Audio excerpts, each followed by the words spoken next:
Italian Journeys. By William Dean Howells. The Road to Rome from Venice. Leaving Venice. We did not know, when we started from home in Venice, on the 8th of November 1864, that we had taken the longest road to Rome. We thought that of all the proverbial paths to the eternal city, that leading to Padua, and thence through Ferrara and Bologna to Florence, and so down the seashore from Leghorn to Civita Vecchia, was the best, the briefest, and the cheapest. Who could have dreamed that this path, so wisely and carefully chosen, would lead us to Genoa, conduct us on shipboard, toss us 4 dizzy days and nights, and set us down, void, battered, and bewildered, in Naples? Luckily. For there are events of this journey, now happily at an end, which, if I recounted them with unsparing sincerity, would forever deter the reader from taking any road to Rome. Though, indeed, what is Rome, after all, when you come to it? From Padua to Ferrara. As far as to Ferrara there was no sign of deviation from the direct line in our road, and the company was well enough. We had a Swiss family in the car with us to Padua, and they told us how they were going home to their mountains from Russia, where they had spent 19 years of their lives. They were mother and father and only daughter, and the last, without ever having seen her ancestral country, was so Swiss in her yet childish beauty, that she filled the morning twilight with vague images of glacial height, blue lake, snug chalet, and whatever else of picturesque there is in paint and print about Switzerland. Of course, as the light grew brighter these images melted away, and left only a little frost upon the window pane. The mother was restively anxious at nearing her country, and told us everything of its loveliness and happiness. 19 years of absence had not robbed it of the poorest charm, and I hope that seeing it again took nothing from it. We said how glad we should be if we were as near America as she was to Switzerland. "America!" she screamed. "You come from America! Dear God, the world is wide! The world is wide!"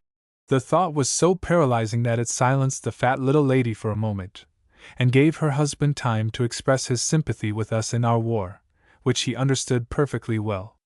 He trusted that the revolution to perpetuate slavery must fail, and he hoped that the war would soon end, for it made cotton very dear. Europe is material. I doubt if, after Victor Hugo and Garibaldi, there were many upon that continent whose enthusiasm for American unity, which is European freedom, was not somewhat chilled by the expensiveness of cotton. The fabrics were all doubled in price, and every man in Europe paid tribute in hard money to the devotion with which we prosecuted the war, and incidentally interrupted the cultivation of cotton. We shook hands with our friends, and dismounted at Padua, where we were to take the diligence for the Pa. In the diligence their loss was more than made good by the company of the only honest man in Italy.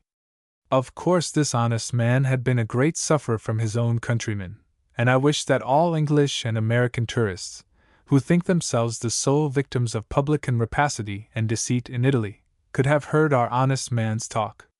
The truth is, these ingenious people prey upon their own kind with an avidity quite as keen as that with which they devour strangers, and I am half persuaded that a ready-witted foreigner fares better among them than a traveler of their own nation. Italians will always pretend, on any occasion, that you have been plundered much worse than they, but the reverse often happens. They give little in fees, but their landlord, their porter, their driver, and their boatman pillage them with the same impunity that they rob an Inglese. As for this honest man in the diligence, he had suffered such enormities at the hands of the Paduans, from which we had just escaped, and at the hands of the Ferrarese, into which we were rushing, at the rate of 5 miles scant an hour, that I was almost minded to stop between the nests of those brigands and pass the rest of my days at Rovigo, where the honest man lived. His talk was amusingly instructive, and went to illustrate the strong municipal spirit which still dominates all Italy, and which is more inimical to an effectual unity among Italians than Pope or Kaiser has ever been. Our honest man of Rovigo was a foreigner at Padua, 25 miles north, and a foreigner at Ferrara, 25 miles south, and throughout Italy the native of one city is an alien in another, and is as lawful prey as a Russian or an American with people who consider every stranger as sent them by the bounty of Providence to be eaten alive. Heaven knows what our honest man had paid at his hotel in Padua, but in Ferrara the other week he had been made to give 5 francs apiece for 2 small roast chickens, besides a fee to the waiter, and he pathetically warned us to beware how we dealt with Italians. Indeed, I never met a man so thoroughly persuaded of the rascality of his nation and of his own exceptional virtue. He took snuff with his whole person, and he volunteered, at sight of a flock of geese, a recipe which I give the reader: stuff a goose with sausage, let it hang in the weather during the winter, and in the spring cut it up and stew it, and you have an excellent and delicate soup. But after all our friend's talk, though constant, became dispiriting, and we were willing when he left us. His integrity had, indeed, been so oppressive that I was glad to be swindled in the charge for our dinner at the Iron Crown, in Rovigo, and rode more cheerfully on to Ferrara. 3. The picturesque, the improbable, and the pathetic in Ferrara. It was one of the fatalities of travel, rather than any real interest in the poet, which led me to visit the prison of Tasso on the night of our arrival, which was mild and moonlit. The portier at the Stella d'Oro suggested the sentimental homage to sorrows which it is sometimes difficult to respect, and I went and paid this homage in the coal cellar in which was never imprisoned the poet whose works I had not read. The famous hospital of Estiana, where Tasso was confined for 7 years, is still an asylum for the infirm and sick, but it is no longer used as a madhouse. It stands on one of the lone, silent Ferrarese streets, not far from the ducal castle, and it is said that from the window of his cell the unhappy poet could behold Leonora in her tower. It may be so. Certainly those who can believe in the genuineness of the cell will have no trouble in believing that the vision of Tasso could pierce through several brick walls and a Doric portico, and at last comprehend a lady at her casement in the castle. We entered a modern gateway, and passed into a hall of the elder edifice, where a slim young soldier sat reading a romance of Dumas. This was the keeper of Tasso's prison, and knowing me, by the instinct which teaches an Italian custodian to distinguish his prey, for a seeker after the true and beautiful, he relinquished his romance, lighted a waxen taper, unbolted a heavy door with a dramatic clang, and preceded me to the cell of Tasso. We descended a little stairway, and found ourselves in a sufficiently spacious court, which was still ampler in the poet's time, and was then a garden planted with trees and flowers. On a low doorway to the right was inscribed the legend, Prigien di Tasso, and passing through this doorway into a kind of reception cell, we entered the poet's dungeon. It is an oblong room, with a low wagon roof ceiling, under which it is barely possible to stand upright. A single narrow window admits the light, and the stone casing of this window has a hollow in a certain place, which might well have been worn there by the friction of the hand that for 7 years passed the prisoner his food through the small opening.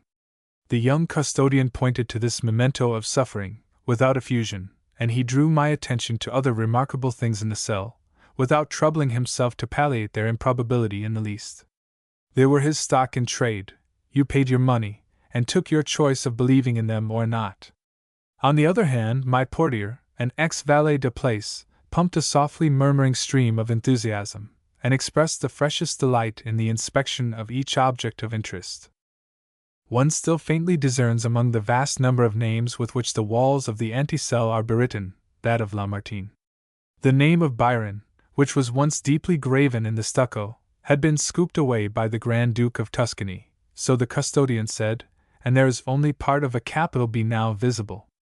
But the cell itself is still fragrant of associations with the noble bard, who, according to the story related to Valerie, caused himself to be locked up in it, and there, with his head fallen upon his breast, and frequently smiting his brow, spent 2 hours in pacing the floor with great strides.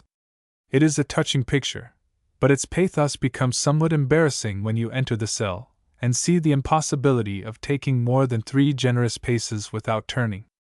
When Byron issued forth, after this exercise, he said, still according to Valerie, to the custodian, "I thank thee, good man. The thoughts of Tasso are now all in my mind and heart." A short time after his departure from Ferrara, adds the Frenchman maliciously, he composed his Lament of Tasso, a mediocre result from such inspiration. No doubt all this is colored, for the same author adds another tint to heighten the absurdity of the spectacle. He declares that Byron spent part of his time in the cell in writing upon the ceiling Lamartine's verses on Tasso, which he misspelled. The present visitor has no means of judging of the truth concerning this, for the lines of the poet have been so smoked by the candles of successive pilgrims in their efforts to get light on them, that they are now utterly illegible. But if it is uncertain what were Byron's emotions on visiting the prison of Tasso, there is no doubt about Lady Morgan's. She experienced a suffocating emotion. Her heart failed her on entering that cell, and she satisfied a melancholy curiosity at the cost of a most painful sensation. I find this amusing fact stated in a translation of her ladyship's own language, in a clever guidebook called Il Servitore di Piazza, which I bought at Ferrara, and from which, I confess, I have learned all I know to confirm me in my doubt of Tasso's prison. The Count of Enti, who writes this book, prefaces it by saying that he is a valet de place who knows how to read and write, and he employs these unusual gifts with singular candor and clearness. No one, he says, before the 19th century, ever dreamed of calling the cellar in question Tasso's prison, and it was never before that time made the shrine of sentimental pilgrimage, though it has since been visited by every traveler who has passed through Ferrara. It was used during the poet's time to hold charcoal and lime, and not long ago died an old servant of the hospital, who remembered its use for that purpose. It is damp, close, and dark, and Count of Enti thinks it hardly possible that a delicate courtier could have lived 7 years in a place unwholesome enough to kill a stout laborer in 2 months, while it seems to him not probable that Tasso should have received there the visits of princes and other distinguished persons whom Duke Alfonso allowed to see him, or that a prisoner who was often permitted to ride about the city in a carriage should have been thrust back into such a cavern on his return to the hospital. After this, says our valet de place who knows how to read and write, visit the prison of Tasso, certain that in the hospital of St. Anna that great man was confined for many years. And with this chilly warning, leaves his reader to his emotions. I am afraid that if as frank caution were uttered in regard to other memorable places, the objects of interest in Italy would dwindle sadly in number, and the valets de place, whether they know how to read and write or not, would be starved to death. Even the learning of Italy is poetic, and an Italian would rather enjoy a fiction than know a fact, in which preference I am not ready to pronounce him unwise. But this characteristic of his embroiders the stranger's progress throughout the whole land with fanciful improbabilities, so that if one use his eyes half as much as his wonder, he must see how much better it would have been to visit, in fancy, scenes that have an interest so largely imaginary. The utmost he can make out of the most famous place is, that it is possibly what it is said to be, and is more probably as near that as anything local enterprise could furnish. He visits the very cell in which Tasso was confined, and has the satisfaction of knowing that it was the charcoal cellar of the hospital in which the poet dwelt. And the genius loci, where is that? Away in the American woods, very likely, whispering some dreamy, credulous youth, telling him charming fables of its locusts, and proposing to itself to abandon him as soon as he sets foot upon its native ground. You see, though I cared little about Tasso, and nothing about his prison, I was heavily disappointed in not being able to believe in it, and felt somehow that I had been awakened from a cherished dream. 2. But I have no right to cast the unbroken shadow of my skepticism upon the reader, and so I tell him a story about Ferrara which I actually believe. He must know that in Ferrara the streets are marvelous long and straight. On the corners formed by the crossing of 2 of the longest and straightest of these streets stand 4 palaces, in only one of which we have a present interest. This palace my guide took me to see, after our visit to Tasso's prison, and standing in its shadow, he related to me the occurrence which has given it a sad celebrity. It was, in the time of the gifted toxicologist, the residence of Lucrezia Borgia, who used to make poisonous little suppers there, and asked the best families of Italy to partake of them. It happened on one occasion that Lucrezia Borgia was thrust out of a ballroom at Venice as a disreputable character, and treated with peculiar indignity. She determined to make the Venetians repent their unwonted accession of virtue, and she therefore allowed the occurrence to be forgotten till the proper moment of her revenge arrived, when she gave a supper, and invited to her board 18 young and handsome Venetian nobles. Upon the preparation of this repast she bestowed all the resources of her skillful and exquisite knowledge, and the result was, The Venetians were so felicitously poisoned that they had just time to listen to a speech from the charming and ingenious lady of the house before expiring. In this address she reminded her guests of the occurrence in the Venetian ballroom, and perhaps exulted a little tediously in her present vengeance. She was surprised and pained when one of the guests interrupted her, and, justifying the treatment she had received at Venice, declared himself her natural son. The lady instantly recognized him, and in the sudden revulsion of maternal feeling, begged him to take an antidote. This he not only refused to do, but continued his dying reproaches, till his mother, losing her self-command, drew her poniard and plunged it into his heart. The blood of her son fell upon the tablecloth, and this being hung out of the window to dry, the wall received a stain, which neither the sun nor rain of centuries sufficed to efface, and which was only removed with the masonry, when it became necessary to restore the wall under that window, a few months before the time of my visit to Ferrara. Accordingly, the blood stain has now disappeared, but the conscientious artist who painted the new wall has faithfully restored the tragic spot, by bestowing upon the stucco a bloody dash of Venetian red. 3. It would be pleasant and merciful, I think, if old towns, after having served a certain number of centuries for the use and pride of men, could be released to a gentle, unmolested decay. I, for my part, would like to have the ducal cities of North Italy, such as Mantua, Modena, Parma, and Ferrara, locked up quietly within their walls, and left to crumble and totter and fall, without any harder presence to vex them in their decrepitude than that of some grey custodian, who should come to the gate with clanking keys, and admit the wandering stranger, if he gave signs of a reverent sympathy, to look for a little while upon the reserved and dignified desolation. It is a shame to tempt these sad old cities into unnatural activity, when they long ago made their peace with the world, and would fain be mixing their weary brick and mortar with the earth's unbuilded dust, and it is hard for the emotional traveler to restrain his sense of outrage at finding them inhabited, and their rest broken by sounds of toil, traffic, and idleness. At seeing places that would gladly have had done with history still doomed to be parts of political systems, to read the newspapers, and to expose railway guides and caricatures of the Pope and of Napoleon in their shop windows. Of course, Ferrara was not incorporated into a living nation against her will, and I therefore marveled the more that she had become a portion of the present kingdom of Italy. The poor little state had its day long before ours. It had been a republic, and then subject to lords, and then, its lords becoming dukes, it had led a life of gaiety and glory till its fall, and given the world such names and memories as had fairly won it the right to rest forever from making history. Its individual existence ended with that of Alfonso II, in 1597, when the Pope declared it reverted to the Holy See, and I always fancied that it must have received with a spectral, yet courtly kind of surprise those rights of man which bloody-handed France distributed to the Italian cities in 1796, that it must have experienced a ghostly bewilderment in its rapid transformation. Thereafter, under Napoleon, into part of the Cispodan Republic, the Cisalpine Republic, the Italian Republic, and the Kingdom of Italy, and then it must have sunk back again under the rule of the popes with gratitude and relief at last, as phantoms are reputed to be glad when released from haunting the world where they once dwelt. I speak of all this, not so much from actual knowledge of facts as from personal feeling, for it seems to me that if I were a city of the past, and must be inhabited at all, I should choose just such priestly domination, assured that though it consumed my substance, yet it would be well for my fame and final repose. I should like to feel that my old churches were safe from demolition, that my old convents and monasteries should always shelter the pious indolence of friars and nuns.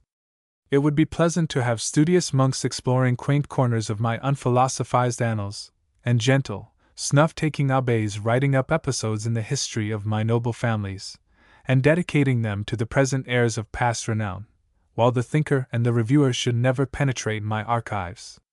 Being myself done with war, I should be glad to have my people exempt, as they are under the Pope, from military service, and I should hope that if the legates taxed them, the taxes paid would be as so many masses said to get my soul out of the purgatory of perished capitals. Finally, I should trust that in the sanctified keeping of the legates my mortal part would rest as sweetly as bones laid in hallowed earth brought from Jerusalem, and that under their serene protection I should be forever secure from being in any way exhumed and utilized by the ruthless hand of progress. However, as I said, this is a mere personal preference, and other old cities might feel differently. Indeed, though disposed to condole with Ferrara upon the fact of her having become part of modern Italy, I could not deny, on better acquaintance with her, that she was still almost entirely of the past. She has certainly missed that ideal perfection of non-existence under the popes which I have just depicted, but she is practically almost as profoundly at rest under the King of Italy. One may walk long through the longitude and rectitude of many of her streets without the encounter of a single face. The place, as a whole, is by no means as lively as Pompeii, where there are always strangers. Perhaps the only cities in the world worthy to compete with Ferrara in point of agreeable solitude are Mantua and Herculaneum. It is the newer part of the town, the modern quarter built before Boston was settled or Ohio was known, which is loneliest, and whatever motion and cheerfulness are still felt in Ferrara linger fondly about the ancient holds of life, about the street before the castle of the dukes, and in the elder and narrower streets branching away from the piazza of the Duomo, where, on market days, there is a kind of dreamy tumult. In the ghetto we were almost crowded, and people wanted to sell us things, with an enterprise that contrasted strangely with shopkeeping apathy elsewhere. Indeed, surprise at the presence of strangers spending 2 days in Ferrara when they could have got away sooner, was the only emotion which the whole population agreed in expressing with any degree of energy, but into this they seemed to throw their whole vitality. The Italians are everywhere an artless race, so far as concerns the gratification of their curiosity, from which no consideration of decency deters them. Here in Ferrara they turned about and followed us with their eyes, came to windows to see us, lay in wait for us at street corners, and openly and audibly debated whether we were English or German. We might have thought this interest a tribute to something peculiar in our dress or manner, had it not visibly attended other strangers who arrived with us. It rose almost into a frenzy of craving to know more of us all, when on the third day the whole city assembled before our hotel, and witnessed, with a sort of desperate cry, the departure of the heavy-laden omnibus which bore us and our luggage from their midst. 4. I doubt if, after St. Mark's in Venice, the Duomo at Parma, and the 4 fabrics at Pisa, there is a church more worthy to be seen for its quaint, rich architecture, than the cathedral at Ferrara. It is of that beloved Gothic of which eye or soul cannot weary, and we continually wandered back to it from other more properly interesting objects. It is horribly restored indoors, and its Renaissance splendors soon drove us forth, after we had looked at the Last Judgment by Bastianino. The style of this painting is muscular and Michel-Angelic, and the artist's notion of putting his friends in heaven and his foes in hell is by no means novel. But he has achieved fame for his picture by the original thought of making it his revenge for a disappointment in love. The unhappy lady who refused his love is represented in the depths, in the attitude of supplicating the pity and interest of another maiden in paradise who accepted Bastianino, and who consequently has no mercy on her that snubbed him. But I counted of far more value than this fresco the sincere old sculptures on the facade of the cathedral, in which the same subject is treated, beginning from the moment the archangel's trump has sounded. The people getting suddenly out of their graves at the summons are all admirable, but the best among them is the excellent man with one leg over the side of his coffin, and tugging with both hands to pull himself up, while the coffin lid tumbles off behind. One sees instantly that the conscience of this early riser is clean, for he makes no miserable attempt to turn over for a nap of a few thousand years more, with the pretense that it was not the trump of doom, but some other and unimportant noise he had heard. The final reward of the blessed is expressed by the repose of one small figure in the lap of a colossal effigy, which I understood to mean rest in Abraham's bosom, but the artist has bestowed far more interest and feeling upon the fate of the damned, who are all boiling in rows of immense pots. It is doubtful, considering the droll aspect of heavenly bliss as figured in the one small saint and the large patriarch, whether the artist intended the condition of his sinners to be so horribly comic as it is, but the effect is just as great, for all that, and the slowest conscience might well take alarm from the spectacle of fate so grotesque and ludicrous, for, wittingly or unwittingly, the artist here punishes, as Dante knew best how to do, the folly of sinners as well as their wickedness. boiling is bad enough, but to be boiled in an undeniable dinner pot, like a leg of mutton, is to suffer shame as well as agony.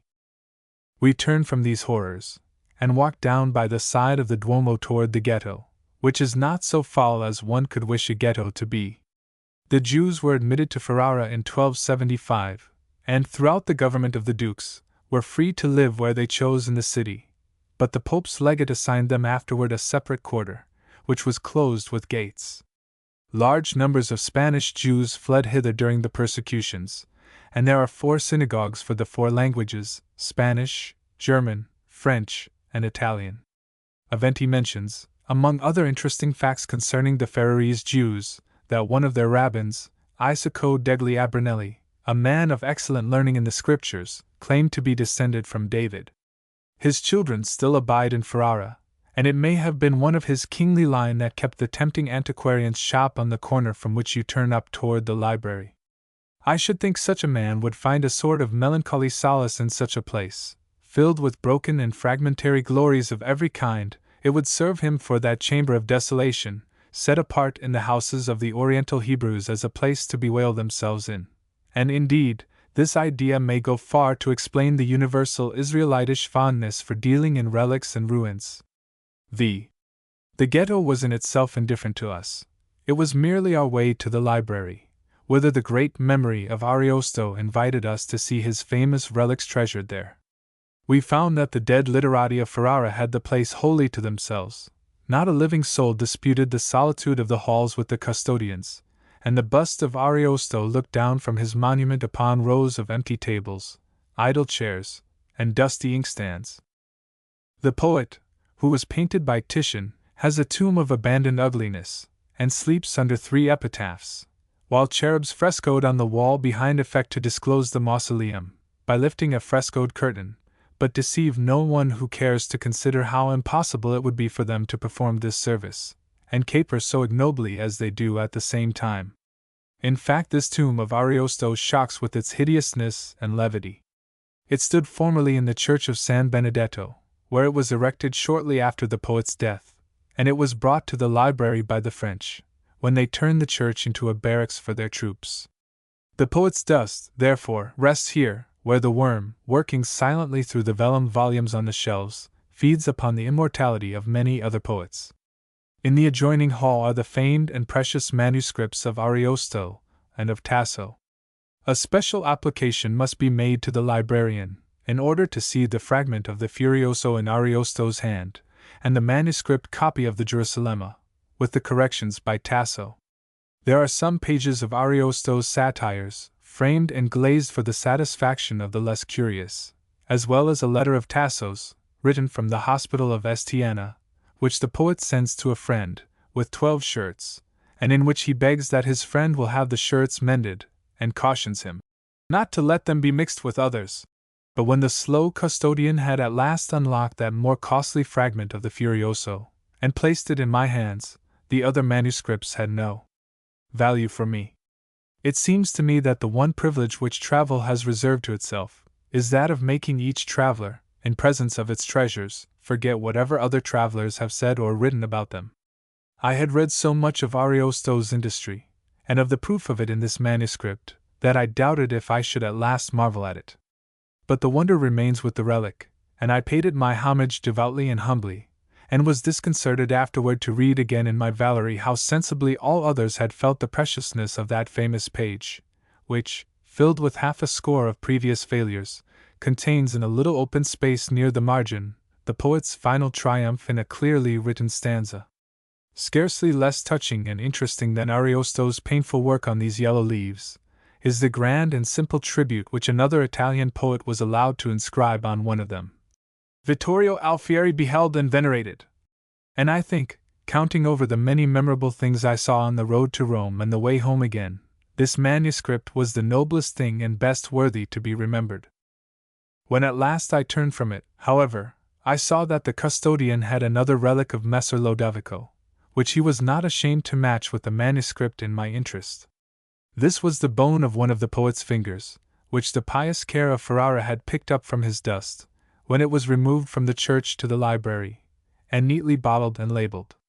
In like manner, They keep a great deal of sanctity in bottles with the bones of saints in Italy, but I found very little savor of poesy hanging about this literary relic. As if the melancholy fragment of mortality had marshaled us the way, we went from the library to the house of Ariosto, which stands at the end of a long, long street, not far from the railway station. There was not a Christian soul, not a boy, not a cat nor a dog to be seen in all that long street, at high noon, as we looked down its narrowing perspective, and if the poet and his friends have ever a mind for a posthumous meeting in his little reddish brick house, there is nothing to prevent their assembly, in broad daylight, from any part of the neighborhood. There was no presence, however, more spiritual than a comely country girl to respond to our summons at the door, and nothing but a tub of cornmeal disputed our passage inside. Directly I found the house inhabited by living people, I began to be sorry that it was not as empty as the library and the street. Indeed, it is much better with Petrarch's house at Arqua, where the grandeur of the past is never molested by the small household joys and troubles of the present. That house is vacant, and no eyes less tender and fond than the poet's visitors may look down from its windows over the slope of vines and olives which it crowns, and it seemed hard, here in Ferrara, where the houses are so many and the people are so few, that Ariosto's house could not be left to him. Parva said apta mihi, he has contentedly written upon the front, but I doubt if he finds it large enough for another family, though his modern housekeeper reserves him certain rooms for visitors. To gain these, you go up to the second story, there are but 2 floors, and cross to the rear of the building, where Ariosto's chamber opens out of an anteroom, and looks down upon a pinched and faded bit of garden. In this garden the poet spent much of his time, chiefly in plucking up and transplanting the unlucky shrubbery, which was never suffered to grow 3 months in the same place, such was the poet's rage for revision. It was probably never a very large or splendid garden, for the reason that Ariosto gave when reproached that he who knew so well how to describe magnificent palaces should have built such a poor little house. It was easier to make verses than houses, and the fine palaces in his poem cost him no money. In this chamber they say the poet died. It is oblong and not large. I should think the windows and roof were of the poet's time, and that everything else had been restored. I am quite sure the chairs and inkstand are kindly meant inventions, for the poet's burly great armchair and graceful inkstand are both preserved in the library.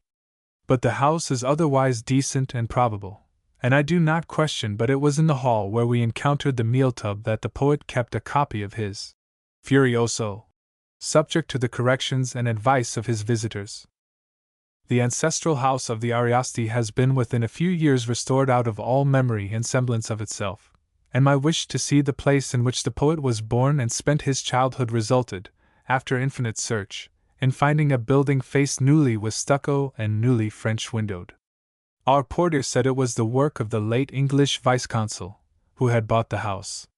When I complained of the sacrilege, he said, "Yes, it is true. But then, you must know, the Ariosti were not one of the noble families of Ferrara." 6. The castle of the Dukes of Ferrara, about which cluster so many sad and splendid memories, stands in the heart of the city. I think that the moonlight which, on the night of our arrival, showed me its massive walls rising from the shadowy moat that surrounds them, and its 4 great towers, heavily buttressed, and expanding at the top into bulging cornices of cavernous brickwork, could have fallen on nothing else in all Italy so picturesque, and so full of the proper dread charm of feudal times, as this pile of gloomy and majestic strength. The daylight took nothing of this charm from it, for the castle stands isolated in the midst of the city, as its founder meant that it should. The castle of Ferrara was begun in 1385 by Niccolò d'Este to defend himself against the repetition of scenes of tumult, in which his princely rights were invaded. One of his tax-gatherers, Tommaso da Tortona, had, a short time before, made himself so obnoxious to the people by his insolence and severity, that they rose against him and demanded his life. He took refuge in the palace of his master, which was immediately assailed. The prince's own life was threatened, and he was forced to surrender the fugitive to the people, who tore Tortona limb from limb, and then, after parading the city with the mutilated remains, quietly returned to their allegiance. Niccolò, therefore, caused this castle to be built, which he strengthened with massive walls and towers commanding the whole city, and rendered inaccessible by surrounding it with a deep and wide canal from the river Reno, and modern civilization has not crossed the castle moat, to undignify its exterior with any visible touch of the present. To be sure, when you enter it, the magnificent life is gone out of the old edifice. It is no stately halberdier who stands on guard at the gate of the drawbridge, but a stumpy Italian soldier in baggy trousers. The castle is full of public offices, and one sees in its courts and on its stairways, not brilliant men-at-arms, nor gay squires and pages, but whistling messengers going from one office to another with docketed papers, and slipshod serving-men carrying the clerks their coffee in very dirty little pots. Dreary-looking suitors, slowly grinding through the mills of law, or passing in the routine of the offices, are the guests encountered in the corridors, and all that bright-colored throng of the old days, ladies and lords, is passed from the scene. The melodrama is over, friends, and now we have a play of real life, founded on fact and inculcating a moral. Of course, the custodians were slow to admit any change of this kind. If you could have believed them, and the poor people told as many lies as they could to make you would believe that nothing had ever happened of a commonplace nature in this castle. The taking off of Hugo and Parisina they think the great merit of the castle, and one of them, seeing us, made haste to light his taper and conduct us down to the dungeons where those unhappy lovers were imprisoned. It is the misfortune of memorable dungeons to acquire, when put upon show, just the reverse of those properties which should raise horror and distress in the mind of the beholder. It was impossible to deny that the cells of Parisina and of Hugo were both singularly warm, dry, and comfortable, and we, who had never been imprisoned in them, found it hard to command, for our sensation, the terror and agony of the miserable ones who suffered there. We, happy and secure in these dungeons, could not think of the guilty and wretched pair bowing themselves to the headsman's stroke in the gloomy chamber under the Hall of Aurora, nor of the Marquis, in his night-long walk, breaking at last into frantic remorse and tears to know that his will had been accomplished. Nay, there upon its very scene, the whole tragedy faded from us, and seeing our wonder so cold, the custodian tried to kindle it by saying that in the time of the event these cells were much dreadfuller than now, which was no doubt true. The floors of the dungeons are both below the level of the moat, and the narrow windows, or rather crevices to admit the light, were cut in the prodigiously thick wall just above the water, and were defended with 4 successive iron gratings. The dungeons are some distance apart. That of Hugo was separated from the outer wall of the castle by a narrow passageway, while Parisina's window opened directly upon the moat. When we ascended again to the court of the castle, the custodian, abetted by his wife, would have interested us in 2 memorable wells there, between which, he said, Hugo was beheaded, and unabashed by the small success of this fable, he pointed out 2 windows in converging angles overhead, from one of which the Marquis, looking into the other, discovered the guilt of the lovers. The windows are now walled up, but are neatly represented to the credulous eye by a fresco of lattices. Valerie mentions another claim upon the interest of the tourist which this castle may make, in the fact that it once sheltered John Calvin, who was protected by the Marchioness Renée, wife of Hercules II, and my servitor di Piazza, the one who knows how to read and write, gives the following account of the matter, in speaking of the domestic chapel which Renée had built in the castle. This lady was learned in belles lettres and in the schismatic doctrines which at that time were insinuating themselves throughout France and Germany, and with which Calvin, Luther, and other proselytes agitated the people and threatened war to the Catholic religion. Nationally fond of innovation, and averse to the court of Rome on account of the dissensions between her father and Pope Julius II, Renée began to receive the teachings of Calvin, with whom she maintained correspondence. Indeed, Calvin himself, under the name of Hupaville, visited her in Ferrara, in 1536, and ended by corrupting her mind and seducing her into his own errors, which produced discord between her and her religious husband, and resulted in his placing her in temporary seclusion, in order to attempt her conversion. Hence, the chapel is faced with marble, paneled in relief, and studied to avoid giving place to saints or images, which were disapproved by the almost Anabaptist doctrines of Calvin, then fatally imbibed by the princess.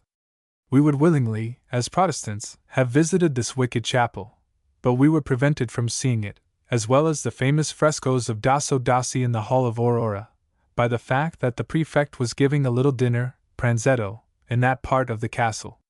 We were not so greatly disappointed in reality as we made believe, but our servitor di piazza, the unlettered one, was almost moved to lesa maesta with vexation. He had been full of scorching patriotism the whole morning, but now electing the unhappy and apologetic custodian representative of Piedmontese tyranny, he bitterly assailed the government of the king. In the times of His Holiness the legates had made it their pleasure and duty to show the whole castle to strangers. But now strangers must be sent away without seeing its chief beauties, because, forsooth, the prefect was giving a little dinner. Presence of the devil. 7. In our visits to the different churches in Ferrara we notice devotion in classes of people who are devout nowhere else in Italy. Not only came solid-looking business men to say their prayers, but gay young dandies, who knelt and repeated their orisons and then rose and went seriously out. In Venice they would have posted themselves against a pillar, sucked the heads of their sticks, and made eyes at the young ladies kneeling near them. This degree of religion was all the more remarkable in Ferrara, because that city had been so many years under the Pope, and His Holiness contrives commonly to prevent the appearance of religion in young men throughout his dominions. Valery speaks of the delightful society which he met in the grey old town, and it is said that Ferrara has an unusual share of culture in her wealthy class, which is large. With such memories of learning and literary splendor as belonged to her, it would be strange if she did not in some form keep alive the sacred flame. But though there may be refinement and erudition in Ferrara, she has given no great name to modern Italian literature. Her men of letters seem to be of that race of grubs singularly abundant in Italy, men who dig out of archives and libraries some topic of special and momentary interest and print it, unstudied and unphilosophized. Their books are material, not literature, and it is marvelous how many of them are published. A writer on any given subject can heap together from them a mass of fact and anecdote invaluable in its way, but it is a mass without life or light, and must be vivified by him who uses it before it can serve the world, which does not care for its dead local value. It remains to be seen whether the free speech and free press of Italy can reawaken the intellectual activity of the cities which once gave the land so many literary capitals. What numbers of people used to write verses in Ferrara? By operation of the principle which causes things concerning whatever subject you happen to be interested in to turn up in every direction, I found a volume of these dead and gone immortals at a bookstall, one day, in Venice. It is a curiously yellow and uncomfortable volume of the year 1703, printed all in italics. I suppose there are 200-odd rhymers selected from in that book, and how droll the most of them are, with their unmistakable traces of descent from Ariosto, Tasso, and Guarini. What acres of enameled meadow there are in those pages! Brooks enough to turn all the mills in the world go purling through them. I should say some thousands of nymphs are constantly engaged in weaving garlands there, and the swains keep such a piping on those familiar notes, Amore, Delor, Crudel, and Mila. Poor little poets! They knew no other tunes. Do not now weak voices twitter from 100 books, in unconscious imitation of the hour's great singers? I think some of the pleasantest people in Italy are the army gentlemen. There is the race's gentleness in their ways, in spite of their ferocious trade, and an American freedom of style. They brag in a manner that makes one feel at home immediately, and met in travel, they are ready to render any little kindness. The other year at Reggio, which is not far from Modena, we stopped to dine at a restaurant where the whole garrison had its coat off and was playing billiards, with the exception of 1 or 2 officers, who were dining. These rose and bowed as we entered their room, and when the waiter pretended that such and such dishes were out, in Italy the waiter, for some mysterious reason, always pretends that the best dishes are out, they bullied him for the honor of Italy, and made him bring them to us. Indeed, I am afraid his life was sadly harassed by those brave men. We were in deep despair at finding no French bread, and the waiter swore with the utmost pathos that there was none. But as soon as his back was turned, a tightly laced little captain rose and began to forage for the bread. He opened every drawer and cupboard in the room, and finding none, invaded another room, captured several loaves from the plates laid there, and brought them back in triumph, presenting them to us amid the applause of his comrades. The dismay of the waiter, on his return, was ineffable. 3 officers, who dined with us at the table d'hôte of the Stella d'Oro in Ferrara, and excellent dinners were those we ate there, were visibly anxious to address us, and began not uncivilly, but still in order that we should hear, to speculate on our nationality among themselves. It appeared that we were Germans, for one of these officers, who had formerly been in the Austrian service at Vienna, recognized the word bitter in our remarks on the Beccafici. As I did not care to put these fine fellows to the trouble of hating us for others' faults, I made bold to say that we were not Germans, and to add that bitter was also an English word. Ah!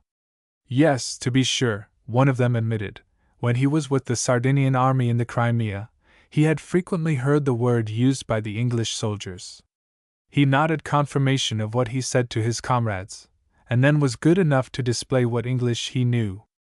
It was barely sufficient to impress his comrades, but it led the way to a good deal of talk in Italian.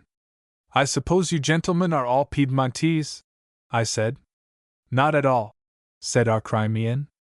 "I am from Como. This gentleman, Illinois Signor Conti, Il Signor Conti bowed, is of Piacenza, and our friend across the table is Genoese. The army is doing a great deal to unify Italy. We are all Italians now, and you see we speak Italian, and not our dialects, together." My chief remarked that it was a fine thing to see them all united under one flag, after so many ages of mutual hate and bloodshed, turned the talk upon the origin of the Italian flag, and that led our Crimean to ask what was the origin of the English colors. "I scarcely know," I said. "We are Americans." Our friends at once grew more cordial. "Oh, Americani!" They had great pleasure of it. Did we think Signor Lincoln would be re-elected? I supposed that he had been elected that day, I said. Ah! This was the election day, then. Cospetto. At this the Genoese found superior intelligence, and the Crimean, gazing admiringly upon him, said he had been 9 months at Nova York, and that he had a brother living there. The poor Crimean boastfully added that he himself had a cousin in America, and that the Americans generally spoke Spanish. The Count from Piacenza wore an air of pathetic discomfiture, and tried to invent a transatlantic relative, as I think, but failed. I am persuaded that none of these warriors really had kinsmen in America, but that they all pretended to have them, out of politeness to us, and that they believed each other. It was very kind of them, and we were so grateful that we put no embarrassing questions. Indeed, the conversation presently took another course, and grew to include the whole table. There was an extremely pretty Italian present with her newly wedded husband, who turned out to be a retired officer. He fraternized at once with our soldiers, and when we left the table they all rose and made military obeisances. Having asked leave to light their cigars, they were smoking, the sweet young bride blowing a fairy cloud from her rosy lips with the rest.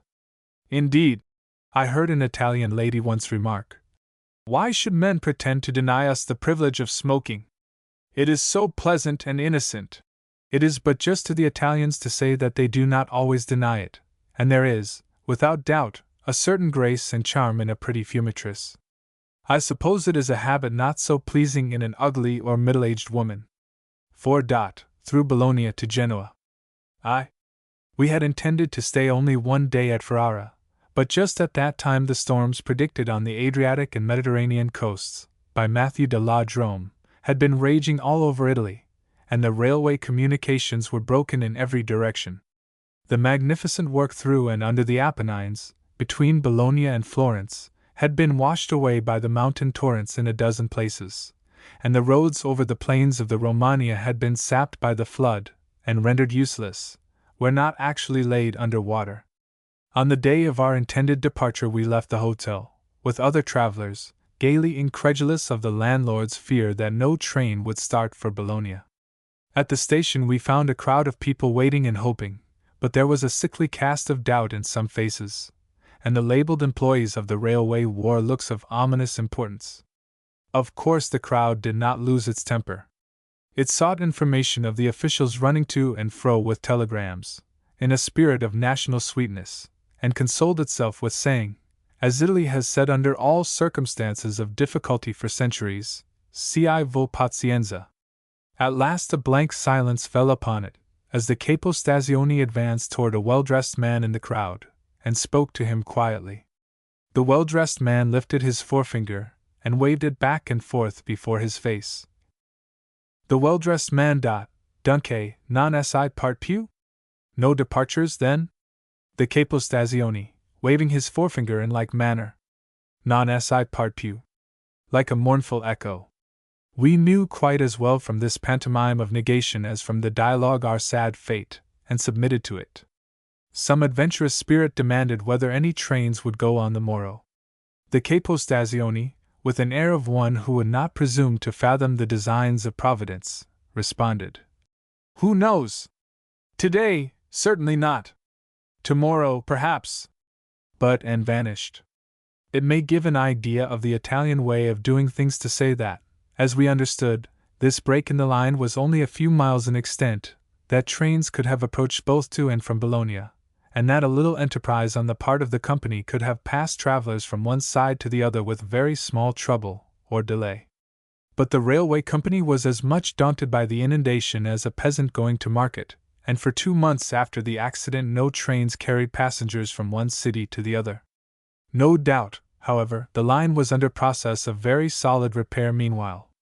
For the present the only means of getting to Bologna was by carriage on the old highway, and accordingly we took passage thither in the omnibus of the Stella d'Oro. There was little to interest us in the country over which we rode. It is perfectly flat, and I suppose the reader knows what quantities of hemp and flax are raised there. The land seems poorer than in Lombardy, and the farmhouses and peasants' cottages are small and mean, though the peasants themselves, when we met them, looked well fed, and were certainly well clad. The landscape lay soaking in a dreary drizzle the whole way, and the town of Cento, when we reached it, seemed miserably conscious of being too wet and dirty to go indoors, and was loitering about in the rain. Our arrival gave the poor little place a sensation, for I think such a thing as an omnibus had not been seen there since the railway of Bologna and Ferrara was built. We went into the principal café to lunch, a café much too large for Cento, with immense red leather cushioned sofas, and a cold, forlorn air of half-starved gentility, a clean, high-roofed café and a breezy, and thither the youthful nobility and gentry of the place followed us, and ordered a cup of coffee, that they might sit down and give us the pleasure of their distinguished company. They put on their very finest manners, and took their most captivating attitudes for the ladies' sake, and the gentlemen of our party fancied that it was for them these young men began to discuss the Roman question. How loud they were, and how earnest! And how often they consulted the newspapers of the café! Older newspapers I never saw off a canal boat. I may tire some time of the artless vanity of the young Italians, so innocent, so amiable, so transparent, but I think I never shall. The great painter Guercino was born at Cento, and they have a noble and beautiful statue of him in the piazza, which the town caused to be erected from contributions by all the citizens. Formerly his house was kept for a show to the public. It was full of the pictures of the painter and many mementos of him, but recently the paintings have been taken to the gallery, and the house is now closed. The gallery is, consequently, one of the richest second-rate galleries in Italy, and one may spend much longer time in it than we gave, with great profit. There are some most interesting heads of Christ, painted, as Guercino always painted the Saviour, with a great degree of humanity in the face. It is an excellent countenance, and full of sweet dignity, but quite different from the conventional face of Christ. 2. At night we were again in Bologna, of which we had not seen the gloomy arcades for 2 years. It must be a dreary town at all times. In a rain it is horrible, and I think the whole race of arcaded cities, Treviso, Padua, and Bologna, are dull, blind, and comfortless. The effect of the buildings vaulted above the sidewalks is that of a continuous cellarway. Your view of the street is constantly interrupted by the heavy brick pillars that support the arches. The arcades are not even picturesque. Liking always to leave Bologna as quickly as possible, and on this occasion, learning that there was no hope of crossing the Apennines to Florence, we made haste to take the first train for Genoa, meaning to proceed thence directly to Naples by steamer. It was a motley company that sat down in Hotel Brunn the morning after our arrival in Bologna to a breakfast of murky coffee and furry beefsteaks, associated with sleek, greasy, lukewarm fried potatoes. I am sure that if each of our weather-bound pilgrims had told his story, we had been as well entertained as those at Canterbury. However, no one thought fit to give his narrative but a garrulous old Hebrew from London, who told us how he had been made to pay 15 guineas for a carriage to cross the Apennines, and had been obliged to walk part of the way at that price. He was evidently proud, now the money was gone, of having been cheated of so much, and in him we saw that there was at least one human being more odious than a purse-proud Englishman, namely, a purse-proud English Jew. He gave his noble name after a while, as something too precious to be kept from the company, when recommending one of the travelers to go to the Hotel d'Angleterre in Rome. "The best hotel out of England. You may mention my name, if you like, Mr. Jonas."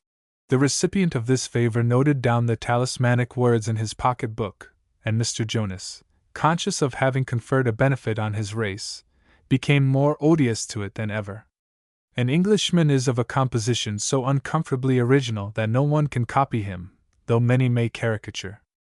I saw an American in London once who thought himself an Englishman because he wore a leg of mutton whiskers, declaimed against universal suffrage and republics, and had an appetite for high game. He was a hateful animal, surely, but he was not the British lion, and this poor Hebrew at Bologna was not a whit more successful in his imitation of the illustrious brute, though he talked, like him, of nothing but hotels, and routes of travel, and hackmen and porters, and seemed to have nothing to do in Italy but get through it as quickly and abusively as possible. We were very glad, I say, to part from all this at Bologna and take the noon train for Genoa. In our car there were none but Italians, and the exchange of La Perseveranza, of Milan for Il Popolo, of Turin with one of them quickly opened the way for conversation and acquaintance. En passant, I know of no journal in the United States whose articles are better than those of the Perseveranza, and it was gratifying to an American to read in this ablest journal of Italy nothing but applause and encouragement of the national side in our late war. My new-made friend turned out to be a Milanese. He was a physician, and had served as a surgeon in the late war of Italian independence, but was now placed in a hospital in Milan. There was a gentle little blonde with him, and at Piacenza, where we stopped for lunch. "You see," said he, indicating the lady, "we are newly married," which was, indeed, plain enough to any one who looked at their joyous faces, and observed how great disposition that little blonde had to nestle on the young man's broad shoulder. "I have a week's leave from my place," he went on, "and this is our wedding journey. We were to have gone to Florence, but it seems we are fated not to see that famous city." He spoke of it as immensely far off, and herein greatly amused us Americans, who had outgrown distances. "So we are going to Genoa instead, for 2 or 3 days." "Oh, have you ever been at Genoa?" broke in the bride. "What magnificent palaces! And then the bay, and the villas in the environs! There is the Villa Pallavicini, with beautiful gardens, where an artificial shower breaks out from the bushes, and sprinkles the people who pass. Such fun!" And she continued to describe vividly a city of which she had only heard from her husband, and it was easy to see that she walked in paradise wherever he led her. They say that Italian husbands and wives do not long remain fond of each other, but it was impossible in the presence of these happy people not to believe in the eternity of their love, and it was hard to keep from dropping into poetry on account of them. Their bliss infected everybody in the car, and in spite of the weariness of our journey, and the vexation of the misadventures which had succeeded one another unsparingly ever since we left home, we found ourselves far on the way to Genoa before we thought to grumble at the distance. There was with us, besides the bridal party, a lady traveling from Bologna to Turin, who had learned English in London, and spoke it much better than most Londoners. It is surprising how thoroughly Italians master a language so alien to their own as ours, and how frequently you find them acquainted with English. From Russia the mania for this tongue has spread all over the continent, and in Italy English seems to be prized first among the virtues. As we drew near Genoa, the moon came out on purpose to show us the superb city, and we strove eagerly for a first glimpse of the proud capital where Columbus was born. To tell the truth, the glimpse was but slight and false, for railways always enter cities by some mean level, from which any picturesque view is impossible.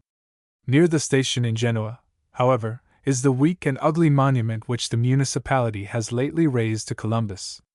The moon made the best of this, which stands in a wide open space, and contrived, with an Italian skill in the arrangement of light, to produce an effect of undeniable splendor. On the morrow, we found out by the careless candor of the daylight what a uselessly big head Columbus had, and how the sculptor had not very happily thought proper to represent him with his sea legs on. Up and down Genoa. I had my notebook with me on this journey, and pledged myself to make notes in it. And, indeed, I did really do something of the kind, though the result of my labors is by no means so voluminous as I would like it to be, now when the work of wishing there were more notes is so easy.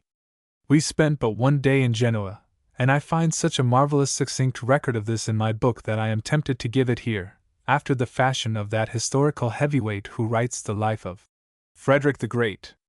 As for the breakfast, it was eaten at one of the many good cafés in Genoa, and perhaps some statistician will like to know that for a beefsteak and potatoes, with a half-bottle of Ligurian wine, we paid £1. For this money we had also the society of an unoccupied waiter, who leaned against a marble column and looked on, with that gentle, half-compassionate interest in our appetites, which seems native to the tribe of waiters. A slight dash of surprise is in this professional manner, and there is a faint smile on the solemn, professional countenance, which is perhaps prompted by too intimate knowledge of the mysteries of the kitchen and the habits of the cook. The man who passes his life among beefsteaks cannot be expected to love them, or to regard without wonder the avidity with which others devour them.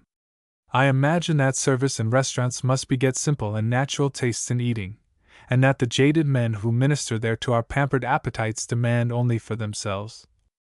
Turning from this thought to the purchase of my hat, I do not believe that literary art can interest the reader in that purely personal transaction, though I have no doubt that a great deal might be said about buying hats as a principle. I prefer, therefore, to pass to our search for the consul.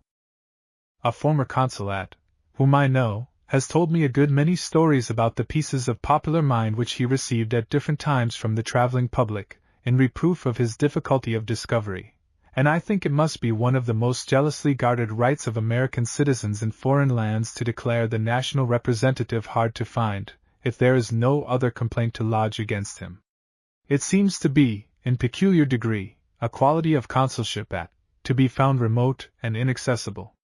My friend says that even at New York, before setting out for his post, when inquiring into the history of his predecessors, he heard that they were one and all hard to find, and he relates that on the steamer, going over, there was a low fellow who set the table in a roar by a vulgar anecdote to this effect.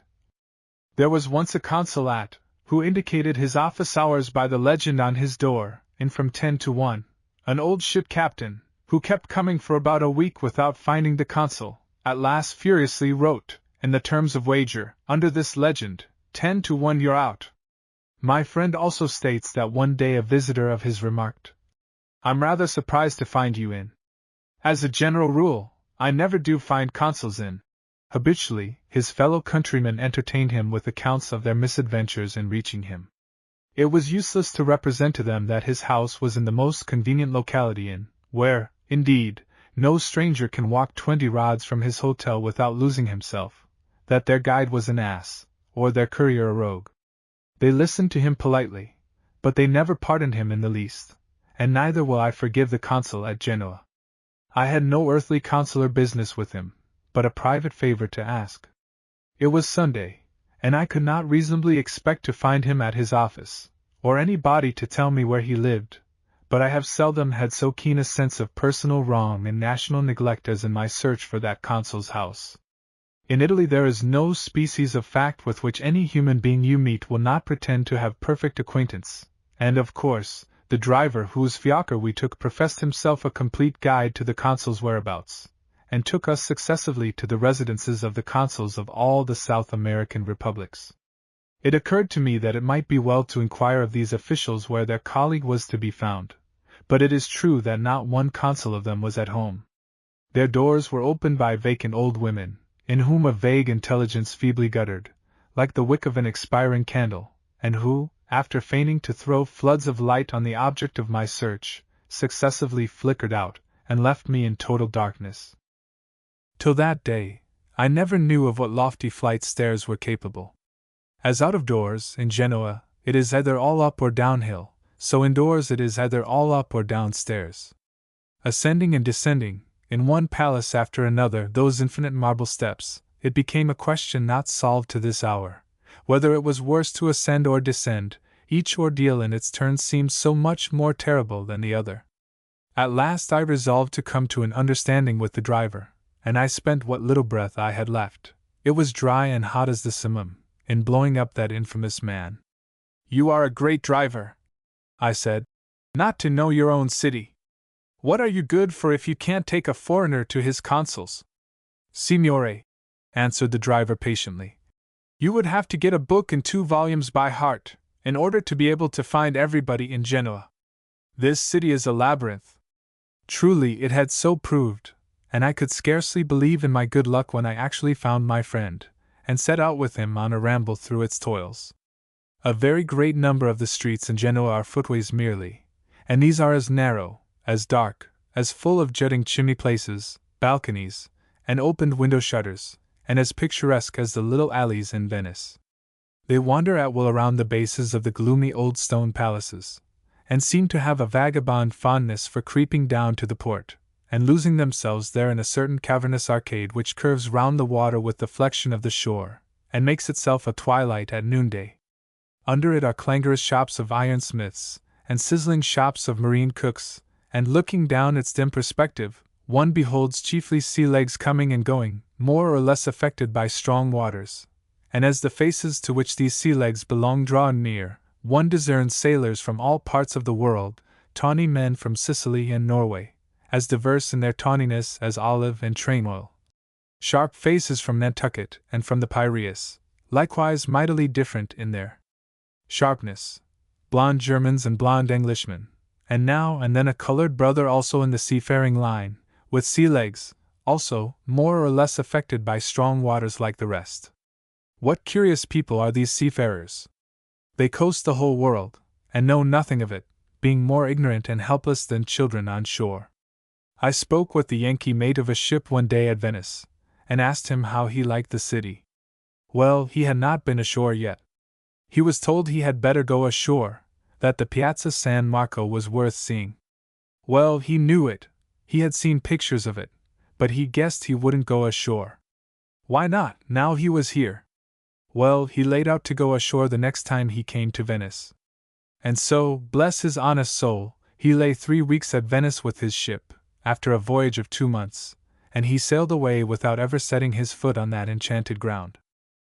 I should have liked to stop some of those seafarers and ask them what they thought of Genoa. It must have been in the little streets, impassable for horses, that the people sat and talked, as Heine fabled, in their doorways, and touched knees with the people sitting and talking on the thresholds of the opposite side. But we saw no gossipers there on our Sunday in Genoa, and I think the domestic race of Heine's day no longer lives in Genoa, for every body we saw on the streets was gaily dressed in the idea of the last fashions, and was to be met chiefly in the public promenades. The fashions were French, but here still lingers the lovely phantom of the old national costume of Genoa, and snow-white veils fluttered from many a dark head, and caressed many an olive cheek.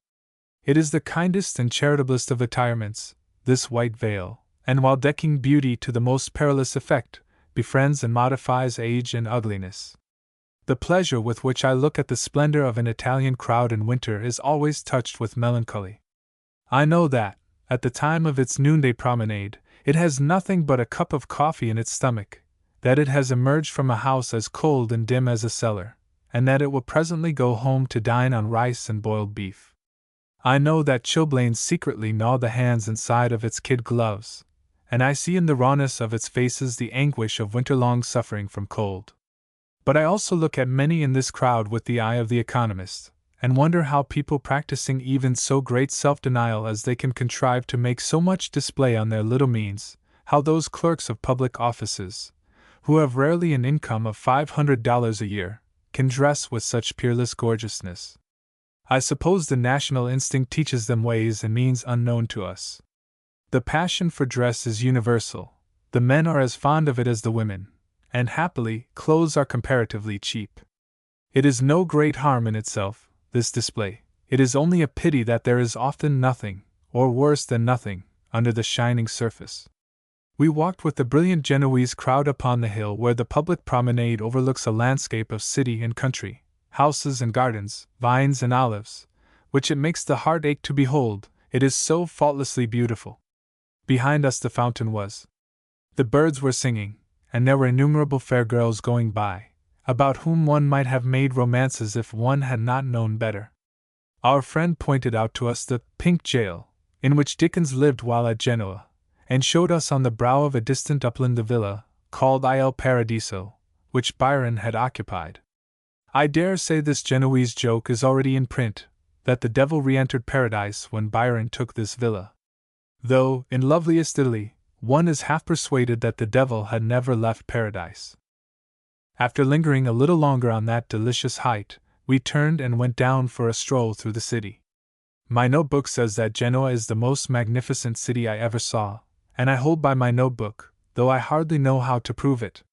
Venice is, and remains, the most beautiful city in the world, but her ancient rival impresses you with greater splendor. I suppose that the exclusively Renaissance architecture, which Ruskin declares the architecture of pride, lends itself powerfully to this effect in Genoa. It is here in its best mood, and there is little grotesque Renaissance to be seen, though the palaces are, as usual, loaded with ornament. The Via Nuova is the chief thoroughfare of the city, and the crowd pours through this avenue between long lines of palaces. Height on height rise the stately, sculptured facades, colonnaded, statued, pierced by mighty doorways and lofty windows, and the palaces seem to gain a kind of aristocratic hauteur from the fact that there are for the most part no sidewalks, and that the carriages, rolling insolently through the crowd, threaten constantly to grind the pedestrian up against their carven marbles, and immolate him to their stony pride. There is something gracious and gentle in the grandeur of Venice, and much that the heart loves to cling to, but in Genoa no sense of kindliness is touched by the magnificence of the city. It was an unspeakable relief, after such a street, to come, on a sudden, upon the Duomo, one of the few Gothic buildings in Genoa, and rest our jaded eyes on that architecture which heaven seems truly to have put into the thoughts of man together with the Christian faith. O beloved beauty of aspiring arches, of slender and clustered columns, of flowering capitals and window traceries, of many carven breadths and heights, wherein all nature breathes and blossoms again. There is neither Greek perfection, nor winning Byzantine languor, nor insolent Renaissance opulence, which may compare with this loveliness of yours. Alas, that the interior of this Gothic temple of Genoa should abound in the abomination of Rococo restoration. They say that the dust of St. John the Baptist lies there within a costly shrine, and I wonder that it can sleep in peace amid all that heathenish show of bad taste. But the poor saints have to suffer a great deal in Italy. Outside, in the piazza before the church, there was an idle, cruel crowd, amusing itself with the efforts of a blind old man to find the entrance. He had a number of books which he desperately laid down while he ran his helpless hands over the clustered columns, and which he then desperately caught up again, in fear of losing them. At other times he paused, and wildly clasped his hands upon his eyes, or wildly threw up his arms, and then began to run to and fro again uneasily, while the crowd laughed and jeered.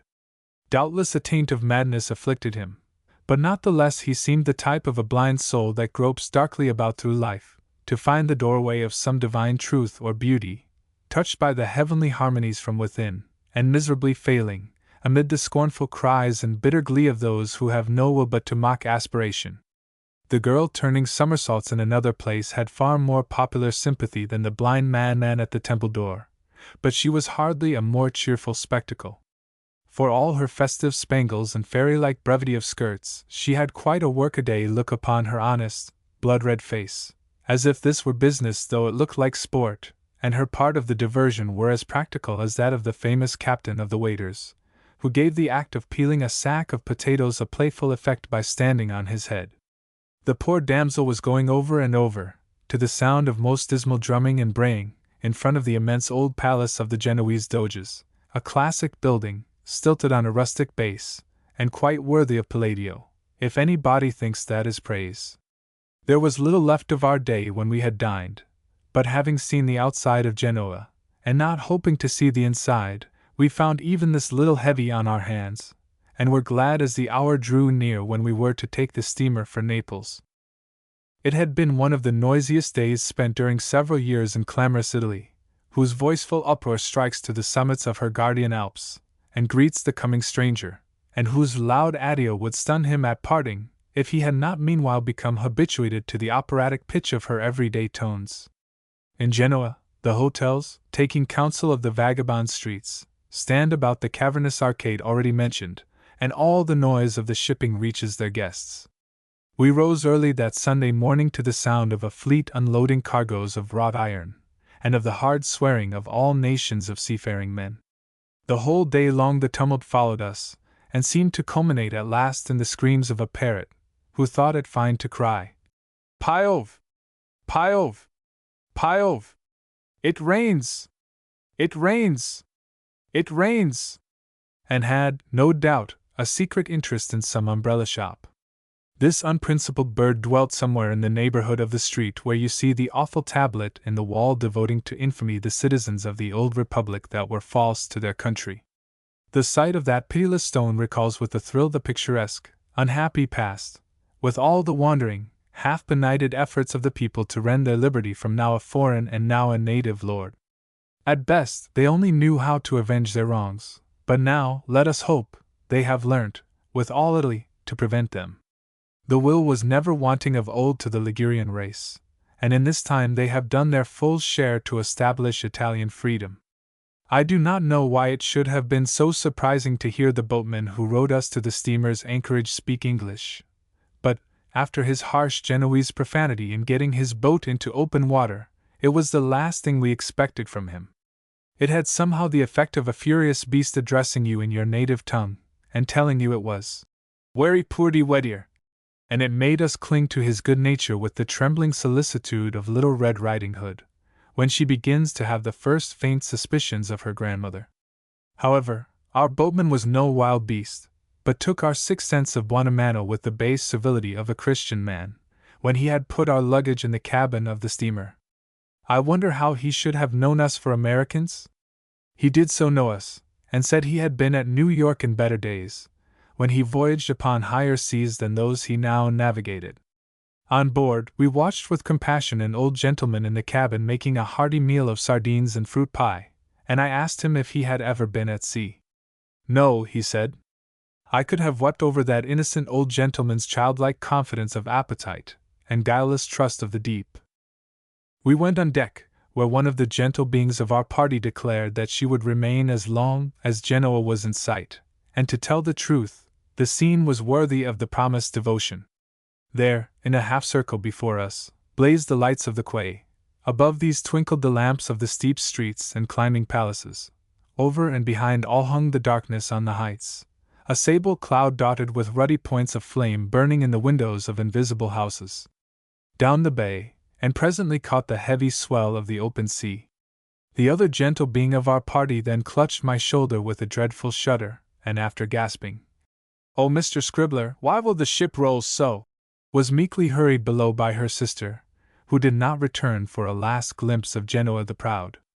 In a moment heaven's sweet pity flapped away as with the seagull's wings, and I too felt that there was no help for it, and that I must go and lie down in the cabin. With anguished eyes I beheld upon the shelf opposite to mine the innocent old gentleman who had lately supped so confidently on sardines and fruit pie. He lay upon his back, groaning softly to himself. 6. By sea from Genoa to Naples. I, like the Englishman who had no prejudices, I do hate a Frenchman, and there were many Frenchmen among our passengers on the Messina, in whose company I could hardly have been happy, had I not seen them horribly seasick. After the imprudent old gentleman of the sardines and fruit pie, these wretched Gauls were the first to be seized with the malady, which became epidemic, and were miserable up to the last moment on board. To the enormity of having been born Frenchmen, they added the crime of being commercial travelers, a class of fellow men of whom we know little at home, but who are met everywhere in European travel. They spend more than half their lives in movement from place to place, and they learned to snatch from every kind of travel its meager comforts, with an insolent disregard of the rights and feelings of other passengers. They excuse an abominable trespass with a cool "Pardon!" take the best seat everywhere, and especially treat women with a savage rudeness, to which an American vainly endeavors to accustom his temper. I have seen commercial travelers of all nations, and I think I must award the French nation the discredit of producing the most odious commercial travelers in the world. The Englishman of this species wraps himself in his rugs, and rolls into his corner, defiantly, but not aggressively, boorish. The Italian is almost a gentleman. The German is apt to take sausage out of a newspaper and eat it with his penknife. The Frenchman aggravates human nature beyond endurance by his restless ill-breeding, and his evident intention not only to keep all his own advantages, but to steal some of yours upon the first occasion. There were 3 of these monsters on our steamer, one a slight, bloodless young man, with pale blue eyes and an incredulous grin, another, a gigantic full-bearded animal in spectacles, the third an infamous plump little creature, in absurdly tight pantaloons, with a cast in his eye, and a habit of sucking his teeth at table. When this wretch was not writhing in the agonies of seasickness, he was on deck with his comrades, lecturing them upon various things, to which the bloodless young man listened with his incredulous grin, and the bearded giant in spectacles attended with a choke look about the eyes, like a suffering ox. They were constantly staggering in and out of their stateroom, which, for my sins, was also mine, and opening their abominable commodious traveling bags, or brushing their shaggy heads at the reeling mirror, and since they were born into the world, I think they had never cleaned their fingernails. They wore their hats at dinner, but always went away, after soup, deadly pale. 2. In contrast with these cattle, what polished and courtly gentlemen were the sailors and firemen! As for our captain, he would in any company have won notice for his gentle and high-bred way. In his place at the head of the table among these Frenchmen, he seemed to me the finest gentleman I had ever seen. He had spent his whole life at sea, and had voyaged in all parts of the world except Japan, where he meant some day, he said, to go. He had been first a cabin boy on a little Genoese schooner, and he had gradually risen to the first place on a sailing vessel, and now he had been selected to fill a commander's post on this line of steamers. It is an admirable line of boats, not belonging, I believe, to the Italian government, but much under its control, leaving Genoa every day for Leghorn, Naples, Palermo, and Ancona, on the Adriatic coast. The captain had sailed a good deal in American waters, but chiefly on the Pacific coast, trading from the Spanish Republican ports to those of California. He had been in that state during its effervescent days, when everything foul floated to the top, and I am afraid he formed there but a bad opinion of our people, though he was far too courteous to say outright anything of this sort. He had very fine, shrewd blue eyes, a lean, weather-beaten, kindly face, and a cautious way of saying things. I hardly expected him to turn out so red-hot a Democrat as he did on better acquaintance, but being a warm friend of man myself, I was not sorry. Garibaldi was the beginning and ending of his political faith, as he is with every enthusiastic Italian. The honest soul's conception of all concrete evil was brought forth in 2 words, of odd enough application. In Europe, and Italy more particularly, true men have suffered chiefly from this form of evil, and the captain evidently could conceive of no other cause of suffering anywhere. We were talking of the American War, and when the captain had asked the usual question, "Quando finirà mai questa guerra?" and I had responded as usual, "Ah, se I vo pazienza," the captain gave a heavy sigh, and turning his head pensively aside, plucked his grapes from the cluster a moment in silence. Then he said, "You Americans are in the habit of attributing this war to slavery. The cause is not sufficient." I ventured to demur and explain. "No," said the captain, "the cause is not sufficient. We Italians know the only cause which could produce a war like this." I was naturally anxious to be instructed in the Italian theory, hoping it might be profounder than the English notion that we were fighting about tariffs. The captain frowned, looked at me carefully, and then said, "In this world there is but one cause of mischief, the Jesuits." 3. The first night out, from Genoa to Leghorn, was bad enough, but that which succeeded our departure from the latter port was by far the worst of the three we spent in our voyage to Naples. How we envied the happy people who went ashore at Leghorn! I think we even envied the bones of the Venetians, Pisans, and Genoese who met and slew each other in the long-forgotten sea fights, and sank too deeply through the waves to be stirred by their restless tumult. Every one has heard tell of how cross and treacherous a sea the Mediterranean is in winter, and my own belief is that he who has merely been seasick on the Atlantic should give the Mediterranean a trial before professing to have suffered everything of which human nature is capable. Our steamer was clean enough and staunch enough, but she was not large, no bigger, I thought, than a gondola, that night as the waves tossed her to and fro, till unwinged things took flight all through her cabins and over her decks. My berth was placed transversely instead of lengthwise with the boat, an ingenious arrangement to heighten seasick horrors, and dashed the blood of the sufferer from brain to boots with exaggerated violence at each roll of the boat, and I begged the steward to let me sleep upon one of the lockers in the cabin. I found many of my agonized species already laid out there, and the misery of the three French commercial travelers was so great, that, in the excess of my own dolor, it actually afforded me a kind of happiness, and I found myself smiling at times to see the giant, with the eyes of a choked ox, rise up and faintly bellow. Indeed, there was something eldritch and unearthly in the whole business, and I think a kind of delirium must have resulted from the seasickness. Otherwise, I shall not know how to account for having attributed a kind of consciousness and individuality to the guidebook of a young American who had come aboard at Leghorn. He turned out afterward to be the sweetest soul in the world, and I am sorry now that I regarded with amusement his failure to smoke off his sickness. He was reading his guidebook with great diligence and unconcern, when suddenly I marked him lay it softly down, with that excessive deliberation which men use at such times, and vanish with great dignity from the scene. Thus abandoned to its own devices, this guidebook began its night-long riots, setting out upon a tour of the cabin with the first lurch of the boat that threw it from the table upon the floor. I heard it careen at once wildly to the cabin door, and knock to get out, and failing in this, returned more deliberately to the stern of the boat, interrogating the tables and chairs, which had got their sea legs on, and asking them how they found themselves. Arrived again at the point of starting, it seemed to pause a moment, and then I saw it setting forth on a voyage of pleasure in the low company of a French hat, which, being itself a French book, I suppose it liked.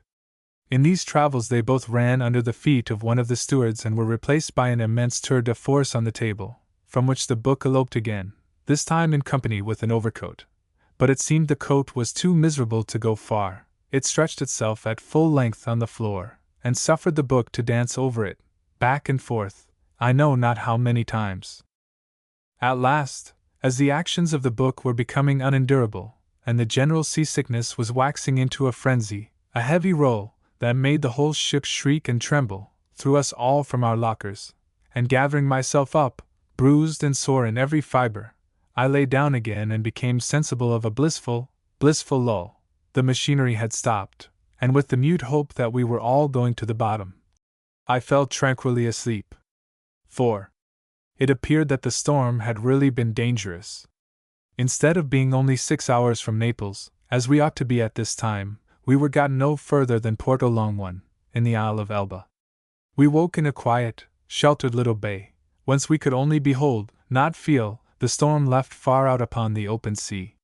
From this we turned our heavy eyes gladly to the shore, where a white little town was settled, like a flight of gulls upon the beach, at the feet of green and pleasant hills, whose gentle lines rhymed softly away against the sky. At the end of either arm of the embracing land in which we lay, stood grey, placid old forts, with peaceful sentries pacing their bastions, and weary ships creeping round their feet, under guns looking out so kindly and harmlessly, that I think General himself would not have hesitated, except, perhaps, from a profound sentiment of regret for offering the violence, to attack them.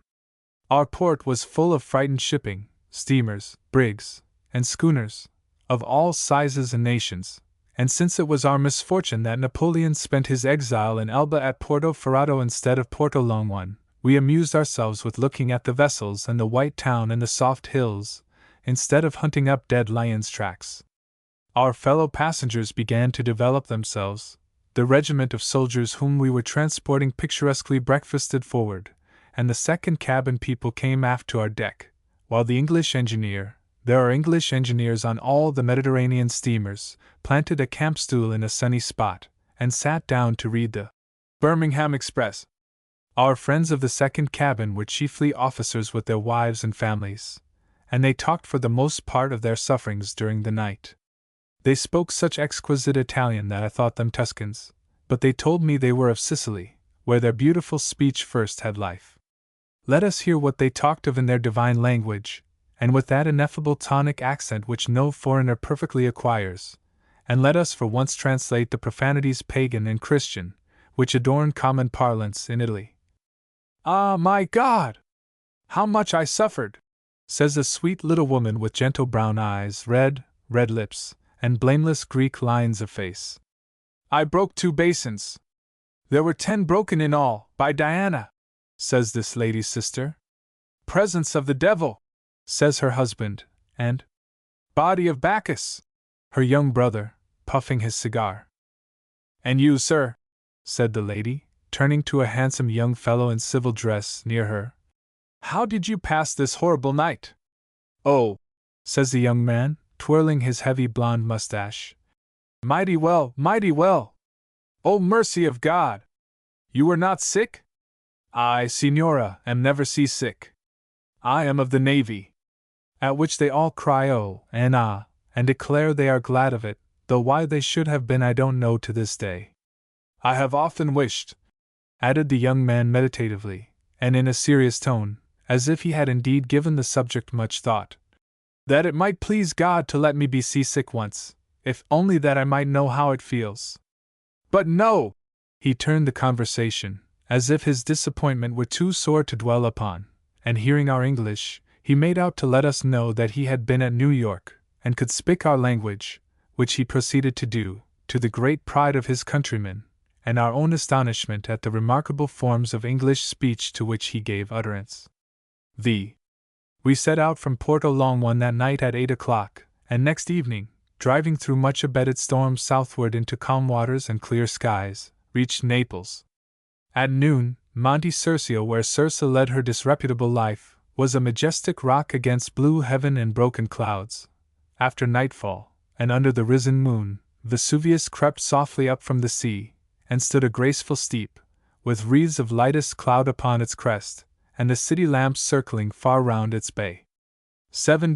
Certain things in Naples. Perhaps some reader of mine who visited Naples under the old disorder of things, when the Bourbon and the Camorra reigned, will like to hear that the pitched battle which travelers formerly fought, in landing from their steamer, is now gone out of fashion. Less truculent boatmen I never saw than those who rowed us ashore at Naples. They were so quiet and peaceful that they harmonized perfectly with that tranquil scene of drowsy twinkling city lights, slumbrous mountains, and calm sea, and, as they dipped softly toward us in the glare of the steamer's lamps, I could only think of Tennyson's description. The mystery of this placidity had been already solved by our captain, whom I had asked what price I should bargain to pay from the steamer to the shore. "There is a tariff," said he, "and the boatmen keep to it. The Neapolitans are good people, buona gente, and only needed justice to make them obedient to the laws." I must say that I found this to be true. The fares of all public conveyances are now fixed, and the attempts which drivers occasionally make to cheat you seem to be rather the involuntary impulses of old habit than deliberate intentions to do you wrong. You pay what is due, and as your man merely rumbles internally when you turn away, you must be a very timid signorin, indeed, if you buy his content with anything more. I fancy that all these things are now much better managed in Italy than in America, only we grumble at them there and stand them in silence at home. Every one can recall frightful instances of plunder, in which he was the victim, at New York, in which the robbery had none of the neatness of an operation, as it often has in Italy, but was a brutal mutilation. And then as regards civility from the same kind of people in the two countries, there is no comparison that holds in favor of us. All questions are readily and politely answered in Italian travel, and the servants of companies are required to be courteous to the public, whereas, one is only too glad to receive a silent snub from such people at home. 2. The first sun that rose after our arrival in Naples was mild and warm as a May sun, though we were quite in the heart of November. We early strolled out under it into the crowded ways of the city, and drew near as we might to that restless, thronging, gossiping southern life, in contrast with which all northern existence seems only a sort of hibernation. The long Toledo, on which the magnificence of modern Naples is threaded, is the most brilliant and joyous street in the world, but I think there is less of the quaintness of Italian civilization to be seen in its vivacious crowds than anywhere else in Italy. One easily understands how, with its superb length and straightness, and its fine, respectable, commonplace-looking houses, it should be the pride of a people fond of show, but after Venice and Genoa it has no picturesque charm. Nay, even busy Milan seems less modern and more picturesque. The lines of the lofty palaces on the Toledo are seldom broken by the facade of a church or other public edifice, and when this does happen, the building is sure to be coldly classic or frantically Baroque. You weary of the Toledo's perfect repair, of its monotonous iron balconies, its monotonous lofty windows, and it would be insufferable if you could not turn out from it at intervals into one of those wondrous little streets which branch up on one hand and down on the other, rising and falling with flights of steps between the high, many-balconied walls. They ring all day with the motliest life of fishermen, fruit vendors, chestnut roasters, and idlers of every age and sex, and there is nothing so full of local color, unless it be the little up and down hill streets in Genoa. Like those, the by-streets of Naples are only meant for foot passengers, and a carriage never enters them, but sometimes, if you are so blessed, you may see a mule climbing the long stairways, moving solemnly under a stack of straw, or tinkling gaily downstairs, bestridden by a swarthy, handsome peasant, all glittering teeth and eyes and flaming Phrygian cap. The rider exchanges lively salutations and sarcasms with the bystanders in his way, and perhaps brushes against the bagpipers who bray constantly in those hilly defile. They are in Neapolitan costume, these Paffareri, and have their legs incomprehensibly tied up in the stockings and garters affected by the peasantry of the provinces, and wear brave red sashes about their waists. They are simple, harmless-looking people, and would no doubt rob and kill in the most amiable manner, if brigandage came into fashion in their neighborhood. Sometimes the student of men may witness a Neapolitan quarrel in these streets, and may pick up useful ideas of invective from the remarks of the fat old women who always take part in the contests. But though we were 10 days in Naples, I only saw one quarrel, and I could have heard much finer violence of language among the gondoliers at any ferry in Venice than I heard in this altercation. The Neapolitans are, of course, furious in traffic. They sell a great deal, and very boisterously, the fruit of the cactus, which is about as large as an egg, and which they peel to a very bloody pulp, and lay out, a sanguinary presence, on boards for purchase. It is not good to the uncultivated taste, but the stranger may stop and drink, with relish and refreshment, the orangeade and lemonade mixed with snow and sold at the little booths on the street corners. These stands looks much like the shrines of the Madonna in other Italian cities, and a friend of ours was led, before looking carefully into their office, to argue immense Neapolitan piety from the frequency of their ecclesiastical architecture. They are, indeed, the shrines of a god much worshipped during the long Neapolitan summers, and it was the profound theory of the Bourbon kings of Naples, that, if they kept their subjects well supplied with snow to cool their drink, there was no fear of revolution. It shows how liable statesmen are to err, that, after all, the Neapolitans rose, drove out the Bourbons, and welcomed Garibaldi. The only part of the picturesque life of the side streets which seems ever to issue from them into the Toledo is the goatherd with his flock of milch goats, which mingle with the passers in the avenues as familiarly as with those of the alley, and thrust aside silk-hidden hoops, and brush against dandies' legs, in their course, but keep on perfect terms with everybody.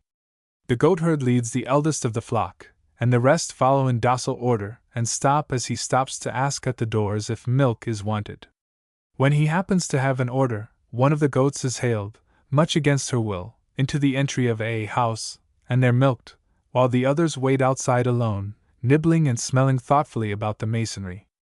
It is noticeable that none of the good-natured passers seem to think these goats a great nuisance in the crowded street, but all make way for them as if they were there by perfect right, and were no inconvenience. On the Toledo people keep upon the narrow sidewalks, or strike out into the carriageway, with an indifference to hoofs and wheels which one, after long residence in tranquil Venice, cannot acquire, in view of the furious Neapolitan driving. That old comprehensive gig of Naples, with which many pens and pencils have familiarized the reader, is nearly as hard to find there now as the Lazzaroni, who have gone out altogether. You may still see it in the remoter quarters of the city, with its complement of 12 passengers to one horse, distributed 2 on each thill, 4 on the top seats, 1 at each side, and 2 behind, but in the Toledo it has given place to much finer vehicles. Slight buggies, which take you anywhere for half a franc, are the favorite means of public conveyance, and the private turnouts are of every description and degree. Indeed, all the Neapolitans take to carriages, and the Strand in London at 6 o'clock in the evening is not a greater jam of wheels than the Toledo in the afternoon. Shopping feels the expansive influence of the out-of-doors life, and ladies do most of it as they sit in their open carriages at the shop doors, ministered to by the neat-handed shopmen. They are very languid ladies. As they recline upon their carriage cushions, they are all black-eyed, and of an olive pallor, and have gloomy rings about their fine eyes, like the dark-faced dandies who bow to them. This Neapolitan look is very curious, and I have not seen it elsewhere in Italy. It is a look of peculiar pensiveness, and comes, no doubt, from the peculiarly heavy growth of lashes which fringes the lower eyelid. Then there is the weariness in it of all peoples whose summers are fierce and long.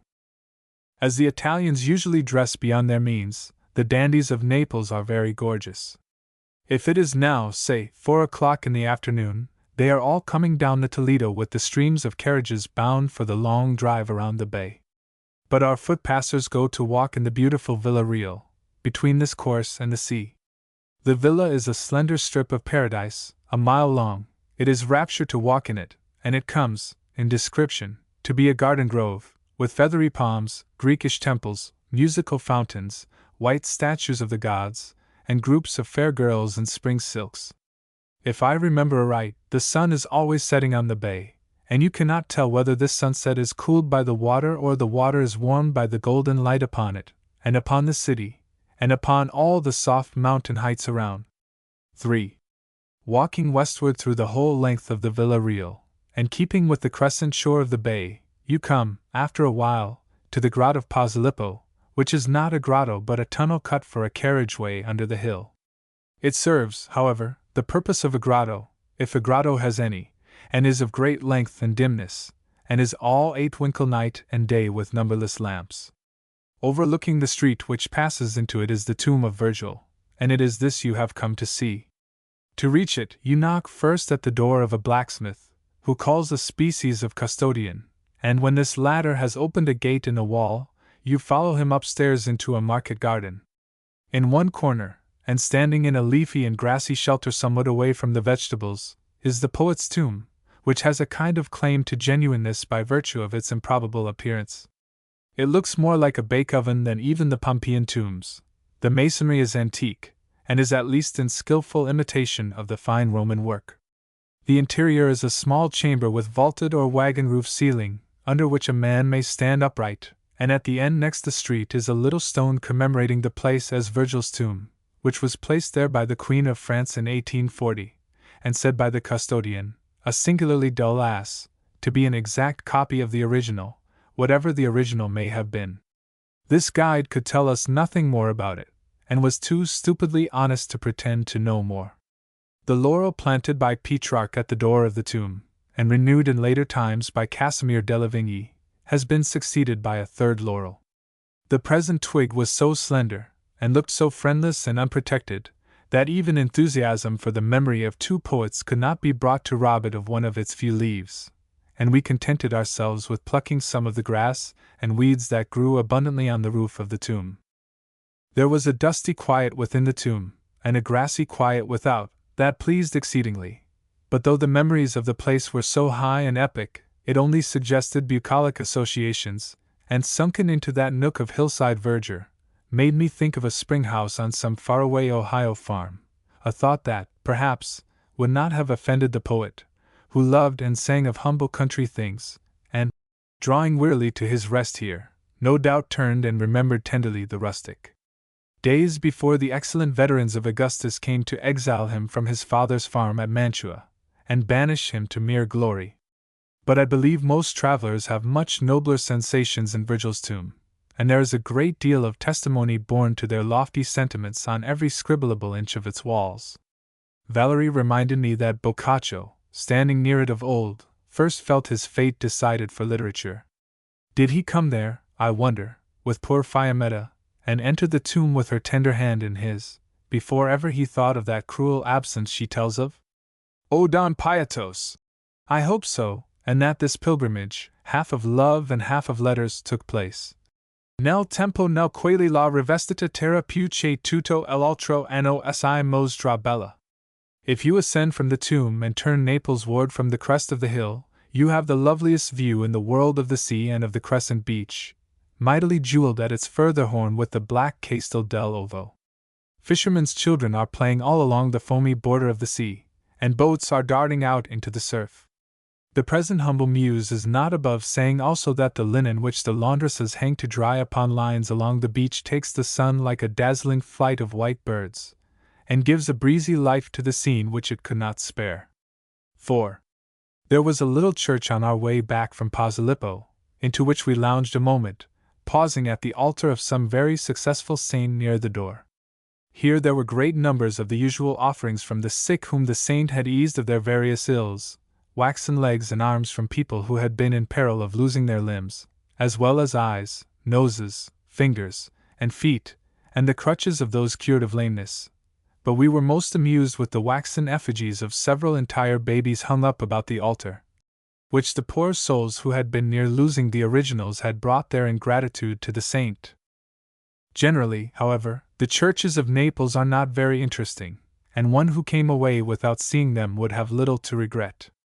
The pictures are seldom good, and though there are magnificent chapels in St. Januarius, and fine Gothic tombs at Santa Chiara, the architecture is usually rococo. I fancy that Naples has felt the damage of Spanish taste in such things as well as Spanish tyranny in others. Indeed, I saw much there which reminded me of what I had read about Spain rather than what I had seen in Italy, and all Italian writers are agreed in attributing the deprivation of Naples to the long Spanish dominion. It is well known how the Spaniards ruled their provinces, and their gloomy despotism was probably never more cruelly felt than in Italy, where the people were least able to bear it. I had a heartfelt exultation in walking through the quarter of the city where the tumults of Masaniello had raged, and if only for a few days struck mortal terror to the brutal pride of the viceroy. But I think I had a better sense of the immense retribution which has overtaken all memory of Spanish rule in Naples as we passed through the palace of Capo di Monte. This was the most splendid seat of the Spanish Bourbon, whose family, inheriting its power from the violence of other times, held it with violence in these, and in one of the chief saloons of the palace, which is now Victor Emmanuel's, were pictures representing scenes of the Revolution of 1860, while the statuette of a Garibaldino, in his red shirt and all his heroic rudeness, was defiantly conspicuous on one of the tables.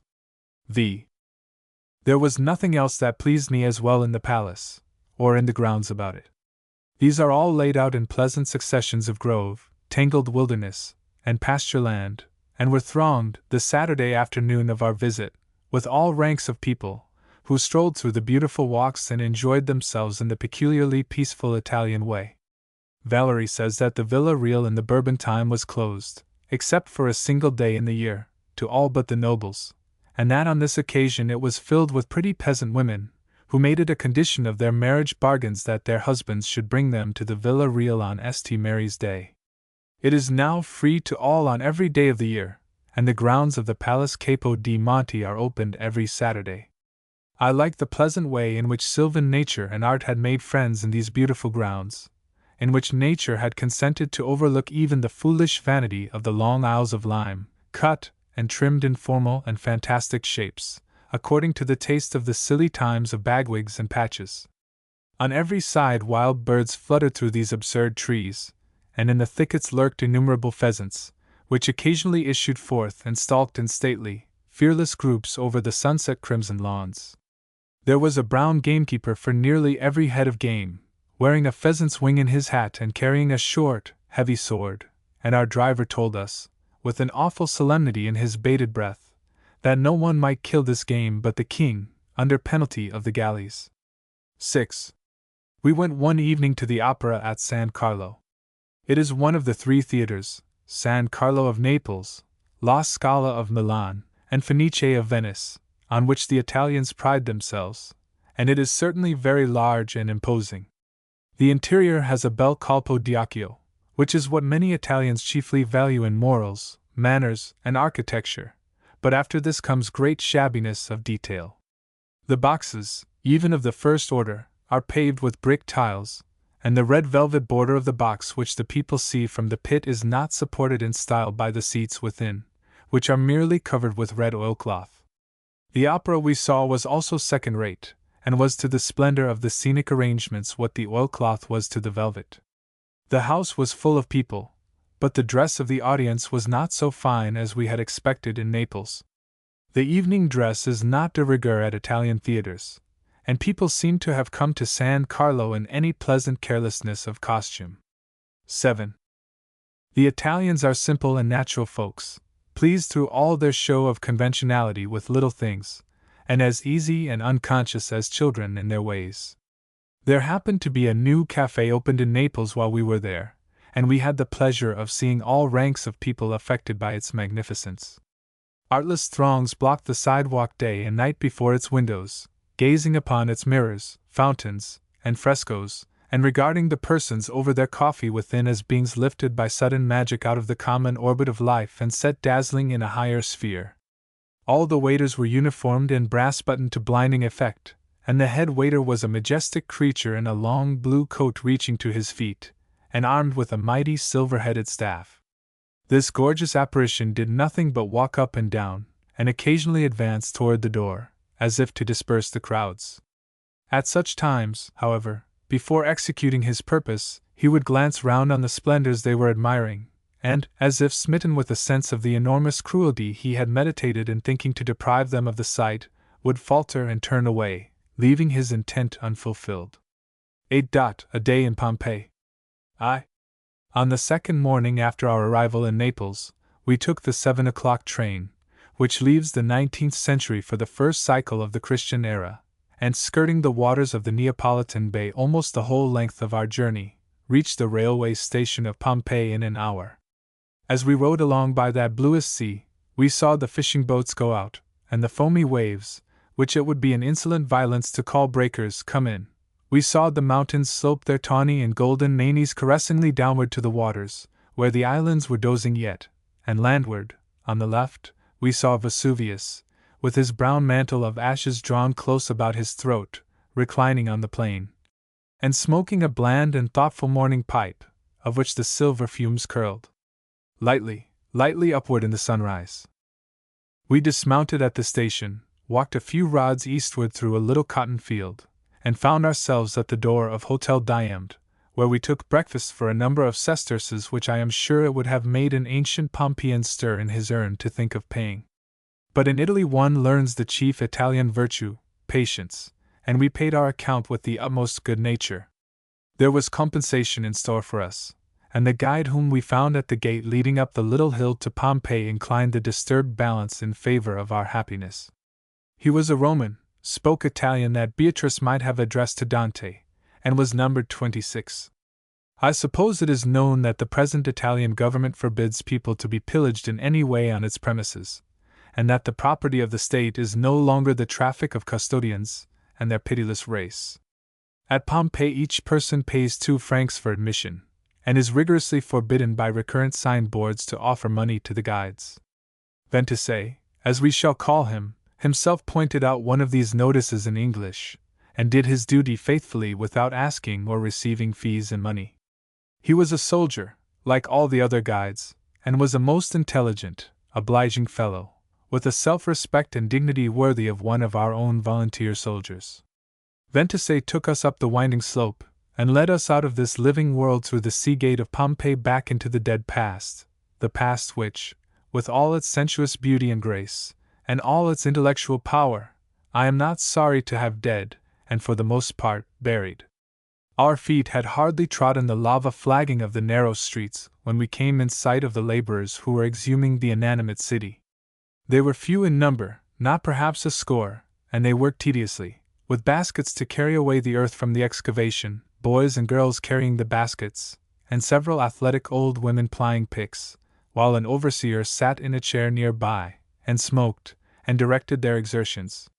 They dig down about 8 or 10 feet, uncovering the walls and pillars of the houses, and the mason, who is at hand, places little iron rivets in the stucco to prevent its fall where it is weak, while an artist attends to wash and clean the frescoes as fast as they are exposed.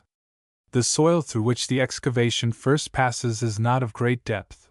The ashes which fell damp with scalding rain, in the second eruption, are perhaps 5 feet thick. The rest is of that porous stone which descended in small fragments during the first eruption. A depth of at least 2 feet in this stone is always left untouched by the laborers till the day when the chief superintendent of the work comes out from Naples to see the last layers removed, and it is then that the beautiful mosaic pavements of the houses are uncovered, and the interesting and valuable objects are nearly always found. The wonder was, seeing how slowly the work proceeded, not that 2/3 of Pompeii were yet buried, but that 1/3 had been exhumed. We left these hopeless toilers, and went downtown into the Forum, stepping aside on the way to look into one of the Pompeian courts of common pleas. 2. Now Pompeii is, in truth, so full of marvel and surprise that it would be unreasonable to express disappointment with Pompeii in fiction. And yet I cannot help it. An exuberant carelessness of phrase in most writers and talkers who describe it had led me to expect much more than it was possible to find there. In my Pompeii I confess that the houses had no roofs. In fact, the rafters which sustained the tiles being burnt, how could the roofs help falling in? But otherwise my Pompeii was a very complete affair. The walls all rose to their full height. Doorways and arches were perfect. The columns were all unbroken and upright. Putting roofs on my Pompeii, you might have lived in it very comfortably. The real Pompeii is different. It is seldom that any wall is unbroken. Most columns are fragmentary, and though the ground plans are always distinct, very few rooms in the city are perfect in form, and the whole is much more ruinous than I thought. But this ruin once granted, and the idle disappointment at its greatness overcome, there is endless material for study, instruction, and delight. It is the revelation of another life, and the utterance of the past is here more perfect than anywhere else in the world. Indeed, I think that the true friend of Pompeii should make it a matter of conscience, on entering the enchanted city, to cast out of his knowledge all the rubbish that has fallen into it from novels and travels, and to keep merely the facts of the town's luxurious life and agonizing death, with such incidents of the eruption as he can remember from the description of Pliny. These are the spells to which the sorcery yields, and with these in your thought you can rehabilitate the city until Venice seems to be a valet de place of the 1st century, and yourselves a set of blonde barbarians to whom he is showing off the splendors of one of the most brilliant towns of the empire of Titus. Those sad furrows in the pavement become vocal with the joyous rattle of chariot wheels on a sudden, and you prudently step up on the narrow sidewalks and rub along by the little shops of wine, and grain, and oil, with which the thrifty voluptuaries of Pompeii flank their street doors. The counters of these shops run across their fronts, and are pierced with round holes on the top, through which you see dark depths of oil in the jars below, and not sullen lumps of ashes. Those stately amphorae behind are full of wine, and in the corners are bags of wheat. This house, with a shop on either side, whose is it? 26. It is the house of the great Sallust, my master's. Would you like his autograph? I know one of his slaves who would sell it. You are a good deal stared at, naturally, as you pass by, for people in Pompeii have not much to do, and besides, a Briton is not an everyday sight there, as he will be one of these centuries. The skins of wild beasts are little worn in Pompeii, and those bold-eyed Roman women think it rather odd that we should like to powder our shaggy heads with brick dust. However, these are matters of taste. We, for our part, cannot repress a feeling of disgust at the loungers in the street, who, 26, tells us, are all going to soak themselves half the day in the baths yonder, for, if there is in Pompeii one thing more offensive than another to our savage sense of propriety, it is the personal cleanliness of the inhabitants. We little know what a change for the better will be wrought in these people with the lapse of time, and that they will yet come to wash themselves but once a year, as we do. The reader may go on doing this sort of thing at some length for himself, and may imagine, if he pleases, a boastful conversation among the Pompeians at the baths, in which the barbarians hear how Agricola has broken the backbone of a rebellion in Britain, and in which all the speakers begin their observations with, "Ho! My Lepidus!" and "Ha! My Diamd!" In the meantime we return to the present day, and step down the street of Plenty along with Ventissae. 3. It is proper, after seeing the sights of some of the principal temples in Pompeii, such as those of Jupiter and Venus, to cross the fields that cover a great breadth of the buried city, and look into the amphitheater, where, as everybody knows, the lions had no stomach for Glaucus on the morning of the fatal eruption. The fields are now planted with cotton, and of course we thought those commonplaces about the wonder the Pompeians would feel could they come back to see that New World plant growing above their buried homes. We might have told them, the day of our visit, that this cruel plant, so long watered with the tears of slaves, and fed with the blood of men, was now an exile from its native fields, where war was plowing with sword and shot the guilty land, and rooting up the subtlest fibers of the oppression in which cotton had grown king. And the ghosts of wicked old Pompeii, remembering the manifold sins that called the fires of hell to devour her, and thinking on this exiled plant, the latest witness of God's unforgetting justice, might well have shuddered, through all their shadow, to feel how terribly he destroys the enemies of nature and man. But the only Pompeian presences which haunted our passage of the cotton field were certain small, with soft black eyes and graceful ways, who ran before us and plucked the bolls of the cotton and sold them to us. Embassies bearing red and white grapes were also sent out of the cottages to our excellencies, and there was some doubt of the currency of the coin which we gave these poor children in return. There are now but few peasants living on the land over the head of Pompeii, and the government allows no sales of real estate to be made except to itself. The people who still dwell here can hardly be said to own their possessions, for they are merely allowed to cultivate the soil. A guard stationed night and day prevents them from making excavations, and they are severely restricted from entering the excavated quarters of the city alone. The cotton whitens over 2/3 of Pompeii yet interred. Happy the generation that lives to learn the wondrous secrets of that sepulchre. For, when you have once been at Pompeii, this phantasm of the past takes deeper hold on your imagination than any living city, and becomes and is the metropolis of your dreamland forever. O marvelous city! Who shall reveal the cunning of your spell? Something not death, something not life, something that is the one when you turn to determine its essence as the other. What is it comes to me at this distance of that which I saw in Pompeii? The narrow and curving, but not crooked streets, with the blazing sun of that Neapolitan November falling into them, or clouding their will-worn lava with the black shadows of the many-tinted walls, the houses, and the gay columns of white, yellow, and red, the delicate pavements of mosaic, the skeletons of dusty cisterns and dead fountains, inanimate garden spaces with pygmy statues suited to their littleness, suites of fairy bedchambers, painted with exquisite frescoes, dining halls, with joyous scenes of hunt and banquet on their walls, the ruinous sites of temples, the melancholy emptiness of booths and shops and jolly drinking houses, the lonesome tragic theater, with a modern Pompeian drawing water from a well there, the baths with their roofs perfect yet, and the stucco bas-reliefs all but unharmed, around the whole, the city wall crowned with slender poplars, outside the gates, the long avenue of tombs, and the Appian way stretching on to Stabi, and in the distance, Vesuvius, brown and bare, with his fiery breath scarce visible against the cloudless heaven. These are the things that float before my fancy as I turn back to look at myself walking those enchanted streets, and to wonder if I could ever have been so blessed. For there is nothing on the earth, or under it, like Pompeii.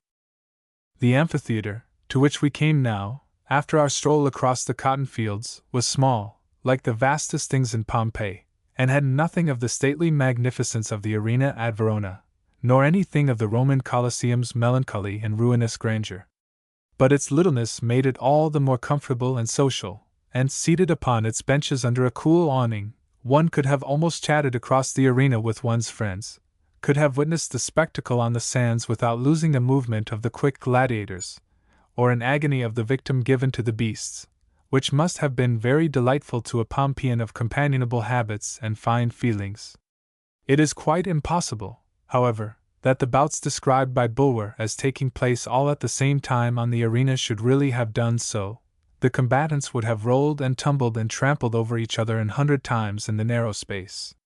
Of all the voices with which it once rang, the poor little amphitheater has kept only an echo. But this echo is one of the most perfect ever heard, prompt, clear, startling.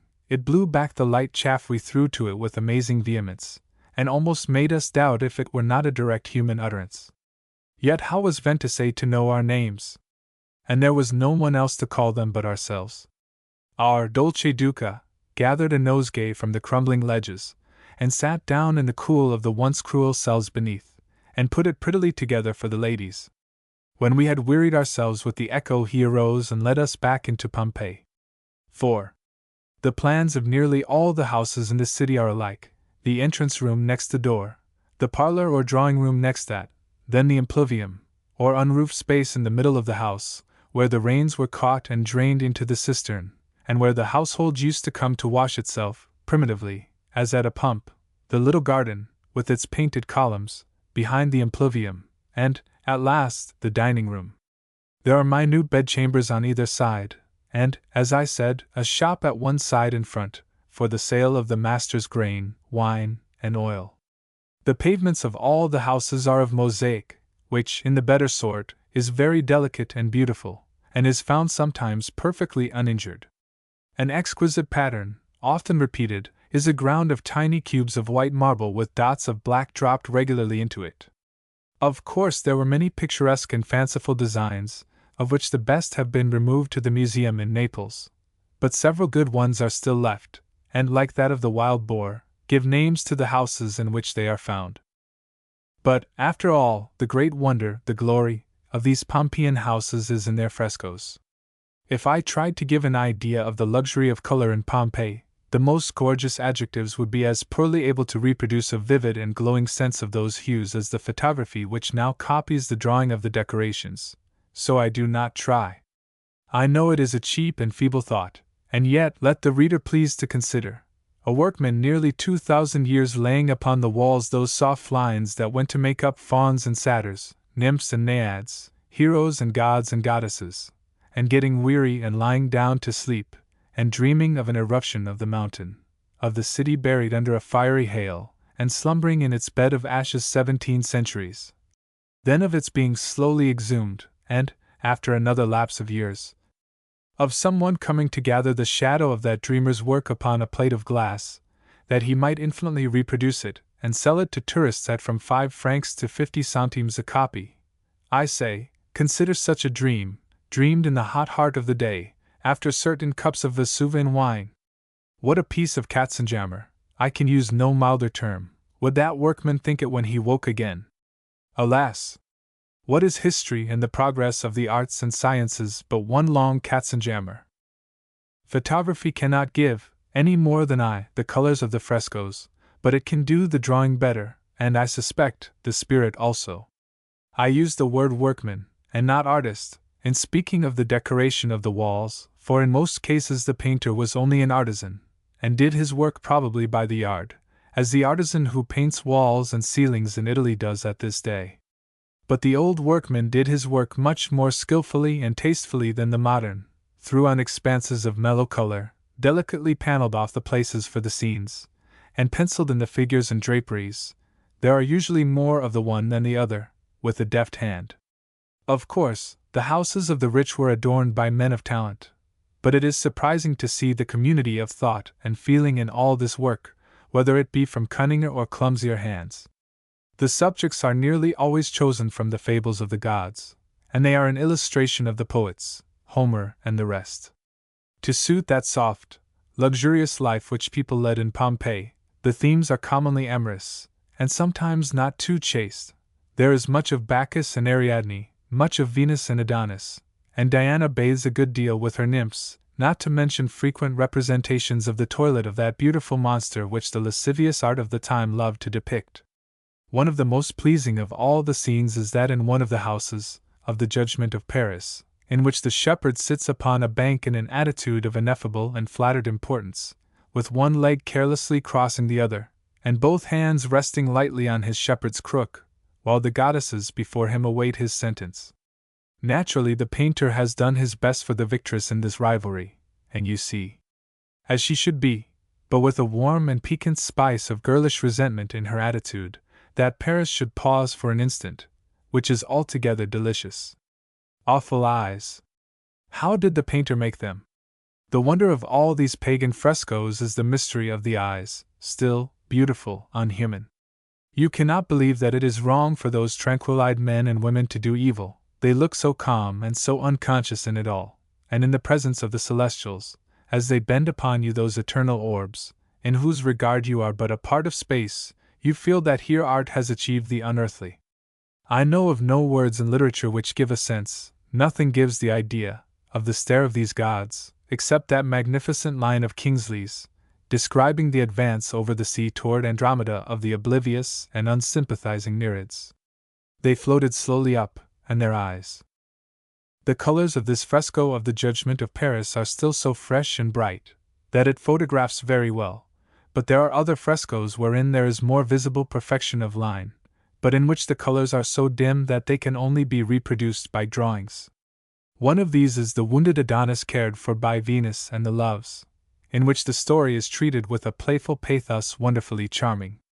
The fair boy leans in the languor of his hurt toward Venus, who sits utterly disconsolate beside him, while the Cupids busy themselves with such slight surgical offices as Cupids may render.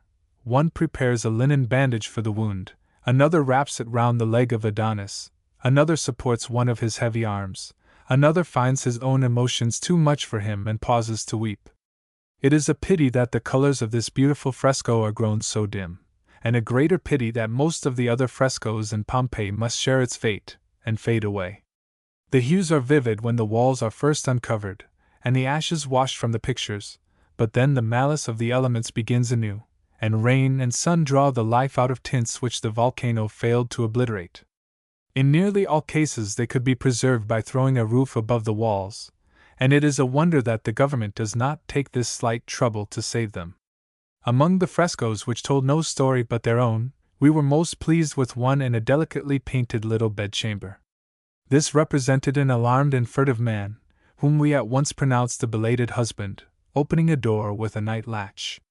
Nothing could have been better than this miserable wretch's cowardly haste and cautious noiselessness in applying his key. Apprehension sat upon his brow, confusion dwelt in his guilty eye. He had been out till 2 o'clock in the morning, electioneering for Pansa, the friend of the people.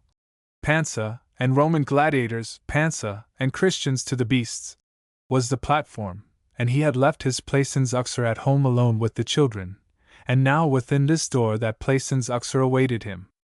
You have read, no doubt, of their discovering, a year or two since, in making an excavation in a Pompeian street, the molds of 4 human bodies, 3 women and a man, who fell down, blind and writhing, in the storm of fire 1800 years ago, whose shape the settling and hardening ashes took, whose flesh wasted away, and whose bones lay there in the hollow of the matrix till the cunning of this time found them, and, pouring liquid plaster round the skeletons, clothed them with human form again, and drew them forth into the world once more.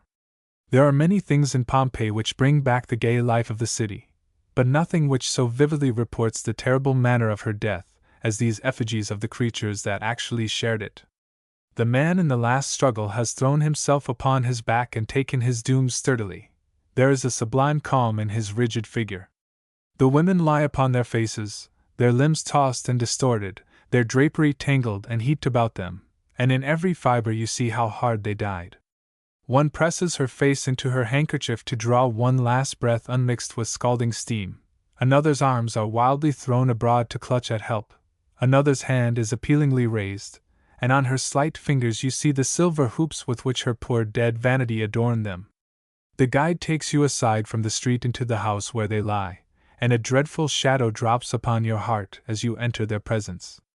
Without, The hailstorm seems to fall again, and the whole sunny plain to be darkened with its ruin, and the city to send up the tumult of her despair. What is there left in Pompeii to speak of after this? The long street of tombs outside the walls? Those that died before the city's burial seem to have scarcely a claim to the solemnity of death. Shall we go see Diam's villa, and walk through the freedman's long underground vaults, where his friends thought to be safe, and were smothered in heaps? The garden ground grows wild among its broken columns with weeds and poplar saplings. In one of the corridors they sell photographs, on which, if you please, Ventese has his bottle, or drink money. So we escape from the doom of the calamity, and so, at last, the severely forbidden buonamano is paid. A dog may die many deaths besides choking with butter. We return slowly through the city, where we have spent the whole day, from 9 till 4 o'clock. We linger on the way, imploring Ventese if there is not something to be seen in this or that house. We make our weariness an excuse for sitting down, and cannot rend ourselves from the bliss of being in Pompeii. At last we leave its gates, and swear each other to come again many times while in Naples, and never go again. Perhaps it was as well. You cannot repeat great happiness. 9. A half hour at Herculaneum. The road from Naples to Herculaneum is, in fact, one long street. It hardly ceases to be city in Naples till it is town at Portici, and in the interval it is suburb, running between palatial lines of villas, which all have their names ambitiously painted over their doors. Great part of the distance this street is bordered by the bay, and, as far as this is the case, it is picturesque, as everything is belonging to marine life in Italy. Seafaring people go lounging up and down among the fishermen's boats drawn up on the shore, and among the fishermen's wives making nets, while the fishermen's children play and clamber everywhere, and over all flap and flutter the clothes hung on poles to dry. In this part of the street there are, of course, oysters, and grapes, and oranges, and cactus pulps, and cutlery, and iced drinks to sell at various booths, and commerce is exceedingly dramatic and boisterous over the bargains she offers, and equally, of course, murderous drinking shops lurk at intervals along the pavement, and luring to their recesses mariners of foreign birth, briefly ashore from their ships. The New York coffee house is there to attract my maritime fellow countrymen, and I know that if I look into that place of refreshment I shall see their honest, foolish faces flushed with drink, and with the excitement of buying the least they can for the most money. Poor souls! They shall drink that pleasant morning away in the society of Antonino, the best of Neapolitans, and at midnight, emptied of every soldo, shall arise, wrung with a fearful suspicion of treachery, and wander away under Antonino's guidance to seek the protection of the consul, or, taking the law into their own hands, shall proceed to clean out, more Americano, the New York coffee house. When Antonino shall develop into one of the landlords, and deal them the most artistic stab in Naples, handsome, worthy Antonino, tender-eyed, subtle, pitiless. 2. Where the road to Herculaneum leaves the bay and its seafaring life, it enters, between the walls of lofty, fly-blown houses, a world of macaroni haunted by foul odors, beggars, poultry, and insects. There were few people to be seen on the street, but through the open doors of the lofty fly-blown houses we saw flowery legions at work making macaroni, grinding macaroni, rolling it, cutting it, hanging it in mighty skeins to dry, and gathering it when dried, and putting it away. By the frequency of the wine shops we judged that the legions were a thirsty host, and by the number of the barber-surgeon shops, that they were a plethoric and too full-blooded host. The latter shops were in the proportion of 1 to 5 of the former, and the artist who had painted their signs had indulged his fancy in wild excesses of phlebotomy. We had found that, as we came south from Venice, science grew more and more sanguinary in Italy, and more disposed to let blood. At Ferrara, even, the propensity began to be manifest on the barber's signs, which displayed the device of an arm lanced at the elbow, and jetting the blood by a neatly described curve into a tumbler. Further south the same arm was seen to bleed at the wrist also, and at Naples an exhaustive treatment of the subject appeared, the favorite study of the artist being to represent a nude figure reclining in a genteel attitude on a bank of pleasant greensward, and bleeding from the elbows, wrists, hands, ankles, and feet. 3. In Naples everywhere one is surprised by the great number of English names which appear on business houses, but it was entirely bewildering to read a bill affixed to the gate of one of the villas on this road. This desirable property for sale. I should scarcely have cared to buy that desirable property, though the neighborhood seemed to be a favorite summer resort, and there were villas, as I said, nearly the whole way to Portisai. Those which stood with their gardens toward the bay would have been tolerable, no doubt, if they could have kept their windows shut to the vile street before their doors, but the houses opposite could have had no escape from its stench and noisomeness. It was absolutely the filthiest street I have seen anywhere outside of New York, excepting only that little street which, in Herculaneum, leads from the theater to the house of Argo. This pleasant avenue has a stream of turbid water in its center, bordered by begging children, and is either fouler or cleaner for the water, but I shall never know which. It is at a depth of some 50 or 60 feet below the elevation on which the present city of Portisai is built, and is part of the excavation made long ago to reach the plain on which Herculaneum stands, buried under its half-score of successive layers of lava, and ashes, and Portisai. We had the aid of all the virtuous poverty and leisure of the modern town. There was a vast deal of both, we found, in our search for the staircase by which you descend to the classic plain, and it proved a discovery involving the outlay of all the copper coin about us, while the site of the famous theater of Herculaneum was much more expensive than it would have been had we come there in the old time to see a play of Plautus or Terence. As for the theater, the large and highly ornamented theater, of which I read, only a little while ago, in an encyclopedia, we found it, by the light of our candles, a series of gloomy hollows, of the general complexion of coal bins and potato cellars. It was never perfectly dug out of the lava, and, as is known, it was filled up in the last century, together with other excavations, when they endangered the foundations of worthless Portisai overhead. I am amused to find myself so hot upon the poor property holders of Portisai. I suppose I should not myself, even for the cause of antiquity and the knowledge of classic civilization, like to have my house tumbled about my ears. But though it was impossible in the theater of Herculaneum to gain any idea of its size or richness, I remembered there the magnificent bronzes which had been found in it, and did a hasty reverence to the place.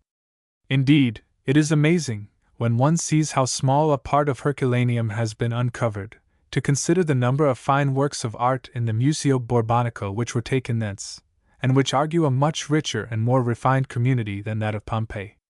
A third of the latter city has now been restored to the light of day, but though it has yielded abundance of all the things that illustrate the domestic and public life, and the luxury and depravity of those old times, and has given the once secret rooms of the museum their worst attraction, it still falls far below Herculaneum in the value of its contributions to the treasures of classic art, except only in the variety and beauty of its exquisite frescoes.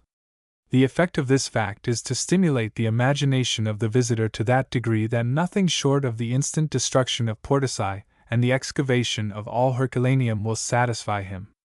If the opening of one theater, and the uncovering of a basilica and 2 or 3 houses, have given such richness to us, what delight and knowledge would not the removal of these obdurate hills of ashes and lava bestow? Emerging from the coal bins and potato cellars, the visitor extinguishes his candle with a pathetic sigh, profusely rewards the custodian, whom he connects in some mysterious way with the ancient population of the injured city about him, and thoughtfully removing the tallow from his fingers, follows the course of the vile stream already sung, and soon arrives at the gate opening into the exhumed quarter of Herculaneum. And there he finds a custodian who enters perfectly into his feelings, a custodian who has once been a guide in Pompeii, but now despises that wretched town, and would not be guide there for any money since he has known the superior life of Herculaneum, who, in fine, feels toward Pompeii as a Bostonian feels toward New York. Yet the reader would be wrong to form the idea that there is bitterness in the disdain of this custodian. On the contrary, he is one of the best-natured men in the world. He is a mighty mass of pinkwood bronze, with a fat lisp and a broad, sunflower smile, and he lectures us with a vast and genial breadth of manner on the ruins, contradicting all our guesses at things with a sweet "Perdoni, signori!" Ma. At the end, we find that he has some medallions of lava to sell. There is Victor Emmanuel, or, if we are of the Partito di Azione, there is Garibaldi, both warm yet from the crater of Vesuvius, and of the same material which destroyed Herculaneum. We decline to buy, and the custodian makes the national shrug and grimace, signifying that we are masters of the situation, and that he washes his hands of the consequence of our folly, on the largest scale that we have ever seen. His mighty hands are rigidly thrust forth, his great lip protruded, his enormous head thrown back to bring his face on a level with his chin. The effect is tremendous, but we nevertheless feel that he loves us the same. 4. The afternoon on which we visited Herculaneum was in melancholy contrast to the day we spent in Pompeii. The lingering summer had at last saddened into something like autumnal gloom, and that blue sky of Naples was overcast. So, this second draught of the spirit of the past had not only something of the insipidity of custom, but brought rather a depression than a lightness to our hearts. There was so little of Herculaneum, only a few 100 yards square are exhumed, and we counted the houses easily on the fingers of one hand, leaving the thumb to stand for the few rods of street that, with its flagging of lava and narrow border of footwalks, lay between. And though the custodian, apparently moved at our dejection, said that the excavation was to be resumed the very next week, the assurance did little to restore our cheerfulness. Indeed, I fancied that these old cities must needs be seen in the sunshine by those who would feel what gay lives they once led. By dimmer light they are very sullen spectres, and their doom still seems to brood upon them. I know that even Pompeii could not have been joyous that sunless afternoon, for what there was to see of mournful Herculaneum was as brilliant with colors as anything in the former city. Nay, I believe that the tints of the frescoes and painted columns were even brighter, and that the walls of the houses were far less ruinous than those of Pompeii. But no house was wholly freed from lava, and the little street ran at the rear of the buildings which were supposed to front on some grander avenue not yet exhumed. It led down, as the custodian pretended, to a wharf, and he showed an iron ring in the wall of the house of Argo, standing at the end of the street, to which, he said, his former fellow citizens used to fasten their boats, though it was all dry enough there now. There is evidence in Herculaneum of much more ambitious domestic architecture than seems to have been known in Pompeii. The ground plan of the houses in the two cities is alike, but in the former there was often a second story, as was proven by the charred ends of beams still protruding from the walls, while in the latter there is only one house which is thought to have aspired to a second floor. The house of Argo is also much larger than any in Pompeii, and its appointments were more magnificent. Indeed, we imagine that in this more purely Greek town we felt an atmosphere of better taste in everything than prevailed in the fashionable Roman watering place, though this, too, was a summer resort of the best society of the empire. The mosaic pavements were exquisite, and the little bedchambers dainty and delicious in their decorations. The lavish delight in color found expression in the vividest hues upon the walls, and not only were the columns of the garden painted, but the foliage of the capitals was variously tinted. The garden of the house of Argo was vaster than any of the classic world which we had yet seen, and was superb with a long colonnade of unbroken columns. Between these and the walls of the houses was a pretty pathway of mosaic, and in the midst once stood marble tables, under which the workmen exhuming the city found certain crouching skeletons. At one end was the dining room, of course, and painted on the wall was a lady with a parasol. I thought all Herculaneum sad enough, but the profusion of flowers growing wild in this garden gave it a yet more tender and pathetic charm. Here, where so long ago the flowers had bloomed, and perished in the terrible blossoming of the mountain that sent up its fires in the awful similitude of nature's harmless and lovely forms, and showered its destroying petals all abroad, was it not tragic to find again the soft tints, the graceful shapes, the sweet perfumes of the earth's immortal life?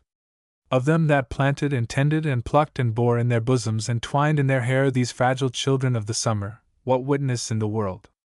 Only the crouching skeletons under the tables. Alas and alas! The skeletons went with us throughout Herculaneum, and descended into the cell, all green with damp, under the basilica, and lay down, fettered and manacled in the place of those found there beside the big bronze kettle in which the prisoners used to cook their dinners. How ghastly the thought of it was! If we had really seen this kettle and the skeletons there, as we did not, we could not have suffered more than we did. They took all the life out of the house of Perseus, and the beauty from his pretty little domestic temple to the Penates, and this was all there was left in Herculaneum to see. Is there nothing else? We demand of the custodian. Signori, this is all. It is mighty little. Perdoni, signori! Ma. Well, we say sourly to each other, glancing round at the walls of the pit, on the bottom of which the bit of city stands. It is a good thing to know that Herculaneum amounts to nothing. Ex dot, Capri and Capriots. I have no doubt. Where we left it, in the Gulf of Salerno, for any traveler who may choose to pay it a visit, but at the time we were there we felt that it was on exhibition for that day only, and would, when we departed, disappear in its sapphire sea, and be no more, just as Niagara ceases to play as soon as your back is turned, and Venice goes out like a pyrotechnic display. And all marvelously grand and lovely things make haste to prove their impermanence. We delayed some days in Naples in hopes of fine weather, and at last chose a morning that was warm and cloudy at 9 o'clock, and burst into frequent passions of rain before we reached Sorrento at noon. The first half of the journey was made by rail, and brought us to Castellamare, whence we took carriage for Sorrento, and oranges, and rapture, winding along the steep shore of the sea, and under the brows of wooded hills that rose high above us into the misty weather, and caught here and there the sunshine on their tops. In that heavenly climate no day can long be out of humor, and at Sorrento we found ours very pleasant, and rode delightedly through the devious streets, looking up to the terraced orange groves on one hand, and down to the terraced orange groves on the other, until at a certain turning of the way we encountered Antonino Accio d'Argento, whom fate had appointed to be our boatman to Capri. We had never heard of Antonino before, and indeed had intended to take a boat from one of the hotels. But when this corsair offered us his services, there was that guile in his handsome face, that cunning in his dark eyes, that heart could not resist, and we halted our carriage and took him at once.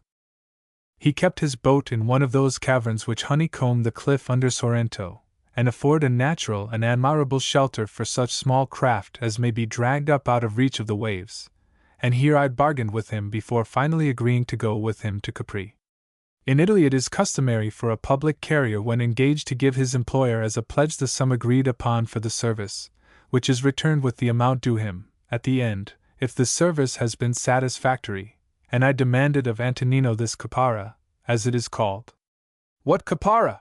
Said he, lifting the lid of his wicked eye with his forefinger. This is the best caparra, meaning a face as honest and trustworthy as the devil's. The stroke confirmed my subjection to Antonino, and I took his boat without further parley, declining even to feel the muscle of his boatman's arms, which he exposed to my touch in evidence that they were strong enough to row us swiftly to Capri. The men were but 2 in number, but they tossed the boat lightly into the surf, and then lifted me aboard, and rowed to the little pier from which the ladies and T. got in. The sun shone, the water danced and sparkled, and presently we raised our sail, and took the gale that blew for Capri, an oblong height rising 10 miles beyond out of the heart of the azure gulf. On the way thither there was little interest but that of natural beauty in the bold, picturesque coast we skirted for some distance, though on one mighty rock there were the ruins of a seaward-looking temple of Hercules, with arches of the unmistakable Roman masonry, below which the receding waves rushed and poured over a jetting ledge in a thunderous cataract. Antonino did his best to entertain us, and lectured us unceasingly upon his virtue and his wisdom, dwelling greatly on the propriety and good policy of always speaking the truth. This spectacle of veracity became intolerable after a while, and I was goaded to say, "Oh then, if you never tell lies, you expect to go to paradise." "Not at all," answered Antonino compassionately, "for I have sinned much. But the lie doesn't go ahead. Non via avanti," added this Machiavelli of boatmen, yet I think he was mistaken, for he deceived us with perfect ease and admirable success. All along, he had pretended that we could see Capri, visit the Blue Grotto, and return that day, but as we drew near the island, painful doubts began to trouble him, and he feared the sea would be too rough for the grotto part of the affair. "But there will be an old man," he said, with a subtle air of prophecy, "waiting for us on the beach. This old man is one of the government guides to the grotto, and he will say whether it is to be seen today." And certainly there was the old man on the beach, a short patriarch, with his baldness covered by a kind of bloated woolen sock, a blear-eyed sage, and a bare-legged. He waded through the surf toward the boat, and when we asked him whether the grotto was to be seen, he paused knee-deep in the water, at a secret signal from Antonino, as I shall always believe, put on a face of tender solemnity, threw back his head a little, brought his hand to his cheek, expanded it, and said, "No, today, no! Tomorrow, yes!" Antonino leaped joyously ashore, and delivered us over to the old man, to be guided to the Hotel de Londres, while he drew his boat upon the land. He had reason to be contented, for this artifice of the Patriarch of Capri relieved him from the necessity of verifying to me the existence of an officer of extraordinary powers in the nature of a consul, who, he said, would not permit boats to leave Capri for the mainland after 5 o'clock in the evening. When it was decided that we should remain on the island till the morrow, we found so much time on our hands, after bargaining for our lodging at the Hotel de Londres, that we resolved to ascend the mountain to the ruins of the palaces of Tiberius, and to this end we contracted for the services of certain of the muletresses that had gathered about the inn-gate, clamorously offering their beasts. The muletresses chosen were a matron of mature years and of a portly habit of body, her daughter, a mere child, and her niece, a very pretty girl of 18, with a voice soft and sweet as a bird's. They placed the ladies, one on each mule, and then, while the mother and daughter devoted themselves to the hindquarters of the foremost animal, the lovely niece brought up the rear of the second beast, and the patriarch went before, and I trudged behind. So the cavalcade ascended, first from the terrace of the hotel overlooking the bit of shipping village on the beach, and next from the town of Capri, clinging to the hillsides, midway between sea and sky, until at last it reached the heights on which the ruins stand. Our way was through narrow lanes, bordered by garden walls, then through narrow streets bordered by dirty houses, and then again by gardens, but now of a better sort than the first, and belonging to handsome villas. On the road our pretty muletress gossiped cheerfully, and our patriarch gloomily, and between the two we accumulated a store of information concerning the present inhabitants of Capri, which, I am sorry to say, has now for the most part failed me. I remember that they said most of the landowners at Capri were Neapolitans, and that these villas were their country houses, though they pointed out one of the stateliest of the edifices as belonging to a certain English physician who had come to visit Capri for a few days, and had now been living on the island 20 years, having married, said the muletress, the prettiest and poorest girl in the town, from this romance. Something like which the muletress seemed to think might well happen. Concerning herself, we pass lightly to speak of kindred things, the muletress responding gaily between the blows she bestowed upon her beast. The accent of these Capriots has something of German harshness and heaviness. They say non bosso instead of non posso, and monto instead of mondo, and interchange the T and D a good deal, and they use for father the Latin pater instead of padre. But this girl's voice, as I said, was very musical, and the island's accent was sweet upon her tongue. What is your name? She Caterina, little sir, signorin. And how old are you, Caterina? She 18, little sir. And you are betrothed? She feigns not to understand, but the patriarch, who has dropped behind to listen to our discourse, explains. He asks if you are in love. She no. Little sir, not yet. No? A little late, it seems to me. I think there must be some good-looking youngster who pleases you, no? She no. One must work, one cannot think of marrying. We are 4 sisters, and we have only the buonamano from hiring these mules, and we must spin and cook. The patriarch don't believe her, she has 2 lovers. She no. It isn't true. He tells a fib, But nevertheless she seemed to love to be accused of lovers, such is the guile of the female heart in Capri, and laughed over the patriarch's wickedness. She confided that she ate macaroni once a day, and she talked constantly of eating it just as the northern Italians always talk of polenta. She was a true daughter of the Isle, and had never left it but once in her life, when she went to Naples. Naples was beautiful, yes, but one always loves one's own country the best. She was very attentive and good, but at the end was rapacious of more and more buonamano. "Have patience with her, sir," said the blameless Antonino, who witnessed her greediness. "They do not understand certain matters here, poor little things." As for the patriarch, he was full of learning relative to himself and to Capri, and told me with much elaboration that the islanders lived chiefly by fishing, and gained something also by their vineyards. But they were greatly oppressed by taxes, and the strict enforcement of the conscriptions, and they had little love for the Italian government, and wished the Bourbons back again. The Piedmontese, indeed, misgoverned them horribly. There was the Blue Grotto, for example. Formerly travelers paid the guides 5, 6, 10 francs for viewing it, but now the Piedmontese had made a tariff, and the poor guides could only exact a franc from each person. Things were in a ruinous condition. By this we had arrived at a little inn on the top of the mountain, very near the ruins of the palaces. "Here," said the patriarch, "it is customary for strangers to drink a bottle of the wine of Tiberius."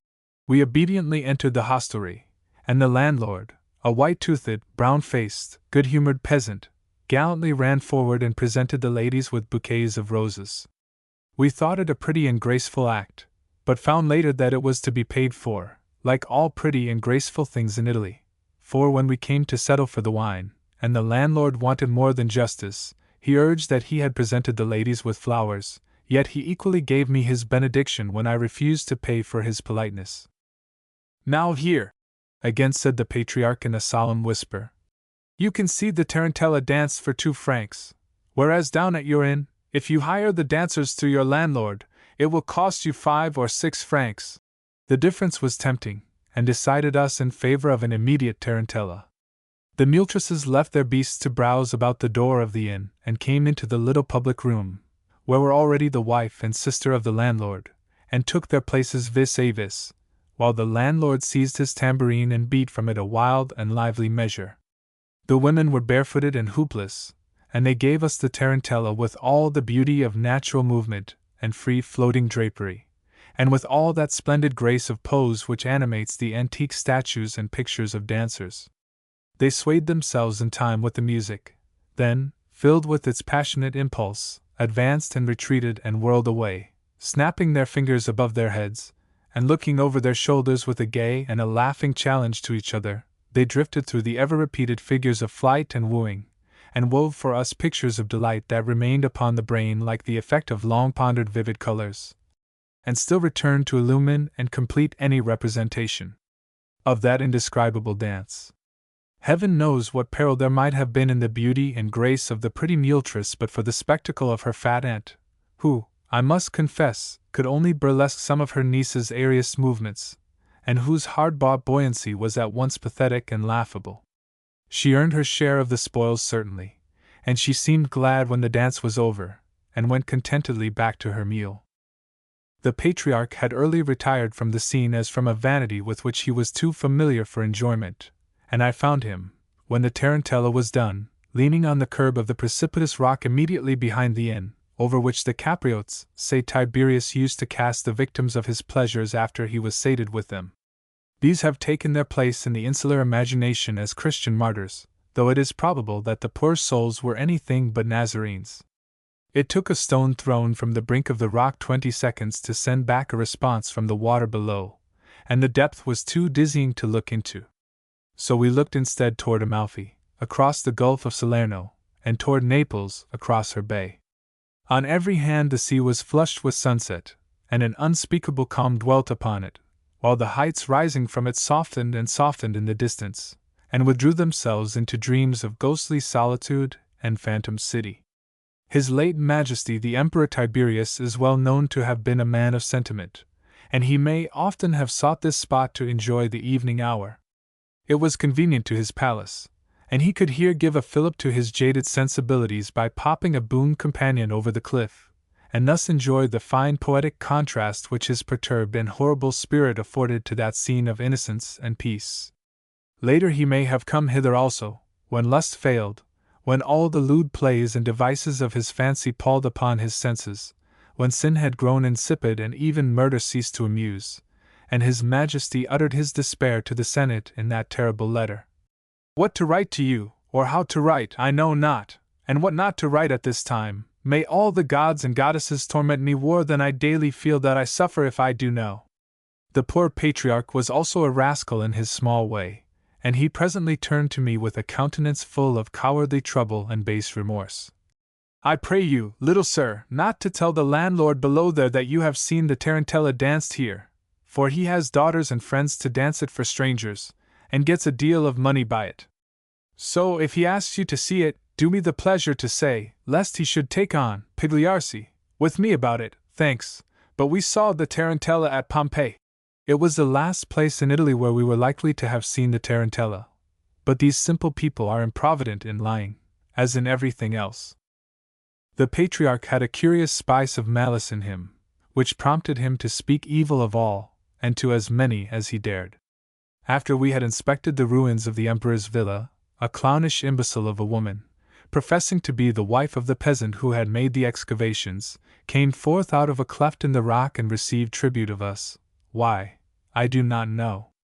The patriarch abetted the extortion, but Parthenly remarked, as we turned away, "Her husband ought to be here, but this is a festa, and he is drinking and gaming in the village," while the woman protested that he was sick at home. There was also a hermit living in great publicity among the ruins, and the patriarch did not spare him a sneering comment. This hermit, I have heard, was not brought up to the profession of anchorite, but was formerly a shoemaker, and according to his own confession abandoned his trade because he could better indulge a lethargic habit in the character of religious recluse. He had even a bad word for Tiberius, and reproached the emperor for throwing people over the cliff, though I think it a sport in which he would himself have liked to join.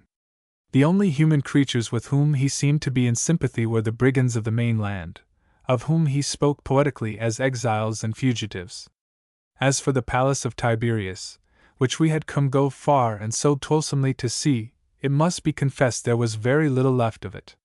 When that well-meaning but mistaken prince died, the Senate demolished his pleasure houses at Capri, and left only those fragments of the beautiful brick masonry which yet remain, clinging indestructible to the rocks, and strewing the ground with rubbish. The recent excavations have discovered nothing besides the uninteresting foundations of the building, except a subterranean avenue leading from one part of the palace to another. This is walled with delicate brickwork, and exquisitely paved with white marble mosaic, and this was all that witnessed of the splendor of the wicked emperor. Nature, the all-forgetting, all-forgiving, that takes the red battlefield into her arms and hides it with blossom and harvest, could not remember his iniquity, greater than the multitudinous murder of war. The sea, which the despot's lust and fear had made so lonely, slept with the white sails of boats secure upon its breast. The little bays and inlets, the rocky clefts and woody dells, had forgotten their desecration, and the gathering twilight, the sweetness of the garden-bordered pathway, and the serenity of the lonely landscape, helped us to doubt history. We slowly returned to the inn by the road we had ascended, noting again the mansion of the surprising Englishman who had come to Capri for 3 months and had remained 30 years, passed through the darkness of the village, dropped here and there with the vivid red of a lamp, and so reached the inn at last, where we found the landlord ready to have the tarantella dance for us. We framed a discreeter fiction than that prepared for us by the patriarch, and went in to dinner, where there were 2 Danish gentlemen in dispute with as many rogues of boatmen, who, having contracted to take them back that night to Naples, were now trying to fly their bargain and remain at Capri till the morrow. The Danes beat them, however, and then sat down to dinner, and to long stories of the imposture and villainy of the Italians. One of them chiefly bewailed himself that the day before, having unwisely eaten a dozen oysters without agreeing first with the oysterman upon the price, he had been obliged to pay this scamp's extortionate demand to the full, since he was unable to restore him his property. We thought that something like this might have happened to an imprudent man in any country, but we did not the less join him in abusing the Italians, the purpose for which foreigners chiefly visit Italy. 2. Standing on the height among the ruins of Tiberius's palace, the patriarch had looked out over the waters, and predicted for the morrow the finest weather that had ever been known in that region. But in spite of this prophecy the day dawned stormily, and at breakfast time we looked out doubtfully on waves lashed by driving rain. The entrance to the Blue Grotto, to visit which we had come to Capri, is by a semicircular opening, some 3 feet in width and 2 feet in height, and just large enough to admit a small boat. One lies flat in the bottom of this, waits for the impulse of a beneficent wave, and is carried through the mouth of the cavern, and rescued from it in like manner by some receding billow.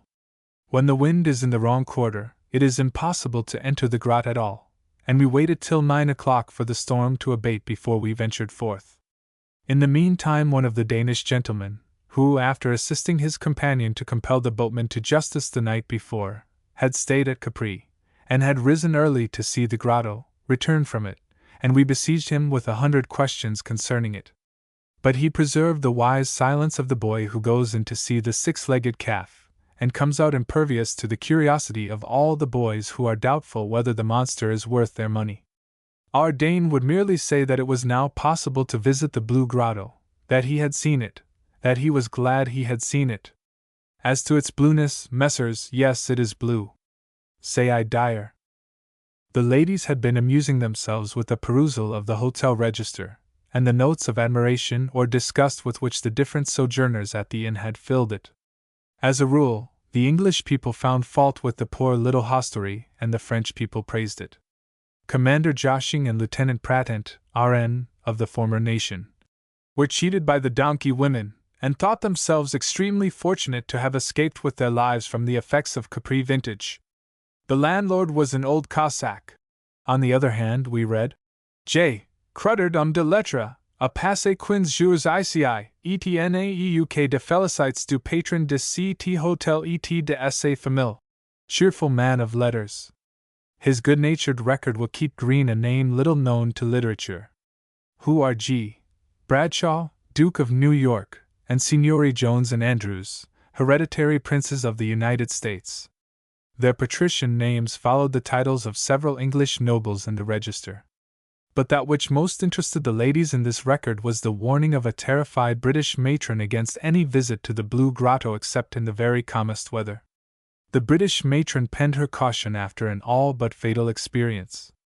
The ladies read it aloud to us, and announced that for themselves they would be contented with pictures of the Blue Grotto, and our account of its marvels. On the beach below the hotel lay the small boats of the guides to the Blue Grotto, and we descended to take one of them. The fixed rate is £1 for each person. The boatman wanted 5 francs for each of us. We explained that although not indigenous to Capri, or even Italy, we were not of the succulent growth of travelers, and would not be eaten. We retired to our vantage ground on the heights. The guides called us to the beach again.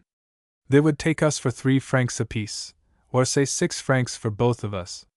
We withdrew furious to the heights again, where we found honest Antonino, who did us the pleasure to yell to his fellow scoundrels on the beach, "You had better take these signori for a just price.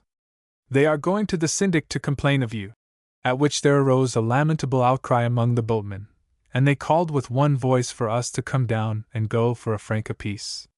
This fable teaches that common carriers are rogues everywhere, but that whereas we are helpless in their hands at home, we may bully them into rectitude in Italy, where they are afraid of the law. We had scarcely left the landing of the hotel in the boat of the Patriarch, for I need hardly say he was first and most rapacious of the plundering crew, when we found ourselves in very turbulent waters, in the face of mighty bluffs, rising inaccessible from the sea. Here and there, where their swarthy fronts were softened with a little verdure, goat paths wound up and down among the rocks, and midway between the hotel and the grotto, in a sort of sheltered nook, we saw the Roman masonry of certain antique baths. Baths of Augustus, says Valery. Baths of Tiberius, say the Capriots, zealous for the honor of their infamous hero. Howbeit, this was all we saw on the way to the Blue Grotto. Every moment the waves rose higher, emulous of the bluffs, which would not have afforded a foothold, or anything to cling to, had we been upset and washed against them, and we began to talk of the immortality of the soul. As we neared the grotto, the Patriarch entertained us with stories of the perilous adventures of people who insisted upon entering it in stormy weather, especially of a French painter who had been imprisoned in it 4 days, and kept alive only on rum, which the Patriarch supplied him, swimming into the grotto with a bottle full at a time. "And behold us arrived, gentlemen," said he, as he brought the boat skillfully around in front of the small semicircular opening at the base of the lofty bluff. We lie flat on the bottom of the boat, and complete the immersion of that part of our clothing which the driving torrents of rain had spared. The wave of destiny rises with us upon its breast, sinks, and we are inside of the blue grotto. Not so much blue as gray, however, and the water about the mouth of it green rather than azure. They say that on a sunny day both the water and the roof of the cavern are of the vividest cerulean tint, and I saw the grotto so represented in the windows of the paint shops at Naples. But to my own experience it did not differ from other caves in color or form. There was the customary clamminess in the air, the sound of dropping water, the sense of dull and stupid solitude, a little relieved in this case by the mighty music of the waves breaking against the rocks outside. The grot is not great in extent, and the roof in the rear shelves gradually down to the water. Valerie says that some remains of a gallery have caused the supposition that the grotto was once the scene of Tiberius's pleasures, and the Prussian painter who discovered the cave was led to seek it by something he had read of a staircase by which Barbarossa used to descend into a subterranean retreat from the town of Anacapri on the mountain top. The slight fragment of ruin which we saw in one corner of the cave might be taken in confirmation of both theories.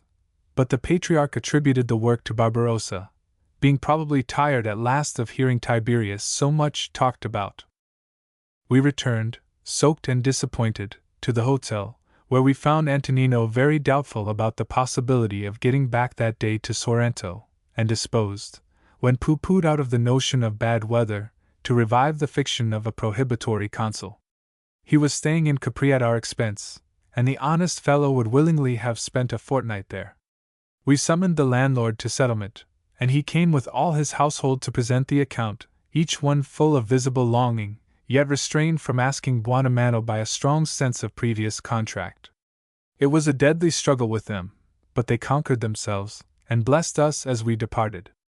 The pretty Multress took leave of us on the beach, and we set sail for Sorrento, the ladies crouching in the bottom of the boat, and taking their seasickness in silence. As we drew near the beautiful town, we saw how it lay on a plateau, at the foot of the mountains, but high above the sea. Antonino pointed out to us the house of Tasso, in which the novelist Cooper also resided when in Sorrento, a white house not handsomer nor uglier than the rest, with a terrace looking out over the water. The bluffs are pierced by numerous arched caverns, as I have said, giving shelter to the fishermen's boats, and here and there a devious stairway mounts to their crests. Up one of these we walked, noting how in the house above us the people, with that puerility usually mixed with the Italian love of beauty, had placed painted busts of terracotta in the windows to simulate persons looking out. There was nothing to blame in the breakfast we found ready at the Hotel Rispoli, and as for the grove of slender, graceful orange trees in the midst of which the hotel stood, and which had lavished the fruit in every direction on the ground, why, I would willingly give for it all the currant bushes, with their promises of jelly and jam, on which I gaze at this moment. Antonino attended us to our carriage when we went away. He had kept us all night at Capri, it is true, and he had brought us in at the end for a prodigious Buonamano, yet I cannot escape the conviction that he parted from us with an unfulfilled purpose of greater plunder, and I have a compassion, which I here declare, for the strangers who fell next into his hands. He was good enough at the last moment to say that his name, Silverai, was a nickname given him according to a custom of the Sorrentines, and he made us a farewell bow that could not be bought in America for money. At the station of Castellamare sat a curious cripple on the stones, a man with little, short, withered legs, and a pleasant face. He showed us the ticket office, and wanted nothing for the politeness. After we had been in the waiting room a brief time, he came swinging himself in upon his hands, followed by another person, who, when the cripple had planted himself finally and squarely on the ground, whipped out a tape from his pocket and took his measure for a suit of clothes, the cripple twirling and twisting himself about in every way for the tailor's convenience. Nobody was surprised or amused at the sight, and when his measure was thus publicly taken, the cripple gravely swung himself out as he had swung himself in.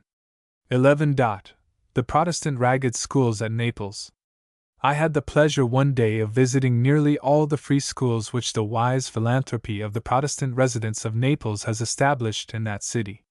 The schools had a peculiar interest for me, because I had noticed, in an uncareful fashion enough, no doubt, the great changes which had taken place in Italy under its new national government, and was desirous to see for myself the sort of progress the Italians of the South were making in avenues so long closed to them. I believe I have no mania for missionaries. I have heard of the converted Jew and a half, and I have thought it a good joke. But I cannot help offering a very cordial homage to the truth that the missionaries are doing a vast deal of good in Naples, where they are not only spreading the gospel, but the spelling book, the arithmetic, and the geography. It is not to be understood from the word missionaries that this work is done by men especially sent from England or America to perform it. The Free Protestant schools in Naples are conducted under the auspices of the Evangelical Aid Committee, composed of members of the English Church, the Swiss Church, and the Presbyterian Church. The president of this committee is Dr. Strange, an Englishman, and the treasurer is Mr. Rogers, the American banker. The missionaries in Naples, therefore, are men who have themselves found out their work and appointed themselves to do it. The gentleman by whose kindness I was permitted to visit the schools was one of these men, the Rev. Mr. Buskerlet, the pastor of the Presbyterian Church in Naples, a Swiss by birth, who had received his education chiefly in Scotland. He accompanied me to the different schools, and as we walked up the long Toledo, and threaded our way through the sprightly Neapolitan crowd, he told me of the origin of the schools, and of the peculiar difficulties encountered in their foundation and maintenance. They are no older than the union of Naples with the Kingdom of Italy, when toleration of Protestantism was decreed by law, and from the first, their managers proceeded upon a principle of perfect openness and candor with the parents who wished to send their children to them. They announced that the children would be taught certain branches of learning, and that the whole Bible would be placed in their hands, to be studied and understood. In spite of this declaration of the Protestant character of the schools, the parents of the children were so anxious to secure them the benefits of education, that they willingly ran the risk of their becoming heretics. They were principally people of the lower classes, laborers, hackmen, fishermen, domestics, and very small shopkeepers, but occasionally among them were parents able to send their children to other schools, yet preferring the thorough and conscientious system practiced in these. So the children came, and thanks to the peaceful, uncombative nature of Italian boys, who get on with much less waylaying and thumping and bullying than boys of northern blood, they have not been molested by their companions who still live the wild life of the streets, and they have only once suffered through interference of the priests. On complaint to the authorities the wrong was promptly redressed, and was not again inflicted. Of course these poor little people, picked up out of the vileness and ignorance of a city that had suffered for ages the most degrading oppression, are by no means regenerate yet, but there seems to be great hope for them. Now at least they are taught a reasonable and logical morality, and who can tell what wonders the novel instruction may not work? They learn for the first time that it is a foolish shame to lie and cheat, and it would scarcely be surprising if some of them were finally persuaded that honesty is the best policy, a maxim that few Italians believe. And here lies the trouble, in the unfathomable, disheartening duplicity of the race.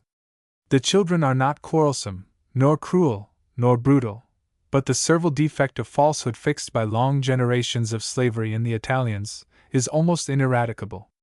The fault is worse in Naples than elsewhere in Italy, but how bad it is everywhere, not merely travelers, but all residents in Italy, must bear witness. The first school which we visited was a girls' school, in which some 44 little women of all ages, from 4 to 15 years, were assembled under the charge of a young Corfu girl, an Italian Protestant, who had delegated her authority to different children under her. The small maidens gathered around their chiefs in groups, and read from the book in which they were studying when we appeared. Some allowance must be made for difference of the languages, Italian being logically spelled and easily pronounced, but I certainly never heard American children of their age read nearly so well. They seemed also to have a lively understanding of what they read, and to be greatly interested in the scriptural stories of which their books were made up. They repeated verses from the Bible, and stanzas of poetry, all very eagerly and prettily. As bashfulness is scarcely known to their race, they had no hesitation in showing off their accomplishments before a stranger, and seemed quite delighted with his applause. They were not particularly quiet. Perhaps with young Neapolitans that would be impossible. I saw their copybooks, in which the writing was very good. I am sure the printer would like mine to be as legible, and the books were kept neat and clean, as were the hands and faces of the children. Taking the children as one goes in the streets of Naples, it would require a day perhaps to find as many clean ones as I saw in these schools, where cleanliness is resolutely insisted upon. Many of the children were ragged. Here and there was one hideous with ophthalmia, but there was not a clouded countenance, nor a dirty hand among them. We should have great hopes for a nation of which the children can be taught to wash themselves.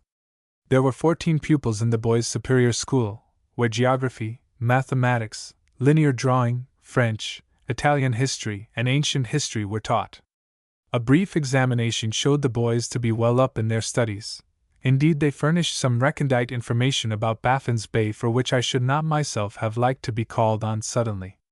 Their drawing books were prodigies of neatness, and betrayed that aptness for form and facility of execution which are natural to the Italians. Some of these boys had been in the schools nearly 3 years. They were nearly all of the class which must otherwise have grown up to hopeless vagabondage, but here they were receiving gratis an education that would fit them for employments wherein trained intellectual capacity is required. If their education went no higher than this, what an advance it would be upon their original condition! In the room devoted to boys of lower grade, I entangled myself in difficulties with a bright-eyed young gentleman, whom I asked if he liked Italian history better than ancient history. He said he liked the latter, especially that of the Romans, much better. Why, that is strange. I should think an Italian boy would like Italian history best. But were not the Romans also Italians, signore? I blush to say that I basely sneaked out of this trouble by answering that they were not like the Italians of the present day, whatever that meant. But indeed all these young persons were startlingly quick with their information, and knowing that I knew very little on any subject with certainty, I think I was wise to refuse all offers to examine them in their studies.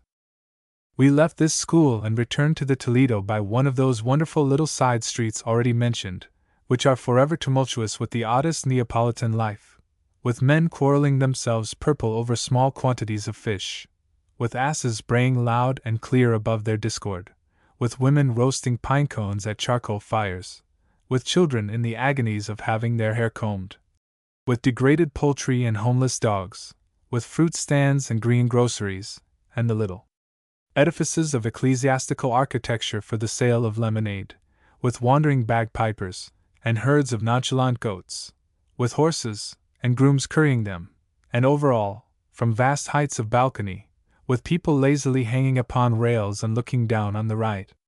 Re-entering the stream of the Toledo, it carried us almost to the Museo Borbonico before we again struck aside into one of the smaller streets, whence we climbed quite to the top of one of those incredibly high Neapolitan houses. Here, crossing an open terrace on the roof, we visited 3 small rooms, in which there were altogether some 100 boys in the first stages of reclamation. They were under the immediate superintendence of Mr. Buskerlet, and he seemed to feel the fondest interest in them. Indeed, there was sufficient reason for this. Up to a certain point, the Neapolitan children learn so rapidly and willingly that it can hardly be other than a pleasure to teach them. After this, their zeal flags, they know enough, and their parents and friends, far more ignorant than they, are perfectly satisfied with their progress. Then the difficulties of their teachers begin, but here, in these lowest grade schools, they had not yet begun. The boys were still eager to learn, and were ardently following the lead of their teachers. They were little fellows, nearly all, and none of them had been in school more than a year and a half, while some had been there only 3 or 4 months. They rose up with "Buongiorno, signori," as we entered, and could hardly be persuaded to lapse back to the duties of life during our stay. They had very good faces, indeed, for the most part, and even the vicious had intellectual brightness.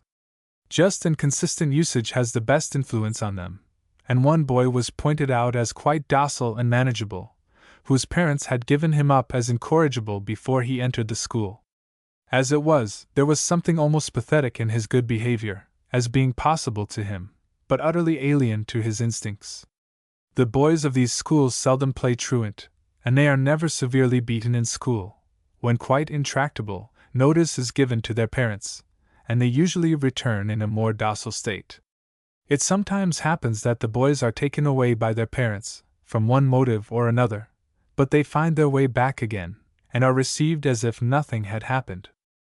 The teacher in the first room here is a handsome young Calabrian, with the gentlest face and manner, one of the most efficient teachers under Mr. Buskerlet. The boys had out their Bibles when we entered, and one after another read passages to us. There were children of 7, 8, and 9 years, who had been in the school only 3 months, and who read any part of their Bibles with facility and correctness. Of course, before coming to school they had not known one letter from another. The most accomplished scholar was a youngster, named Saggiomo, who had received 18 months' schooling. He was consequently very quick indeed, and wanted to answer all the hard questions put to the other boys. In fact, all of them were ready enough, and there was a great deal of writhing and snapping of fingers among those who longed to answer some hesitator's question, just as you see in schools at home. They were examined in geography, and then in Bible history, particularly Joseph's story. They responded in chorus to all demands on this part of study, and could hardly be quieted sufficiently to give Saggiomo's little brother, aged 5, a chance to tell why Joseph's brethren sold him. As soon as he could be heard he piped out, "Perci Giuseppe aviva dei sogni," because Joseph had dreams. It was not exactly the right answer, but nobody laughed at the little fellow, though they all roared out in correction when permitted. In the next room, boys somewhat older were examined in Italian history, and responded correctly and promptly. They were given a sum which they performed in a miraculously short time, and their copy books, when shown, were equally creditable to them. Their teacher was a Bolognese, a naturalized Swiss, who had been a soldier, and who maintained strict discipline among his irregulars, without, however, any perceptible terrorism. The amount of work these teachers accomplish in a day is incredible. The boys' school opens at 8 in the morning and closes at 4, with intermission of an hour at noon. Then in the evening the same men teach a school for adults, and on Sunday have their classes in the Sunday schools. And this the whole year round. Their pay is not great, being about $20 a month, and they are evidently not wholly self-interested from this fact. The amount of good they accomplish under the direction of their superiors is in proportion to the work done. To appreciate it, the reader must consider that they take the children of the most ignorant and degraded of all the Italians, that they cause them to be washed corporeally, first of all, and then set about cleansing them morally, and having cleared away as much of the inherited corruption of ages as possible, they begin to educate them in the various branches of learning. There is no direct proselyting in the schools, but the Bible is the first study, and the children are constantly examined in it, and the result is at least not superstition.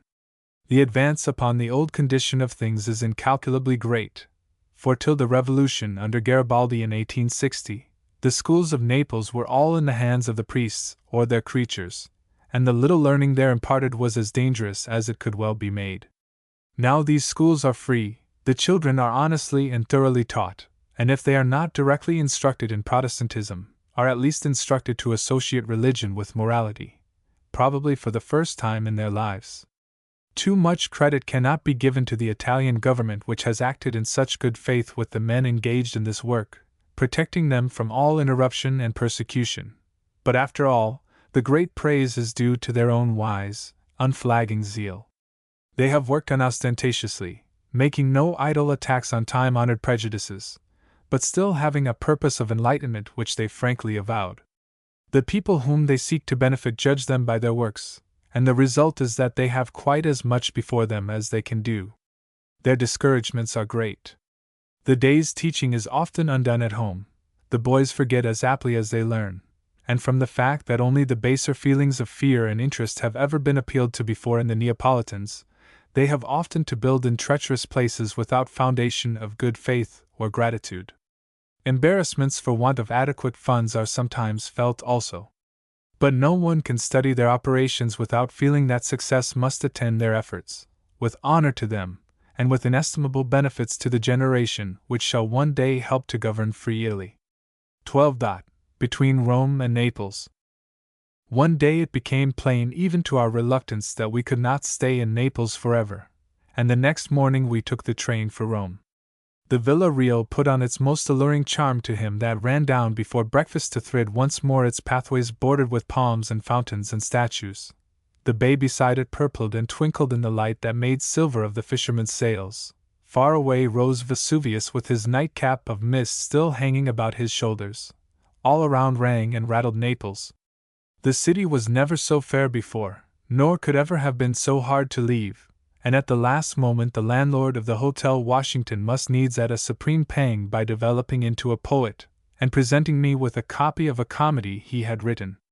The reader who has received at parting from the gentlemanly proprietor of one of our palatial hotels his Ode on the Steam Elevator will conceive of the shame and regret with which I thought of having upbraided our landlord about our rooms, of having stickled at small preliminaries concerning our contract for board, and for having altogether treated him as one of the uninspired.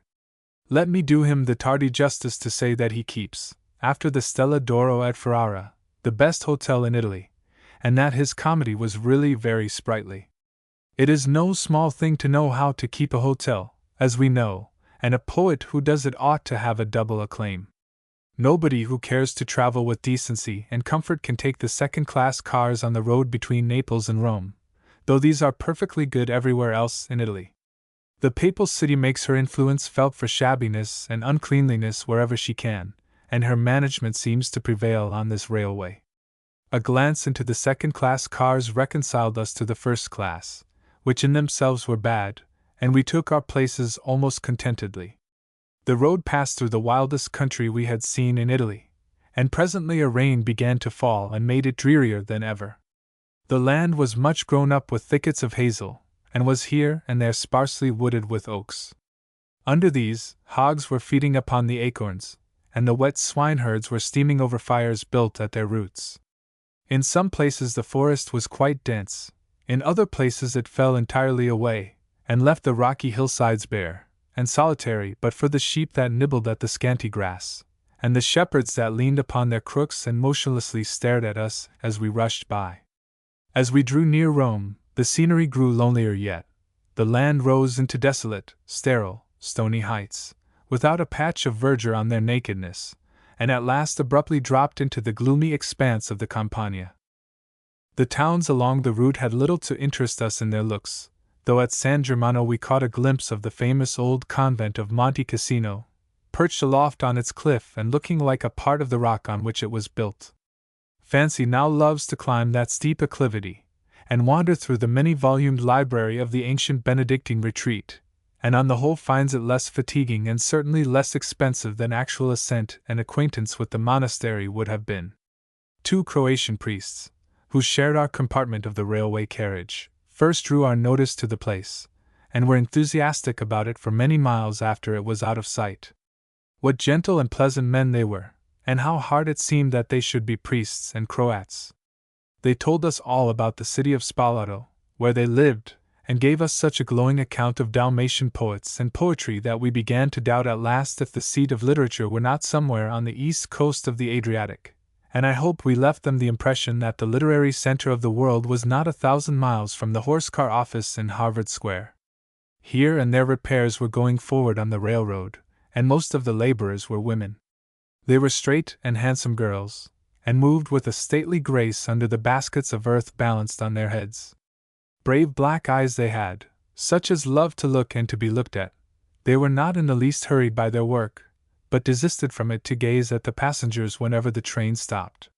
They all wore their beautiful peasant costume, the square white linen headdress falling to the shoulders, the crimson bodice, and the red scant skirt, and how they contrived to keep themselves so clean at their work, and to look so spectacular in it all, remains one of the many Italian mysteries.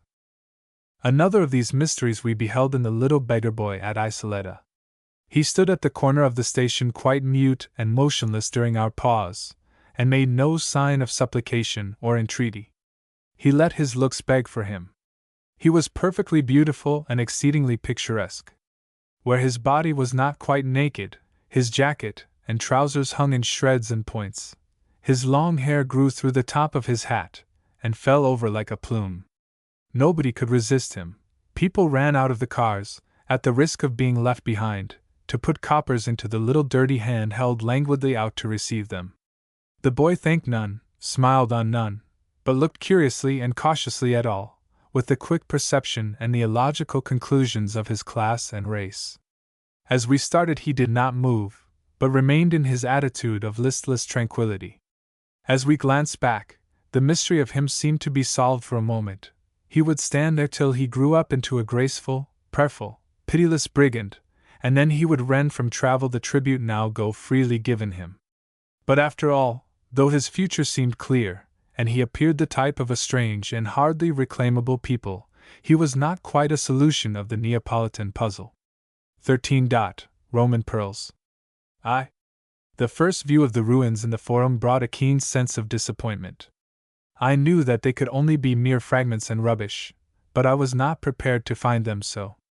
I learned that I had all along secretly hoped for some dignity of neighborhood, some affectionate solicitude on the part of nature to redeem these works of art from the destruction that had befallen them. But in hollows below the level of the dirty cowfield, wandered over by evil-eyed buffaloes, and obscenely defiled by wild beasts of men, there stood here an arch, there a pillar, yonder a cluster of columns crowned by a bit of frieze, and yonder again, a fragment of temple, half gorged by the facade of a hideous Renaissance church, then a height of vaulted brickwork, and leading on to the Colosseum, another arch, and then incoherent columns overthrown and mixed with dilapidated walls, mere phonographic consonants, dumbly representing the past, out of which all vocal glory had departed. The Colosseum itself does not much better express a certain phase of Roman life than does the arena at Verona. It is larger only to the footrule, and it seemed not grander otherwise, while it is vastly more ruinous. Even the Pantheon failed to impress me at first sight, though I found myself disposed to return to it again and again, and to be more and more affected by it. Modern Rome appeared, first and last, hideous. It is the least interesting town in Italy, and the architecture is hopelessly ugly, especially the architecture of the churches. The papal city contrives at the beginning to hide the imperial city from your thought, as it hides it in such a great degree from your eye, and old Rome only occurs to you in a sort of stupid wonder over the depth at which it is buried. I confess that I was glad to get altogether away from it after a first look at the ruins in the Forum, and to take refuge in the Conservatorio del Mendicanti, where we were charged to see the little Virginia G. The Conservatorio, though a charitable institution, is not so entirely meant for mendicants as its name would imply, but none of the many young girls there were the children of rich men. They were often enough of parentage actually hungry and ragged, but they were often also the daughters of honest poor folk, who paid a certain sum toward their maintenance and education in the Conservatorio. Such was the case with little Virginia, whose father was at Florence, doubly impeded from seeing her by the fact that he had fought against the Pope for the Republic of 1848, and by the other fact that he had since wrought the Pope a yet deadlier injury by turning Protestant. Ringing a garrulous bell that continued to jingle some time after we were admitted, we found ourselves in a sort of reception room, of the general quality of a cellar, and in the presence of a portress who was perceptibly preserved from mold only by the great pot of coals that stood in the center of the place. Some young girls, rather pretty than not, attended the ancient woman, and kindly acted as the ear trumpet through which our wishes were conveyed to her mind. The Conservatorio was not, so far, as conventual as we had imagined it, but as the gentleman of the party was strongly guarded by female friends, and asked at once to see the superior, he concluded that there was, perhaps, something so unusually reassuring to the recluses in his appearance and manner that they had not thought it necessary to behave very rigidly. It later occurred to this gentleman that the promptness with which the pretty mendicants procured him an interview with the superior had a flavor of self-interest in, and that he who came to the Conservatorio in the place of a father might have been for a moment ignorantly viewed as a yet dearer and tenderer possibility. From whatever danger there was in this era, the superior soon appeared to rescue him, and we were invited into a more ceremonious apartment on the first floor, and the little Virginia was sent for. The visit of the strangers caused a tumult and interest in the quiet old Conservatorio of which it is hard to conceive now, and the excitement grew tremendous when it appeared that the signori were Americani and Protestanti. We imparted a savor of novelty and importance to Virginia herself, and when she appeared, the superior and her assistant looked at her with no small curiosity and awe, of which the little maiden instantly became conscious, and began to take advantage. Accompanying us over the building and through the grounds, she cut her small friends wherever she met them, and was not more than respectful to the assistant. It was from an instinct of hospitality that we were shown the conservatorio, and instructed in regard to all its purposes. We saw the neat dormitories with their battalions of little white beds, the kitchen with its gigantic coppers for boiling broth, and the refectory with the smell of the frugal dinners of generations of mendicants in it. The assistant was very proud of the neatness of everything, and was glad to talk of that, or, indeed, anything else. It appeared that the girls were taught reading, writing, and plain sewing when they were young, and that the conservatorio was chiefly sustained by pious contributions and bequests. Any lingering notion of the conventual character of the place was dispelled by the assistant's hurrying to say, "And when we can get the poor things well married, we are glad to do so. But how does anyone ever see them?" Well, that is easily managed. Once a month we dress the marriageable girls in their best, and take them for a walk in the street. If an honest young man falls in love with one of them going by, he comes to the superior, and describes her as well as he can, and demands to see her. She is called, and if both are pleased, the marriage is arranged. You see, it is a very simple affair. And there was, to the assistant's mind, nothing odd in the whole business, insomuch that I felt almost ashamed of marveling at it.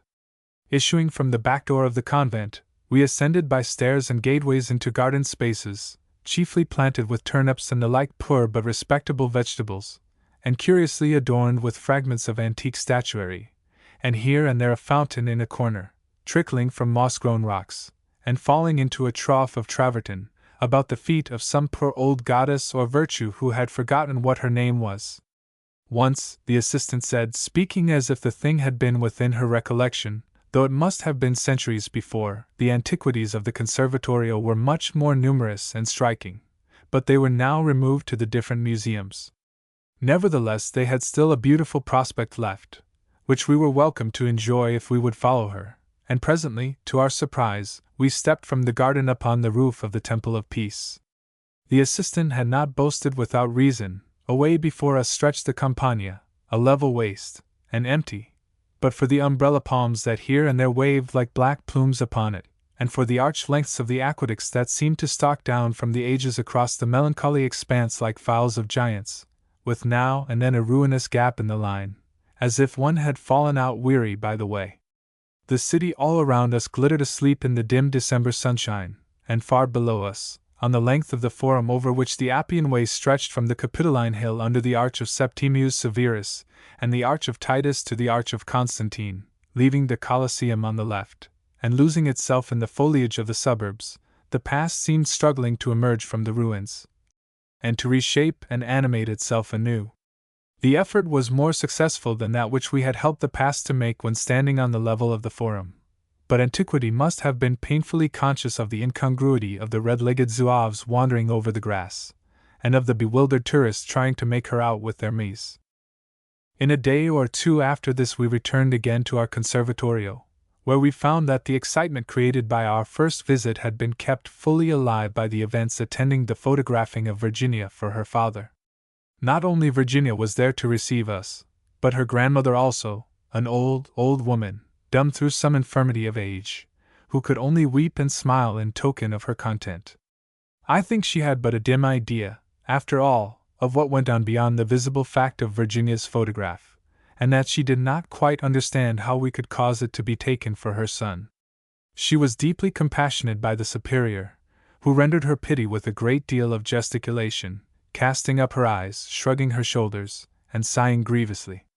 But the assistant's cheerfulness could not be abetted even by the spectacle of extreme age, and she made the most of the whole occasion, recounting with great minuteness all the incidents of the visit to the photographers, and running to get the dress Virginia sat in, that we might see how exactly it was given in the picture. Then she gave us much discourse concerning the conservatorio and its usages, and seemed not to wish us to think that life there was altogether eventless. "Here we have a little amusement also," she said. "The girls have their relatives to visit them sometimes, and then in the evening they dance. Oh, they enjoy themselves. I am half old, Mezzovecchia.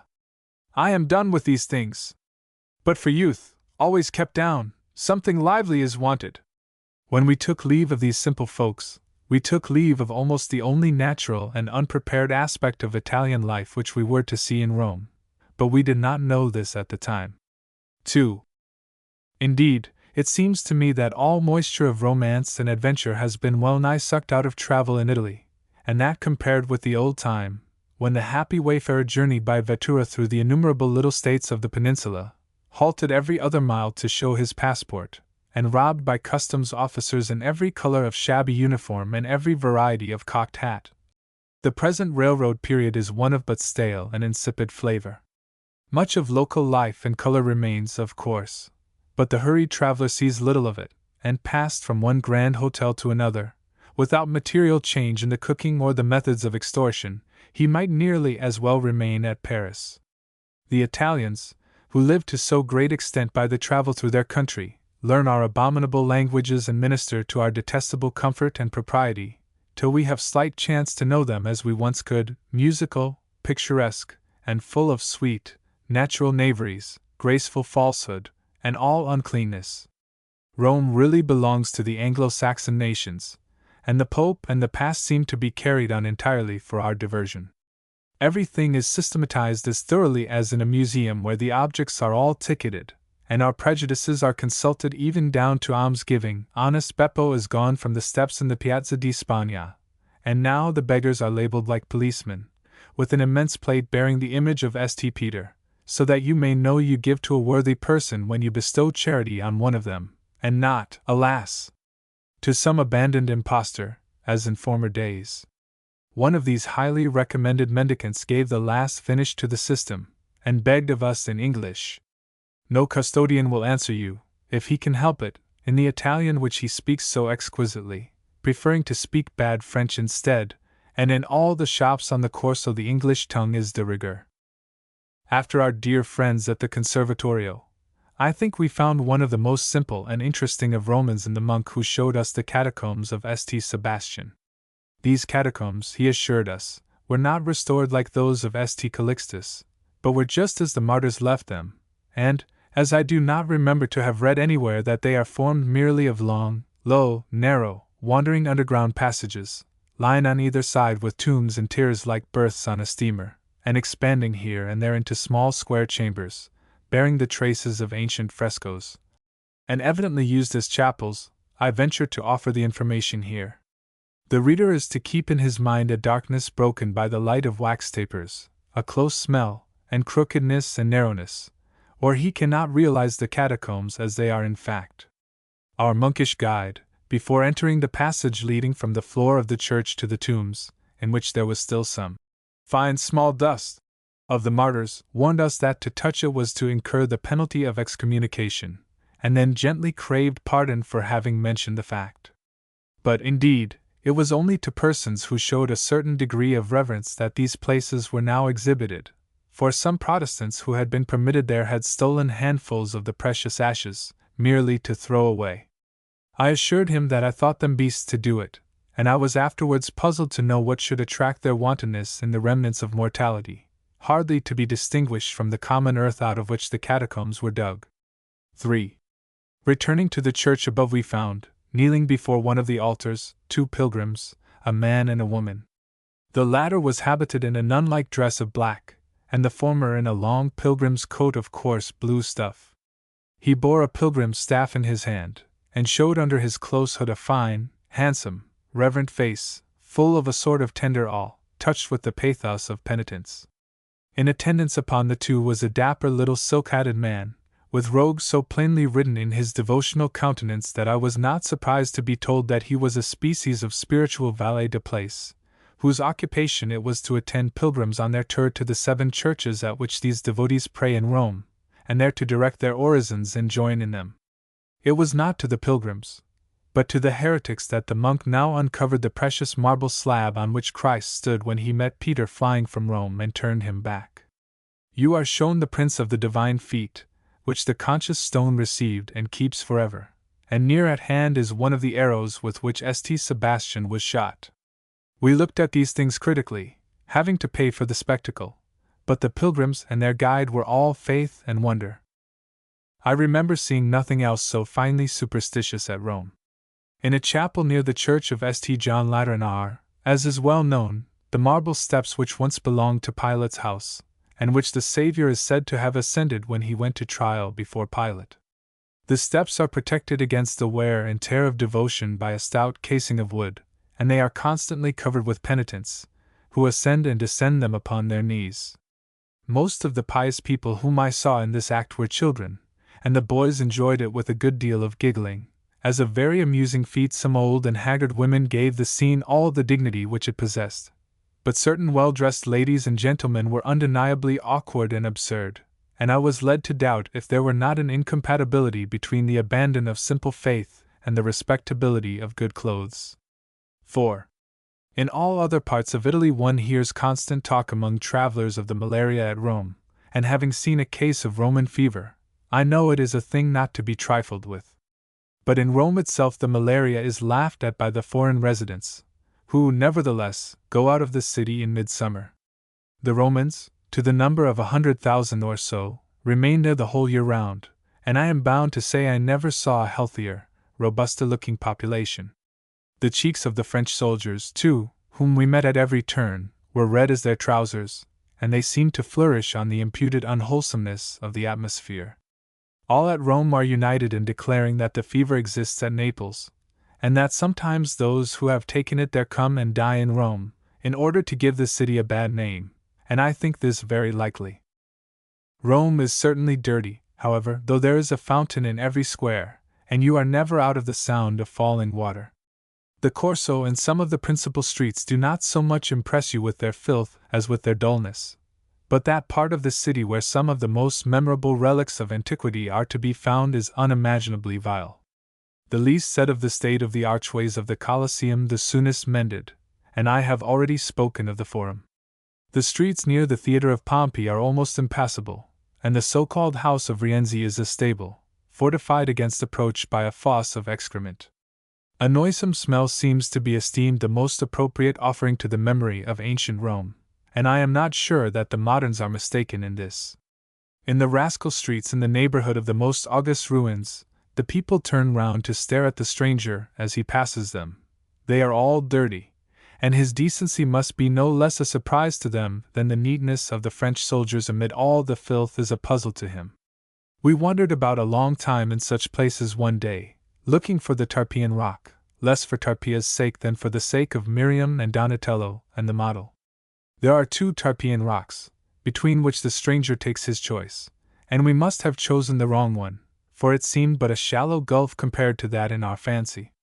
We were somewhat disappointed, but then Niagara disappoints one, and as for Mont Blanc, it is worthwhile for every one who goes to Rome to visit the church of St. Peter's, but it is scarcely worthwhile for me to describe it, or for every one to go up into the bronze globe on the top of the cupola. In fact, this is a great labor, and there is nothing to be seen from the crevices in the ball which cannot be far more comfortably seen from the roof of the church below. The companions of our ascent to the latter point were an English lady and gentleman, brother and sister, and both Catholics, as they at once told us. The lady and myself spoke for some time in the Tuscan tongue before we discovered that neither of us was Italian, after which we paid each other some handsome compliments upon fluency and perfection of accent.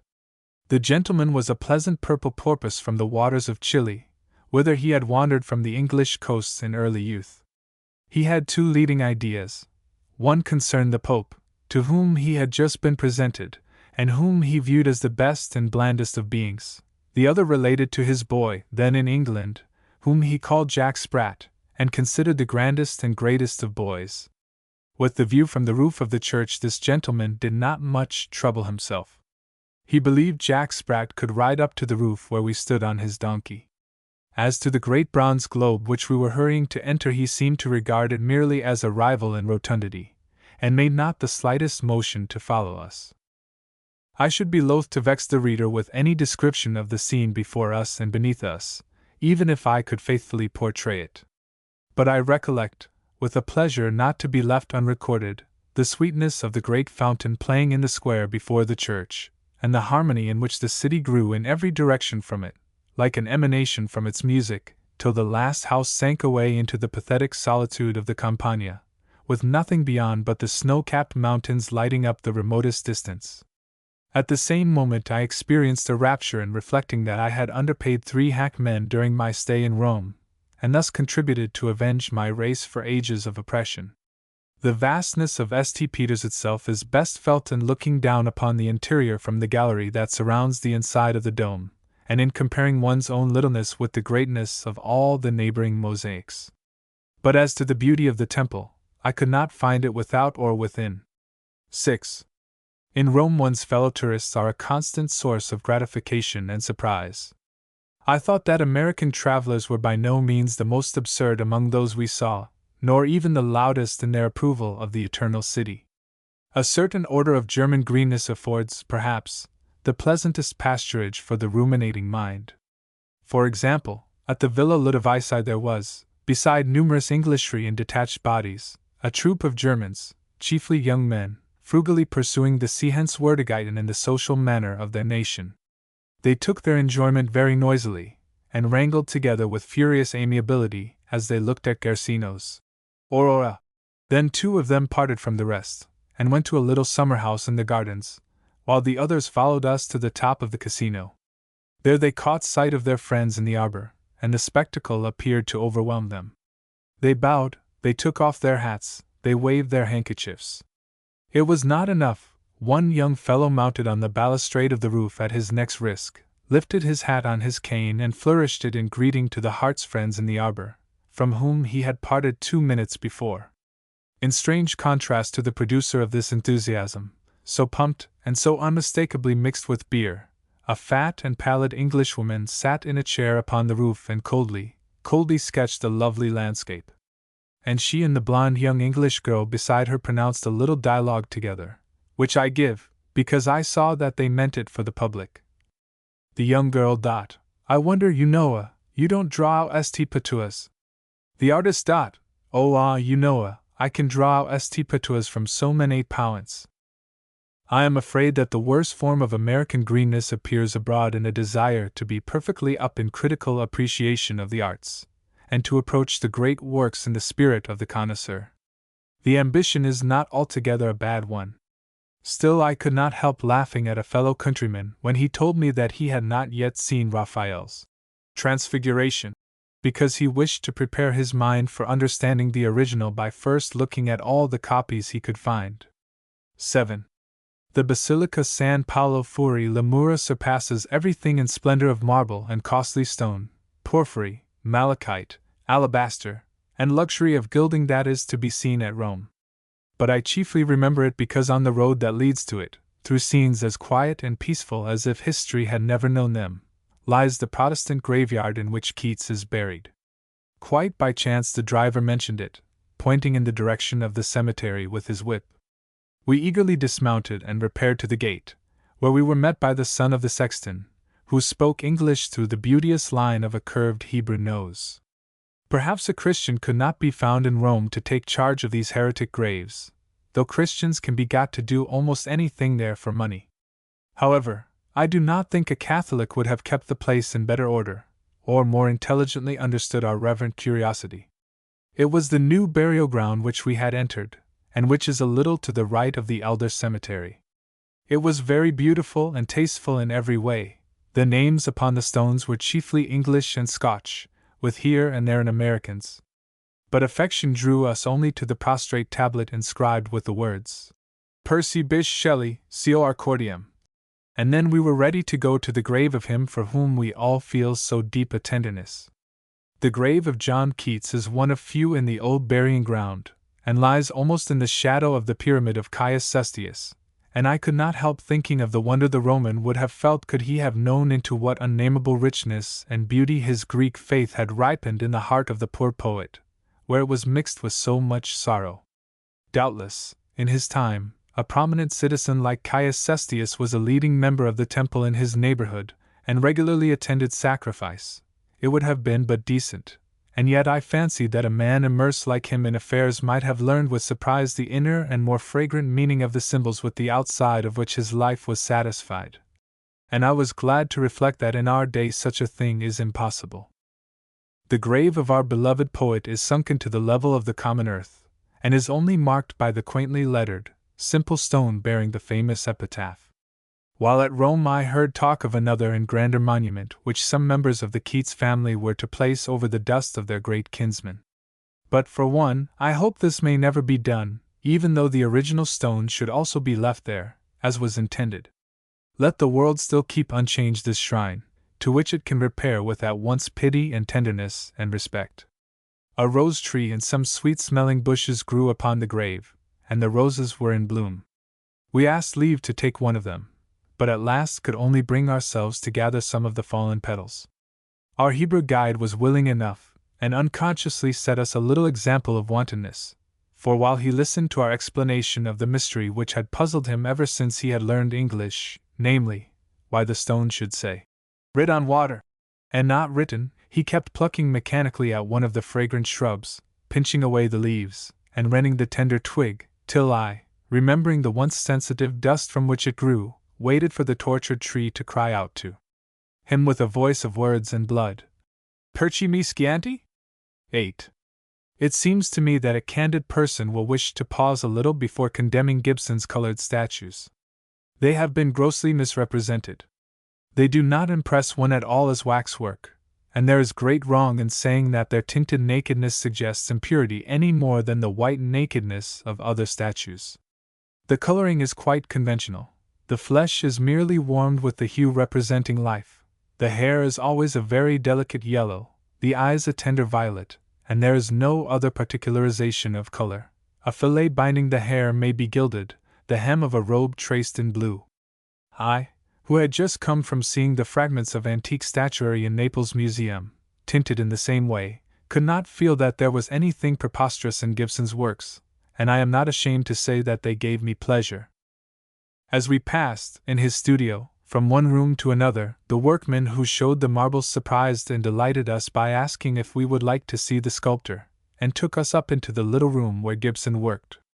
He was engaged upon a bas-relief, a visit of Psyche to the Zephyrs, or something equally aerial and mythological, and received us very simply and naturally, and at once began with some quaint talk about the subject in hand.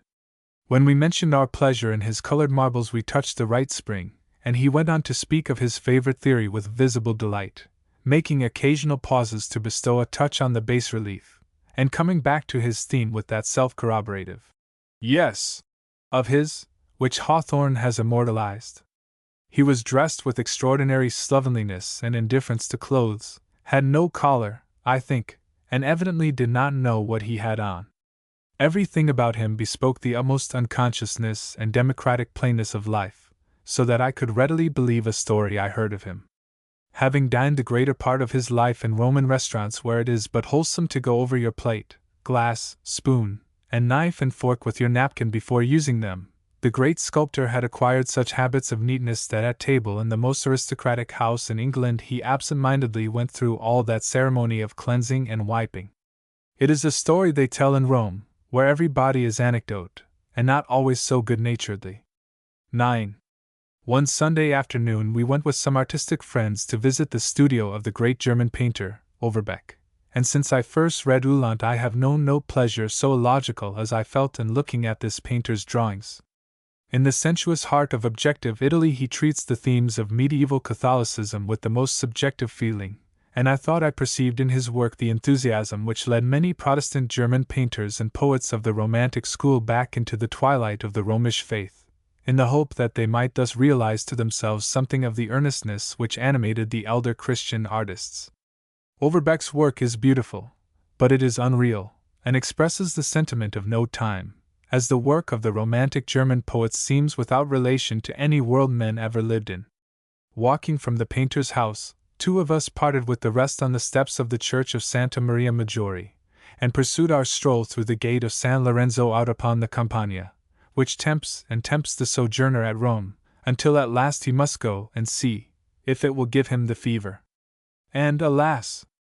There I caught the Roman fever, the longing that burns one who has once been in Rome to go again, that will not be cured by all the cool contemptuous things he may think or say of the eternal city, that fills him with fond memories of its fascination, and makes it forever desired. We walked far down the dusty road beyond the city walls, and then struck out from the highway across the wild meadows of the Campagna. They were weedy and desolate, seamed by shaggy grass-grown ditches, and deeply pitted with holes made in search for catacombs. There was here and there a farmhouse amid the wide lonesomeness, but oftener a round, hollow, roofless tomb, from which the dust and memory of the dead had long been blown away, and through the top of which, fringed and overhung with grasses, and opening like a great eye, the evening sky looked marvelously sad. One of the fields was full of grim, wide-horned cattle, and in another there were 4 or 5 buffaloes lying down and chewing their cuds, holding their heads horizontally in the air, and with an air of gloomy wickedness which nothing could exceed in their cruel black eyes, glancing about in visible pursuit of some object to toss and gore. There were also many canebrakes, in which the wind made a mournful rustling after the sun had set in golden glitter on the roofs of the Roman churches and the transparent night had fallen upon the scene. In all our ramble we met not a soul, and I scarcely know what it is makes this walk upon the Campagna one of my vividest recollections of Rome, unless it be the opportunity it gave me to weary myself upon that many-memoried ground as freely as if it had been a woods pasture in Ohio. Nature, where history was so august, was perfectly simple and motherly, and did so much to make me at home, that, as the night thickened and we plunged here and there into ditches and climbed fences, and struggled, heavy-footed, back through the suburbs to the city gate, I felt as if half my boyhood had been passed upon the Campagna. X. Pasquino, like most other great people, is not very interesting upon close approach. There is no trace now in his aspect to show that he has ever been satirical, but the humanity that the sculptor gave him is imperishable, though he has lost all character as a public censor. The torso is at first glance nothing but a shapeless mass of stone, but the life can never die out of that which has been shaped by art to the likeness of a man, and a second look restores the lump to full possession of form and expression. For this reason I lament that statues should ever be restored except by sympathy and imagination. 11. Regarding the face of Pompey's statue in the Spada Palace, I was more struck than ever with a resemblance to American politicians which I had noted in all the Roman statues. It is a type of face not now to be found in Rome, but frequent enough here, and rather in the south than in the north. Pompey was like the pictures of so many southern congressmen that I wondered whether race had not less to do with producing types than had similarity of circumstances, whether a republicanism based upon slavery could not so far assimilate character as to produce a common aspect in people widely separated by time and creeds, but having the same unquestioned habits of command, and the same boundless and unscrupulous ambition. 12. When the Tiber, according to its frequent habit, rises and inundates the city, the Pantheon is one of the first places to be flooded, the sacristan told us. The water climbs above the altar tops, sapping, in its recession, the cement of the fine marbles which encrust the columns, so that about their bases the pieces have to be continually renewed. Nothing vexes you so much in the Pantheon as your consciousness of these and other repairs. Bad as ruin is, I think I would rather have the old temple ruinous in every part than restored as you find it. The sacristan felt the wrongs of the place keenly, and said, referring to the removal of the bronze roof, which took place some centuries ago, "They have robbed us of everything. Si hanno levato tutto," as if he and the Pantheon were of one blood, and he had suffered personal hurt in its spoliation. What a sense of the wildness everywhere lurking about Rome we had given us by that group of peasants who had built a fire of brushwood almost within the portico of the Pantheon, and were cooking their supper at it, the light of the flames luridly painting their swarthy faces. 13. Poor little numero 5 Via del Gambero has seldom, I imagine, known so violent a sensation as that it experienced when, on the day of the Immaculate Conception, the Armenian Archbishop rolled up to the door in his red coach. The master of the house had always seemed to like us. Now he appeared with profound respect suffusing, as it were, his whole being, and announced, "Signore, it is Monsignor come to take you to the Sistine Chapel in his carriage," and drew himself up in a line, as much like a series of serving men as possible, to let us pass out. There was a private carriage for the ladies near that of Monsignor, for he had already advertised us that the sex were not permitted to ride in the red coach. As they appeared, however, he renewed his expressions of desolation at being deprived of their company, and assured them of his goodwill with a multiplicity of smiles and nods, intermixed with shrugs of recurrence to his poignant regret. But, in fine, it was forbidden. Monsignor was in full costume, with his best ecclesiastical clothes on, and with his great gold chain about his neck. The dress was richer than that of the Western archbishops, and the long white beard of Monsignor made him look much more like a scriptural Monsignor than these. He lacked, perhaps, the fine spiritual grace of his brother, the Archbishop at Venice, to whose letter of introduction we owed his acquaintance and untiring civilities. But if a man cannot be plump and spiritual, he can be plump and pleasant, as Monsignor was to the last degree. He enlivened our ride with discourse about the Armenians at Venice, equally beloved of us, and arrived at the Sistine Chapel, he marshalled the ladies before him, and won them early entrance through the crowd of English people crushing one another at the door. Then he laid hold upon the captain of the Swiss Guard, who was swift to provide them with the best places, and in no wise did he seem one of the uninfluential and insignificant priests that about describes the archbishops at Rome to be. According to this lively author, a Swiss guard was striking back the crowd on some occasion with the butt of his halberd, and smote a cardinal on the breast. He instantly dropped upon his knees, with, "Pardon, Eminenza! I thought it was a Monsignor!" Even the chief of these handsome fellows had nothing but respect and obedience for our archbishop. The gentlemen present were separated from the ladies, and in a very narrow space outside of the chapel men of every nation were penned up together. All talked, several priests as loudly as the rest. But the rudest among them were certain Germans, who not only talked but stood upon a seat to see better, and were ordered down by one of the Swiss with a fierce "Giù, signore, giù!" Otherwise the guard kept good order in the chapel, and were no doubt as useful and genuine as anything about the poor old Pope. What gorgeous fellows they were, and, as soldiers, how absurd! The weapons they bore were as obsolete as the excommunication. It was amusing to pass one of these play soldiers on guard at the door of the Vatican, tall, straight, beautiful, superb, with his halberd on his shoulder, and then come to a real warrior outside, a little, ugly, red-legged French sentinel, with his minnie on his arm. Except for the singing of the Pope's choir, which was angelically sweet, and heavenly far above all praise, the religious ceremonies affected me, like all others of that faith, as tedious and empty. Each of the cardinals, as he entered the chapel, blew a sonorous nose, and was received standing by his brother prelates, a grotesque company of old womanish old men in gaudy gowns. One of the last to come was Antonelli, who has the very wickedest face in the world. He sat with his eyes fastened upon his book, but obviously open at every pore to all that went on about him. As he passed out he cast gleaming, terrible, sidelong looks upon the people, full of hate and guile. From where I stood I saw the Pope's face only in profile. It was gentle and benign enough, but not great in expression, and the smile on it almost degenerated into a simper. His Holiness had a cold, and his recitative, though full, was not smooth. He was all priest when, in the midst of the service, he held his handkerchief up before his face, a little way off, and ruthlessly spat in it.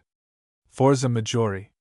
I imagine that Grosseto is not a town much known to travel, for it is absent from all the guidebooks I have looked at. However, it is chief in the Maremma, where sweet Pia de Tolomei languished and perished of the poisonous air and her love's cruelty, and where, so many mute centuries since, the Etrurian cities flourished and fell. Further, one may say that Grosseto is on the diligence road from Civita Vecchia to Leghorn, and that in the very heart of the place there is a lovely palm tree, rare, if not sole, in that latitude. This palm stands in a well-sheltered, dull little court, out of everything's way, and turns tenderly toward the wall that shields it on the north. It has no other company but a beautiful young girl, who leans out of a window high over its head, and I have no doubt talks with it. At the moment we discovered the friends, the maiden was looking pathetically to the northward, while the palm softly stirred and opened its plumes, as a bird does when his song is finished, and there is very little question but it had just been singing to her that song of which the palms are so fond. Grosseto does her utmost to hide the secret of this tree's existence, as if a hard, matter-of-fact place ought to be ashamed of a sentimentality of the kind. It pretended to be a very worldly town, and tried to keep us in the neighborhood of its cathedral, where the cafe and shops are, and where, in the evening, 4 or 5 officers of the garrison clink their sabers on the stones, and promenade up and down, and as many ladies shopped for gloves, and as many citizens sat at the principal cafe and drank black coffee. This was lively enough, and we knew that the citizens were talking of the last week's news and the Roman question, that the ladies were really looking for loves, not gloves, that such of the officers as had no local intrigue to keep their hearts at rest were terribly bored, and longed for Florence, or Milan or Turin. Besides the social charms of her piazza, Grosseto put forth others of an artistic nature. The cathedral was very old and very beautiful, built of alternate lines of red and white marble, and lately restored in the best spirit of fidelity and reverence. But it was not open, and we were obliged to turn from it to the group of statuary in the middle of the piazza, representative of the Maremma and family returning thanks to the Grand Duke Leopold III of Tuscany for his goodness in causing her swamps to be drained. The Maremma and her children are arrayed in the scant draperies of allegory, but the Grand Duke is fully dressed, and is shown looking down with some surprise at their figures, and with a visible doubt of the propriety of their public appearance in that state. There was also a museum at Grosseto, and I wonder what was in it. The wall of the town was perfect yet, though the moat at its feet had been so long dry that it was only to be known from the adjacent fields by the richness of its soil. The top of the wall had been leveled, and planted with shade, and turned into a peaceful promenade, like most of such medieval defenses in Italy, though I am not sure that a little military life did not still linger about a bastion here and there.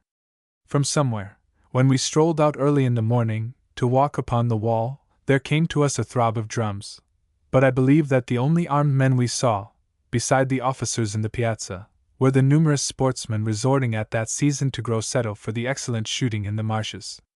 All the way to Florence we continued to meet them and their dogs, and our inn at Grosseto overflowed with abundance of game.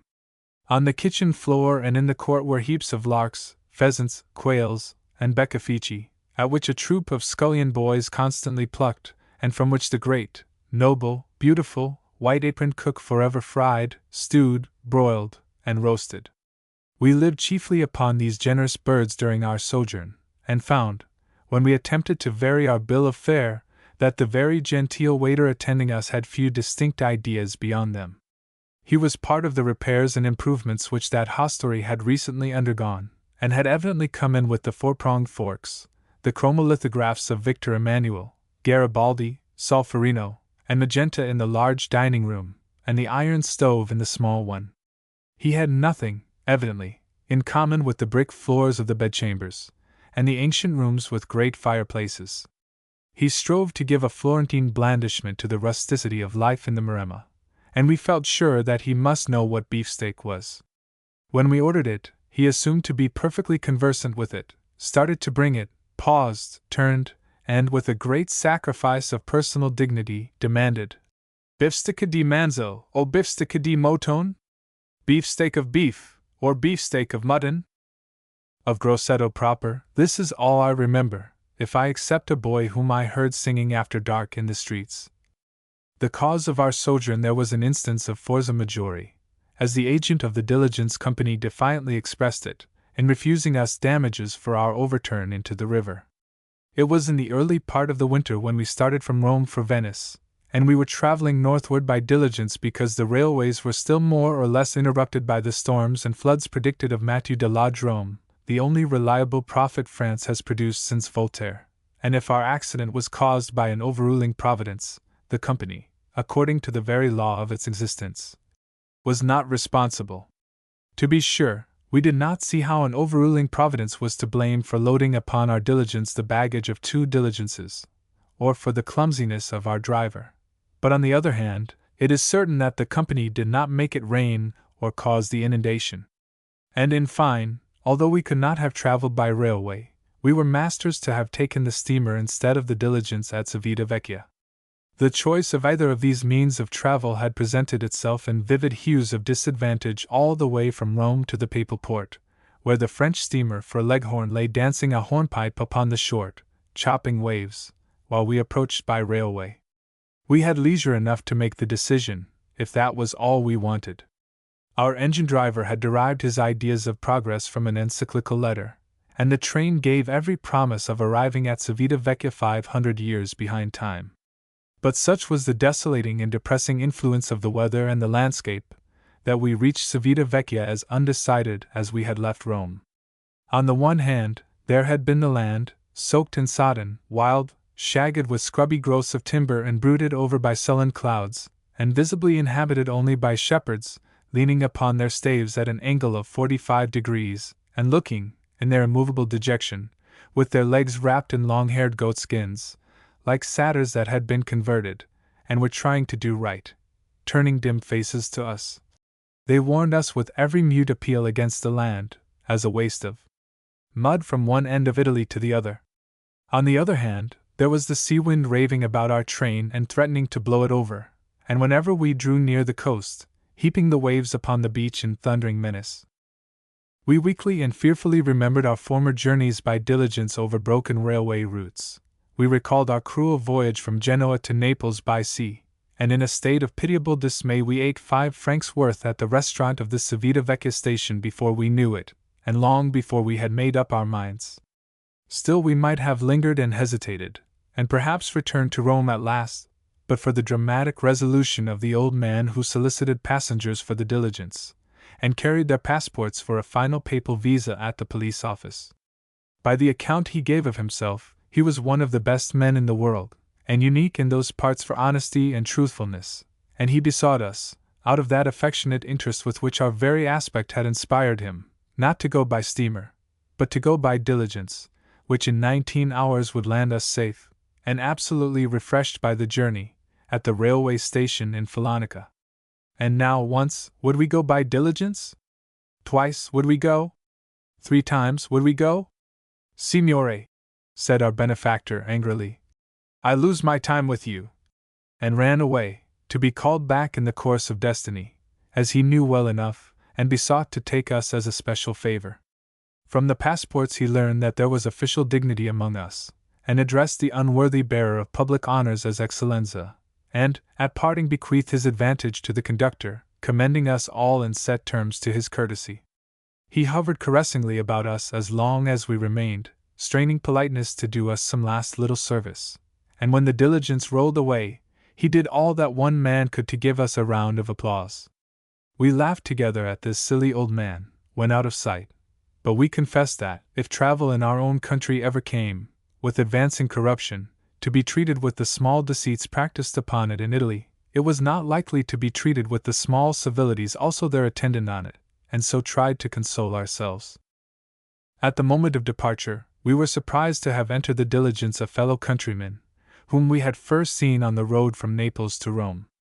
He had since crossed our path with that iteration of travel which brings you again and again in view of the same trunks and the same tourists in the round of Europe, and finally at Civita Vecchia he had turned up, a silent spectator of our scene with the agent of the diligence, and had gone off apparently a confirmed passenger by steamer. Perhaps a nearer view of the sailor's hornpipe, as danced by that vessel in the harbor, shook his resolution. At any rate, here he was again, and with his ticket for Falonica, a bright-eyed, rosy-cheeked man, and we will say a citizen of Portland, though he was not. For the first time in our long acquaintance with one another's faces, we entered into conversation, and wondered whether we should find brigands or anything to eat on the road, without expectation of finding either. In respect of robbers, we were not disappointed, but shortly after nightfall we stopped at a lonely post-house to change horses, and found that the landlord had so far counted on our appearance as to have, just roasted and fragrantly fuming, a leg of lamb, with certain small fried fish, and a sufficiency of bread. It was a very lonely place, as I say. The sky was gloomy overhead, and the wildness of the landscape all about us gave our provision quite a gamey flavor, and brigands could have added nothing to our sense of solitude. The road creeps along the coast for some distance from Civita Vecchia, within hearing of the sea, and nowhere widely forsakes it, I believe, all the way to Falonica. The country is hilly, and we stopped every 2 hours to change horses, at which times we looked out, and seeing that it was a grey and windy night, though not rainy, exulted that we had not taken the steamer. With very little change, the wisdom of our decision in favor of the diligence formed the burden of our talk during the whole night, and to think of eluded seasickness requited us in the agony of our breakneck efforts to catch a little sleep, as, mounted upon our nightmares, we rode steeplechases up and down the highways and byways of horror. Anything that absolutely awakened us was accounted a blessing, and I remember few things in life with so keen a pleasure as the summons that came to us to descend from our places and cross a river in one boat, while the 2 diligences of our train followed in another. Here we had time to see our fellow passengers, as the pulsating light of their cigars illumined their faces, and to discover among them that Italian, common to all large companies, who speaks English, and is very eager to practice it with you, who is such a benefactor if you do not know his own language, and such a bore if you do. After this, being landed, it was rapture to stroll up and down the good road, and feel it hard and real under our feet, and not an abysmal impalpability, while all the grim shapes of our dreams fled to the spectral line of small boats sustaining the ferry barge, and swaying slowly from it as the drowned men at their keels tugged them against the tide. "Es accomodino, signori!" cries the cheerful voice of the conductor, and we ascend to our places in the diligence. The nightmares are brought out again, we mount, and renew the steeplechase as before. Suddenly it all comes to an end, and we sit wide awake in the diligence, amid a silence only broken by the hiss of rain against the windows, and the sweep of gusts upon the roof. The diligence stands still. There is no rattle of harness, nor other sound to prove that we have arrived at the spot by other means than dropping from the clouds. The idea that we are passengers in the last diligence destroyed before the deluge, and are now waiting our fate on the highest ground accessible to wheels, fades away as the day dimly breaks, and we find ourselves planted, as the Italians say, on the banks of another river. There is no longer any visible conductor, the horses have been spirited away, the driver has vanished. The rain beats and beats upon the roof, and begins to drop through upon us in great, wrathful tears, while the river before us rushes away with a momently swelling flood. Enter now from the depths of the storm a number of rainy peasants, with our conductor and driver perfectly waterlogged, and group themselves on the low, muddy shore, near a flat ferry barge, evidently wanting but a hint of forza maggiore to go down with anything put into it. A moment they dispute in pantomime, sending now and then a windy tone of protest and expostulation to our ears, and then they drop into a motionless silence, and stand there in the tempest, not braving it, but enduring it with the pathetic resignation of their race, as if it were some form of hopeless political oppression. At last comes the conductor to us and says it is impossible for our diligences to cross in the boat, and he has sent for others to meet us on the opposite shore. He expected them long before this, but we see they are not come. Patience and malediction. Remaining planted in these unfriendly circumstances from 4 o'clock till 10, we have still the effrontery to be glad that we did not take the steamer. What a storm that must be at sea! When at last our connecting diligences appear on the other shore, we are almost light-hearted, and make a jest of the Ombrone, as we perilously pass it in the ferry boat too weak for our diligences. Between the landing and the vehicles there is a space of heavy mud to cross, and when we reach them we find the coop appointed us occupied by 3 young Englishmen, who insist that they shall be driven to the boat. With that graceful superiority which endears their nation to the world, and makes the traveling Englishman a universal favorite, they keep the seats to which they have no longer any right, while the tempest drenches the ladies to whom the places belong, and it is only by the forza maggiore of our conductor that they can be dislodged. In the meantime the Portland man exchanges with them the assurances of personal and national esteem, which that mighty bond of friendship, the language of Shakespeare and Milton, enables us to offer so idiomatically to our transatlantic cousins. What Grosseto was like, as we first rode through it, we scarcely looked to see. In 4 or 5 hours we should strike the railroad at Filonica, and we merely asked of intermediate places that they should not detain us. We dined in Grosseto at an inn of the Larthian period, a cold inn and a damp, which seemed never to have been swept since the broom dropped from the grasp of the last Etrurian chambermaid, and we ate with the 2-pronged iron forks of an extinct civilization. All the while we dined, a boy tried to kindle a fire to warm us, and beguiled his incessant failures with stories of inundation on the road ahead of us. But we believed him so little, that when he said a certain stream near Grosseto was impassable, our company all but hissed him. When we left the town and hurried into the open country, we perceived that he had only too great reason to be an alarmist. Every little rill was risen, and boiling over with the pride of harm, and the broad fields lay hid under the yellow waters that here and there washed over the road. Yet the freshet only presented itself to us as a pleasant excitement, and even when we came to a place where the road itself was covered for a quarter of a mile, we scarcely looked outside the diligence to see how deep the water was. We were surprised when our horses were brought to a stand on a rising ground, and the conductor, cap in hand, appeared at the door. He was a fat, well-natured man, full of a smiling goodwill, and he stood before us in a radiant desperation. Would Excellenza descend, look at the water in front, and decide whether to go on? The conductor desired to content, it displeased him to delay, ma, insama, the rest was confided to the conductor's eloquent shoulders and eyebrows. Excellenza, descending, beheld but a disheartening prospect. On every hand the country was under water. The two diligences stood on a stone bridge spanning the stream, that, now swollen to an angry torrent, brawled over 100 yards of the road before us. Beyond, the ground rose, and on its slopes stood a farmhouse up to its second story in water. Without the slightest hope in his purpose and merely as an experiment, Excellenza suggested that a man should be sent in on horseback, which being done, man and horse in a moment floundered into swimming depths. The conductor, vigilantly regarding Excellenza, gave a great shrug of desolation. Excellenza replied with a foreigner's broken shrug, a shrug of sufficiently correct construction, but wanting the tonic accent, as one may say, though expressing, however imperfectly, an equal desolation. It appeared to be the part of wisdom not to go ahead, but to go back if we could, and we re-entered the water we had just crossed. It had risen a little meanwhile, and the road could now be traced only by the telegraph poles. The diligence before us went safely through, but our driver, trusting rather to inspiration than precedent, did not follow it carefully, and directly drove us over the side of a small viaduct. All the baggage of the train having been lodged upon the roof of our diligence, the unwieldy vehicle now lurched heavily, hesitated, as if preparing, like Caesar, to fall decently, and went over on its side with a stately deliberation that gave us ample time to arrange our plans for getting out.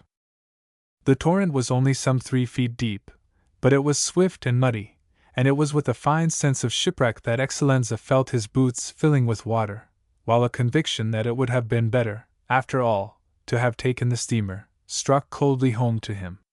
We opened the window in the top side of the diligence, and lifted the ladies through it, and the conductor, in the character of lifeboat, bore them ashore, while the driver cursed his horses in a sullen whisper, and could with difficulty be diverted from that employment to cut the lines and save one of them from drowning. Here our compatriot, whose conversation with the Englishman at the Ambron we had lately admired, showed traits of strict and severe method which afterward came into even bolder relief. The ladies being rescued, he applied himself to the rescue of their hats, cloaks, rubbers, muffs, books, and bags, and handed them up through the window with tireless perseverance, making an effort to wring or dry each article in turn.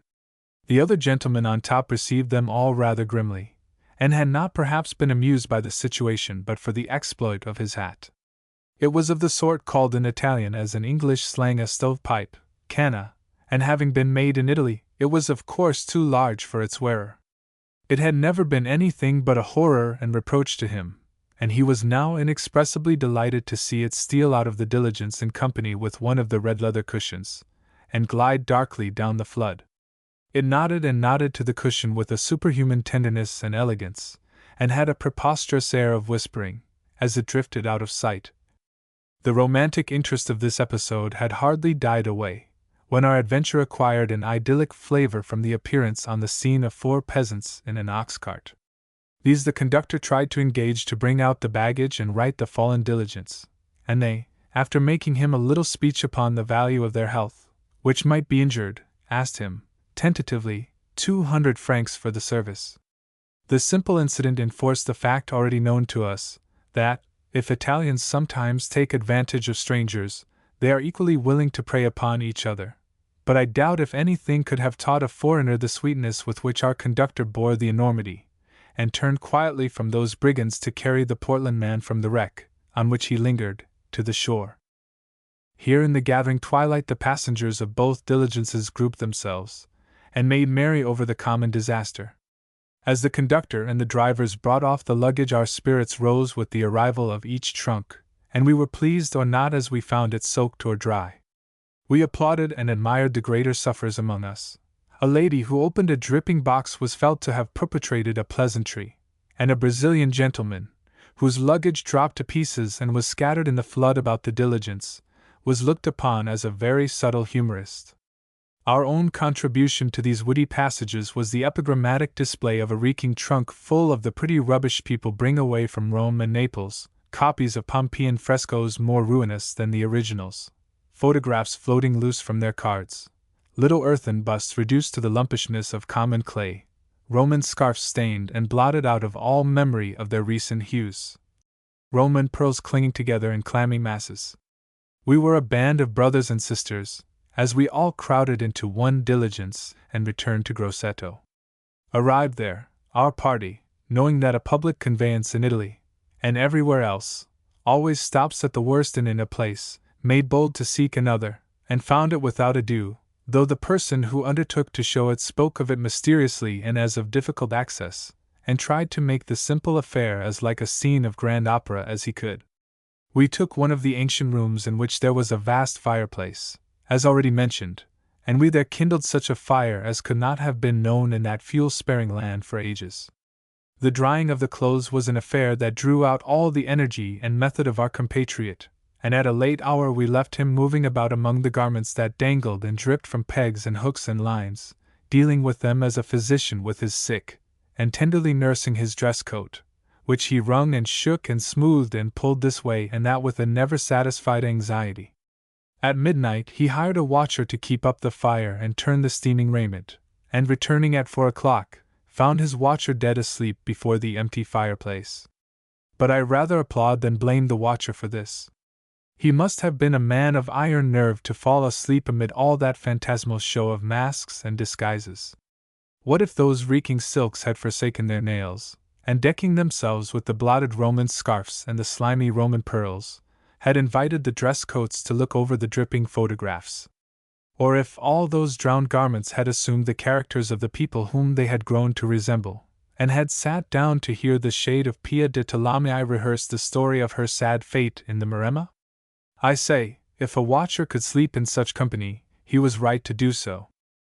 On the third day after our return to Grosseto, we gathered together our damaged effects, and packed them into refractory trunks.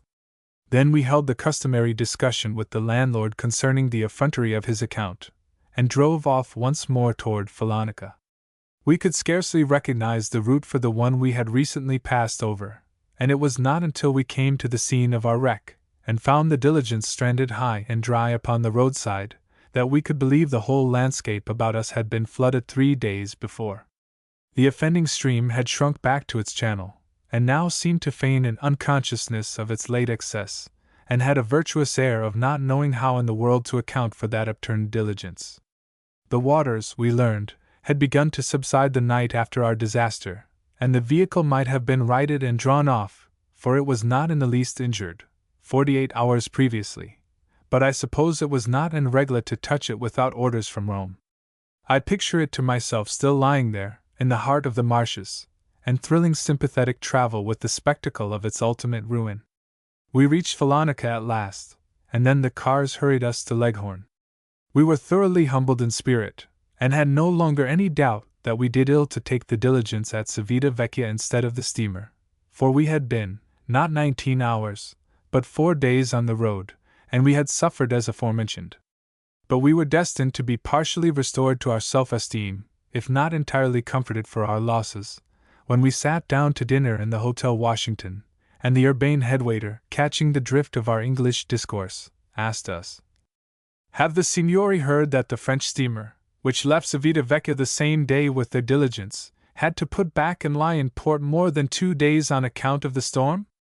She is but now come into Leghorn, after a very dangerous passage. At Padua. Those of my readers who have frequented the garden of Dr. Rappaccini no doubt recall with perfect distinctness the quaint old city of Padua. They remember its miles and miles of dim arcade overroofing the sidewalks everywhere, affording excellent opportunity for the flirtation of lovers by day and the vengeance of rivals by night. They have seen the now vacant streets thronged with maskers, and the Venetian podesta going in gorgeous state to and from the vast Palazzo della Ragione.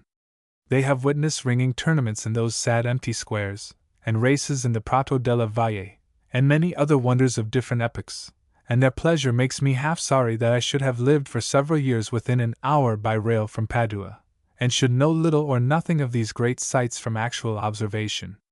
I take shame to myself for having visited Padua so often and so familiarly as I used to do, for having been bored and hungry there, for having had toothache there, upon one occasion, for having rejoiced more in a cup of coffee at Pedracchi's than in the whole history of Padua, for having slept repeatedly in the bad-bedded hotels of Padua and never once dreamt of Portia, for having been more taken by the salta mortali. Salta mortali are those prodigious efforts of mental arithmetic by which Italian waiters, in verbally presenting your account, arrive at 6 as the product of 2 and 2, of a waiter who summed up my account at a Paduan restaurant, then by all the strategies with which the city has been many times captured and recaptured. Had I viewed Padua only over the wall of Dr. Rappaccini's garden, how different my impressions of the city would now be. This is one of the drawbacks of actual knowledge. How can you write about Spain when once you have been there? Asked Heine of Théophile Gautier setting out on a journey thither. Nevertheless, it seems to me that I remember something about Padua with a sort of romantic pleasure.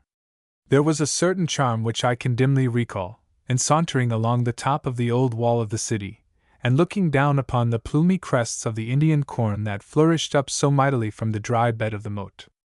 At such times I could not help figuring to myself the many sieges that the wall had known, with the fierce assault by day, the secret attack by night, the swarming foe upon the plains below, the bristling arms of the besieged upon the wall, the boom of the great mortars made of ropes and leather and throwing mighty balls of stone, the stormy flight of arrows, the ladders planted against the defenses and staggering headlong into the moat.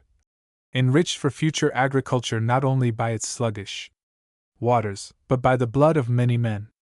I suppose that most of these visions were old stage spectacles furbished up anew, and that my armies were chiefly equipped with their obsolete implements of warfare from museums of armor and from cabinets of antiquities. But they were very vivid for all that. I was never able, in passing a certain one of the city gates, to divest myself of an historic interest in the great loads of hay waiting admission on the outside. For an instant they massed again the Venetian troops that, in the War of the League of Cambrai, entered the city in the hay carts, shot down the lanzknechts at the gates, and uniting with the citizens, cut the German garrison to pieces. But it was a thing long past. The German garrison was here again, and the airs of the lanzknechts went clanking through the gate to the parade ground, with that fierce clamor of their kettledrums which is so much fiercer because unmingled with the noise of fifes. Once more now the Germans are gone, and let us trust, forever, but when I saw them, there seemed little hope of their going. They had a great beer garden on the top of the wall, and they had set up the altars of their heavy Bacchus in many parts of the city. I pleased myself with thinking that, if I walked on such a spring day as this in the arcaded Paduan streets, I should catch glimpses, through the gateways of the palaces, of gardens full of vivid bloom, and of fountains that tinkled there forever. If it were autumn, and I were in the great marketplace before the Palazzo della Ragione, I should hear the baskets of amber-hued and honeyed grapes humming with the murmur of multitudinous bees, and making the music as if the wine itself were already singing in their gentle hearts.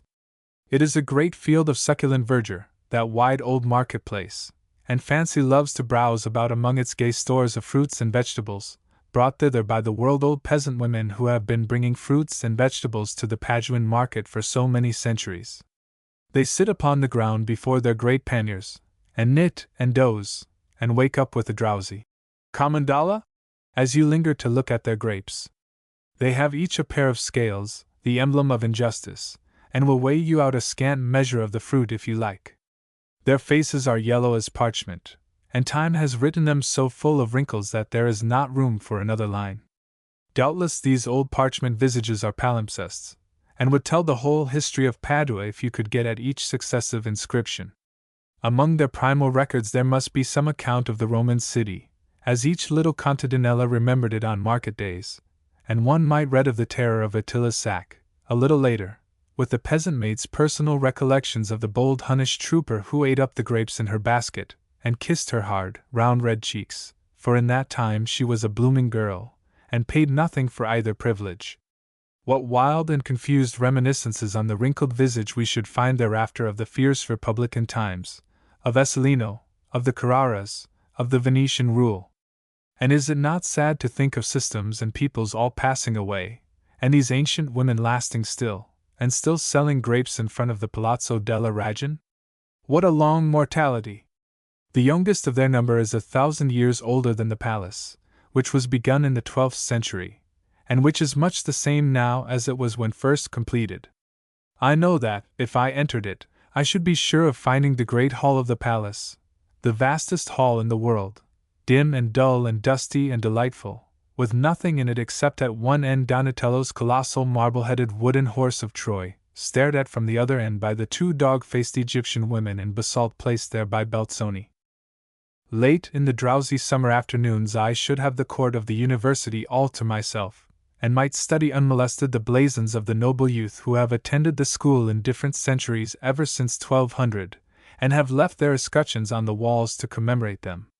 At the foot of the stairway ascending to the schools from the court is the statue of the learned lady who was once a professor in the university, and who, if her likeness belie not her looks, must have given a great charm to student life in other times. At present there are no lady professors at Padua any more than at Harvard, and during late years the schools have suffered greatly from the interference of the Austrian government, which frequently closed them for months, on account of political demonstrations among the students.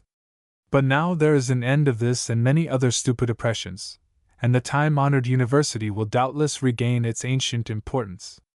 Even in 1864 it had nearly 1,500 students, and one met them everywhere under the arcades, and could not well mistake them, with that blended air of pirate and dandy which these studious young men love to assume. They were to be seen a good deal on the promenades outside the walls, where the Paduan ladies are driven in their carriages in the afternoon, and where one sees the blood horses and fine equipages for which Padua is famous.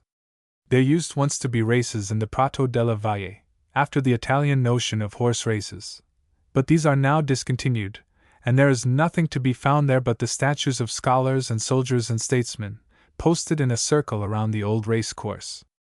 If you strolled thither about dusk on such a day as this, you might see the statues unbend a little from their stony rigidity, and in the failing light nod to each other very pleasantly through the trees. And if you stayed in Padua overnight, what could be better tomorrow morning than a stroll through the great botanical garden, the oldest botanical garden in the world, the garden which first received in Europe the strange and splendid growths of our hemisphere, the garden where Dr. Rappaccini doubtless found the germ of his mortal plant? On the whole, I believe I would rather go this moment to Padua than to Lowell or Lawrence, or even to Worcester, and as to the disadvantage of having seen Padua, I begin to think the whole place has now assumed so fantastic a character in my mind that I am almost as well qualified to write of it as if I had merely dreamed it. The day that we first visited the city was very rainy, and we spent most of the time in viewing the churches. These, even after the churches of Venice, one finds rich in art and historic interest, and they in no instance fall into the maniacal excesses of the Renaissance to which some of the temples of the latter city abandon themselves. Their architecture forms a sort of borderland between the Byzantine of Venice and the Lombardic of Verona. The superb domes of St. Anthony's emulate those of St. Mark's, and the porticos of other Paduan churches rest upon the backs of bird-headed lions and leopards that fascinate with their mystery and beauty. It was the wish to see the attributive Giottos in the chapter which drew us first to St. Anthony's, and we saw them with the satisfaction naturally attending the contemplation of frescoes discovered only since 1858, after having been hidden under plaster and whitewash for many centuries. But we could not believe that Giotto's fame was destined to gain much by their rescue from oblivion. They are in no wise to be compared with this master's frescoes in the chapel of the Annunziata, which, indeed, is in every way a place of wonder and delight. You reach it by passing through a garden lane bordered with roses, and a taciturn gardener comes out with clinking keys, and lets you into the chapel, where there is nobody but Giotto and Dante, nor seems to have been for ages. Cool it is, and of a pulverous smell, as a sacred place should be. A blessed benching goes round the walls, and you sit down and take unlimited comfort in the frescoes. The gardener leaves you alone to the solitude and the silence, in which the talk of the painter and the exile is plain enough. Their contemporaries and yours are cordial in their gay companionship. Through the half-open door falls, in a pause of the rain, the same sunshine that they saw lie there, the deathless birds that they heard sing out in the garden trees. It is the fresh sweetness of the grass mown so many 100 years ago that breathes through all the lovely garden grounds. But in the midst of this pleasant communion with the past, you have a lurking pain, for you have hired your brougham by the hour, and you presently quit the chapel of Giotto on this account. We had chosen our driver from among many other drivers of broughams in the vicinity of Pedracchi's, because he had such an honest look, and was not likely, we thought, to deal unfairly with us. But first, said the signor who had selected him, how much is your brougham an hour? So and so. Show me the tariff of fares. There is no tariff. There is. Show it to me. It is lost, signor. I think not. It is here in this pocket. Get it out. The tariff appears, and with it the fact that he had demanded just what the boatman of the ballad received in gift, thrice his fee. The driver mounted his seat, and served us so faithfully that day in Padua that we took him the next day for Arqua. At the end, when he had received his due, and a handsome mancia besides, he was still unsatisfied, and referred to the tariff in proof that he had been underpaid. On that, confronted and defeated, he thanked us very cordially, gave us the number of his brougham, and begged us to ask for him when we came next to Padua and needed a carriage. From the chapel of the Annunziata he drove us to the church of Santa Giustina, where is a very famous and noble picture by Romanino. But as this writing has nothing in the world to do with art, I here dismiss that subject, and with a gross and idle delight follow the sacristan down under the church to the prison of Santa Giustina. Of all the faculties of the mind there is none so little fatiguing to exercise as mere wonder, and for my own sake, I try always to wonder at things without the least critical reservation. I therefore, in the sense of deglutition, bolted this prison at once, though subsequent experiences led me to look with grave indigestion upon the whole idea of prisons, their authenticity, and even their existence. As far as mere dimensions are concerned, the prison of Santa Giustina was not a hard one to swallow, being only 3 feet wide by about 10 feet in length. In this limited space, Santa Giustina passed 5 years of the paternal reign of Nero, a virtuous and a long-suffering prince, whom, singularly enough, no historic artist has yet arisen to whitewash, and was then brought out into the larger cell adjoining, to suffer a blessed martyrdom. I am not sure now whether the sacristan said she was dashed to death on the stones, or cut to pieces with knives, but whatever the form of martyrdom, an iron ring in the ceiling was employed in it, as I know from seeing the ring, a curiously well-preserved piece of ironmongery. Within the narrow prison of the saint, and just under the grating, through which the sacristan thrust his candle to illuminate it, was a mountain of candle drippings, a monument to the fact that faith still largely exists in this doubting world. My own credulity, not only with regard to this prison, but also touching the coffin of St. Luke, which I saw in the church, had so wrought upon the esteem of the sacristan, that he now took me to a well, into which, he said, had been cast the bones of 3,000 Christian martyrs. He lowered a lantern into the well, and assured me that if I looked through a certain screen work there, I could see the bones. On experiment I could not see the bones, but this circumstance did not cause me to doubt their presence, particularly as I did see upon the screen a great number of coins offered for the repose of the martyrs' souls. I threw down some soldi, and thus enthralled the sacristan. If the signor cared to see prisons, he said, the driver must take him to those of Esalino, at present the property of a private gentleman near by. As I had just bought a history of Esalino, at a great bargain, from a second-hand bookstall, and had a lively interest in all the enormities of that nobleman, I sped the driver instantly to the villa of the Senior P. It depends here altogether upon the freshness or mustiness of the reader's historical reading whether he cares to be reminded more particularly who Asolino was. He flourished balefully in the early half of the 13th century as Lord of Vicenza, Verona, Padua, and Brescia, and was defeated and hurt to death in an attempt to possess himself of Milan. He was in every respect a remarkable man for that time, fearless, abstemious, continent, avaricious, hardy, and unspeakably ambitious and cruel.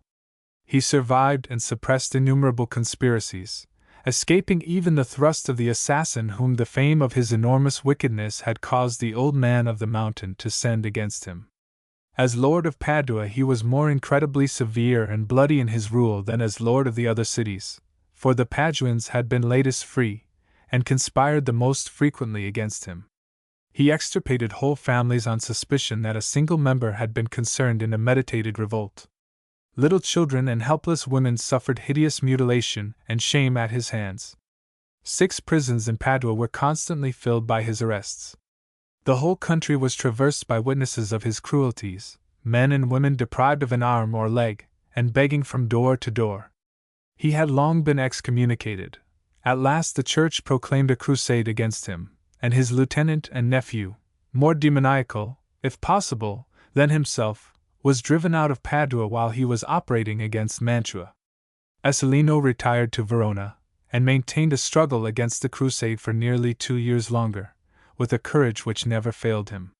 Wounded and taken prisoner, the soldiers of the victorious army gathered about him, and heaped insult and reproach upon him, and one furious peasant, whose brother's feet had been cut off by Asolino's command, dealt the helpless monster 4 blows upon the head with a scythe. By some, Asolino is said to have died of these wounds alone, but by others it is related that his death was a kind of suicide, inasmuch as he himself put the case past surgery by tearing off the bandages from his hurts, and refusing all medicines. 2. Entering at the enchanted portal of the Villa P, we found ourselves in a realm of wonder. It was our misfortune not to see the magician who compelled all the marvels on which we looked, but for that very reason, perhaps, we have the clearest sense of his greatness. Everywhere we beheld the evidences of his ingenious but lugubrious fancy, which everywhere tended to a monumental and mortuary effect. A sort of vestibule first received us, and beyond this dripped and glimmered the garden. The walls of the vestibule were covered with inscriptions setting forth the sentiments of the philosophy and piety of all ages concerning life and death. We began with Confucius, and we ended with Benjamino Franklino. But as if these ideas of mortality were not sufficiently depressing, the funereal Signor P. had collected into earthen amphorae the ashes of the most famous men of ancient and modern times, and arranged them so that a sense of their number and variety should at once strike his visitor. Each jar was conspicuously labeled with the name its illustrious dust had borne in life, and if one escaped with comparative cheerfulness from the thought that Seneca had died, there were in the very next pot the cinders of Napoleon to bully him back to a sense of his mortality. We were glad to have the gloomy fascination of these objects broken by the custodian, who approached to ask if we wished to see the prisons of Asolino, and we willingly followed him into the rain out of our sepulchral shelter. Between the vestibule and the towers of the tyrant lay that garden already mentioned, and our guide led us through ranks of weeping statuary, and rainy bowers, and showery lanes of shrubbery, until we reached the door of his cottage. While he entered to fetch the key to the prisons, we noted that the towers were freshly painted and in perfect repair, and indeed the custodian said frankly enough, on reappearing, that they were merely built over the prisons on the site of the original towers. The storied stream of the Bacchiglione sweeps through the grounds, and now, swollen by the rainfall, it roared, a yellow torrent, under a corner of the prisons. The towers rise from masses of foliage, and form no unpleasing feature of what must be, in spite of Signor P., a delightful Italian garden in sunny weather. The ground is not so flat as elsewhere in Padua, and this inequality gives an additional picturesqueness to the place. But as we were come in search of horrors, we scorned these merely lovely things, and hastened to immure ourselves in the dungeons below. The custodian, lighting a candle, which ought, we felt, to have been a torch, went before. We found the cells, though narrow and dark, not uncomfortable, and the guide conceded that they had undergone some repairs since Esselino's time. But all the horrors for which we had come were there in perfect grisliness, and labeled by the ingenious Signor P. with Latin inscriptions. In the first cell was a shrine of the Virgin, set in the wall. Beneath this, while the wretched prisoner knelt in prayer, a trapdoor opened and precipitated him upon the points of knives, from which his body fell into the Bacchiglione below. In the next cell, held by some rusty iron rings to the wall, was a skeleton, hanging by the wrists. This, said the guide, was another punishment of which Esselino was very fond. A dreadful doubt seized my mind. Was this skeleton found here? I demanded. Without faltering an instant, without so much as winking an eye, the custodian replied, Appuntu.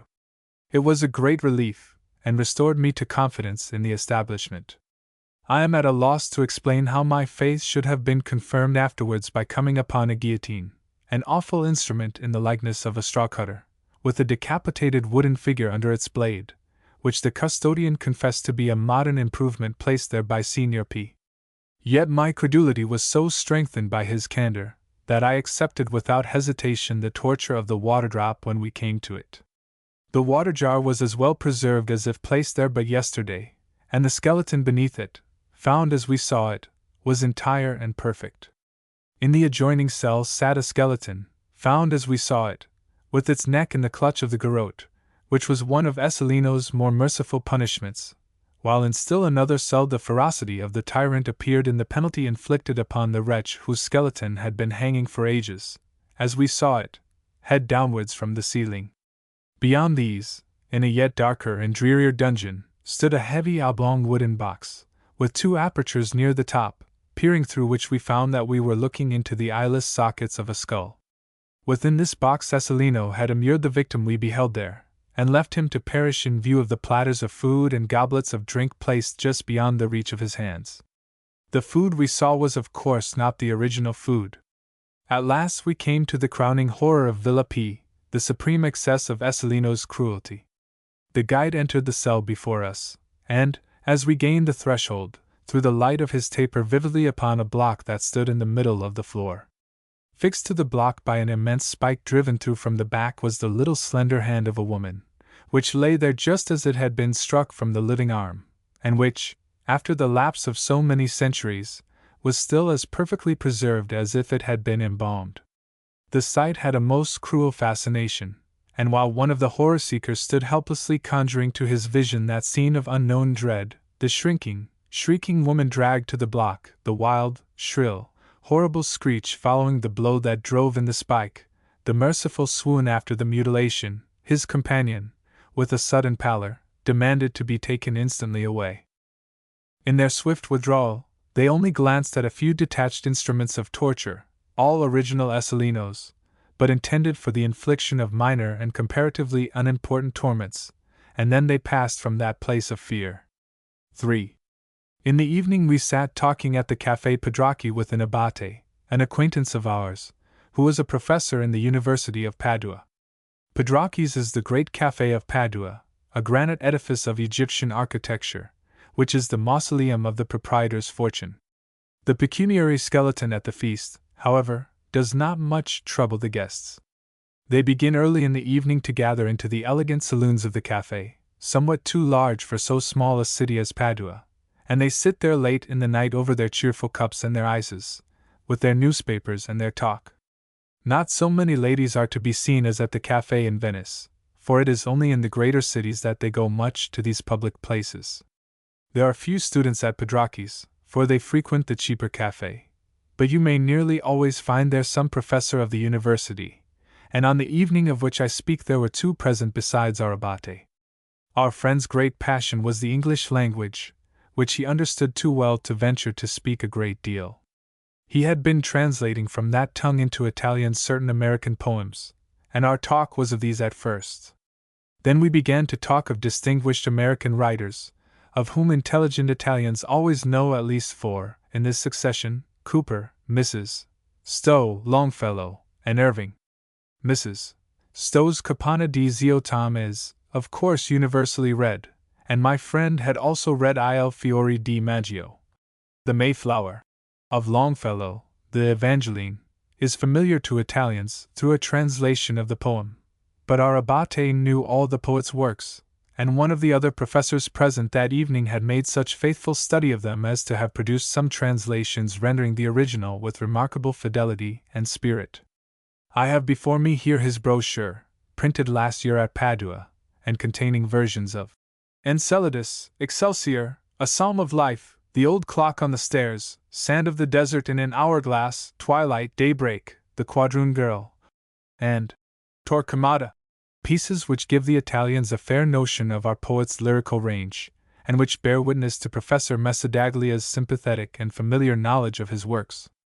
A young and gifted lady of Parma, now unhappily no more, lately published a translation of The Golden Legend, and Professor Messadaglia, in his preface, mentions a version of another of our poet's longer works on which the translator of the Evangeline is now engaged. At last, turning from literature, we spoke with the gentle abate of our day's adventures, and eagerly related that of the Esselino prisons. To have seen them was the most terrific pleasure of our lives. Said our friend. I believe you. We mean those under the Villa P. Exactly. There was a tone of politely suppressed amusement in the abate's voice, and after a moment's pause, in which we felt our awful experience slipping and sliding away from us, we ventured to say, You don't mean that those are not the veritable Esselino prisons? Certainly they are nothing of the kind. The Esselino prisons were destroyed when the Crusaders took Padua, with the exception of the tower, which the Venetian Republic converted into an observatory. But at least these prisons are on the site of Esselino's castle? Nothing of the sort. His castle in that case would have been outside of the old city walls. And those tortures in the prisons are all things got up for show. No doubt, Esselino used such things, and many worse, of which even the ingenuity of Signor P. cannot conceive. But he is an eccentric man, loving the horrors of history, and what he can do to realize them he has done in his prisons. But the custodian, how could he lie so? Our friend shrugged his shoulders. Easily. And perhaps he even believed what he said. The world began to assume an aspect of bewildering ungenuineness, and there seemed to be a treacherous quality of fiction in the ground under our feet. Even the play at the pretty little Teatro Sociale where we went to pass the rest of the evening appeared hollow and improbable. We thought the hero something of a bore, with his patience and goodness, and as for the heroine, pursued by the attentions of the rich profligate, we doubted if she were any better than she should be. A pilgrimage to Petrarch's house at Arqua. We said, during summer days at Venice, when every campo was a furnace 7 times heated, and every canal was filled with boiling bathers. As soon as it rains we will go to Arqua. Remembering the ardors of an April sun on the long, level roads of plain, we could not think of them in August without a sense of dust clogging every pore, and eyes that shrank from the vision of their blinding whiteness. So we stayed in Venice, waiting for rain, until the summer had almost lapsed into autumn, and as the weather cooled before any rain reached us, we took the moisture on the mainland for granted, and set out under a cloudy and windy sky. We had to go to Padua by railway, and take carriage thence to Arqua upon the road to Ferrara. I believe no rule of human experience was violated when it began to rain directly after we reached Padua, and continued to rain violently the whole day. We gave up this day entirely to the rain, and did not leave Padua until the following morning, when we count that our pilgrimage to Petrarch's house actually began. The rain had cooled and freshened the air, but it was already too late in the season for the summer to recover herself with the elastic brilliancy that follows the rain of July or early August, and there was I know not what vague sentiment of autumn in the weather. There was not yet enough of it to stir but in here and there a faded leaf, for in Europe death is not glorified to the foliage as in our own land, in the purple of the ripening grapes, and in the tawny grass of the pastures. There was autumn enough to touch our spirits, and while it hardly affected the tone of the landscape, to lay upon us the gentle and pensive spell of its presence. Of all the days in the year I would have chosen this to go pilgrim to the house of Petrarch. The Euganean hills, on one of which the poet's house is built, are those mellow heights which you see when you look southwest across the lagoon at Venice. In misty weather they are blue, and in clear weather silver, and the October sunset loves them. They rise in tender azure before you as you issue from the southern gate of Padua, and grow in loveliness as you draw nearer to them from the rich plain that washes their feet with endless harvests of oil and wine. O beauty that will not let itself be told! Could I not take warning from another, and refrain from this fruitless effort of description? A friend in Padua had lent me Disraeli's Venetia, because a passage of the story occurs in Petrarch's house at Arqua, and we carried the volumes with us on our pilgrimage. I would here quote the description of the village, the house, and the hills from this work, as faultlessly true, and as affording no just idea of either, but nothing of it has remained in my mind except the geological fact that the hills are a volcanic range. To tell the truth, the landscape, as we rode along, continually took my mind off the book, and I could not give that attention either to the elegant language of its descriptions, or the adventures of its well-born characters, which they deserved. I was even more interested in the disreputable-looking person who mounted the box beside our driver directly we got out of the city gate, and who invariably commits this infringement upon your rights in Italy, no matter how strictly and cunningly you frame your contract that no one else is to occupy any part of the carriage but yourself. He does not seem to be the acquaintance of the driver, for they never exchange a word, and he does not seem to pay anything for the ride. He got down, in this instance, just before we reached the little town at which our driver stopped, and asked us if we wished to drink a glass of the wine of the country. We did not, but his own thirst seemed to answer equally well, and he slaked it cheerfully at our cost. The fields did not present the busy appearance which had delighted us on the same road in the spring, but they had that autumnal charm already mentioned.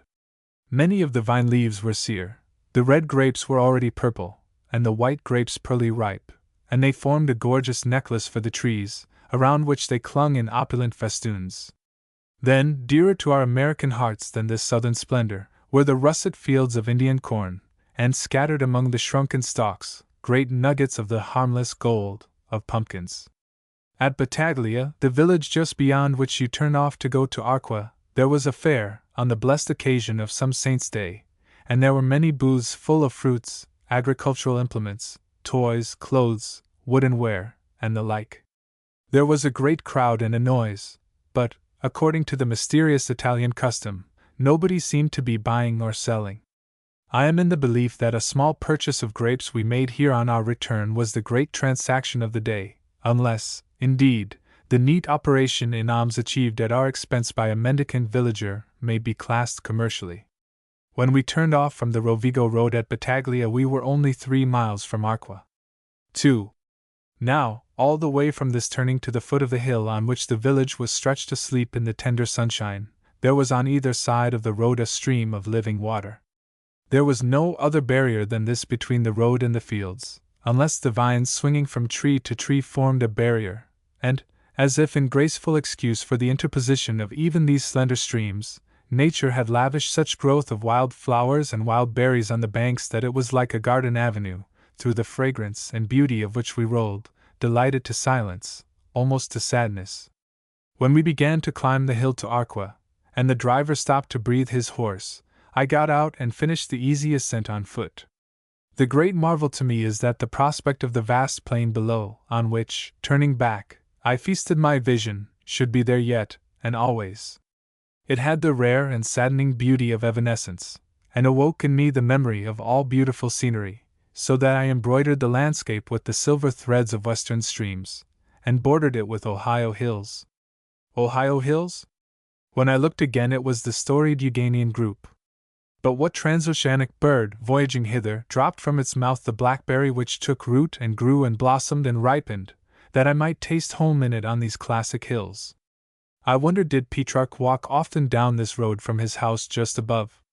I figured him coming to meet me with his book in his hand, in his reverent poetic robes, and with his laurel on, over that curious kind of bandaging which he seems to have been fond of, looking, in a word, for all the world like the neuralgic Petrarch in the pictures. Drawing nearer, I discerned the apparition to be a robeless, laurelless lout, who belonged at the village inn. Yet this lout, though not Petrarch, had merits. His face and hands, and his legs, as seen from his knees down, had the tone of the richest bronze. He wore a mountain cap with a long tasseled fall to the back of it. His face was comely and his eye beautiful, and he was so nobly ignorant of everything that a colt or young bullock could not have been better company. He merely offered to guide us to Petrarch's house, and was silent, except when spoken to, from that instant. I am here tempted to say, Arqua is in the figure of a man stretched upon the hill slope. The head, which is Petrarch's house, rests upon the summit. The carelessly tossed arms lie abroad from this in one direction, and the legs in the opposite quarter. It is a very lank and shambling figure, without elegance or much proportion, and the attitude is the last wantonness of loafing. We followed our lout up the right leg, which is a gentle and easy ascent in the general likeness of a street. World-old stone cottages crouch on either side. Here and there is a more ambitious house in decay. Trees wave over the street, and down its distance comes an occasional donkey cart very musically and leisurely. By all odds, Arqua and its kind of villages are to be preferred to those hamlets of the plain which in Italy cling to the white-hot highway without a tree to shelter them, and bake and burn there in the merciless Sunday. Their houses of stuccoed stone are crowded as thickly together as city houses, and these wretched little villages do their worst to unite the discomforts of town and country with a success dreadful to think of. In all countries villages are hateful to the heart of civilized man. In the Lombard plains I wonder that one stone of them rests upon another. We reached Petrarch's house before the custodian had arrived to admit us, and stood before the high stone wall which shuts in the front of the house, and quite hides it from those without. This wall bears the inscription, Casa Petrarca, and a marble tablet lettered to the following effect, which may be translated: If thou art stirred by love of country, bow to these walls, whence passed the great soul, the singer of the Scipios and of Laura. Meanwhile we became the center of a group of the youths of Arqua, who had kindly attended our progress in gradually increasing numbers from the moment we had entered the village. They were dear little girls and boys, and mountain babies, all with sunburnt faces and the gentle and the winning ways native to this race, which nature loves better than us of the north. The blonde pilgrims seemed to please them, and they evidently took us for Tedeschi. You learn to submit to this fate in northern Italy, however ungracefully, for it is the one that constantly befalls you outside of the greatest cities. The people know about two varieties of foreigners, the Englishman and the German. If, therefore, you have not rosbif expressed in every lineament of your countenance, if the soles of your boots are less than an inch thick, and your clothes are not reduced in color to the invariable and maddening tone of the English tweed, you must resign yourself to be a German. All this is grievous to the soul which loves to spread its eagle in every land and to be known as American, with star-spangled conspicuousness all over the world, but it cannot be helped. I vainly tried to explain the geographical, political, and natural difference between Tedeschi and Americani to the custodian of Petrarch's house. She listened with amiability, shrugged her shoulders hopelessly, and said, in her rude Venetian, "Me knows so mega. I don't know at all." Before she came, I had a mind to prove the celebrity of a poet on the spot where he lived and died, on his very hearthstone, as it were. So I asked the lout, who stood gnawing a stick and shifting his weight from one foot to the other, "When did Petrarch live here?" "Ah, I don't remember him." "Who was he?" "A poet, signor."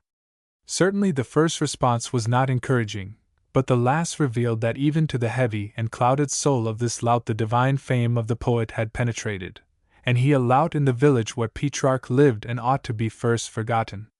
He did not know when Petrarch had lived there, a year ago, perhaps, or many centuries, but he knew that Petrarch was a poet. A weight of doubt was lifted from my spirit, and I responded cheerfully to some observations on the weather offered by a rustic matron who was pitching manure on the little hill slope near the house. When, at last, the custodian came and opened the gate to us, we entered a little grassy yard from which a flight of steps led to Petrarch's door. A few flowers grew wild among the grass, and a fig tree leaned its boughs against the wall.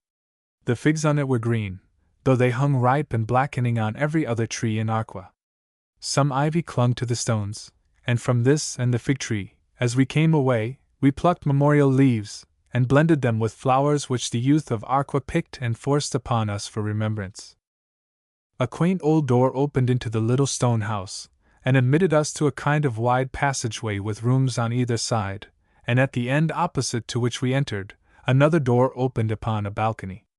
From this balcony we looked down on Petrarch's garden, which, presently speaking, is but a narrow space with more fruit than flowers in it. Did Petrarch used to sit and meditate in this garden? For me, I should better have liked a chair on the balcony, with the further and lovelier prospect on every hand of village roofs, sloping hills all grey with olives, and the broad, blue Lombard plain, sweeping from heaven to heaven below. The walls of the passageway are frescoed, now very faintly, in illustration of the loves of Petrarch and Laura, with verses from the sonnets inscribed to explain the illustrations. In all these Laura prevails as a lady of a singularly long waist and stiff movements, and Petrarch, with his face tied up and a lily in his hand, contemplates the flower in mingled botany and toothache. There is occasionally a startling literalness in the way the painter has rendered some of the verses. I remember with peculiar interest the illustration of a lachrymose passage concerning a river of tears, wherein the weeping Petrarch, stretched beneath a tree, had already started a small creek of tears, which was rapidly swelling to a flood with the torrent from his eyes. I attribute these frescoes to a later date than that of the poet's residence, but the portrait over the door of the bedroom inside of the chamber was of his own time, and taken from him, the custodian said. As it seemed to look like all the Petrarchian portraits, I did not remark it closely, but rather turned my attention to the walls of the chamber, which were thickly overscribbled with names. They were nearly all Italian, and none English so far as I saw. This passion for allying oneself to the great, by inscribing one's name on places hallowed by them, is certainly very odd, and I reflected as I added our names to the rest, it is, without doubt, the most impertinent and idiotic custom in the world. People have thus written themselves down, to the contempt of sensible futurity, all over Petrarch's house. The custodian insisted that the bedroom was just as in the poet's time. Some rooms beyond it had been restored. The kitchen at its side was also repaired. Crossing the passageway, we now entered the dining room, which was comparatively large and lofty, with a mighty and generous fireplace at one end, occupying the whole space left by a balcony window. The floor was paved with tiles, and the window panes were round and small, and set in lead, like the floors and window panes of all the other rooms. A gaudy fresco, representing some indelicate female deity, adorned the front of the fireplace, which sloped expanding from the ceiling and terminated at the mouth without a mantelpiece. The chimney was deep, and told of the cold winters in the hills, of which, afterward, the landlady of the village prattled less eloquently. From this dining room opens, to the right, the door of the room which they call Petrarch's library, and above the door, set in a marble frame, with a glass before it, is all that is mortal of Petrarch's cat, except the hair. Whether or not the fur was found incompatible with the process of embalming, and therefore removed, or whether it has slowly dropped away with the lapse of centuries, I do not know, but it is certain the cat is now quite hairless, and has the effect of a wash-leather invention in the likeness of a young lamb. On the marble slab below there is a Latin inscription, said to be by the great poet himself, declaring this cat to have been second only to Laura. We may, therefore, believe its virtues to have been rare enough, and cannot well figure to ourselves Petrarch sitting before that wide-mouthed fireplace, without beholding also the gifted cat that purrs softly at his feet and nestles on his knees, or, with thickened tail and lifted back, parades loftily round his chair in the haughty and disdainful manner of cats. In the library, protected against the predatory enthusiasm of visitors by a heavy wire netting, are the desk and chair of Petrarch, which I know of no form of words to describe perfectly. The front of the desk is of a kind of mosaic in cubes of wood, most of which have been carried away. The chair is wide-armed and carved, but the bottom is gone, and it has been rudely repaired. The custodian said Petrarch died in this chair while he sat writing at his desk in the little nook lighted by a single window opening on the left from his library. He loved to sit there. As I entered I found he had stepped out for a moment, but I know he returned directly after I withdrew. On one wall of the library, which is a simple oblong room, in no wise remarkable, was a copy of verses in a frame, by Cesarati, and on the wall opposite a tribute from Alfieri, both manu propria. Over and above these are many other scribblings, and hanging over the door of the poet's little nook was a criminal French lithograph likeness of Petrarch, when young. Alfieri's verses are written in ink on the wall, while those of Caesarati are on paper, and framed. I do not remember any reference to his visit to Petrarch's house in Alfieri's autobiography, though the visit must have taken place in 1783, when he sojourned at Padua, and made the acquaintance of the celebrated Caesarati, with whose lively and courteous manners he was no less satisfied than he had always been in reading his, Caesarati's, most masterly version of Ossian. It is probable that the friends visited the house together. At any rate, I care to believe that while Caesarati sat, composing, his tribute comfortably at the table, Alfieri's impetuous soul was lifting his tall body on tiptoe to scrawl its inspirations on the plastering. Do you care, gentle reader, to be reminded that just before this visit Alfieri had heard in Venice of the peace between England and the United Colonies, and that he then and there wrote the fifth ode of the America Libera, and thus finished that poem? After copying these verses we returned to the dining room, and while one pilgrim strayed idly through the names in the visitor's book, the other sketched Petrarch's cat, before mentioned, and Petrarch's inkstand of bronze, a graceful little thing, having a cover surmounted by a roguish Cupid, while the lower part is supported on 3 lions' claws, and just above the feet, at either of the 3 corners, is an exquisite little female bust and head. Thus sketching and idling, we held spellbound our friends the youth of Arqua, as well as our driver, who, having brought innumerable people to see the house of Petrarch, now for the first time, with great astonishment, beheld the inside of it himself.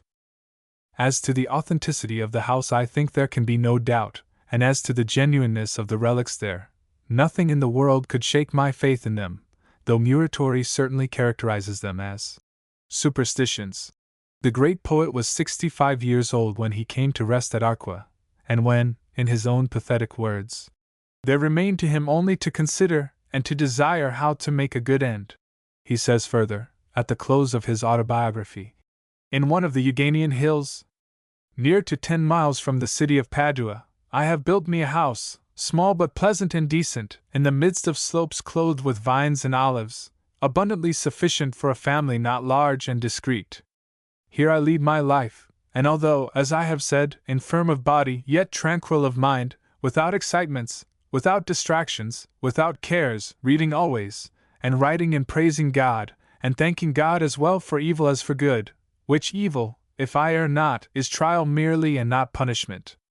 And all the while I pray to Christ that he make good the end of my life, and have mercy on me, and forgive me, and even forget my youthful sins, wherefore, in this solitude, no words are so sweet to my lips as these of the psalm, Delicta juventudis meo, iti ignorantius mis eni memoneris. And with every feeling of the heart I pray God, when it please him, to bridle my thoughts, so long unstable and erring. And as they have vainly wandered to many things, to turn them all to him, only true, certain, immutable good. I venerate the house at Arqua because these sweet and solemn words were written in it. We left its revered shelter, after taking a final look from the balcony down upon the slopes clothed with vines and olives, and returned to the lower village, where, in the court of the little church, we saw the tomb of Petrarch. An arch of red stone, upon 4 columns likewise of marble. The epitaph is this: a head of the poet in bronze surmounts the arch. The housekeeper of the parish priest, who ran out to enjoy my admiration and bounty, told me a wild local tradition of an attempt on the part of the Florentines to steal the bones of Petrarch away from Arqua, in proof of which she showed me a block of marble set into the arch, whence she said a fragment had been removed by the Florentines. This local tradition I afterwards found verified, with names and dates, in a little Life of Petrarch, by F. Leoni, published at Padua in 1843. It appears that this curious attempt of the Florentines to do doubtful honor to the great citizen whose hereditary civic rights they restored too late, about the time he was drawing nigh his good end, at Arqua, was made for them by a certain monk of Portogruaro named Tommaso Martinelli. He had a general instruction from his employers to bring away from Arqua any important thing of Petrarch's that he could, and it occurred to this ill-advised friar to move his bones. He succeeded on a night of the year 1630 in stealing the dead poet's arm. The theft being at once discovered, the Venetian Republic rested not till the thief was also discovered. But what became of the arm, or of the sacrilegious monk, neither the Signor Leone nor the old women of Arqua give any account. The Republic removed the rest of Petrarch's body, which is now said to be in the Royal Museum of Madrid. I was willing to know more of this quaint village of Arqua, and I rang at the parish priest's door to beg of him some account of the place, if any were printed.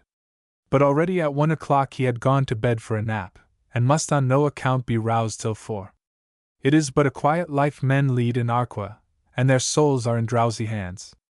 The amount of sleep which this good man gives himself, if he goes to bed at 9 p.m. and rises at 9 a.m., with a nap of 3 hours during the day, speaks of a quiet conscience, a good digestion, and uneventful days.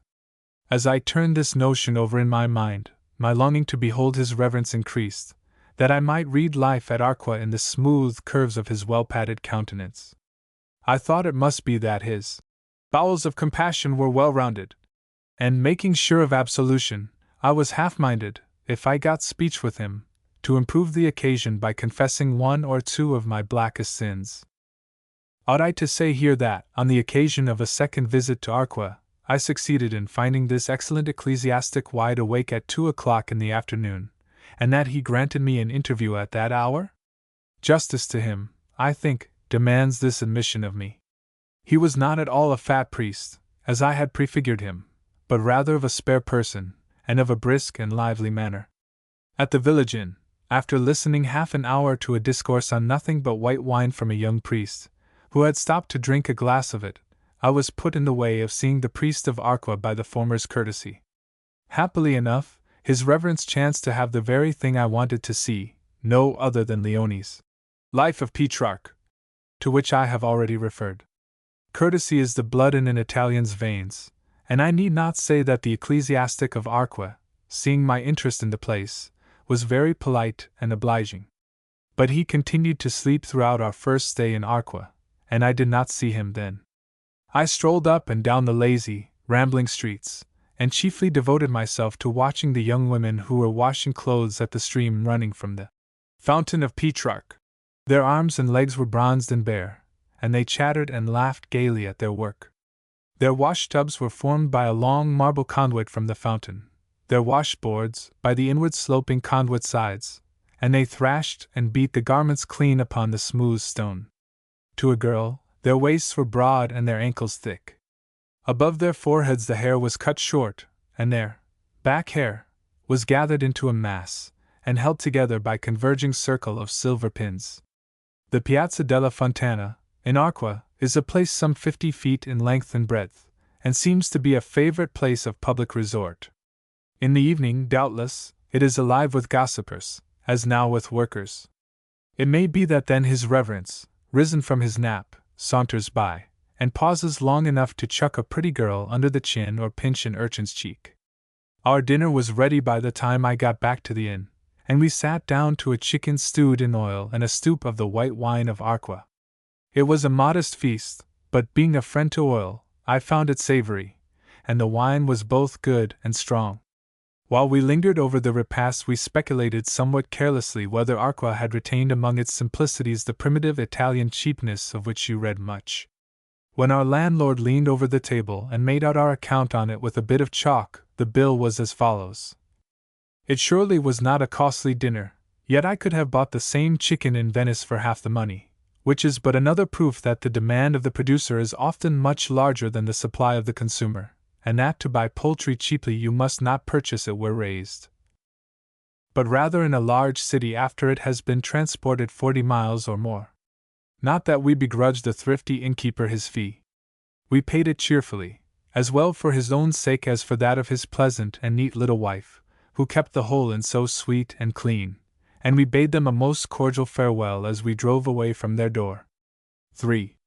Returning, we stopped at the great castle of the Abizi, now the property of the Duke of Medina, through which we were conducted by a surly and humorous custode, whose pride in life was that castle and its treasures, so that he resented as a personal affront the slightest interest in anything else. He stopped us abruptly in the midst of the museum, and regarding the precious antiques and curiosities around him, demanded, Does this castle please you? Then, with a scornful glance at us, your driver tells me you have been at Arqua? And what did you see at Arqua?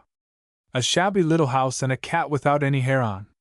I would not, said this disdainful custode, go to Arqua if you gave me a lemonade.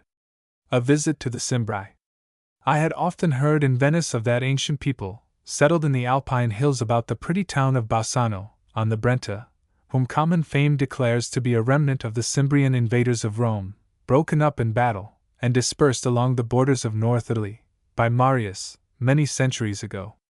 So when the soft September weather came, last year, we sallied out of Venice, in 3, to make conquest of whatever was curious in the life and traditions of these mountaineers, who dwell in 7 villages, and are therefore called the people of the Set Commune among their Italian neighbors. We went fully armed with notebook and sketchbook, and prepared to take literary possession of our conquest. From Venice to the city of Vicenza by railroad, it is 2 hours, and thence one must take a carriage to Bassano, which is an opulent and busy little grain mart, of some 12,000 souls, about 30 miles north of Venice. We were very glad of the ride across the country. By the time we reached the town it was 9 o'clock, and moonlight, and as we glanced out of our windows we saw the quaint up and down hill streets peopled with promenaders, and every body in Bassano seemed to be making love. Young girls strolled about the picturesque ways with their lovers, and tender couples were cooing at the doorways and windows, and the scene had all that surface of romance with which the Italians contrived to varnish the real commonplaceness of their life. Our ride through the twilight landscape had prepared us for the sentiment of Bassano. We had pleased ourselves with the spectacle of the peasants returning from their labor in the fields, led in troops of 8 or 10 by stalwart, white-teethed, bare-legged maids, and we had reveled in the momentary lordship of an old walled town we passed, which at dusk seemed more Gothic and middle-aged than anything after Verona, with a fine church, and turrets and battlements in great plenty. What town it was, or what it had been doing there so many ages, I have never sought to know, and I should be sorry to learn anything about it. The next morning we began those researches for preliminary information concerning the Cimbri which turned out so vain. Indeed, as we drew near the lurking places of that ancient people, all knowledge relating to them diffused itself into shadowy conjecture. The barber and the bookseller differed as to the best means of getting to the Set Commune, and the cafetiere at whose place we took breakfast knew nothing at all of the road, except that it was up the mountains, and commanded views of scenery which verily, it would not grieve us to see. As to the Cimbri, he only knew that they had their own language, which was yet harder than the German. The German was hard enough, but the Cimbrian. Corpo! At last, hearing of a famous cave there is at Oliero, a town some miles further up the Brenta, we determined to go there, and it was a fortunate thought, for there we found a nobleman in charge of the cave who told us exactly how to reach the Set Commune. You pass a bridge to get out of Bassano, a bridge which spans the crystal swiftness of the Brenta, rushing down to the Adriatic from the feet of the Alps on the north, and full of voluble mills at Bassano. All along the road to Oliero was the finest mountain scenery, Brenta-washed, and picturesque with ever-changing lines. Maize grows in the bottomlands, and tobacco, which is guarded in the fields by soldiers for the monopolist government. Farmhouses dot the valley, and now and then we passed villages, abounding in blonde girls, so rare elsewhere in Italy, but here so numerous as to give Titian that type from which he painted. At Oliero we learned not only which was the road to the Set Commune, but that we were in it, and it was settled that we should come the next day and continue in it, with the custodian of the cave, who for his breakfast and dinner, and what else we pleased, offered to accompany us. We were early at Oliero on the following morning, and found our friend in waiting. He mounted beside our driver, and we rode up the Brenta to the town of Valstagna where our journey by wheels ended, and where we were to take mules for the mountain ascent. Our guide, Count Giovanni Bonato, for I may as well give him his title, though at this stage of our progress we did not know into what patrician care we had fallen, had already told us what the charge for mules would be, but it was necessary to go through the ceremony of bargain with the muleteer before taking the beasts. Their owner was a Cimbrian, with a broad sheepish face, and a heavy, awkward accent of Italian which at once more marked his northern race, and made us feel comparatively secure from plunder in his hands. He had come down from the mountain top the night before, bringing 3 mules laden with charcoal, and he had waited for us till the morning.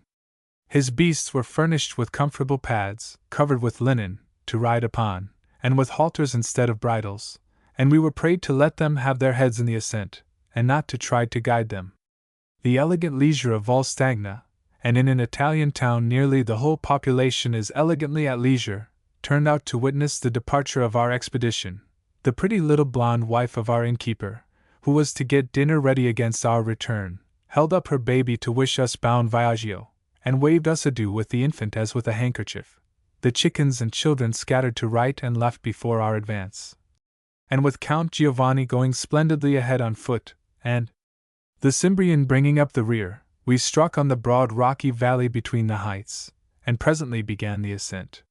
It was a lovely morning, the sun was on the heads of the hills, and the shadows clothed them like robes to their feet, and I should be glad to feel here and now the sweetness, freshness, and purity of the mountain air, that seemed to bathe our souls in a childlike delight of life. A noisy brook gurgled through the valley, the birds sang from the trees, the Alps rose, crest on crest, around us, and soft before us, among the bald peaks showed the wooded height where the Cimbrian village of Fazza stood, with a white chapel gleaming from the heart of the lofty grove. Along the mountain sides the smoke curled from the lonely huts of shepherds, and now and then we came upon one of those melancholy refuges which are built in the hills for such travelers as are belated in their ways, or are overtaken there by storms. The road for the most part winds by the brink of precipices, walled in with masonry of small stones, where nature has not shored it up with vast monoliths, and is paved with limestone. It is, of course, merely a mule path, and it was curious to see, and thrilling to experience, how the mules, vain of the safety of their foothold, kept as near the border of the precipices as possible. For my own part, I abandoned to my beast the entire responsibility involved by this line of conduct, let the halter hang loose upon his neck, and gave him no aid except such slight service as was occasionally to be rendered by shutting my eyes and holding my breath.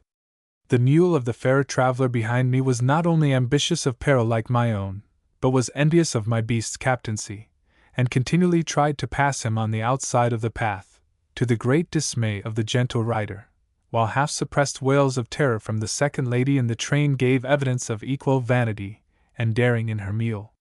Count Giovanni strode stolidly before, the Cimbrian came behind, and we had little coherent conversation until we stopped under a spreading haw tree, halfway up the mountain, to breathe our adventurous beasts. Here 2 of us dismounted, and while one of the ladies sketched the other in her novel attitude of cavalier, I listened to the talk of Count Giovanni and the Cimbrian. This Cimbrian's name in Italian was Lazzaretti, and in his own tongue Bruck, which, pronouncing less regularly, we made Brick, in compliment to his qualities of good fellowship. His broad, honest visage was bordered by a hedge of red beard, and a light of dry humor shone upon it. He looked, we thought, like a Cornish man, and the contrast between him and the viso sciolto, pensieri steady expression of Count Giovanni was curious enough. Concerning his people he knew little, but the capo gente of Fazza could tell me everything. Various traditions of their origin were believed among them. Brick himself held to one that they had first come from Denmark. As we sat there under the spreading haw tree, Count Giovanni and I made him give us the Cimbrian equivalent of some Italian phrases, which the curious may care to see in correspondence with English and German. Of course, German pronunciation must be given to the words. A general resemblance to German and English will have been observed in these fragments of Cimbrian, while other words will have been noticed as quite foreign to either. There was a poor little house of refreshment beside our spreading haw, and a withered old woman came out of it, and refreshed us with clear spring water, and our guides and friends with some bitter berries of the mountain, which they admitted were unpleasant to the taste, but declared were very good for the blood. When they had sufficiently improved their blood, we mounted our mules again, and set out with the journey of an hour and a quarter still between us and Fazza. As we drew near the summit of the mountain our road grew more level, and instead of creeping along by the brinks of precipices, we began to wind through bits of meadow and pleasant valley walled in by lofty heights of rock. Though September was bland as June at the foot of the mountain, we found its breath harsh and cold on these heights, and we remarked that though there were here and there breadths of wheat, the land was for the most part in sheep pasturage, and the grass looked poor and stinted of summer warmth. We met, at times, the shepherds, who seemed to be of Italian race, and were of the conventional type of shepherds, with regular faces, and 2 elaborate curls trained upon their cheeks, as shepherds are always represented in stone over the gates of villas. They bore staves, and their flocks went before them. Encountering us, they saluted us courteously, and when we had returned their greeting, they cried with one voice, "Ah, lords! Is not this a miserable country? The people are poor and the air is cold. It is an unhappy land," and so passed on, profoundly sad. But we could not help smiling at the vehement popular desire to have the region abused. We answered cheerfully that it was a lovely country. If the air was cold, it was also pure. We now drew in sight of Fazza, and, at the last moment, just before parting with Brick, we learned that he had passed a whole year in Venice, where he had brought milk from the mainland and sold it in the city. He declared frankly that he counted that year worth all the other years of his life, and that he would never have come back to his native heights but that his father had died, and left his mother and young brothers helpless. He was an honest soul, and I gave him 2 florins, which I had tacitly appointed him over and above the bargain, with something for the small brickbats at home, whom he presently brought to kiss our hands at the house of the Capo Gente. The village of Fazza is built on a grassy, oblong plain on the crest of the mountain, which declines from it on 3 sides, and on the north rises high above it into the mists and bleaker and ruggeder acclivities. There are not more than 30 houses in the village, and I do not think it numbers more than 150 souls, if it numbers so many. Indeed, it is one of the smallest of the set communi, of which the capital, Asiago, contains some thousands of people, and lies not far from Vicenza. The poor Fazzati had a church, however, in their village, in spite of its littleness, and they had just completed a fine new bell tower, which the Capo Gente deplored, and was proud of when I praised it. The church, like all the other edifices, was built of stone, and the village at a little distance might look like broken crags of rock, so well it consorted with the harsh, crude nature about it. Meager meadowlands, pathetic with tufts of a certain pale blue, tearful flower, stretched about the village and southward as far as to that wooded point which had all day been our landmark in the ascent. Our train drew up at the humble door of the Capo Gente. In Fazza all doors are alike humble, and leaving our mules, we entered by his wife's invitation, and seated ourselves near the welcome fire of the kitchen, welcome, though we knew that all the sunny Lombard plain below was purple with grapes and black with figs. Again came from the women here the wail of the shepherds. "Ah, lords! Is it not a miserable land?" And I began to doubt whether the love which I had heard mountaineers bore to their inclement heights was not altogether fabulous. They made haste to boil us some eggs, and set them before us with some unhappy wine, and while we were eating, the Capo Gente came in. He was a very well-mannered person, but had, of course, the bashfulness naturally resulting from lonely life at that altitude, where contact with the world must be infrequent. His fellow citizens seemed to regard him with a kind of affectionate deference, and some of them came in to hear him talk with the strangers. He stood till we prayed him to sit down, and he presently consented to take some wine with us. After all, however, he could not tell us much of his people which we had not heard before. A tradition existed among them, he said, that their ancestors had fled to these Alps from Marius, and that they had dwelt for a long time in the hollows and caves of the mountains, living and burying their dead in the same secret places. At what time they had been converted to Christianity he could not tell. They had, up to the beginning of the present century, had little or no intercourse with the Italian population by which they were surrounded on all sides. Formerly, they did not intermarry with that race, and it was seldom that any Cimbrian knew its language. But now intermarriage is very frequent. Both Italian and Cimbrian are spoken in nearly all the families, and the Cimbrian is gradually falling into disuse. They still, however, have books of religious instruction in their ancient dialect, and until very lately the services of their church were performed in Cimbrian. I begged the capo to show us some of their books, and he brought us one a catechism for children, entitled Der Klon Catechism vor sie Belosland Vorträgt in sie Gaprecht von Sieben Kommunen, an wir Halgi Gasang. 1842, Padova. The other book it grieved me to see, for it proved that I was not the only one tempted in recent times to visit these ancient people, ambitious to bear to them the relation of discoverer, as it were. A High Dutch Columbus, from Vienna, had been before me, and I could only come in for Amerigo Vespucci's tempered glory. This German savant had dwelt a week in these lonely places, patiently compiling a dictionary of their tongue, which, when it was printed, he had sent to the capo. I am magnanimous enough to give the name of his book, that the curious may buy it if they like. It is called Johann Andreas Schweller's Simbrisches Wörterbuch. Joseph Bergman. Vienna, 1855. Concerning the present Cimbri, the capo said that in his community they were chiefly hunters, woodcutters, and charcoal burners, and that they practiced their primitive crafts in those gloomier and wilder heights we saw to the northward, and descended to the towns of the plain to make sale of their faggots, charcoal, and wild beast skins. In Asiago and the larger communities they were farmers and tradesmen like the Italians, and the capo believed that the Cimbri, in all their villages, numbered near 10,000. He could tell me of no particular customs or usages, and believed they did not differ from the Italians now except in race and language. The English traveler Rose, who, to my further discomfiture, I find, visited Asiago in 1817, mentions that the Cimbri have the Celtic custom of waking the dead. If a traveler dies by the way, they plant a cross upon the spot, and all who pass by cast a stone upon his cairn. Some go in certain seasons in the year to high places and woods, where it is supposed they worship their divinities, but the origin of the custom is forgot amongst themselves. If a man dies by violence, they lay him out with his hat and shoes on, as if to give him the appearance of a wayfarer, and symbolize one surprised in the great journey of life. A woman dying in childbed is dressed for the grave in her bridal ornaments.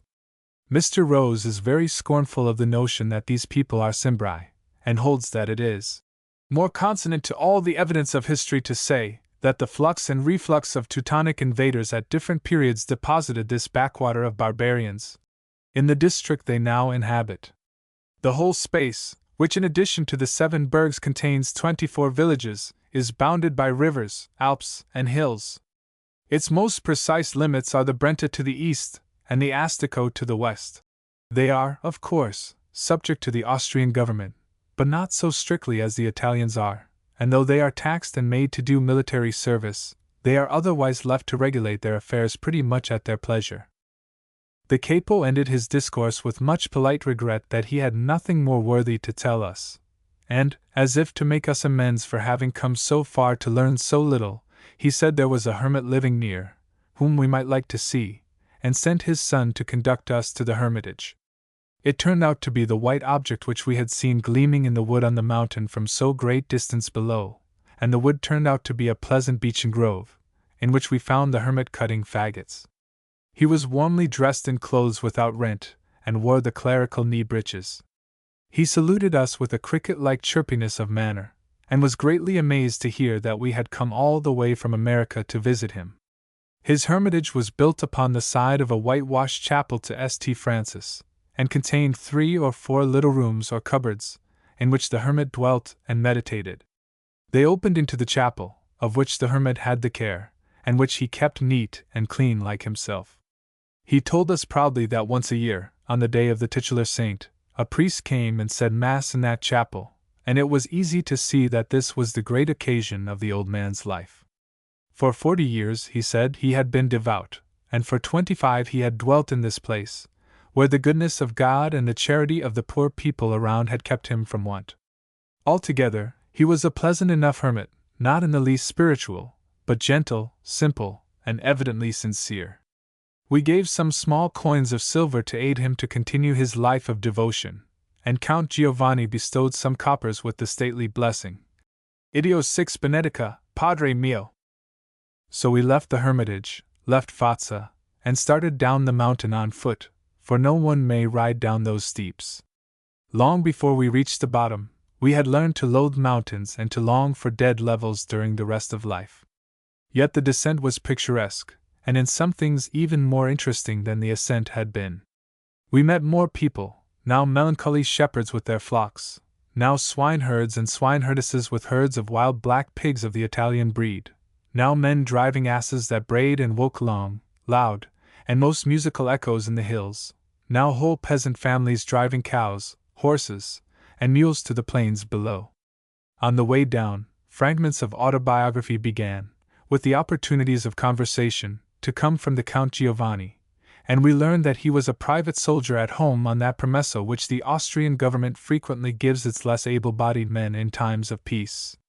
He had been at home some years, and did not expect to be again called into the service. He liked much better to be in charge of the cave at Oliero than to carry the musket, though he confessed that he liked to see the world, and that soldiering brought one acquainted with many places. He had not many ideas, and the philosophy of his life chiefly regarded deportment towards strangers who visited the cave. He held it an error in most custodians to show discontent when travelers gave them little, and he said that if he received never so much, he believed it wise not to betray exultation.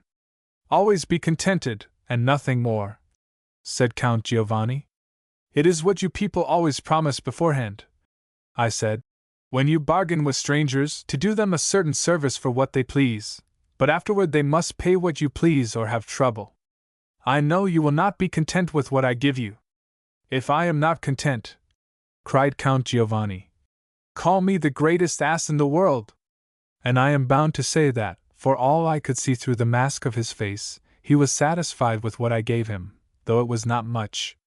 He had told us casually that he was nephew of a nobleman of a certain rich and ancient family in Venice, who sent him money while in the army, but this made no great impression on me, and though I knew there was enough noble poverty in Italy to have given rise to the proverb, "Un conti che non conta, non conta niente," yet I confess that it was with a shock of surprise I heard our guide and servant saluted by a lounger in Valstagna with, "Sire Conti, servitor so."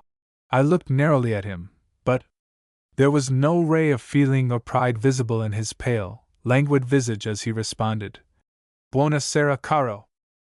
Still, after that revelation we simple plebeians, who had been all day heaping shawls and guidebooks upon Count Giovanni, demanding menial offices from him, and treating him with good-natured slight, felt uncomfortable in his presence, and welcomed the appearance of our carriage with our driver, who, having started drunk from Bassano in the morning, had kept drunk all day at Valstagna, and who now drove us back wildly over the road, and almost made us sigh for the security of mules ambitious of the brinks of precipices. Minor travels. Pisa. I am afraid that the talk of the modern railway traveler, if he is honest, must be a great deal of the custodians, the vetturini, and the facchini, whose agreeable acquaintance constitutes his chief knowledge of the population among which he journeys. We do not nowadays carry letters recommending us to citizens of the different places. If we did, consider the calamity we should be to the betraveled Italian communities we now bless. No, we buy our through tickets, and we put up at the hotels praised in the handbook, and are very glad of a little conversation with any native, however adulterated he be by contact with the world to which we belong. I do not blush to own that I love the whole rascal race which ministers to our curiosity and preys upon us, and I am not ashamed to have spoken so often in this book of the lowly and rapacious but interesting porters who opened to me the different gates of that great realm of wonders, Italy. I doubt if they can be much known to the dwellers in the land, though they are the intimates of all sojourners and passengers, and if I have any regret in the matter, it is that I did not more diligently study them when I could. The opportunity once lost seldom recurs. They are all but as transitory as the object of interest itself. I remember that years ago, when I first visited Cambridge, there was an old man appeared to me in the character of genius of the college grounds, who showed me all the notable things in our city, its treasures of art, its monuments, and ended by taking me into his woodhouse, and sawing me off from a wind-fallen branch of the Washington elm a bit of the sacred wood for a remembrancer. Where now is that old man? He no longer exists for me, either he nor his woodhouse nor his dwelling-house. Let me look for a month about the college grounds, and I shall not see him. But somewhere in the regions of Traveller's Ferry he still lives, and he appears instantly to the newcomer. He has an understanding with the Dryads, who keep him supplied with boughs from the Washington elm, and his woodhouse is full of them. Among memorable custodians in Italy was one whom we saw at Pisa, where we stopped on our way from Leghorn after our accident in the Maremma, and spent an hour in viewing the Quattro Fabbrici. The beautiful old town, which every one knows from the report of travelers, one yet finds possessed of the incommunicable charm which keeps it forever novel to the visitor. Lying upon either side of the broad Arno, it mirrors in the flood architecture almost as fair and noble as that glassed in the Canalazzo, and its other streets seemed as tranquil as the canals of Venice. Those over which we drove, on the day of our visit, were paved with broad flagstones, and gave out scarcely a sound under our wheels. It was Sunday, and no one was to be seen. Yet the empty and silent city inspired us with no sense of desolation. The palaces were in perfect repair, the pavements were clean. Behind those windows we felt that there must be a good deal of easy, comfortable life. It is said that Pisa is one of the few places in Europe where the sweet, but timid spirit of inexpensiveness, everywhere pursued by railways, still lingers, and that you find cheap apartments in those well-preserved old palaces. No doubt it would be worth more to live in Pisa than it would cost, for the history of the place would alone be to any reasonable sojourner a perpetual recompense, and a princely income far exceeding his expenditure. To be sure, the Tower of Famine, with which we chiefly associate the name of Pisa, has been long razed to the ground, and built piecemeal into the neighboring palaces, but you may still visit the dead wall which hides from view the place where it stood, and you may thence drive on, as we did, to the great piazza where stands the unrivaledest group of architecture in the world, after that of St. Mark's Place in Venice. There is the wonderful leaning tower, there is the old and beautiful Duomo, there is the noble baptistry, there is the lovely Campo Santo, and there, somewhere lurking in portal or behind pillar, and keeping out an eagle eye for the marveling stranger, is the much-experienced cicerone who shows you through the edifices. Yours is the 14,000th American family to which he has had the honor of acting as guide, and he makes you feel an illogical satisfaction in thus becoming a contribution to statistics. We entered the Duomo, in our new friend's custody, and we saw the things which it was well to see. There was Mass, or some other ceremony, transacting, but as usual it was made as little obtrusive as possible, and there was not much to weaken the sense of proprietorship with which travelers view objects of interest. Then we ascended the leaning tower, skillfully preserving its equilibrium as we went by an inclination of our persons in a direction opposed to the tower's inclination, but perhaps not receiving a full justification of the campanile's appearance in pictures, till we stood at its base, and saw its vast bulk and height as it seemed to sway and threaten in the blue sky above our heads. There the sensation was too terrible for endurance, even the architectural beauty of the tower could not save it from being monstrous to us, and we were glad to hurry away from it to the serenity and solemn loveliness of the Campo Santo. Here are the frescoes painted 500 years ago to be ruinous and ready against the time of your arrival in 1864, and you feel that you are the first to enjoy the joke of the Verginosa, that cunning jade who peers through her fingers at the shameful condition of debauched Father Noah, and seems to wink one eye of wicked amusement at you. Turning afterward to any book written about Italy during the time specified, you find your impression of exclusive possession of the frescoes erroneous, and your muse naturally despairs, where so many muses have labored in vain, to give a just idea of the Campo Santo. Yet it is most worthy celebration. Those exquisitely arched and traceried colonnades seem to grow like the slim cypresses out of the sainted earth of Jerusalem, and those old paintings, made when art was, if ever, a soul, and not as now a mere intelligence, enforce more effectively than their authors conceived the lessons of life and death, for they are themselves becoming part of the triumphant decay they represent. If it was awful once to look upon that strange scene where the gay lords and ladies of the chase come suddenly upon 3 dead men in their coffins, while the devoted hermits enjoy the peace of a dismal righteousness on a hill in the background, it is yet more tragic to behold it now when the dead men are hardly discernible in their coffins, and the hermits are but the vaguest shadows of gloomy bliss. Alas! Death mocks even the homage done him by our poor fears and hopes. With dust he wipes out dust, and with decay he blots the image of decay. I assure the reader that I made none of these apt reflections in the Campo Santo at Pisa, but have written them out this morning in Cambridge because there happens to be an east wind blowing. No one could have been sad in the company of our cheerful and patient cicerone, who, although visibly anxious to get his 14,000th American family away, still would not go till he had shown us that monument to a dead enmity which hangs in the Campo Santo. This is the mighty chain which the Pisans, in their old wars with the Genoese, once stretched across the mouth of their harbor to prevent the entrance of the hostile galleys. The Genoese with no great trouble carried the chain away, and kept it ever afterward till 1860, when Pisa was united to the Kingdom of Italy. Then the trophy was restored to the Pisans, and with public rejoicings placed in the Campo Santo, an emblem of reconciliation and perpetual amity between ancient foes. I read in Mr. Norton's Notes of Travel and Study in Italy that he saw in the Campo Santo, as long ago as 1856, the chains that marked the servitude of Pisa, now restored by Florence. And it is of course possible that our cicerone may have employed one of those chains for the different historical purpose I have mentioned. It would be 1,000 pities, I think, if a monument of that sort should be limited to the commemoration of one fact only. It is not a very good world, e per si move. The baptistry stands but a step away from the Campo Santo, and our guide ushered us into it with the air of one who had till now held in reserve his great stroke and was ready to deliver it. Yet I think he waited till we had looked at some comparatively trifling sculptures by Niccolò Pisano before he raised his voice, and uttered a melodious species of howl. While we stood in some amazement at this, the conscious structure of the dome caught the sound and prolonged it with a variety and sweetness of which I could not have dreamed.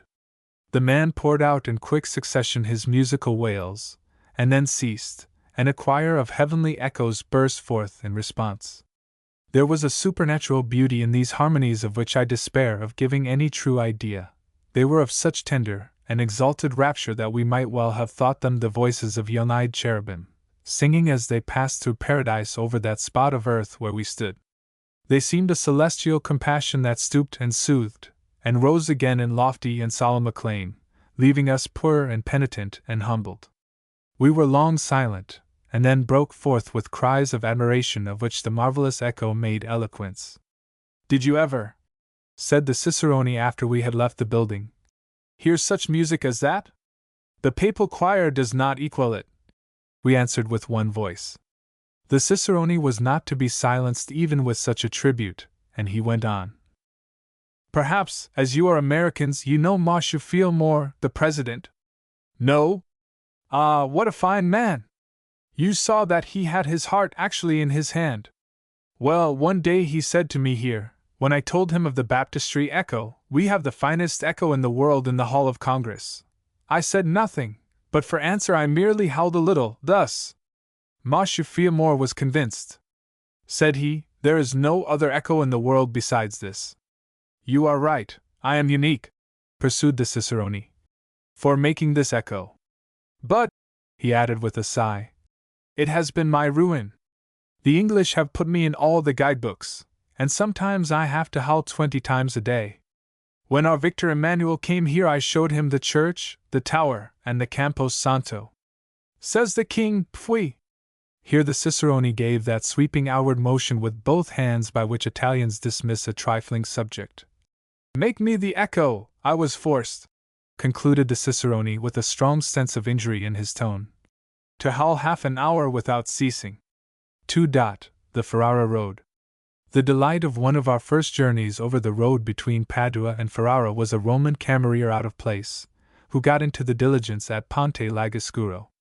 We were 6 in all, the Englishman who thought it particularly Italian to say "si" 3 times for every ascent, the Veneto, as the citizen of the province calls himself, the native of the city being Veneziano, going home to his farm near Padua, the German lady of a sour and dreadful countenance, our 2 selves, and the Roman camerier. The last was worth all the rest, being a man of vast general information acquired in the course of service with families of all nations, and agreeably communicative. A brisk and lively little man, with dancing eyes, beard cut to the mode of the Emperor Napoleon, and the impressive habit of tapping himself on the teeth with his railroad guide, and lifting his eyebrows when he says anything specially worthy of remark. He also, long after the conclusion of an observation, comes back to himself approvingly, with "Si. The bean! Ecco! He speaks beautiful Italian and constantly, and in a little while we know that he was born at Ferrara, bred at Venice, and is now a citizen of Rome. St. Peter's, Signori, have you ever seen it? Is the first church of the world. At Ferrara lived Tasso and Ariosto. Venice is a lovely city. Ah! What beauty! But unique. My second country. Assai, Signori, la mia seconda patria. After a pause. Va bene. We hint to him that he is extremely fortunate in having so many countries, and that it will be difficult to exile so universal a citizen, which he takes as a tribute to his worth, smiles and says, Ecco! Then he turns to the Veneto, and describes to him the English manner of living. Wonderfully well they eat, the English. 4 times a day. With rosbif at the dinner. Always, always, always. And tea in the evening, with rosbif cold. Mangiano semper? Ma bene dico. After a pause. Si. And the Venetians, they eat well, too. Whence the proverb, sulla riva degli schiavoni, si mangiano bei bocconi. On the riva degli schiavoni you eat fine mouthfuls. Signori, I am going to Venice, concludes the camerier. He is the politest man in the world, and the most attentive to ladies. The German lady has not spoken a word, possibly not knowing the language. Our good camerier cannot bear this, and commiserates her weariness with noble elegance and originality. La signora si trova un poco sacrificata? The lady feels slightly sacrificed. We all smile, and the little man very gladly with us. An elegant way of expressing it, we venture to suggest. The Veneto roars and roars again, and we all shriek, none louder than the Roman himself. We never can get over that idea of being slightly sacrificed, and it lasts us the whole way to Padua, and when the Veneto gets down at his farm gate, he first reverences us, and then says, I am very sorry for you others who must be still more slightly sacrificed. At Venice, a week or 2 later, I meet our camerier. He is not so gay, quite, as he was, and I fancy that he has not found so many bei bocconi on the riva degli schiavoni, as the proverb and a sanguine temperament led him to expect. Do I happen to know, he asks, any American family going to Rome and desiring a camerier? As I write, the spring is coming in Cambridge, and I cannot help thinking, with a little heartache, of how the spring came to meet us once as we rode southward from Venice toward Florence on that road from Padua to Ferrara. It had been May for some time in Tuscany, and all through the wide plains of Venetia this was the railroad landscape, fields tilled and tended as jealously as gardens, and waving in wheat, oats, and grass, with here and there the hay cut already, and here and there acres of Indian corn. The green of the fields was all dashed with the bloody red of poppies, the fig trees hung full of half-grown fruit, the orchards were garlanded with vines, which they do not bind to stakes in Italy, but train from tree to tree, leaving them to droop in festoons and sway in the wind, with the slender native grace of vines.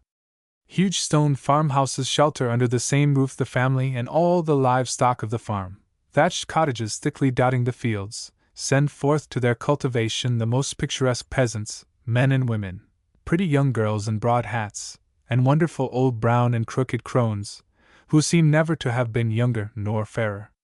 Country roads, level, straight, and white, stretch away on either hand, and the constant files of poplars escort them wherever they go. All about, the birds sing, and the butterflies dance. The milk-white oxen dragging the heavy carts turn up their patient heads, with wide-spreading horns and mellow eyes, at the passing train. The sunburnt lout behind them suspends the application of the goad. Unwonted acquiescence stirs in the bosom of the firm-minded donkey, and even the matter-of-fact locomotive seems to linger as lovingly as a locomotive may along these plains of spring. At Padua we take a carriage for Ponte Lagascuro, and having fought the customary battle with the vetturino before arriving at the terms of contract, having submitted to the successive pillage of the man who had held our horses a moment, of the man who tied on the trunk, and of the man who hovered obligingly about the carriage, and desired to drink our health, with prodigious smacking of whip and banging of wheels, we rattle out of the Stella d'Oro, and set forth from the gate of the old city. I confess that I like posting. There is a freedom and a fine sense of proprietorship in that mode of travel, combined with sufficient speed, which you do not feel on the railroad. For 20 francs and 1 I had bought my carriage and horses and driver for the journey of 40 miles, and I began to look round on the landscape with a cumulative feeling of ownership in everything I saw. For me, old women spinning in old-world fashion, with distaff and spindle, flax as white as their own hair, came to roadside doors, or moved back and forth under orchard trees.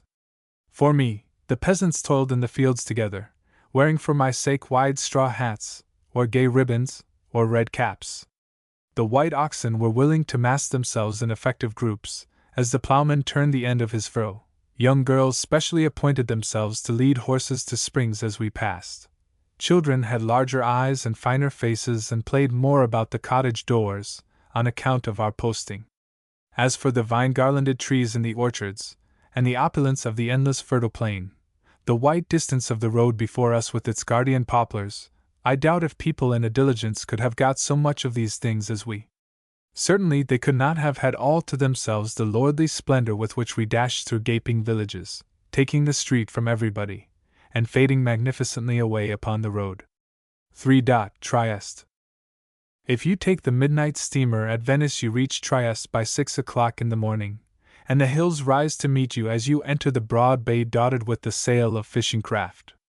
The hills are bald and bare, and you find, as you draw near, that the city lies at their feet under a veil of mist, or climbs earlier into view along their sides. The prospect is singularly devoid of gentle and pleasing features, and looking at those rugged acclivities, with their aspect of continual bleakness, you readily believe all the stories you have heard of that fierce wind called the Bora which sweeps from them through Trieste at certain seasons. While it blows, ladies walking near the quays are sometimes caught up and set afloat, in voluntary galateas, in the bay, and people keep indoors as much as possible. But the Bora, though so sudden and so savage, does give warning of its rise, and the peasants avail themselves of this characteristic. They station a man on one of the mountain tops, and when he feels the first breath of the Bora, he sounds a horn, which is a signal for all within hearing to lay hold of something that cannot be blown away, and cling to it till the wind falls. This may happen in 3 days or in 9, according to the popular proverbs. The spectacle of the sea, says Dal Ungaro, in a note to one of his ballads, while the Bora blows, is sublime, and when it ceases the prospect of the surrounding hills is delightful. The air, purified by the rapid current, clothes them with a rosy veil, and the temperature is instantly softened, even in the heart of winter. The city itself, as you penetrate it, makes good with its stateliness and picturesqueness your loss through the grimness of its environs. It is in great part new, very clean, and full of the life and movement of a prosperous port. But better than this, so far as the mere sightseer is concerned, it wins a novel charm from the many public staircases by which you ascend and descend its hillier quarters, and which are made of stone, and lightly railed and balustraded with iron. Something of all this I noticed in my ride from the landing of the steamer to the house of friends in the suburbs, and there I grew better disposed toward the hills, which, as I strolled over them, I found dotted with lovely villas, and everywhere traversed by perfectly kept carriage roads, and easy and pleasant footpaths. It was in the springtime, and the peach trees and almond trees hung full of blossoms and bees. The lizards lay in the walks absorbing the vernal sunshine, the violets and cowslips sweetened all the grassy borders. The scene did not want a human interest, for the peasant girls were going to market at that hour, and I met them everywhere, bearing heavy burdens on their own heads, or hurrying forward with their wares on the backs of donkeys. They were as handsome as heart could wish, and they wore that Italian costume which is not to be seen anywhere in Italy except at Trieste and in the Roman and Neapolitan provinces, a bright bodice and gown, with the headdress of dazzling white linen, square upon the crown, and dropping lightly to the shoulders. Later I saw these comely maidens crouching on the ground in the marketplace, and selling their wares, with much glitter of eyes, teeth, and earrings, and a continual babble of bargaining. It seemed to me that the average of good looks was greater among the women of Trieste than among those of Venice, but that the instances of striking and exquisite beauty were rarer. At Trieste, too, the Italian type, so pure at Venice, is lost or continually modified by the mixed character of the population, which perhaps is most noticeable at the Merchants' Exchange. This is a vast edifice roofed with glass, where are the offices of the great steam navigation company, the Austrian Lloyds, which, far more than the favor of the imperial government, has contributed to the prosperity of Trieste, and where the traffickers of all races meet daily to gossip over the news and the prices. Here a Greek or Dalmat talks with an eager Italian or a slow, sure Englishman. Here the hated Austrian buttonholes the Venetian or the Magyar. Here the Jew meets the Gentile on common ground. Here Christianity encounters the hoary superstitions of the East, and makes a good thing out of them in cotton or grain. All costumes are seen here, and all tongues are heard, the native Triestines contributing almost as much to the variety of the latter as the foreigners. In regard to language, says Cantu, though the country is peopled by Slavonians, yet the Italian tongue is spreading into the remotest villages where a few years since it was not understood. In the city it is the common and familiar language. The Slavonians of the north use the German for the language of ceremony, those of the south, as well as the Israelites, the Italian, while the Protestants use the German, the Greeks the Hellenic and Illyric, the employees of the civil courts the Italian or the German, the schools now German and now Italian, the bar and the pulpit Italian. Most of the inhabitants, indeed, are bilingual, and very many trilingual, without counting French, which is understood and spoken from infancy. Italian, German, and Greek are written, but the Slavonic little, this having remained in the condition of a vulgar tongue. But it would be idle to distinguish the population according to language, for the son adopts a language different from the father's, and now prefers one language and now another. The women incline to the Italian, but those of the upper class prefer now German, now French, now English, as, from one decade to another, affairs, fashions, and fancies change. This in the salons, in the squares and streets, the Venetian dialect is heard. And with the introduction of the Venetian dialect, Venetian discontent seems also to have crept in, and I once heard a Triestine declaim against the imperial government quite in the manner of Venice. It struck me that this desire for union with Italy, which he declared prevalent in Trieste, must be of very recent growth, since even so late as 1848, Trieste had refused to join Venice in the expulsion of the Austrians. Indeed, the Triestines have fought the Venetians from the first. They stole the brides of Venice in one of their piratical cruises in the lagoons, gave aid and comfort to those enemies of Venice, the Visconti, the Carraras, and the Genoese, revolted from St. Mark whenever subjected to his banner, and finally, rather than remain under his sway, gave themselves 5 centuries ago to Austria. The objects of interest in Trieste are not many.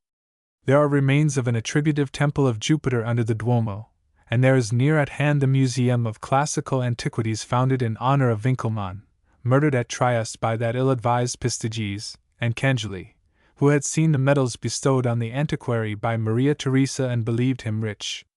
There is also a scientific museum founded by the Archduke Maximilian, and above all, there is the beautiful residence of that ill-starred prince, the Miramare, where the half-crazed empress of the Mexicans vainly waits her husband's return from the experiment of paternal government in the New World. It would be hard to tell how art has charmed rock and wave at Miramare, until the spur of those rugged Triestine hills, jutting into the sea, has been made the seat of ease and luxury, but the visitor is aware of the magic as soon as he passes the gate of the palace grounds. These are in great part perpendicular, and are over-clambered with airy stairways climbing to pensile arbors. Where horizontal, they are diversified with mimic seas for swans to sail upon, and summer houses for people to lounge in and look at the swans from. On the point of land furthest from the acclivity stands the castle of Miramare, half at sea, and half adrift in the clouds above. I remember that a little yacht lay beside the pier at the castle's foot, and lazily flapped its sail, while the sea beat inward with as languid a pulse. That was some years ago, before Mexico was dreamed of at Miramare. Now, perchance, she who is one of the most unhappy among women looks down distraught from those high windows, and finds in the helpless sail and impassive wave the images of her baffled hope, and that immeasurable sea which gives back its mariners either to love nor sorrow. I think though she be the wife and daughter of princes, we may pity this poor empress at least as much as we pity the Mexicans to whom her dreams have brought so many woes. It was the midnight following my visit to Miramare when the fiacre in which I had quitted my friend's house was drawn up by its greatly bewildered driver on the quay near the place where the steamer for Venice should be lying. There was no steamer for Venice to be seen.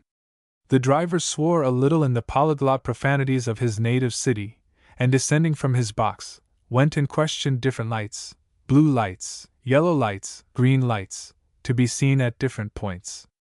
To alight, they were ignorant, though eloquent, and to pass the time, we drove up and down the quay, and stopped at the landings of all the steamers that touch at Trieste. It was a snug fiacre enough, but I did not care to spend the night in it, and I urged the driver to further inquiry. A wanderer whom we met declared that it was not the night for the Venice steamer. Another admitted that it might be. A third conversed with the driver in low tones, and then leaped upon the box.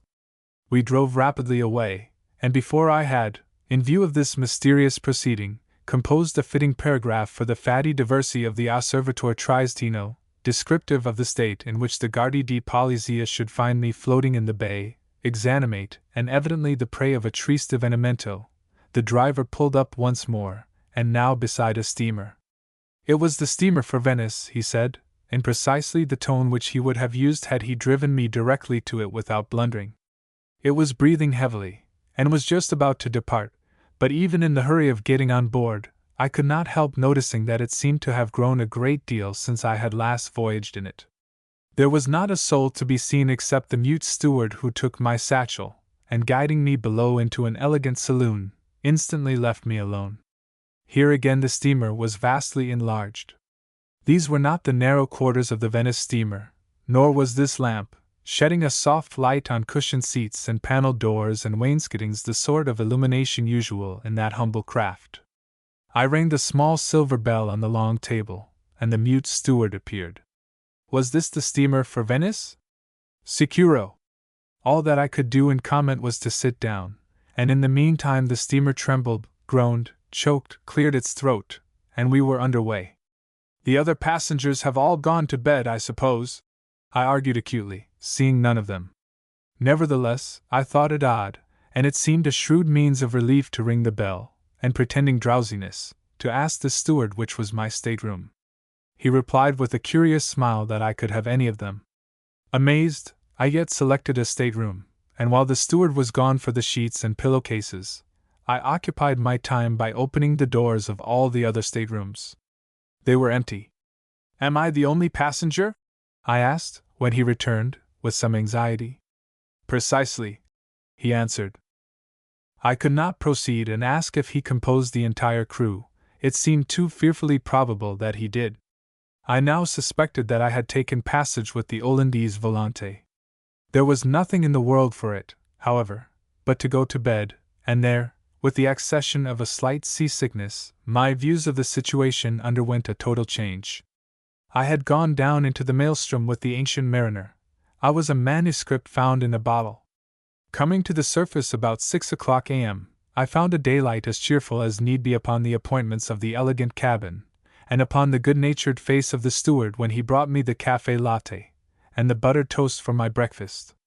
He said, "Servitor suo," in a loud and comfortable voice, and I perceived the absurdity of having thought that he was in any way related to the nightmare to thin life that thicks man's blood with cold.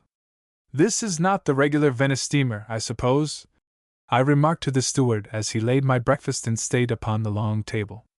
No, properly, no boat should have left for Venice last night, which was not one of the times of the tri-weekly departure. This was one of the steamers of the line between Trieste and Alexandria, and it was going at present to take on an extraordinary freight at Venice for Egypt. I had been permitted to come on board because my driver said I had a return ticket, and would go. Ascending to the deck, I found nothing whatever mysterious in the management of the steamer.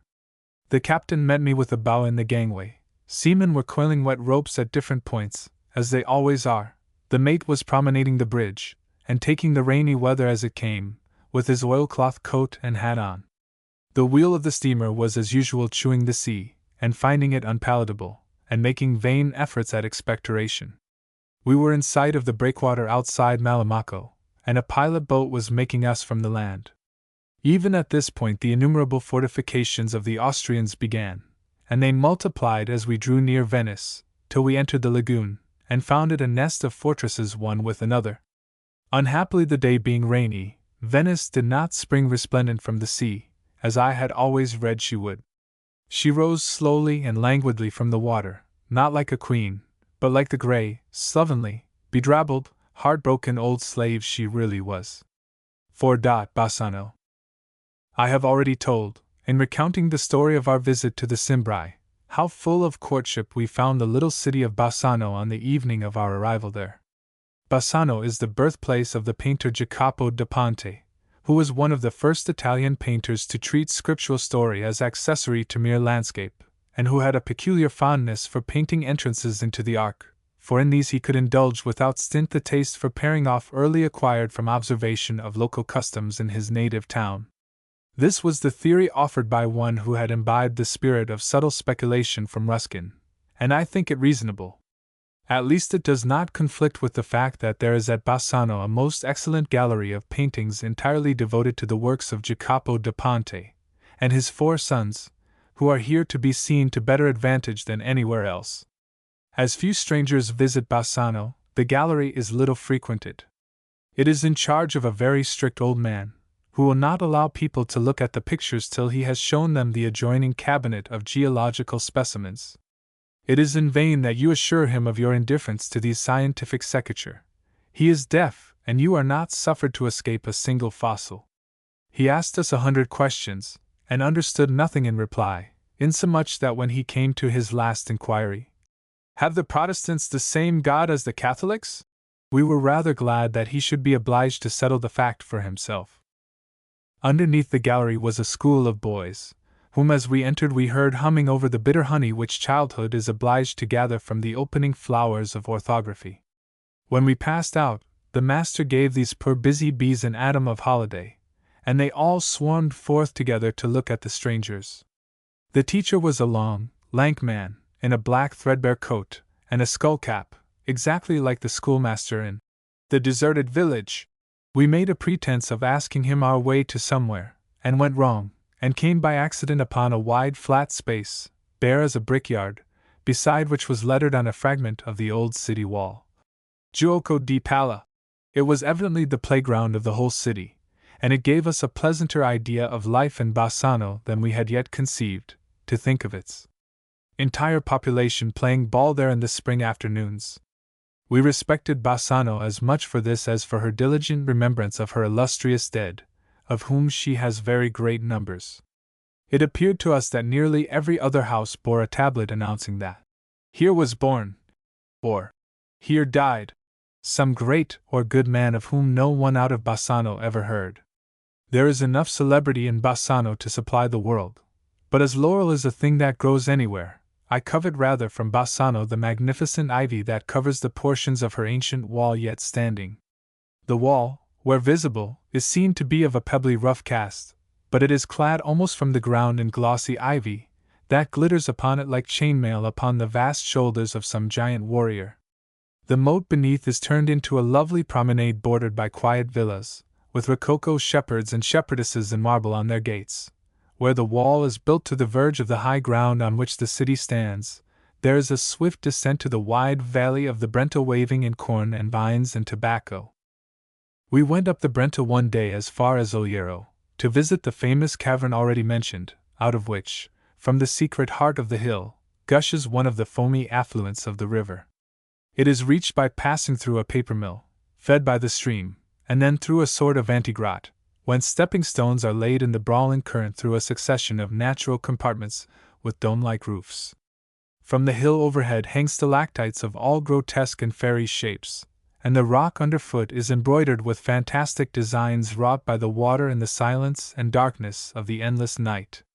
At a considerable distance from the mouth of the cavern is a wide lake, with a boat upon it, and voyaging to the center of the pool your attention is drawn to the dome above you, which contracts into a shaft rising upward to a height as yet unmeasured and even unpierced by light.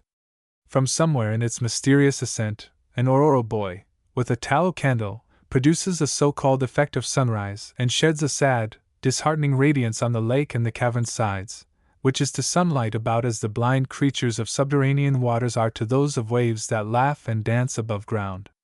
But all caverns are much alike in their depressing and gloomy influences, and since there is so great opportunity to be wretched on the surface of the earth, why do people visit them? I do not know that this is more dispiriting or its stream more Stygian than another. The wicked memory of the Esselini survives everywhere in this part of Italy, and near the entrance of the Oliero Grotto is a hollow in the hill something like the apsis of a church, which is popularly believed to have been the hiding place of Cecilia de Bayonne, one of the many unhappy wives of one of the many miserable members of the Esselino family. It is not quite clear when Cecilia should have employed this as a place of refuge, and it is certain that she was not the wife of Esselino de Romano, as the neighbors believe at Oliero, but of Esselino il Monaco, his father. Yet since her name is associated with the grot, let us have her story, which is curiously illustrative of the life of the best society in Italy during the 13th century. She was the only daughter of the rich and potent Lord Manfredo, Count of Bayonne and Abano, who died leaving his heiress to the guardianship of Spinabello di Zendrico. When his ward reached womanhood, Spinabello cast about him to find a suitable husband for her, and it appeared to him that a match with the son of Tiso du Campozampiro promised the greatest advantages. Tiso, to whom he proposed the affair, was delighted, but desiring first to take counsel with his friends upon so important a matter, he confided it for advice to his brother-in-law and closest intimate, Esselino Balbo. It had just happened that Balbo's son, Esselino il Monaco, was at that moment disengaged, having been recently divorced from his first wife, the lovely but light Sparanella, and Balbo falsely went to the greedy guardian of Cecilia, and offering him better terms than he could hope for from Tiso, secured Cecilia for his son. At this treachery the Camposampiri were furious, but they dissembled their anger till the moment of revenge arrived, when Cecilia's rejected suitor, encountering her upon a journey beyond the protection of her husband, violently dishonored his successful rival. The unhappy lady, returning to Esselino at Bassano, recounted her wrong, and was with a horrible injustice repudiated and sent home, while her husband arranged schemes of vengeance in due time consummated. Cecilia next married a Venetian noble, and being in due time divorced, married yet again, and died the mother of a large family of children. This is a very old scandal, yet I think there was an habitué of the café in Bassano who could have given some of its particulars from personal recollection. He was an old and smoothly shaven gentleman, in a scrupulously white waistcoat, whom we saw every evening in a corner of the café playing solitaire. He talked with no one, saluted no one. He drank his glasses of water with anisette, and silently played solitaire. There is no good reason to doubt that he had been doing the same thing every evening for 600 years. V. Pausania, Canova's birthplace. It did not take a long time to exhaust the interest of Bassano, but we were sorry to leave the place because of the excellence of the inn at which we tarried. It was called Il Mondo, and it had everything in it that heart could wish. Our rooms were miracles of neatness and comfort. They had the freshness, not the rawness, of recent repair, and they opened into the dining hall, where we were served with indescribable salads and rissotti. During our sojourn we simply enjoyed the house. When we were come away we wondered that so much perfection of hotel could exist in so small a town as Bassano. It is one of the pleasures of byway travel in Italy, that you are everywhere introduced in character, that you become fictitious and play a part as in a novel. To this inn of the world, our driver had brought us with a clamor and rattle proportion to the fee received from us, and when, in response to his haughty summons, the camerier, who had been gossiping with the cook, threw open the kitchen door, and stood out to welcome us in a broad square of forth streaming ruddy light, amid the lovely odors of broiling and roasting, our driver saluted him with, "Receive these gentle folks, and treat them to your very best. They are worthy of anything." This at once put us back several centuries, and we never ceased to be lords and ladies of the period of Don Quixote, as long as we rested in that inn. It was a bright and breezy Sunday when we left Il Mondo, and gaily journeyed toward Treviso, intending to visit Pausania, the birthplace of Canova, on our way. The road to the latter place passes through a beautiful country, that gently undulates on either hand till in the distance it rises into pleasant hills and green mountain heights. Pisanio itself lies upon the brink of a declivity, down the side of which drops terrace after terrace, all planted with vines and figs and peaches, to a watercourse below. The ground on which the village is built, with its quaint and antiquated stone cottages, slopes gently northward, and on a little rise upon the left hand of us coming from Bassano, we saw that stately edifice with which Canova has honored his humble birthplace. It is a copy of the Pantheon, and it cannot help being beautiful and imposing, but it would be utterly out of place in any other than an Italian village. Here, however, it consorted well enough with the lingering qualities of the old pagan civilization still perceptible in Italy. A sense of that past was so strong with us as we ascended the broad stairway leading up the slope from the village to the level on which the temple stands at the foot of a mountain, that we might well have believed we approached an altar devoted to the elder worship. Through the open doorway and between the columns of the portico we could see the priests moving to and fro, and the voice of their chanting came out to us like the sound of hymns to some of the deities long disowned, and I remembered how Padre L. had said to me in Venice, "Our blessed saints are only the old gods baptized and christened anew." Within as without, the temple resembled the Pantheon, but it had little to show us.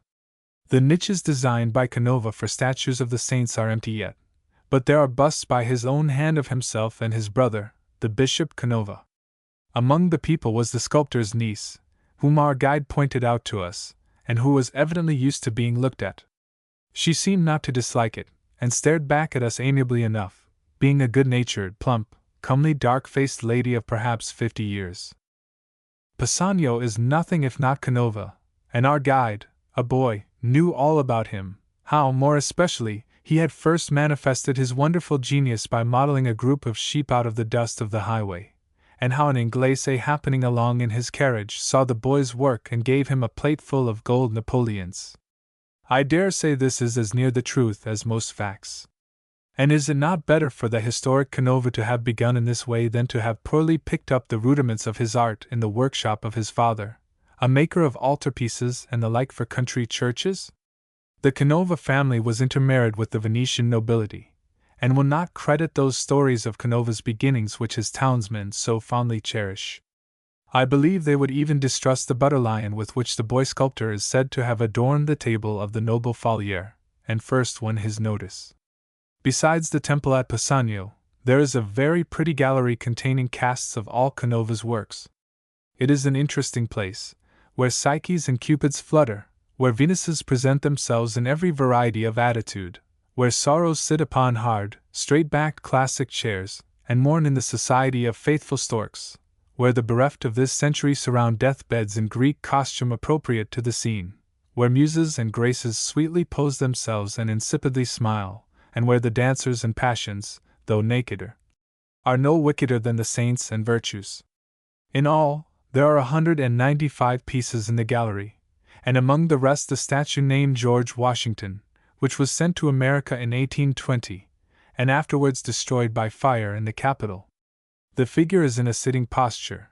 Naturally, it is in the dress of a Roman general, and if it does not look much like George Washington, it does resemble Julius Caesar. The custodian of the gallery had been Canova's body servant, and he loved to talk of his master. He had so far imbibed the family spirit that he did not like to allow that Canova had ever been other than rich and grand, and he begged us not to believe the idle stories of his first essays in art. He was delighted with our interest in the Imperial Washington, and our pleasure in the whole gallery, which we viewed with the homage due to the man who had rescued the world from swaggering in sculpture.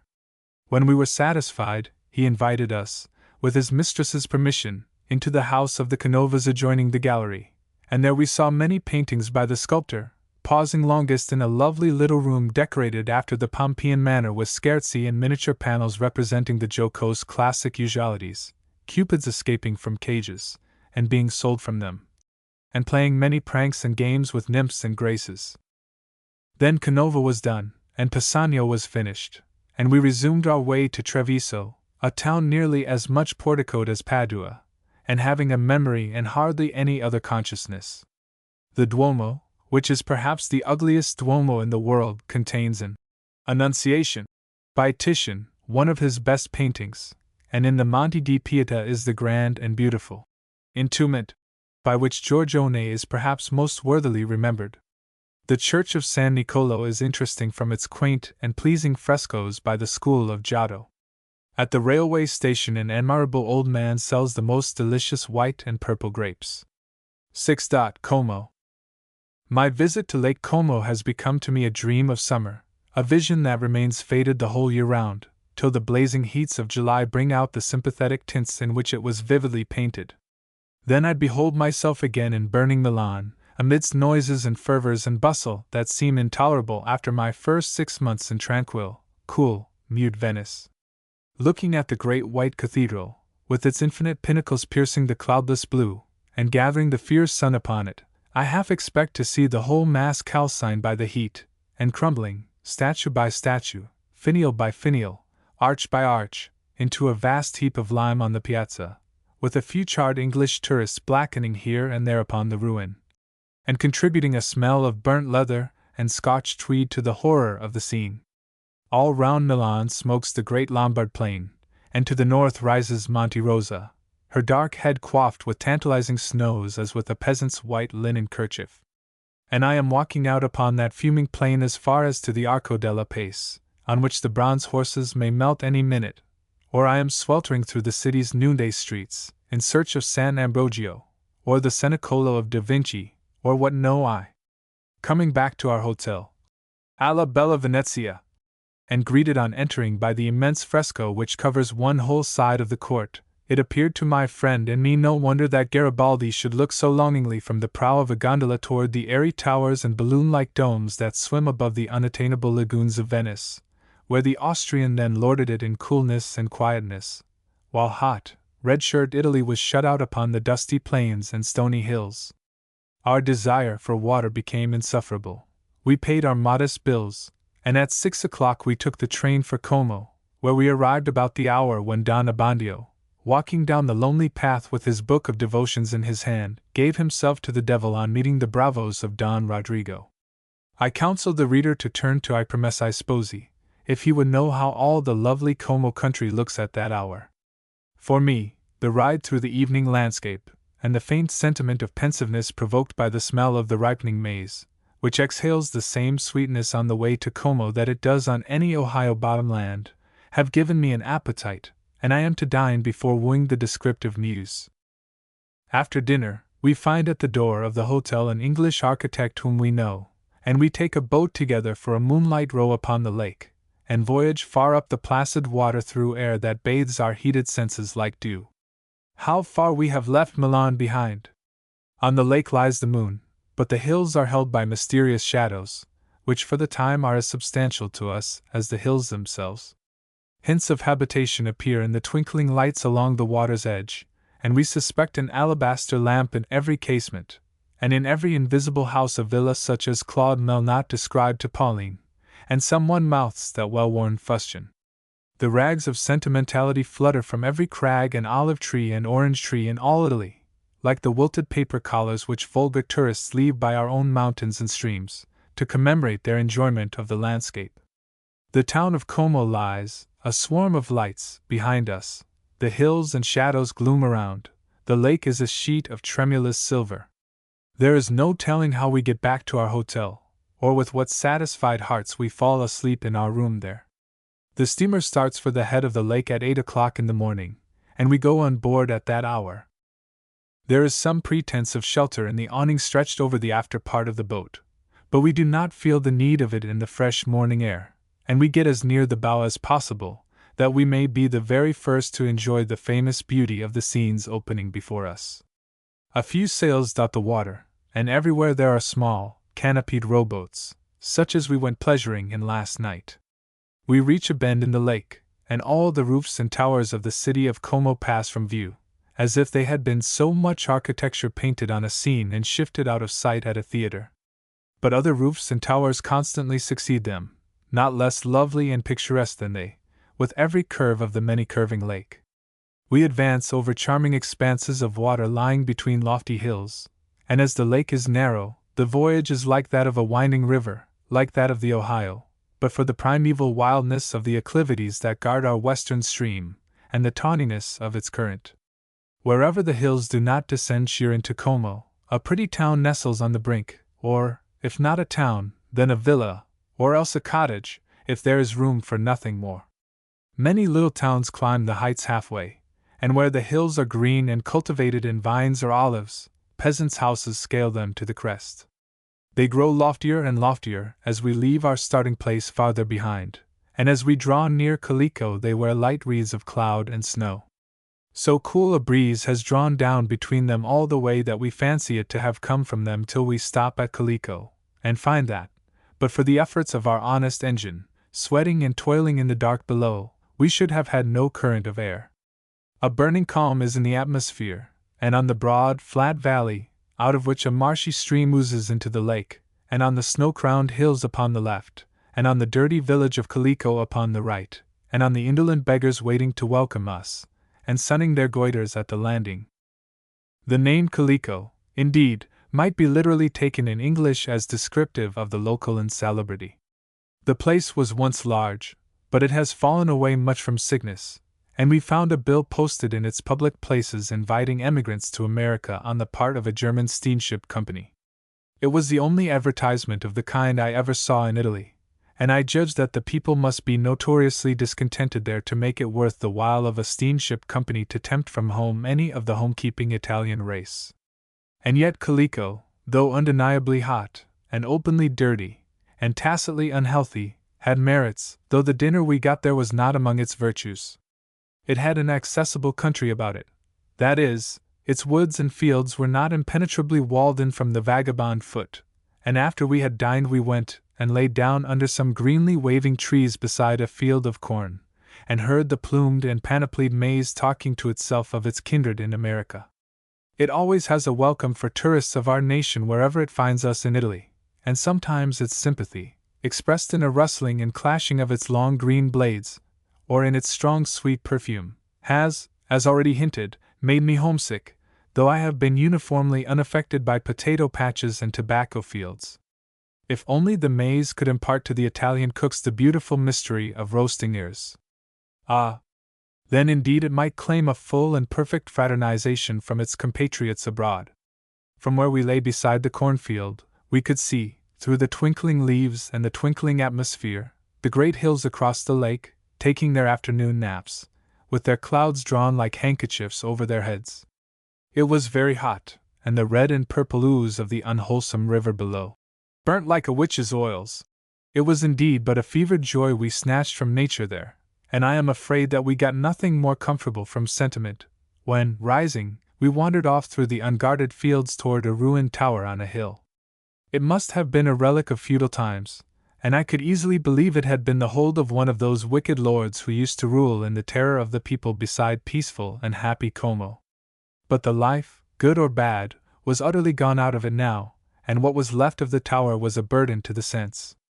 A few scrawny blackberries and other brambles grew out of its fallen stones. Harsh, dust-dry mosses painted its weather-worn walls with their blanched gray and yellow. From its foot, looking out over the valley, we saw the road to the Splügen Pass lying white-hot in the valley, and while we looked, the diligence appeared, and dashed through the dust that rose like a flame before. After that it was a relief to stroll in dirty byways, past cottages of saffron peasants, and poor stony fields that begrudged them a scanty vegetation, back to the steamer blistering in the sun. Now indeed we were glad of the awning, under which a silent crowd of people with sunburnt faces waited for the departure of the boat. The breeze rose again as the engine resumed its unappreciated labors, and with our head toward Como, we pushed out into the lake. The company on board was such as might be expected. There was a German landscape painter, with 3 hearts friends beside him. There were some German ladies. There were the unfailing Americans and the unfailing Englishmen. There were some French people. There were Italians from the Meridional provinces, dark, thin, and enthusiastic, with fat, silent wives, and a rhythmical speech. There were Milanese with their families, out for a holiday, round-bodied men, with blunt square features, and hair and vowels clipped surprisingly short. There was a young girl whose face was of the exact type affected in Rococo sculpture, and at whom one gazed without being able to decide whether she was a nymph descended from a villa gate, or a saint come from under a broken arch in a Renaissance church. At one of the little towns 2 young Englishmen in knickerbockers came on board, who were devoured by the eyes of their fellow passengers, and between whom and our kindly architect there was instantly ratified the tacit treaty of non-intercourse which travelling Englishmen observe. Nothing further interested us on the way to Como, except the gathering coolness of the evening air, the shadows creeping higher and higher on the hills, the songs of the girls winding yellow silk on the reels that hummed through the open windows of the factories on the shore, and the appearance of a flag that floated from a shallop before the landing of a stately villa. The Italians did not know this banner, and the Germans loudly debated its nationality. The Englishmen grinned, and the Americans blushed in silence. Of all my memories of that hot day on Lake Como, this is burnt the deepest, for the flag was that insolent banner which in 1862 proclaimed us a broken people, and persuaded willing Europe of our ruin. It has gone down long ago from ship and fort and regiment, as well as from the shallop on the fair Italian lake. Still, I say, it made Como too hot for us that afternoon, and even breathless Milan was afterwards a pleasant contrast. Stopping at Vicenza, Verona, and Parma.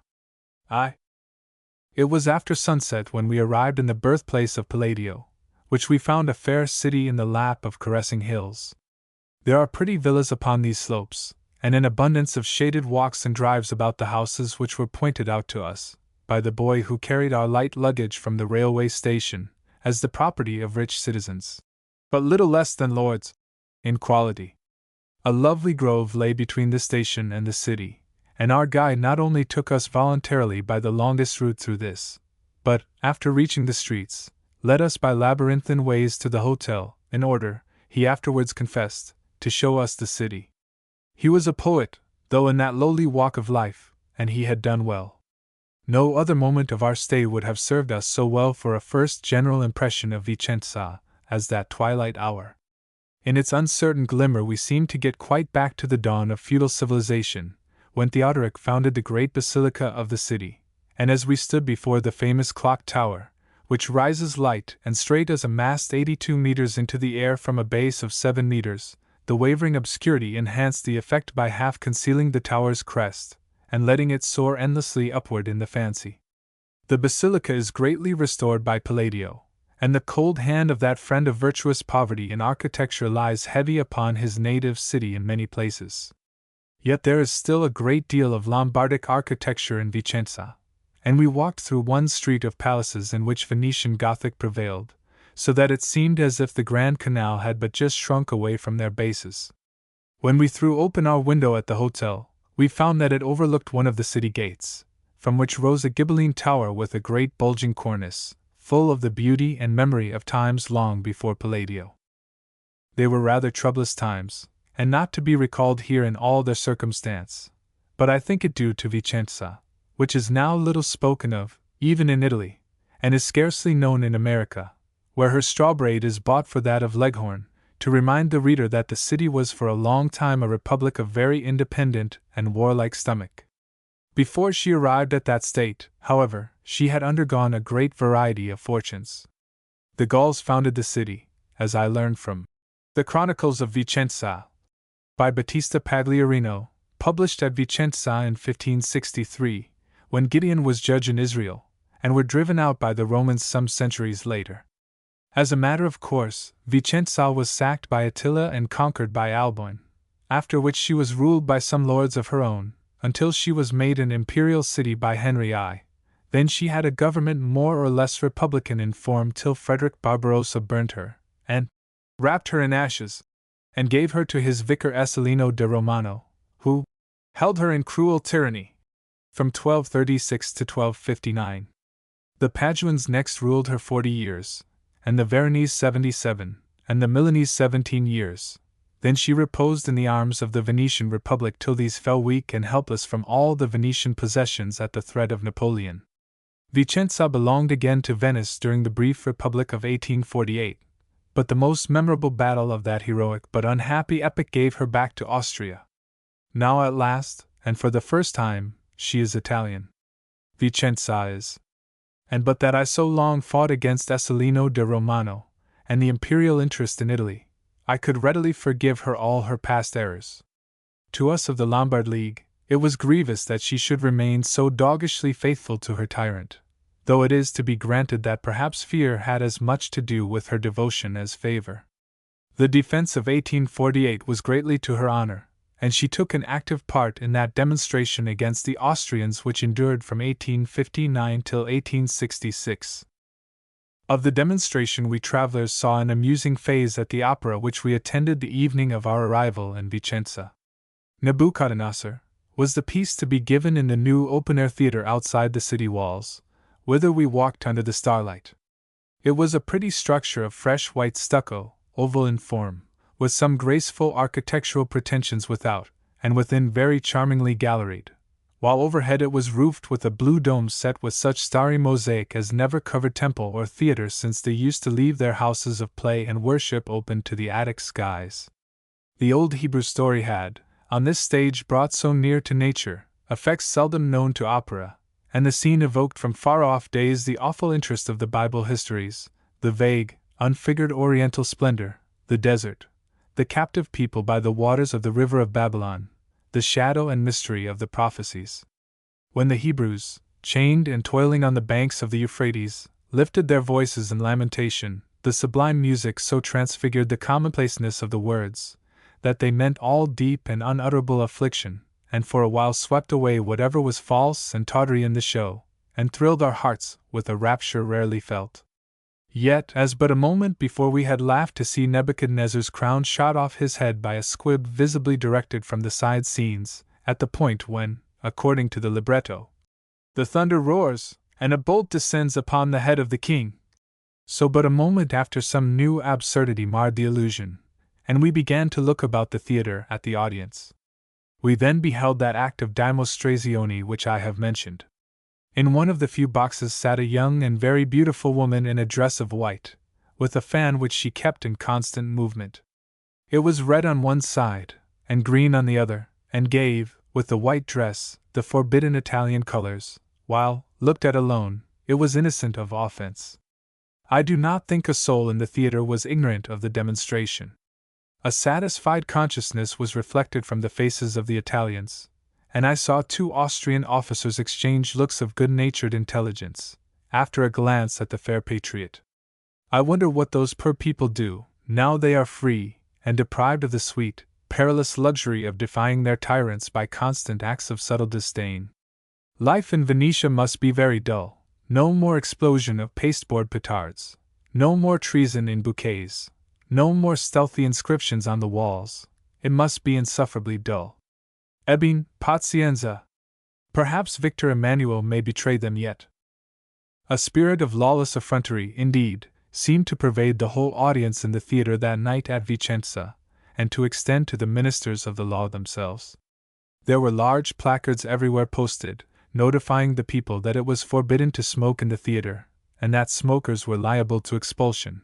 But except for ourselves, and the fair patriot in the box, I think everybody there was smoking, and the policeman set the example of anarchy by smoking the longest and worst cigars of all. I am sure that the captive Hebrews all held lighted cigarettes behind their backs, and that Nebuchadnezzar, condemned to the grass of the field, conscientiously gave himself up to the Virginia we behind the scenes.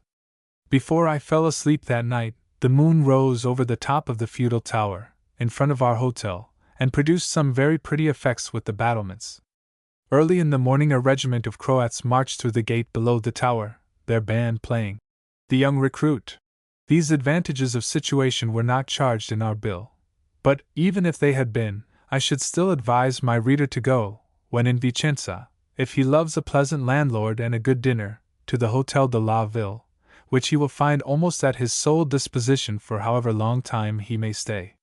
His meals will be served him in a vast dining hall, as bare as a barn or a palace, but for the pleasant, absurd old paintings on the wall, representing, as I suppose, Cleopatra applying the asp, Susanna and the elders, the Roman Lucrezia, and other moral and appetizing histories.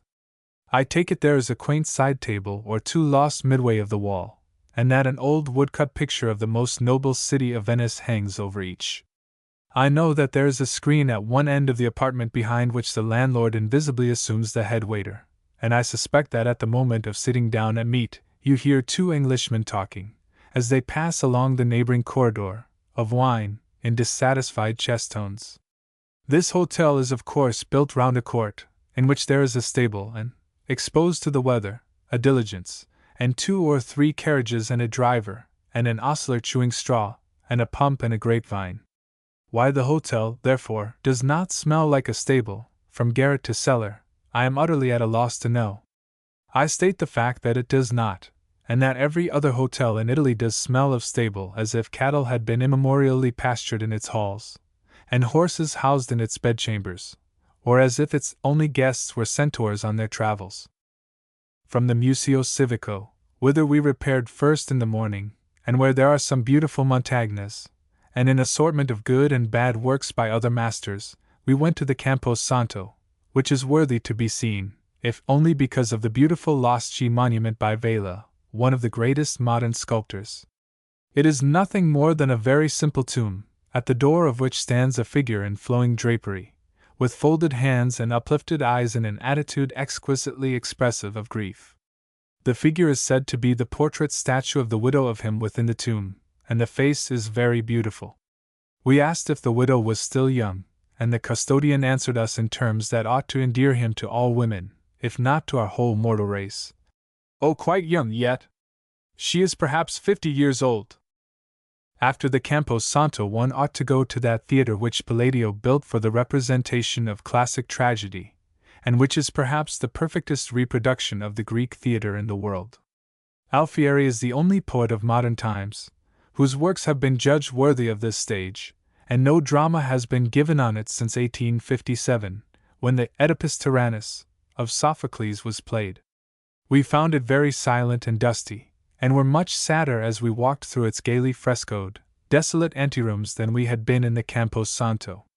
Here used to sit, at coffee and basset, the merry people who owned the now empty seats of the theatre, Lord and Lady and Abbé, who affected to be entertained by the scenes upon the stage. Upon my word, I should like to know what has become, in the other world, of those poor pleasurists of the past whose memory makes one so sad upon the scenes of their enjoyment here. I suppose they have something quite as unreal, yonder, to satisfy them as they had on earth, and that they still play at happiness in the old Rococo way, though it is hard to conceive of any fiction outside of Italy so perfect and so entirely suited to their unreality as this classic theatre.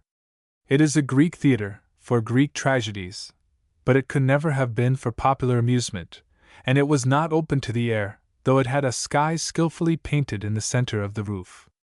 The proscenium is a Greek facade, in 3 stories, such as never was seen in Greece, and the architecture of the 3 streets running back from the proscenium, and forming the one unchangeable scene of all the dramas, is, like the statues in the niches and on the gallery enclosing the auditorium, Greek in the most fashionable Byzantine taste.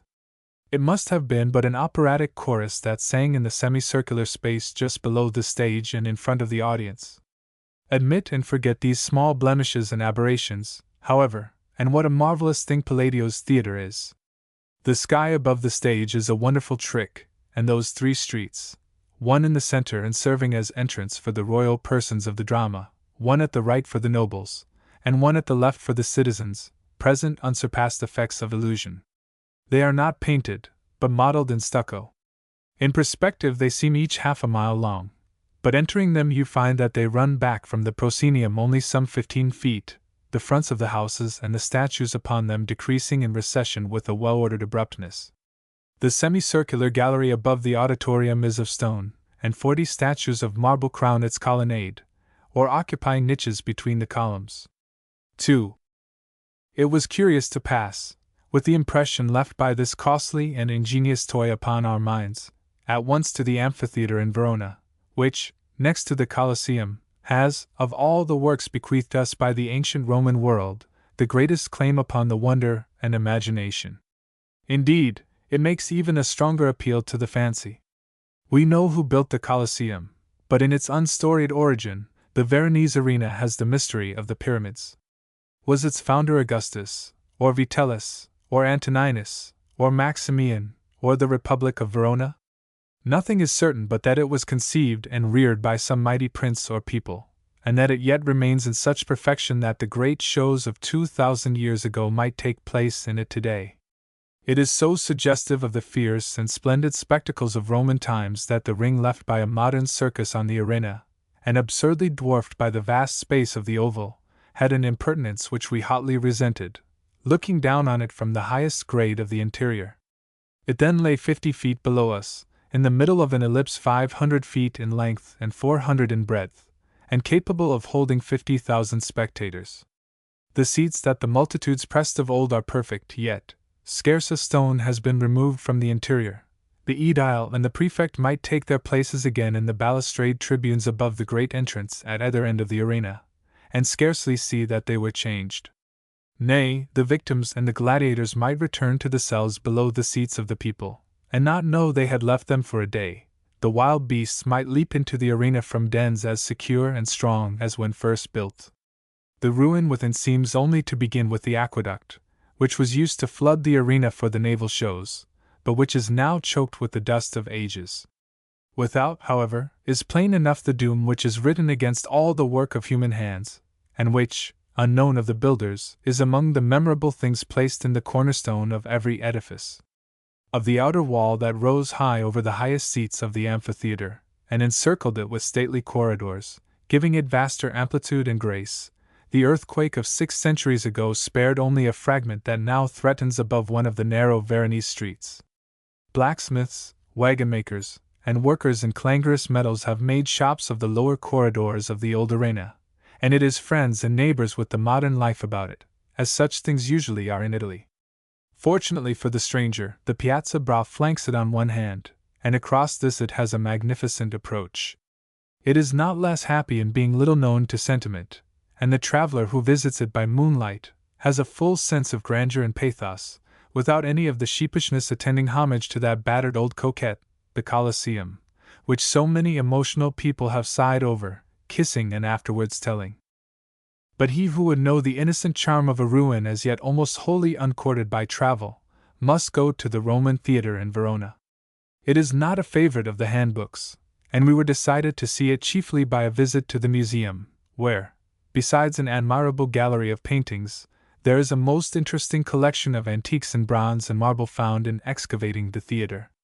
The ancient edifice had been completely buried, and a quarter of the town was built over it, as Portici is built over Herculaneum, and on the very top stood a Jesuit convent. One day, some children, playing in the garden of one of the shabby houses, suddenly vanished from sight. Their mother ran like one mad, I am telling the story in the words of the peasant who related it to me, to the spot where they had last been seen, and fell herself into an opening of the earth there. The outcry raised by these unfortunates brought a number of men to their aid, and in digging to get them out, an old marble stairway was discovered. This was about 25 years ago. A certain gentleman named Monga owned the land, and he immediately began to make excavations. He was a rich man, but considered rather whimsical, if my peasant represented the opinion of his neighbors, and as the excavation ate a great deal of money, mangiava molti soldi, his sons discontinued the work after his death, and nothing has been done for some time, now. The peasant in charge was not a person of imaginative mind, though he said the theatre, supposed to have been built in the time of Augustus, was completed 2,000 years before Christ. He had a purely conventional admiration of the work, which he expressed at regular intervals, by stopping short in his course, waving both hands over the ruins, and crying in a sepulchral voice, "Qual opera!" However, as he took us faithfully into every part of it, there is no reason to complain of him. We crossed 3 or 4 streets, and entered at several different gates, in order to see the uncovered parts of the work, which could have been but a small proportion of the whole. The excavation has been carried down 30 and 40 feet below the foundations of the modern houses, revealing the stone seats of the auditorium, the corridors beneath them, and the canals and other apparatus for naval shows, as in the great amphitheatre.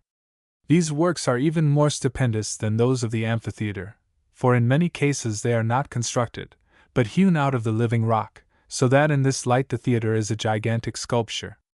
Below all are cut channels to collect and carry off the water of the springs in which the rock abounds. The depth of one of these channels near the Jesuit convent must be 50 feet below the present surface. Only in one place does the ancient edifice rise near the top of the ground, and there is uncovered the arched front of what was once a family box at the theater. With the owner's name graven upon the arch, many poor little houses have of course been demolished to carry on the excavations, and to the walls that join them cling memorials of the simple life that once inhabited them. To one of the buildings hung a melancholy fireplace left blackened with smoke, and battered with use, but witnessing that it had once been the heart of a home. It was far more touching than anything in the elder ruin, and I think nothing could have so vividly expressed the difference which, in spite of all the resemblances noticeable in Italy, exists between the ancient and modern civilization, as that family box at the theater and this simple fireside. I do not now remember what fortunate chance it was that discovered to us the house of the Capulets, and I incline to believe that we gravitated toward it by operation of well-known natural principles which bring travelers acquainted with improbabilities wherever they go. We found it a very old and time-worn edifice, built round an ample court, and we knew it, as we had been told we should, by the cap carven in stone above the interior of the grand portal. The family, anciently one of the principal of Verona, has fallen from much of its former greatness. On the occasion of our visit, Juliet, very dowdily dressed, looked down from the top of a long, dirty staircase which descended into the court, and seemed interested to see us, while her mother caressed with one hand a large yellow mastiff, and distracted it from its first impulse to fly upon us poor children of sentiment. There was a great deal of stable litter, and many empty carts standing about in the court, and if I might hazard the opinion formed upon these and other appearances, I should say that old Capulet has now gone to keeping a hotel, united with the retail liquor business, both in a small way. Nothing could be more natural, after seeing the house of the Capulets, than a wish to see Juliet's tomb, which is visited by all strangers, and is the common property of the handbooks. It formerly stood in a garden, where, up to the beginning of this century, it served, says my Viaggio in Italia, for the basest uses, just as the sacred prison of Tasso was used for a charcoal bin. We found the sarcophagus under a shed in one corner of the garden of the Orfanotrofio del Francescine, and had to confess to each other that it looked like a horse trough roughly hewn out of stone. The garden, said the boy in charge of the moving monument, had been the burial place of the Capulets, and this tomb being found in the middle of the garden, was easily recognized as that of Juliet. Its genuineness, as well as its employment in the ruse of the lovers, was proven beyond cavil by a slight hollow cut for the head to rest in, and a hole at the foot to breathe through, as the boy said. Does not the fact that this relic has to be protected from the depredations of travelers, who could otherwise carry it away piecemeal, speak eloquently of a large amount of vulgar and rapacious innocence drifting about the world? It is well to see even such idle and foolish curiosities, however, in a city like Verona, for the mere going to and fro in search of them through her streets is full of instruction and delight. To my mind, no city has a fairer place than she that sits beside the eager Adige, and breathes the keen air of mountains white with snows in winter, green and purple with vineyards in summer, and forever rich with marble. Around Verona stretch those garden plains of Lombardy, on which nature, who dotes on Italy, and seems but a stepmother to all Transalpine lands, has lavished every gift of beauty and fertility. Within the city's walls, what store of art and history! Her marketplaces have been the scenes of 1,000 tragic or ridiculous dramas. Her quaint and narrow streets are ballads and legends full of love-making and murder. The empty, grass-grown piazzas before her churches are tales that are told of municipal and ecclesiastical splendor. Her nobles sleep in marble tombs so beautiful that the dust in them ought to be envied by living men in Verona. Her lords lie in perpetual state in the heart of the city, in magnificent sepulchres of such grace and opulence, that, unless a language be invented full of lance-headed characters, and Gothic vagaries of arch and finial, flower and fruit, bird and beast, they can never be described. Sacred be their rest from pen of mine, Verona! Nay, while I would fain bring the whole city before my reader's fancy, I am loath and afraid to touch anything in it with my poor art, either the tawny river, spanned with many beautiful bridges, and murmurous with mills afloat and turned by the rapid current, or the thoroughfares with their passengers and bright shops and cafes, or the grim old feudal towers, or the age-embrowned palaces, eloquent in their haughty strength of the times when they were family fortresses, or the churches with the red pillars of their porticos resting upon the backs of eagle-headed lions, or even the white-coated garrison, now there no more, with its heavy-footed rank and file, its handsome and resplendent officers, its bristling fortifications, its horses and artillery, crowding the piazzas of churches turned into barracks. All these things haunt my memory, but I could only at best thinly sketch them in meager black and white. Verona is an almost purely Gothic city in her architecture, and her churches are more worthy to be seen than any others in North Italy, outside of Venice. San Zenone, with the quaint bronzes on its doors representing in the rudeness of the first period of art the incidents of the Old Testament and the miracles of the saints, with the allegorical sculptures surrounding the interior and exterior of the portico, and illustrating, among other things, the creation of Eve with absolute literalness, with its beautiful and solemn crypt in which the dust of the titular saint lies entombed, with its minute windows, and its vast columns sustaining the roof, upon capitals of every bizarre and fantastic device, is doubtless most abundant in that Gothic spirit, now grotesque and now earnest, which somewhere appears in all the churches of Verona, which has carven upon the facade of the Duomo the statues of Orlando and Oliviero, heroes of romance, and near them has placed the scandalous figure of a pig in a monk's robe and cowl, with a breviary in his paw, which has reared the exquisite monument of Guglielmo da Castelbarco before the church of St.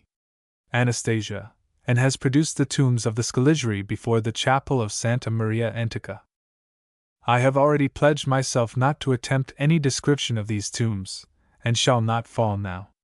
But I bought in the English tongue, as written at Verona, some notices, kept for sale by the sacristan, of the ancient church of Our Lady, and of the tombs of the most illustrious family della Scala, and from these I think it no dereliction to quote verbatim.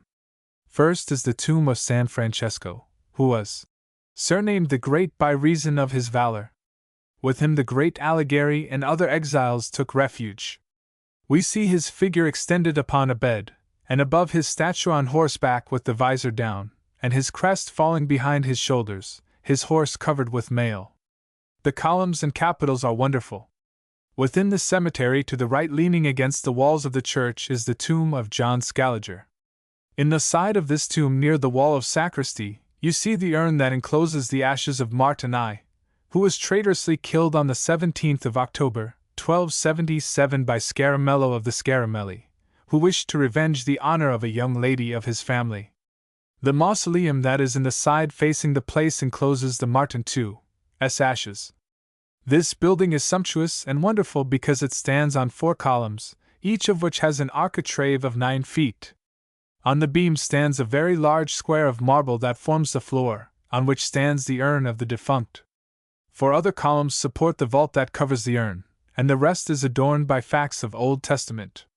Upon the summit is the equestrian statue as large as life, of Consignorius, whose tomb is the most splendid of all, the notices say. He spent 2,000 florins of gold, in order to prepare his own sepulchre while he was yet alive, and to surpass the magnificence of his predecessors. The monument is as magnificent as the contracted space allows. 6 columns support the floor of marble on which it stands covered with figures. 6 other columns support the top, on that is the Scaliger statues. The monument is surrounded by an enclosure of red marble, with 6 pillars, on which are square capitals with armed saints. The rails of iron with the arms of the Scala are worked with a beauty wonderful for that age, or I may add for any age.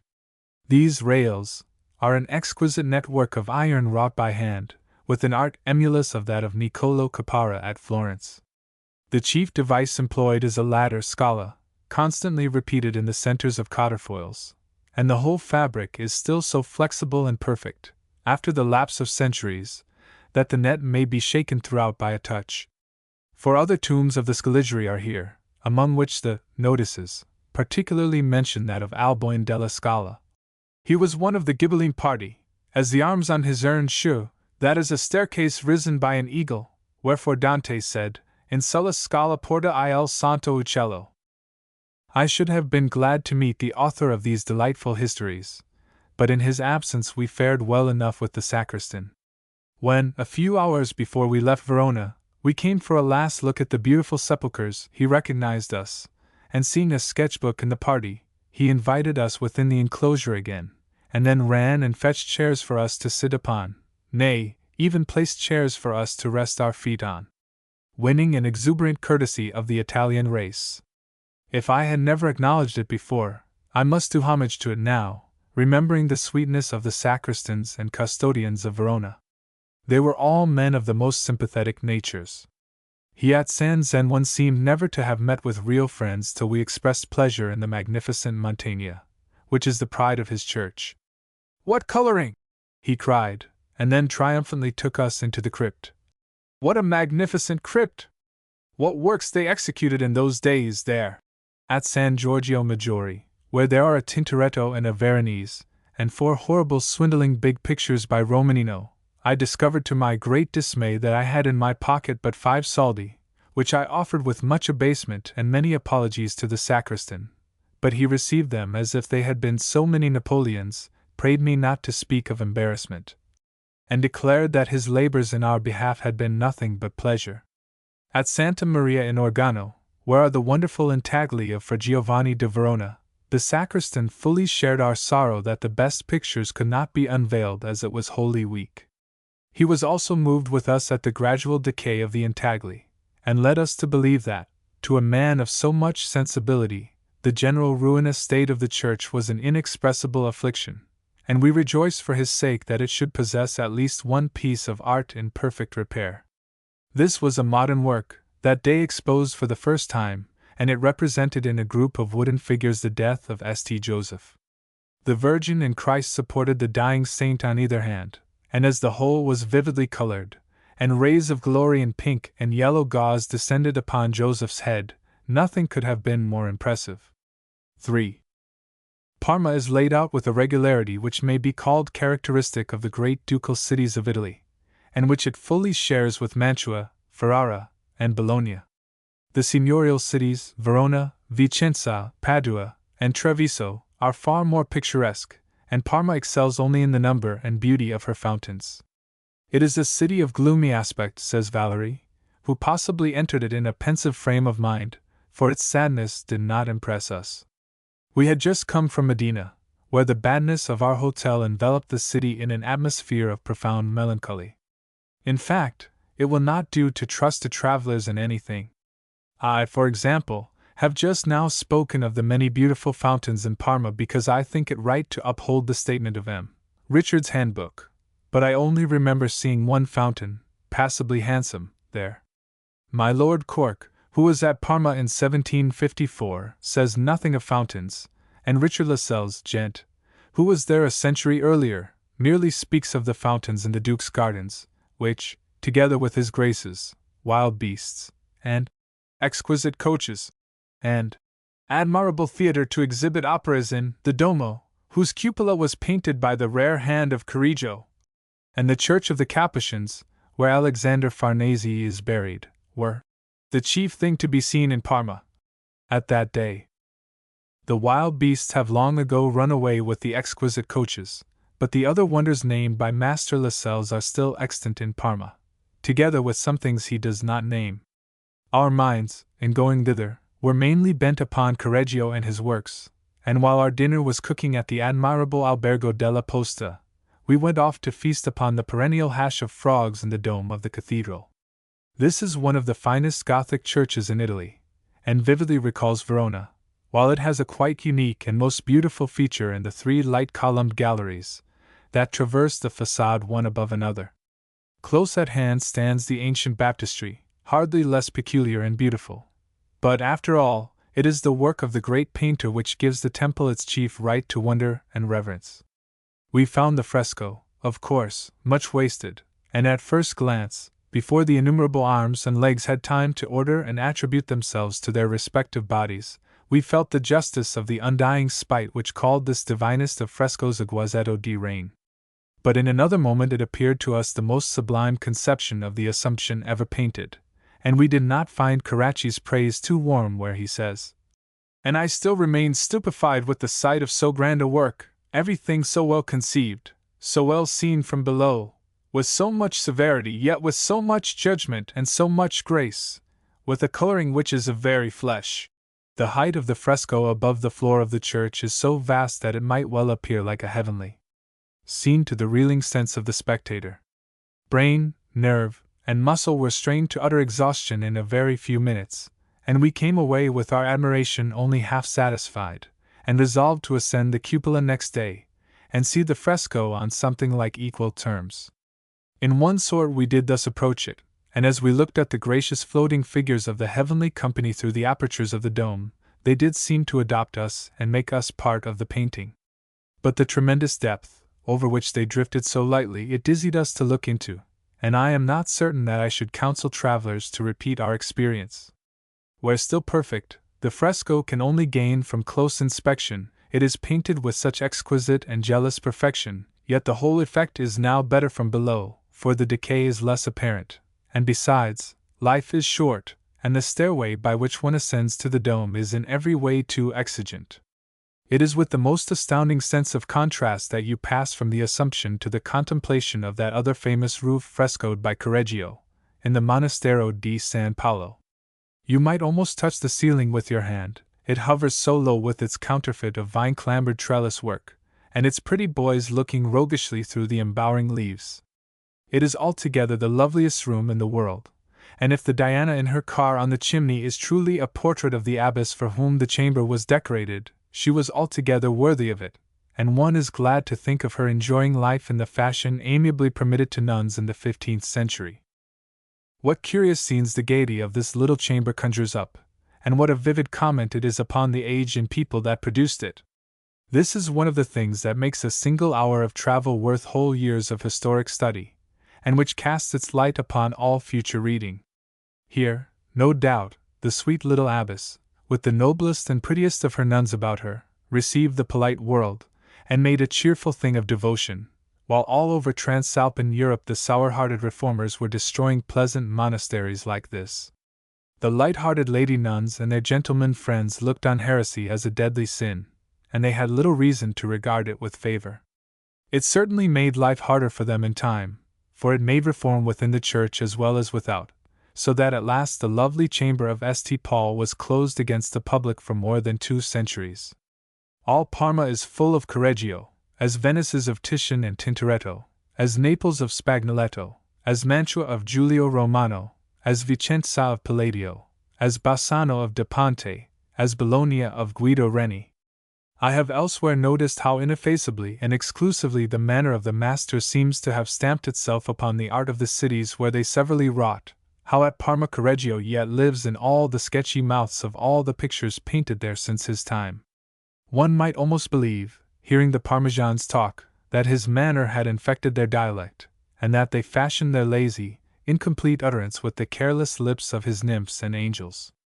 They almost entirely suppressed the last syllable of every word, and not with a quick precision, as people do in Venice or Milan, but with an ineffable languor, as if language were not worth the effort of enunciation, while they rise and lapse several times in each sentence, and sink so sweetly and sadly away upon the closing vocable that the listener can scarcely repress his tears. In this melancholy rhythm, one of the citizens recounted to me the whole story of the assassination of the last Duke of Parma in 1850, and left me as softly moved as if I had been listening to a tale of hapless love. Yet it was an ugly story, and after the enchantment of the recital passed away, I perceived that when the Duke was killed justice was done on one of the maddest and wickedest tyrants that ever harassed an unhappy city. The Parmesans remember Maria Louisa, Napoleon's wife, with pleasant enough feelings, and she seems to have been good to them after the manner of sovereigns, enriching their city with art, and beautifying it in many ways, besides doing works of private charity and beneficence. Her daughter by a second marriage, the Countess San Vitali, still lives in Parma, and in one of the halls of the Academy of Fine Arts the Duchess herself survives in the marble of Canova. It was she who caused the 2 great pictures of Correggio, the St. Jerome and the Madonna della Scodella, to be placed alone in separate apartments hung with silk, in which the painter's initial is endlessly interwoven. The knight, to which the St. Jerome is The day is in the gallery at Dresden, but Parma could have kept nothing more representative of her great painter's power than this day. It is the bridal of the earth and sky, and all sweetness, brightness, and tender shadow are in it. Many other excellent works of Correggio, Carracci, Parmigianino, and masters of different schools are in this gallery, but it is the good fortune of travelers, who have to see so much, that the memory of the very best alone distinctly remains.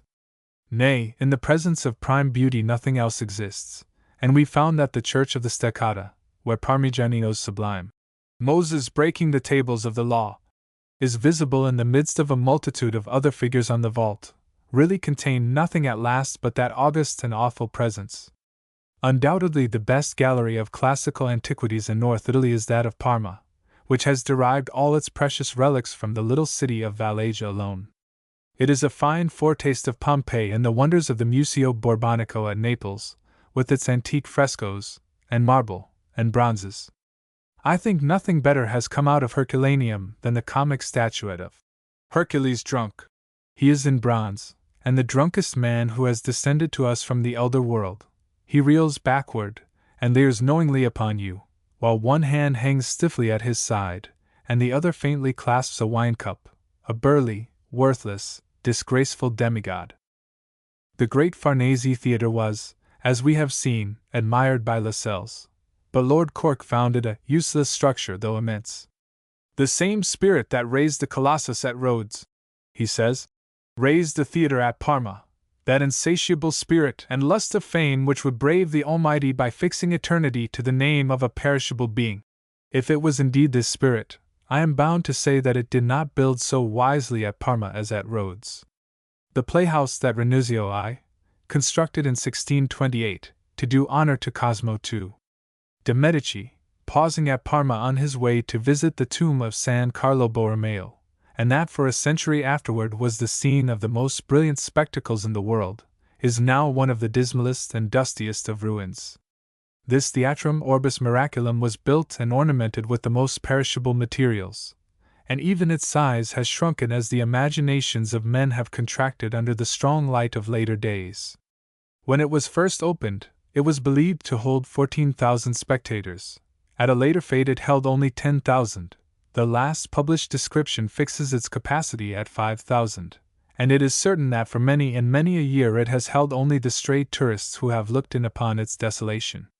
The gay paintings hang in shreds and tatters from the roof. Dust is thick upon the seats and in the boxes, and on the leads that line the space once flooded for naval games. The poor plaster statues stand naked and forlorn amid the ruin of which they are part, and the great stage, from which the curtain has rotted away, yawns dark and empty before the empty auditorium. Ducal Mantua. In that desperate depth of hell where Dante beholds the diviners doomed to pace with backward twisted faces, and turned forever on the past, the rainy eyes once bent too daringly on the future, the sweet guide of the Tuscan poet points out among the damned the daughter of a Theban king, and discourses to his charge. To this account of the first settlement of Mantua Virgil adds a warning to his charge to distrust all other histories of the city's foundation, and Dante is so thoroughly persuaded of its truth, that he declares all other histories shall be to him as so many lifeless embers. Nevertheless, divers chroniclers of Mantua reject the tradition here given as fabulous, and the carefulest and most ruthless of these traces the city's origin, not to the unfriendly maid, but to the Etruscan king Ocno, fixing the precise date of its foundation at 30 years before the Trojan War, 1,539 years after the creation of the world, 300 years before Rome, and 915 years after the flood, while Abimelech was judge in Israel. And whoever, says the compiler of the flower of the Mantuan chroniclers, it is a very dry and musty flower, indeed, citing doughty authorities for all his facts and figures. Whoever wishes to understand this more curiously, let him read the said authors, and he will be satisfied. But I am as little disposed to unsettle the reader's faith in the Virgilian tradition, as to part with my own, and I therefore uncandidly hold back the names of the authorities cited. This tradition was in fact the only thing concerning Mantuan history present to my thoughts as I rode toward the city, one afternoon of a pleasant Lombard spring, and when I came in sight of the ancient hold of sorcery, with the languid waters of its lagoons lying sick at its feet, I recognized at least the topographical truth of Virgil's description. But old and mighty walls now surround the spot which Manto found sterile and lonely in the heart of the swamp formed by the Mincio, no longer Banaco, and the dust of the which is multitudinously hidden under the edifices of a city whose mighty domes, towers, and spires make its approach one of the stateliest in the world. It is a prospect on which you may dwell long as you draw toward the city, for the road from the railway station winds through some 2 miles of flat meadowland before it reaches the gate of the stronghold which the Italians call the first hope of the winner of the land, and the last hope of the loser of Italy. Indeed, there is no haste in any of the means of access to Mantua. It lies scarce 40 miles south of Verona, and you are 3 hours in journeying this distance in the placid railway train, a distance which Romeo, returning to Verona from his exile in Mantua, no doubt traveled in less time. There is abundant leisure to study the scenery on the way, but it scarcely repays the perusal, for it lacks the beauty of the usual Lombard landscape. The soil is red, stony, and sterile, the orchard trees are scant and slender, and not wedded with the caressing vines which elsewhere in North Italy garland happier trees and stretch gracefully from trunk to trunk. Especially the landscape looks sad and shabby about the little village of Villafranca, where, in 1864, the dejected prospect seemed incapable of a smile even in spring, as if it had lost all hope and cheerfulness since the peace was made which confirmed Venetia to the alien. It said as plainly as real estate could express the national sentiment, "Come sifa? Si vo pazienza," and crept sullenly out of sight, as our pensive train resumed its meditative progress. No doubt this poor landscape was imbued, in its dull, earthy way, with a feeling that the coming of Garibaldi would irrigate and fertilize it into a paradise, as at Venice the gondoliers believed that his army would bring in its train cheap wine and hordes of rich and helpless Englishmen bent on perpetual tours of the Grand Canal without understanding as to price. But within and without Mantua was a strong argument against possibility of change in the political condition of this part of Italy. Compassed about by the corruption of the swamps and the sluggish breadth of the river, the city is no less mighty in her artificial defenses than in this natural strength of her position, and the Croats of her garrison were as frequent in her sad, handsome streets, as the priests in Rome. 3 lakes secure her from approach upon the east, north, and south. On the west is a vast entrenched camp, which can be flooded at pleasure from one of the lakes, while the water runs 3 fathoms deep at the feet of the solid brick walls all round the city. There are 5 gates giving access by drawbridges from the town to the fortress posts on every side, and commanding with their guns the roads that lead to them. The outlying forts, with the citadel, are 4 in number, and are each capable of holding from 2,000 to 3,000 men. The entrenched camp, for cavalry and artillery, and the barracks of the city itself, can receive a garrison of from 30,000 to 40,000 men, and the measureless depths of the air are full of the fever that fights in defense of Mantua, and serves with equal zeal whoever is master of the place, let him be French, Italian, or Austrian, so only that he have an unacclimated enemy before him. I confess that little of this formidable military knowledge burdened me on the occasion of my visit to Mantua, and I have already confessed that I was but very imperfectly informed of the history of the city. But indeed, if the reader dealt candidly with himself, how much could he profess to know of Mantuan history? The ladies all have some erudite associations with the place as giving the term of Mantua making to the art of dress, and most persons have heard that Mantua's law was once death to any he that uttered mortal drugs there, and that the place was till a few years since an Austrian fortress on the Mincio. Of Giulio Romano, and his works to Mantua, a good many have heard, and there is something known to the reader of the punctuated edition of Browning about Sordello. But of the Gonzagas of Mantua, and their duchy, what do you know, gentle reader? For myself, when in Mantua, I tried to make a virtue of my want of information, and fancied that a sort of general ignorance was more favorable to my enjoyment of what I saw there than thorough acquaintance with the city's history would have been. It certainly enabled me to accept all the poetic fiction of the custodians, and to embroider with their pleasing improbabilities the businesslike succinctness of the guidebooks, to make out of the twilight which involved all impressions a misty and heroic picture of the Mantuan past, wherein her great men appeared with a stately and gigantic uncertainty of outline, and mixed with dim scenes of battle, intrigue, and riot, and were gone before fact could lay her finger on any shape, and swear that it was called so, and did so and so. But even if there had been neither pleasure nor profit in this ignorance, the means of dispelling it are so scant in modern literature that it might well have been excused in a far more earnest traveler. The difficulty, indeed, which I afterwards experienced in trying to learn something of Mantua, is my best excuse for writing of its history here. I fancy that the few recent books on the subject are not in the hands of most readers, and I have a comforting belief that scarcely a reader of mine has been a reader of the Grande Illustrazione de Lombardo Veneto, Mantova e sue provincia, per Avvocato Bartolomeo Origi, Grande Illustrazione del Lombardo Veneto, ossia Storia del Città, de Borghi, Comuni, Castelli, etc., fino ai tempi moderni. Per cura di Cesare Cantu, e altri literati. Milano, 1859. Yet I suppose that he forms some notion of this work from its title, and figures to himself a physical bulk of 6 volumes, large, abounding in ill-printed woodcuts, and having the appalling features which repel our race from pictorial history books generally. The Grande Illustrazione del Lombardo Veneto includes notice of all those dear and famous cities of North Italy which we know, of Verona, Vicenza, Padua, Venice, Mantua, Modena, Brescia, Bergamo, and the rest, but here we have only to do with the part which concerns Mantua.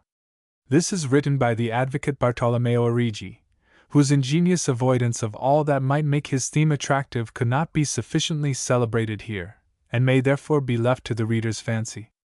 There is little in his paper to leaven statistical heaviness, and in recounting one of the most picturesque histories, he contrives to give merely a list of the events and a diagram of the scenes. Whatever illustrated character in princes or people he carefully excludes, and the raciness of anecdote, and the flavor of manner and epic distill not into his compilation from the elder historiographers. I have therefore to go back, in my present purpose, to the authors whose substance he has desiccated, and with their help, and that of 1 or 2 antiquated authors of this century, I shall try to rehabilitate the ducal state of Mantua, and present some shadow of its microcosmal life. The story has the completeness of a tragedy, but it runs over many centuries, and it ends like a farce, though it ends with a death. One feels, indeed, almost as great satisfaction in the catastrophe as the Mantuans themselves, who terminated their national existence and parted from their last duke with something like exultation. As I recall my own impressions of the city, I doubt if any good or bad fortune could rouse her to such positive emotion now. She seemed sunken, that dull April evening of our visit, into an abiding lethargy, as if perfect repose, and oblivion from the many troubled past, from the renown of all former famine, fire, intrigue, slaughter, and sack, were to be preferred by the ghost of a once populous and haughty capital to the most splendid memories of national life. Certainly, the phantom of bygone Mantuan greatness did not haunt the idle tourists who strolled through her wide streets, enjoying their quiet beauty and regularity, and finding them, despite their empty, melancholy air, full of something that reminded of home. Coming from a land where there is a vast deal of length, breadth, and rectitude in streets, as well as human nature, they could not, of course, feel that wonder in the Mantuan avenues which inspired a Venetian ambassador, 2 centuries since, to write the Serenest Senate in praise of their marvelous extent and straightness, but they were still conscious of a certain expansive difference from Gothic Verona and narrow Venice. The windows of the ground floors were grated to the prison-like effect common throughout Italy, but people evidently lived upon the ground floors, and at many of the iron-barred windows fair young prisoners sat and looked out upon the streets, or laughed and chatted together. About the open doorways, moreover, people lounged gossiping, and the interiors of the entry halls, as they appeared to the passing glance, were clean, and had not that forbidding, inhospitable air characteristic of most house entrances in North Italy. But sculptured Venice and Verona had unfitted the travelers for pleasure in the stucco of Mantua, and they had an immense scorn for the large and beautiful palaces of which the before-quoted ambassador speaks, because they found them faced with cunningly molded plaster instead of carven stone. Nevertheless, they could not help a kind of half-tender respect for the old town. It shares the domestic character of its scenes with the other ducal cities, Medina, Parma, and Ferrara, and this character is, perhaps, proper to all long and intensely municipalized communities.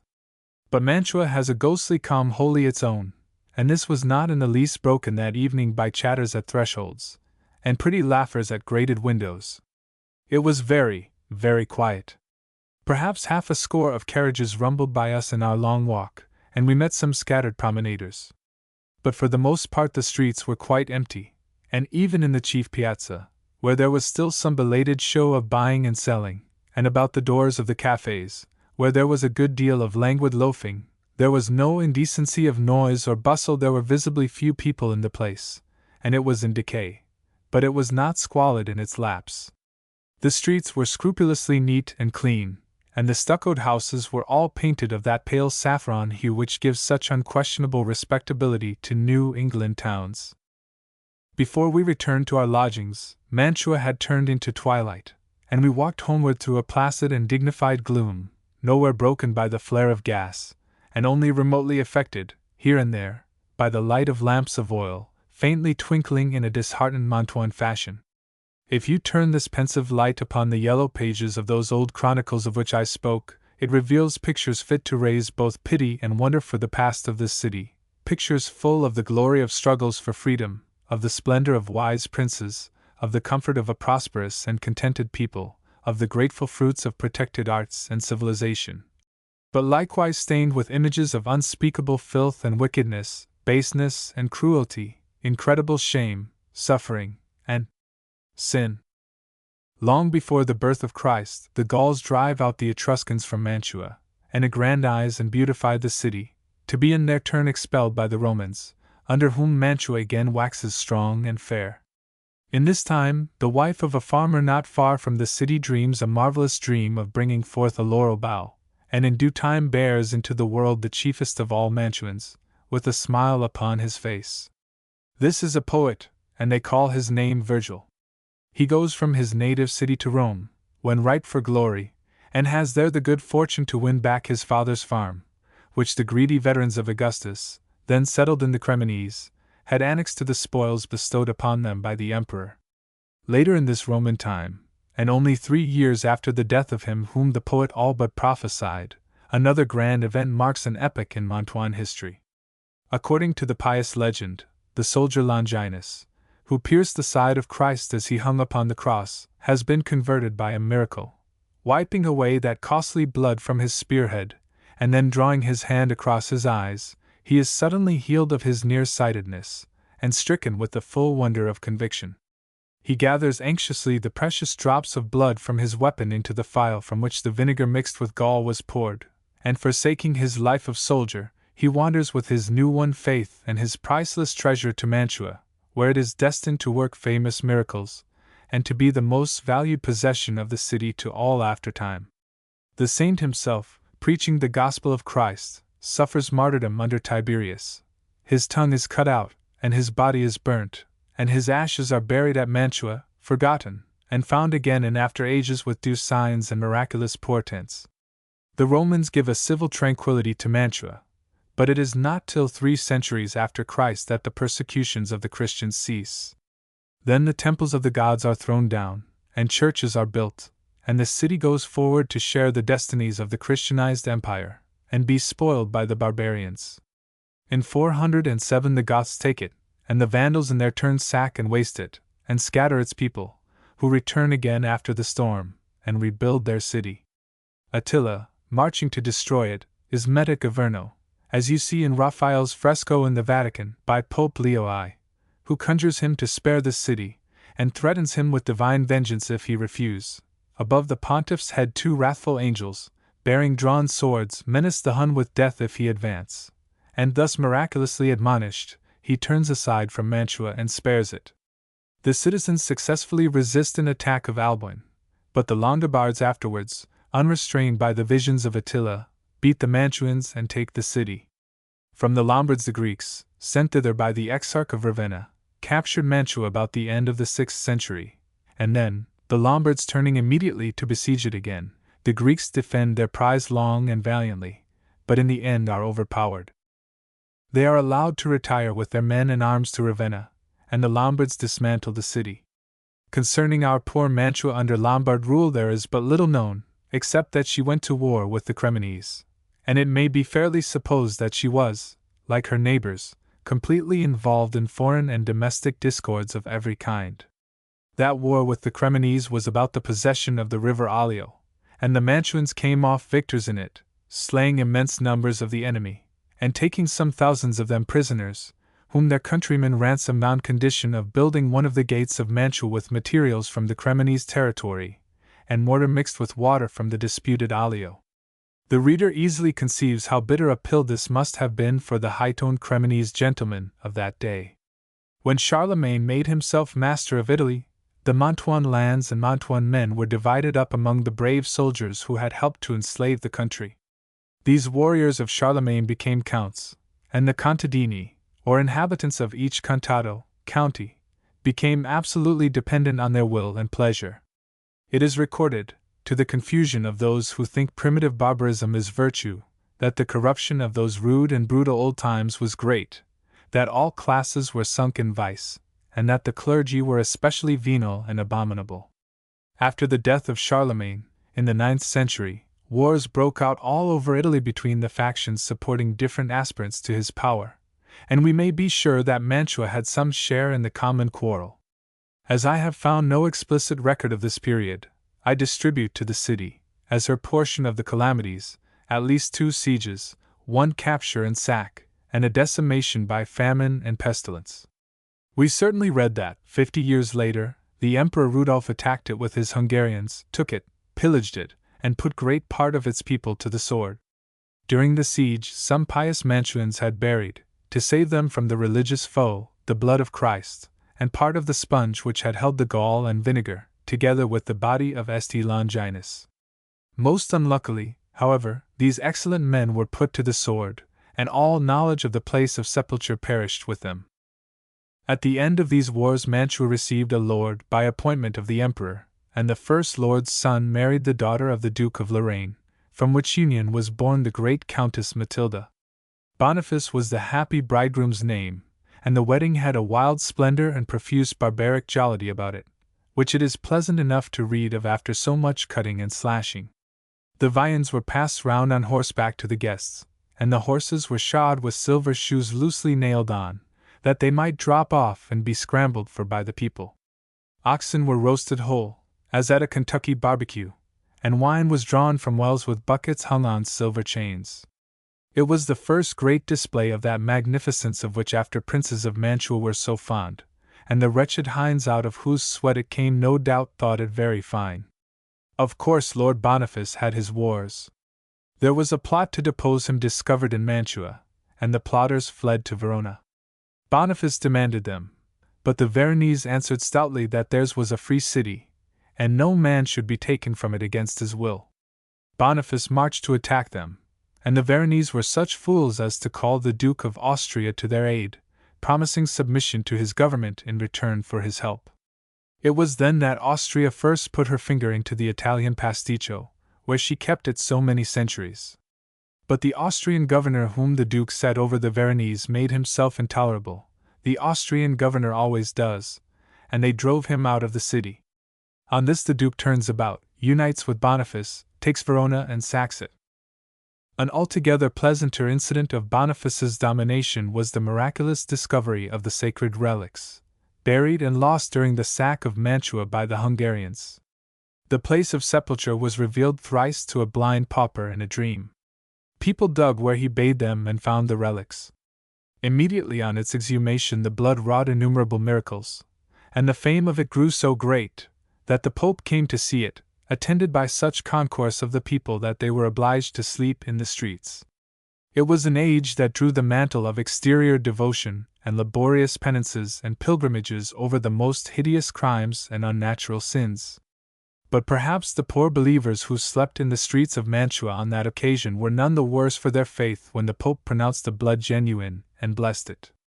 I am sure that for some days of enthusiasm they abstained from the violence of war, and paused a little in that career of vice and wickedness of which one reads in Italian history, with the full conviction that Sodom and Gomorrah also were facts, and not merely allegory. I have no doubt that the blind beggar believed that heaven had revealed to him the place where the blood was buried, that the Pope believed in the verity of the relic, and that the devout multitudes were helped and uplifted in their gross faith by this visible witness to the truth that Christ had died for them upon the bloody tree. Poor souls! They had much to contend with in the way to any good. The leaven of the old pleasure-making pagan civilization was in them, yet it is in the Italians to this day, and centuries of northern invasion had made them fierce and cruel, without teaching them northern virtues. Nay, I question much if their invaders had so many rugged virtues to teach as some people would have us think. They seem to have liked well the sweet corruptions of the land, and the studied debaucheries of ages of sin, and to have enjoyed them as furiously and clumsily as bears do the hoarded honey of civilized bees. After the death of Boniface, the lordship of Mantua fell to his famous daughter, Matilda, of whom most have heard. She was a woman of strong will and strong mind. She held her own, and rent from others with a mighty hand, till she had united nearly all Lombardy under her rule. She was not much given to the domestic affections. She had 2 husbands successively, and if the truth must be told, divorced them both, one because he wished to share her sovereignty, perhaps usurp it, and the other because he was not warm enough friend of religion. She had no children, and indeed, in her last marriage contract it was expressly provided that the spouses were to live in chastity together, and as much asunder as possible, Matilda having scruples. She was a great friend to learning, founded libraries, established the law schools at Bologna, caused the codification of the canon law, corresponded with distant nations, and spoke all the different languages of her soldiers. More than literature, however, she loved the Church, and fought on the side of Pope Gregory VII in his wars with the Emperor Henry IV. Henry therefore took Mantua from her in 1091, and up to the year 1111 the city enjoyed a kind of republican government under his protection. In that year Henry made peace with Matilda, and appointed her his vice-regent in Italy. But the Mantuans, after 20 years of freedom, were in no humor to feel the weight of the mailed hand of this strong-minded lady. She was then, moreover, nigh to her death, and hearing that her physicians had given her up, the Mantuans refused submission. The great countess rose irefully from her deathbed, and gathering her army, led it in person, as she always did, laid siege to Mantua by land and water, entered the city in 1114, and did not die till a year after. Such is female resolution. The Mantuans now founded a republican government, having unlimited immunities and privileges from the emperor, whose power over them extended merely to the investiture of their consuls. Their republic was democratic, the legislative council of 9 rectors and 3 curators being elective by the whole people. This government, or something like it, endured for more than a century, during which period the Mantuans seem to have done nothing but war with their neighbors in every direction, with the Veronese chiefly, with the Cremonese a good deal, with the Paduans, with the Ferrarese, with the Modenese and the Bolognese. Indeed, we count up 12 of these wars. Like the English of their time, the Mantuans were famous bowmen, and their shafts took flight all over Lombardy. At the same time they did not omit to fight each other at home, and it must have been a dullish kind of day in Mantua when there was no street battle between families of the factious nobility. Dante has peopled his hell from the Italy of this time, and he might have gone farther and fared worse for a type of the infernal state. The spectacle of these countless little Italian powers, racked, and torn, and blazing with pride, aggression, and disorder, within and without, full of intrigue, anguish, and shame, each with its petty thief or victorious faction making war upon the other, and bubbling over with local ambitions, personal rivalries, and lusts, is a spectacle which the traveler of today, passing over the countless forgotten battlefields, and hurried from one famous city to another by railroad, can scarcely conjure up. Parma, Medina, Bologna, Ferrara, Padua, Mantua, Vicenza, Verona, Bassano, all are now at peace with each other, and firmly united in the national sentiment that travelers were meant to be eaten alive by Italians. Poor old cities! It is hard to conceive of their bygone animosities, still harder to believe that all the villages squatting on the long white roads, and waking up to beg of you as your diligence passes, were once embroiled in deadly and incessant wars. Municipal pride is a good thing, and decentralization as well, and we have to thank these intensely local little states for genius triply crowned with the glories of literature, art, and science, which Italy might not have produced if she had been united, and if the little states had loved themselves less and Italy more. Though, after all, there is the doubt whether it is not better to bless one's obscure and happy children with peace and safety, than to give to the world a score of great names at the cost to millions of incalculable misery. Besides their local wars and domestic feuds, the Mantuans had troubles on a much larger scale, troubles, indeed, which the Emperor Barbarossa laid out for all Italy. In Carlyle's History of Frederick the Great you can read a pleasanter account of the Emperor's business at Roncaglia about this time than our Italian chroniclers will give you. Carlyle loves a tyrant, and if the tyrant is a ruffian and bully, and especially a German, there are hardly any lengths to which that historian will not go in praise of him.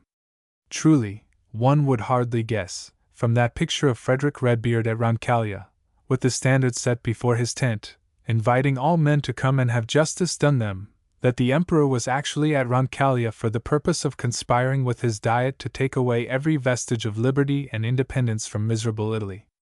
Among other cities, Mantua lost her freedom at this Diet, and was ruled by an imperial governor, and by consuls of Frederick's nomination till 1167, when she joined the famous Lombard League against him. The League cities beat the Emperor at Legnano, and received back their liberties by the Treaty of Costanza in 1183, after which, Frederick having withdrawn to Germany, they fell to fighting among themselves again with redoubled zeal, and rent their league into as many pieces as there had been parties to it. In 1236 the Germans again invaded Lombardy, under Frederick II, and aided by the troops of the Ghibelline cities, Verona, Padua, Vicenza, and Treviso, besieged Mantua, which surrendered to this formidable union of forces, thus becoming once more an imperial city, and irreparably fracturing the Lombard League. It does not appear, however, that her ancient liberties were withdrawn by Frederick II, and we read that the local wars went on after this with as little interruption as before. The wars went on as usual, and on the old terms with Verona and Cremona, and there is little in their history to interest us. But in 1256 the famous tyrant of Padua, Exilino de Romano, who aspired to the dominion of Lombardy, gathered his forces, and went and sat down before Mantua. The Mantuans refused to surrender at his summons, and Exilino, who had very little notion of what the Paduans were doing in his absence, swore that he would cut down the vines in those pleasant Mantuan vineyards, plant new ones, and drink the wine of their grapes before ever he raised the siege. But meantime that conspiracy which ended in Exilino's ruin had declared itself in Padua, and the tyrant was forced to abandon the siege and look to his dominion of other cities. After which there was something like peace in Mantua for 20 years, and the city waxed prosperous. Indeed, neither industry nor learning had wholly perished during the wars of the Republic, and the people built grist mills on the Mincio, and cultivated belles lettres to some degree. Men of heavier science likewise nourished, and we read of jurists and astronomers born in those troublous days, as well as of a distinguished physician, who wrote a ponderous dictionary of simples, and dedicated it to King Robert of Naples. But by far the greatest Mantuan of this time was he of whom readers have heard something from a modern poet. He is the haughty Lombard soul, in the movement of the eyes honest and slow, whom Dante, ascending the inexplicable heights of purgatory, beheld, and who, summoning all himself, leaped to the heart of Virgil when he named Mantua. O Mantuan! I am Sordello, of thine own land! Of Virgil the superstition of the Middle Ages had made a kind of wizard, and of Sordello the old writers fable all manner of wonders. He is both knight and poet, and has adventures scarcely less surprising than those of Amadis of Gaul. It is pretty nearly certain that he was born in 1189 of the Visconti di Goito, in the Mantuan country, and that he married Beatrice, a sister of Exilino, and had amours with the youngest sister of this tyrant, the pretty Cunizza, whom Dante places in his Paradiso. This final disposition of Cunizza, whom we should hardly think now of assigning a place among the blessed, surprised some people even in that day, it seems, for an old commentator defends it, saying, Cunizza was always, it is true, tender and amorous, and properly called the daughter of Venus, but she was also compassionate, benign, and merciful toward those unhappy ones whom her brother cruelly tormented. Therefore the poet is right in feigning to find her in the sphere of Venus. For if the gentle Cyprians deified their Venus, and the Romans their Flora, how much more honestly may a Christian poet save Cunizza, the lady, whose salvation is on these grounds inexpugnably accomplished, was married to Count San Bonifacio of Padua, in her 24th year, and Sordello was early called to this nobleman's court, having already given proofs of his poetic genius. He fell in love with Cunizza, whom her lord, becoming the enemy of the Exilini, began to ill-treat. A curious glimpse of the manners and morals of that day is afforded by the fact that the brothers of Cunizza conspired to effect her escape with Sordella from her husband's court, and that, under the protection of Exilino de Romano, the lovers were left unmolested to their amours. Exilino, indeed, loved this weak sister with extraordinary tenderness, and we read of a marvelous complaisance to her amorous intrigues by a man who cared nothing himself for women. Cunizza lived in one of her brother's palaces at Verona, and used to receive there the visits of Sordello after Exilino had determined to separate them. The poet entered the palace by a back door, to reach which he must pass through a very filthy alley, and a servant was stationed there to carry Sordello to and fro upon his back. One night Exilino took the servant's place, bore the poet to the palace door, and on his return carried him back to the mouth of the alley, where he revealed himself, to the natural surprise and pain of Sordello, who could have reasonably expected anything but the mild reproof and warning given him by his truculent brother-in-law. Ora ti busti, Sordello. Non vener più per questa vile strada ad per anchor più vili. Let this suffice thee, Sordello. Come no more by this vile path to yet viler deeds. It was probably after this amour ended that Sordello set out upon his travels, visiting most courts, and dwelling long in Provence, where he learned to poetize in the Provençal tongue, in which he thereafter chiefly wrote and composed many songs. He did not, however, neglect his Lombard language, but composed in it a treatise on the art of defending towns. The Mantuan historian Volta says that some of Sordello's Provençal poems exist in manuscript in the Vatican and Chigi libraries at Rome, in the Laurentian at Florence, and the Estens at Medina. He was versed in arms as well as letters, and he caused Mantua to be surrounded with fosses 5 miles beyond her walls, and the Republic having lodged sovereign powers in his hands when Exilino besieged the city, Sordello conducted the defense with great courage and ability, and did not at all betray the place to his obliging brother-in-law, as the latter expected. Versi, from whose History of the Exilini we have drawn the account of Sordello's intrigue with Cunizza, says, the writers represent this Sordello as the most polite, the most gentle, the most generous man of his time, of middle stature, of beautiful aspect and fine person, of lofty bearing, agile and dexterous, instructed in letters, and a good poet, as his Provençal poems manifest. To these qualities he united military valor in such degree that no knight of his time could stand before him. He was properly the first lord of Mantua, and the Republic seems to have died with him in 1284. The madness which comes upon a people about to be enslaved commonly makes them the agents of their own undoing. The time had now come for the destruction of the last vestiges of liberty in Mantua, and the Mantuans, in their assembly of the 490, voted full power into the hands of the destroyer.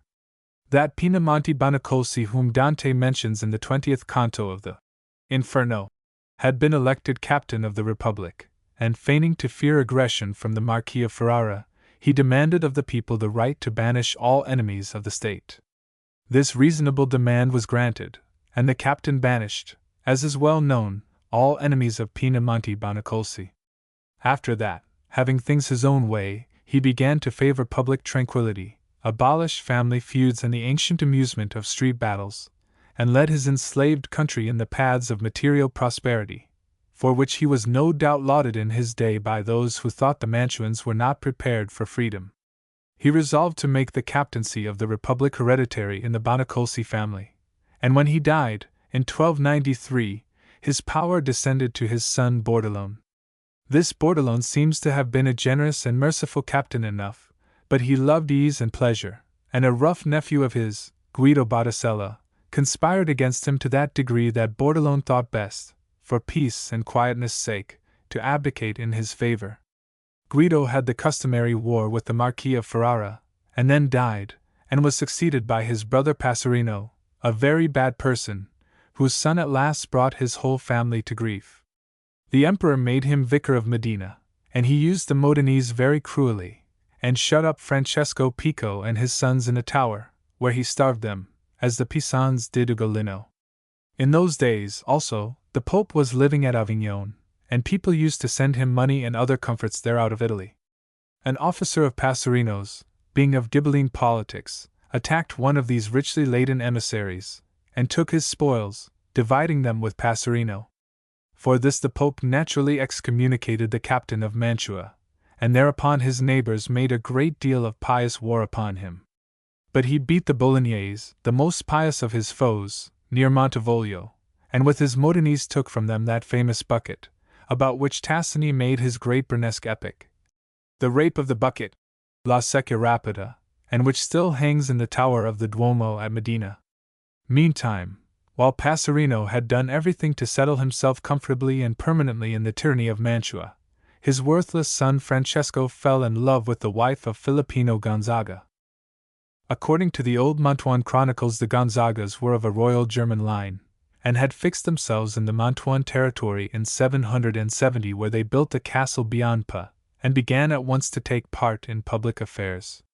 They had now grown to be a family of such consequence that they could not be offended with impunity, and it was a great misfortune to the Bonacolsi that Francesco happened to covet Filippino Gonzaga's wife. As to the poor lady herself, it is of infinite consequence to her eternal health whether she was guilty or no, but to us still on earth, it seems scarcely worth while to inquire, after so great lapse of time. History, however, rather favors the notion of her innocence, and it is said that Francesco, unable to overcome her virtue, took away her good fame by evil reports. At the same time he was greatly wroth.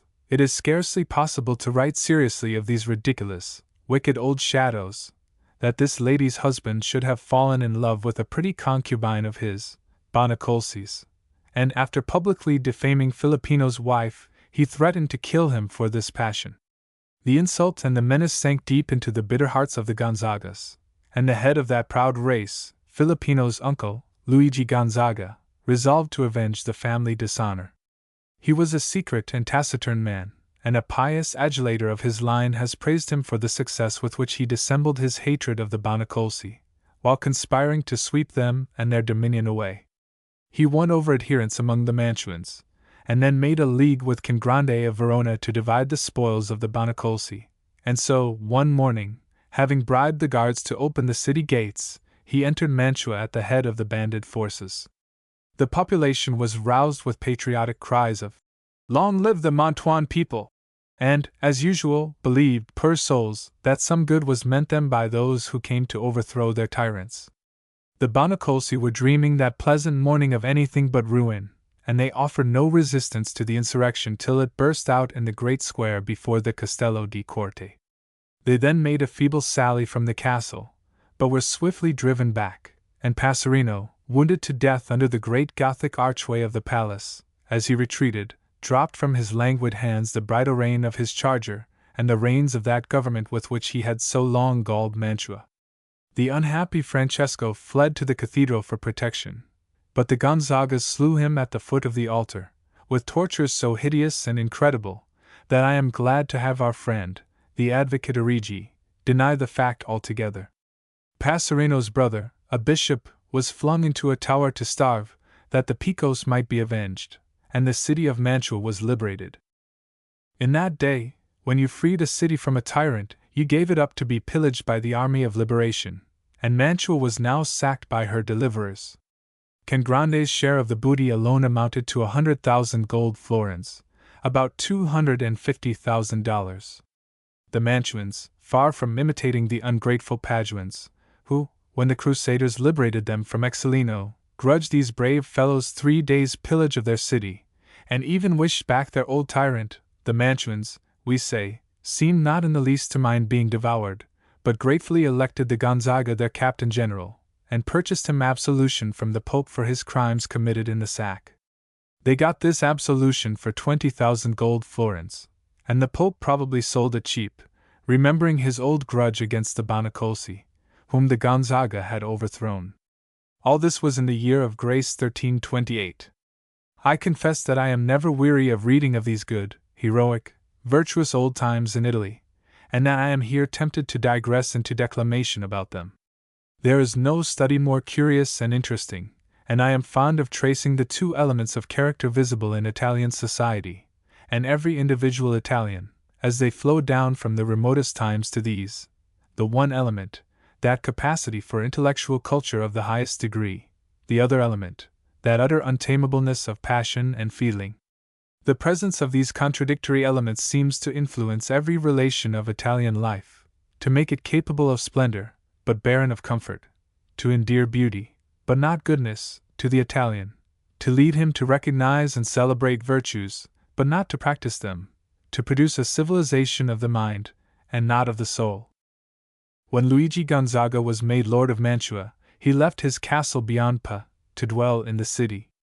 In this castle he had dwelt, like other lords of his time, in the likeness of a king, spending regally and keeping state and open house in an edifice strongly built about with walls, encircled with ditches passable by a single drawbridge, and guarded day and night, from castle moat to castle crest, by armed vassals.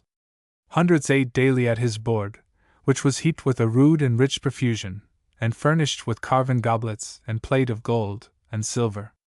In fair weather the banquet hall stood open to all the winds that blew; in foul, the guests were sheltered from the storm by curtains of oiled linen, and the place was lighted with torches borne by splendidly attired pages. The great saloons of the castle were decked with tapestries of Flanders and Damascus, and the floor was strewn with straw or rushes. The bed in which the lord and lady slept was the couch of a monarch. The household herded together in the empty chambers, and lay upon the floor like swine. The garden fields about the castle smiled with generous harvests. The peasant lay down after his toil, at night, in deadly fear of invasion from some neighboring state, which should rob him of everything, dishonor his wife and daughters, and slay him upon the smoking ruins of his home. In the city to which this lord repaired, the houses were built here and there at caprice, without numbers or regularity, and only distinguished by the figure of a saint, or some pious motto painted above the door. Cattle wandered at will through the crooked, narrow, and filthy streets, which rang with the clamor of frequent feud, and reeked with the blood of the embattled citizens. Over all the squalor and wickedness rose the loveliest temples that ever blossomed from man's love of the beautiful, to the honor and glory of God.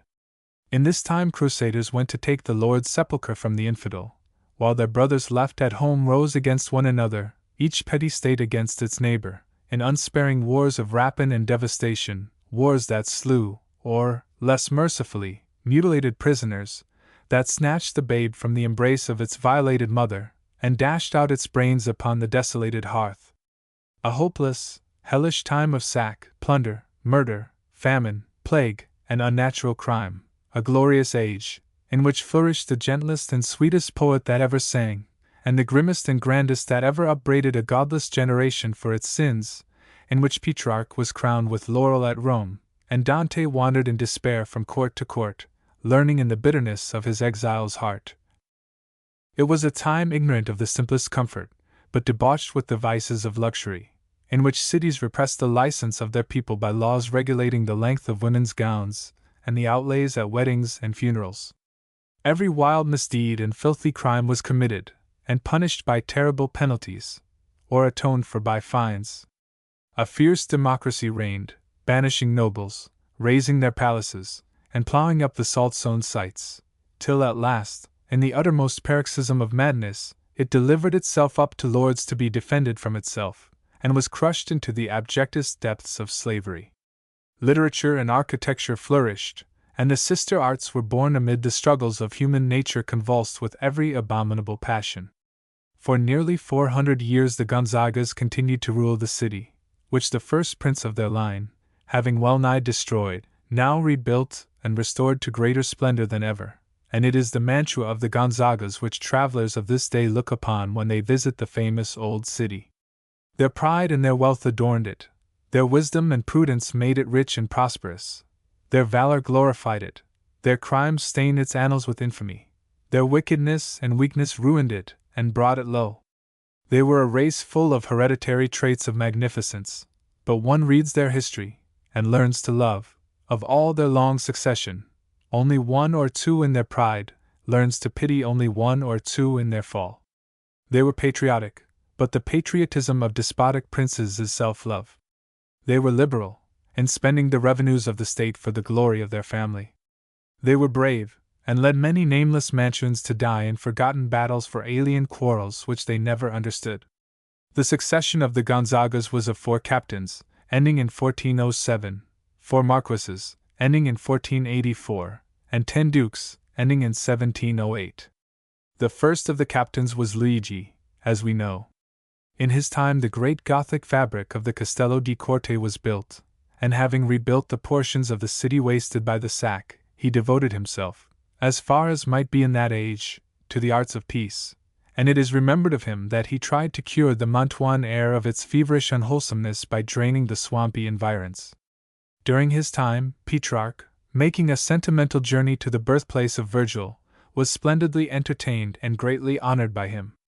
For the rest, Can Grande of Verona was by no means content with his 100,000 golden florins of spoil from the sack of the city, but aspired to its seigniory, declaring that he had understood Gonzaga to have promised him it as the condition of alliance against the Bonacolsi.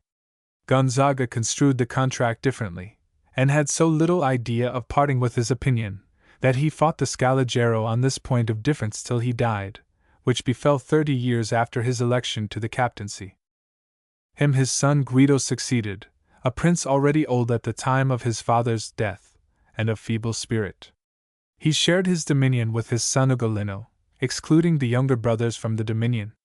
These, indignant at the partiality, one night slew their brother Ugolino at a supper he was giving, and being thereupon admitted to a share in their father's government, had no trouble in obtaining the pardon of the Pope and Emperor. One of the murderers died before the father, the other, named Ludovico, was, on the death of Guido, in 1370, elected to the captaincy, and ruled long, wisely, and well. He loved a peaceful life, and though the emperor confirmed him in the honors conferred on him by the Mantuans, and made him vicar imperial, Ludovico declined to take part with Ghibellines against Guelphs, remained quietly at home, and spent himself much in good works, as if he would thus expiate his bloody crime. He gathered artists, poets, and learned men about him, and did much to foster all arts. In his time, Mantua had rest from war, and grew to have 28,000 inhabitants, but it was not in the nature of a city of the Middle Ages to be long without a calamity of some sort, and it is a kind of relief to know that Mantua, under this peaceful prince, was well-nigh depopulated by a pestilence. In 1381 he died, and with his son Francesco the bloodletting began again. Indeed, this captain spent nearly his whole life in war with those pleasant people, the Visconti of Milan. He had married the daughter of Barnabo Visconti, but discovering her to be unfaithful to him, or believing her so, he caused her to be put to death, refusing all her family's intercessions for mercy. After that, a heavy sadness fell upon him, and he wandered aimlessly about in many Italian cities, and at last married a second time, taking to wife Margherita Malatesta. He was a prince of high and generous soul and of manly greatness rare in his time. There came once a creature of the Visconti to him, with a plot for secretly taking off his masters, but the Gonzaga, he must have been thought an eccentric man by his neighbors, dismissed the wretch with scornful horror. I am sure the reader will be glad to know that he finally beat the Visconti in fair fight, and the pest still raging in Mantua, lived to make a pilgrimage to the Holy Land. When he returned, he compiled the city's statutes, divided the town into 4 districts, and named its streets. So he died. And after this prince had made his end, there came another Francesco, or John Francesco, who was created Marquis of Mantua by the Emperor Sigismund. He was a friend of war, and having been the ward of the Venetian Republic, Venice was fond of this kind of trust, and sometimes adopted princely persons as her children, among whom the reader will of course remember the Queen of Cyprus, and the charming Bianca Capello, whose personal attractions and singularly skillful knowledge of the use of poisons made her Grand Duchess of Tuscany some years after she eloped from Venice. He became the leader of her armies on the death of Carmignola, who, survived the triumphal reception given him by the Serenist Senate only a very short time.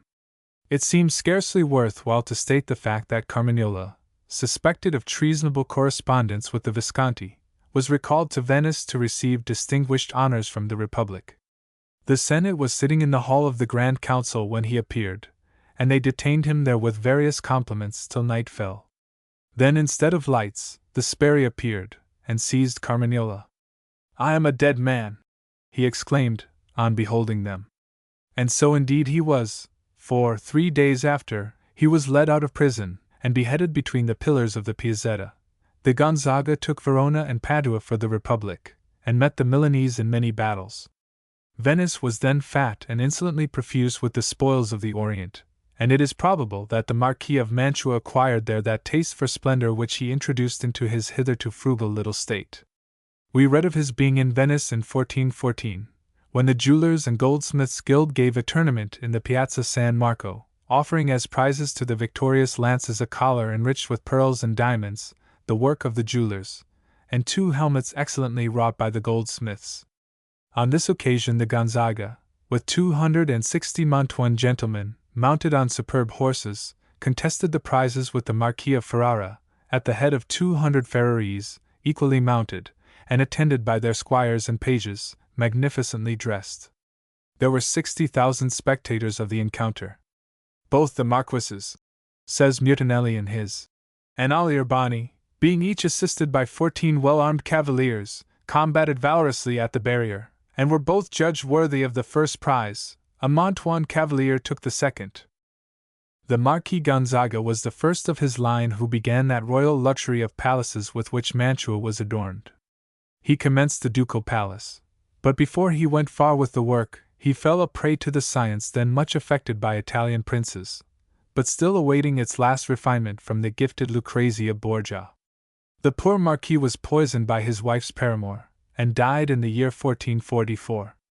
Against this prince, our Advocate Origi records the vandalism of causing to be thrown down and broken in pieces the antique statue of Virgil, which stood in one of the public places of Mantua, and of which the head is still shown in the museum of the city. In all times, the Mantuans had honored, in diverse ways, their great poet, and at certain epochs had coined money bearing his face. With the common people he had a kind of worship, more likely as wizard than as poet, and they celebrated annually some now forgotten event by assembling with songs and dances about the statue of Virgil, which was destroyed by the uncle of the Marquis, Malatesta, rather than by the Marquis's own order. This ill-conditioned person is supposed to have been vexed because our Mantuan people thought it their highest glory to be fellow citizens of the Prince of Poets. We can better sympathize with the advocate's indignation at this barbarity than with his blame of Francesco for having consented, by his acceptance of the Marquisate, to become a prince of the Roman Empire. Mantua was thus subjected to the emperors, but liberty had long been extinguished, and the voluntary election of the council, which bestowed the captaincy on each succeeding generation of the Gonzagas, was a mere matter of form and of course. The next prince, Lodovico Gonzaga, was an austere man, and had been bred in a hard school, if I may believe some of our old chroniclers, whom, indeed, I sometimes suspect of being not altogether faithful. It is said that his father loved his younger brother better than him, and that Lodovico ran away in his boyhood, and took refuge with his father's hereditary enemies, the Visconti. To make dates agree, it must have been the last of these, for the line failed during Lodovico's time, and he had wars with the succeeding Sforza. In the day of his escapade, Milan was at war with Mantua and with Venice, and the Marquis Gonzaga was at the head of the united armies, as we have already seen. So the father and son met in several battles, though the Visconti, out of love for the boy, and from a sentiment of piety somewhat amazing in them, contrived that he should never actually encounter his parent face to face. Lodovico came home after the wars, wearing a long beard, and his mother called her son the Turk, a nickname that he never lost. Il Turco was a lover of the arts and of letters, and he did many works to enrich and beautify the city. He established the first printing office in Mantua, where the first book printed was the Decameron of Boccaccio. He founded a college of advocates, and he dug canals for irrigation, and the prosperity of Mantuan manufacturers in his time may be inferred from the fact that, when the King of Denmark paid him a visit, in 1474, the merchants decked their shops with 5,000 pieces of fine Mantuan cloth. The Marquis made his brilliant little court the resort of the arts and letters, and hither from Florence came once the elegant Politian, who composed his tragedy of Orfeo in Mantua, and caused it to be first represented before Lodovico. But it must be confessed that this was a soil in which art flourished better than literature, and that even born Mantuan poets went off, after a while, and blossomed in other air. The painter Mantegna, whom the Marquis invited from Padua, passed his whole life here, painting for the Marquis in the palaces and churches. The prince loved him, and gave him a house, and bestowed other honors upon him, and Mantegna executed for Lodovico his famous pictures representing the triumph of Julius Caesar. Now at Hamilton Court, in England, it was divided into 9 compartments, and, as a frieze, went round the upper part of Lodovico's newly erected palace of San Sebastian. Mantegna also painted a hall in the Castello di Corte, called the Stanza di Mantegna, and there, among other subjects of fable and of war, made the portraits of Lodovico and his wife. It was partly the wish to see such works of Mantegna as still remained in Mantua that took us thither, and it was chiefly this wish that carried us, the morning after our arrival, to the Castello di Corte, or the Ducal Palace. Our thirst for Mantegna's was destined to be in no degree satisfied in this pile, but it was full of things to tempt us to forget Mantegna, and to make us more and more interested in the Gonzagas and their Mantua.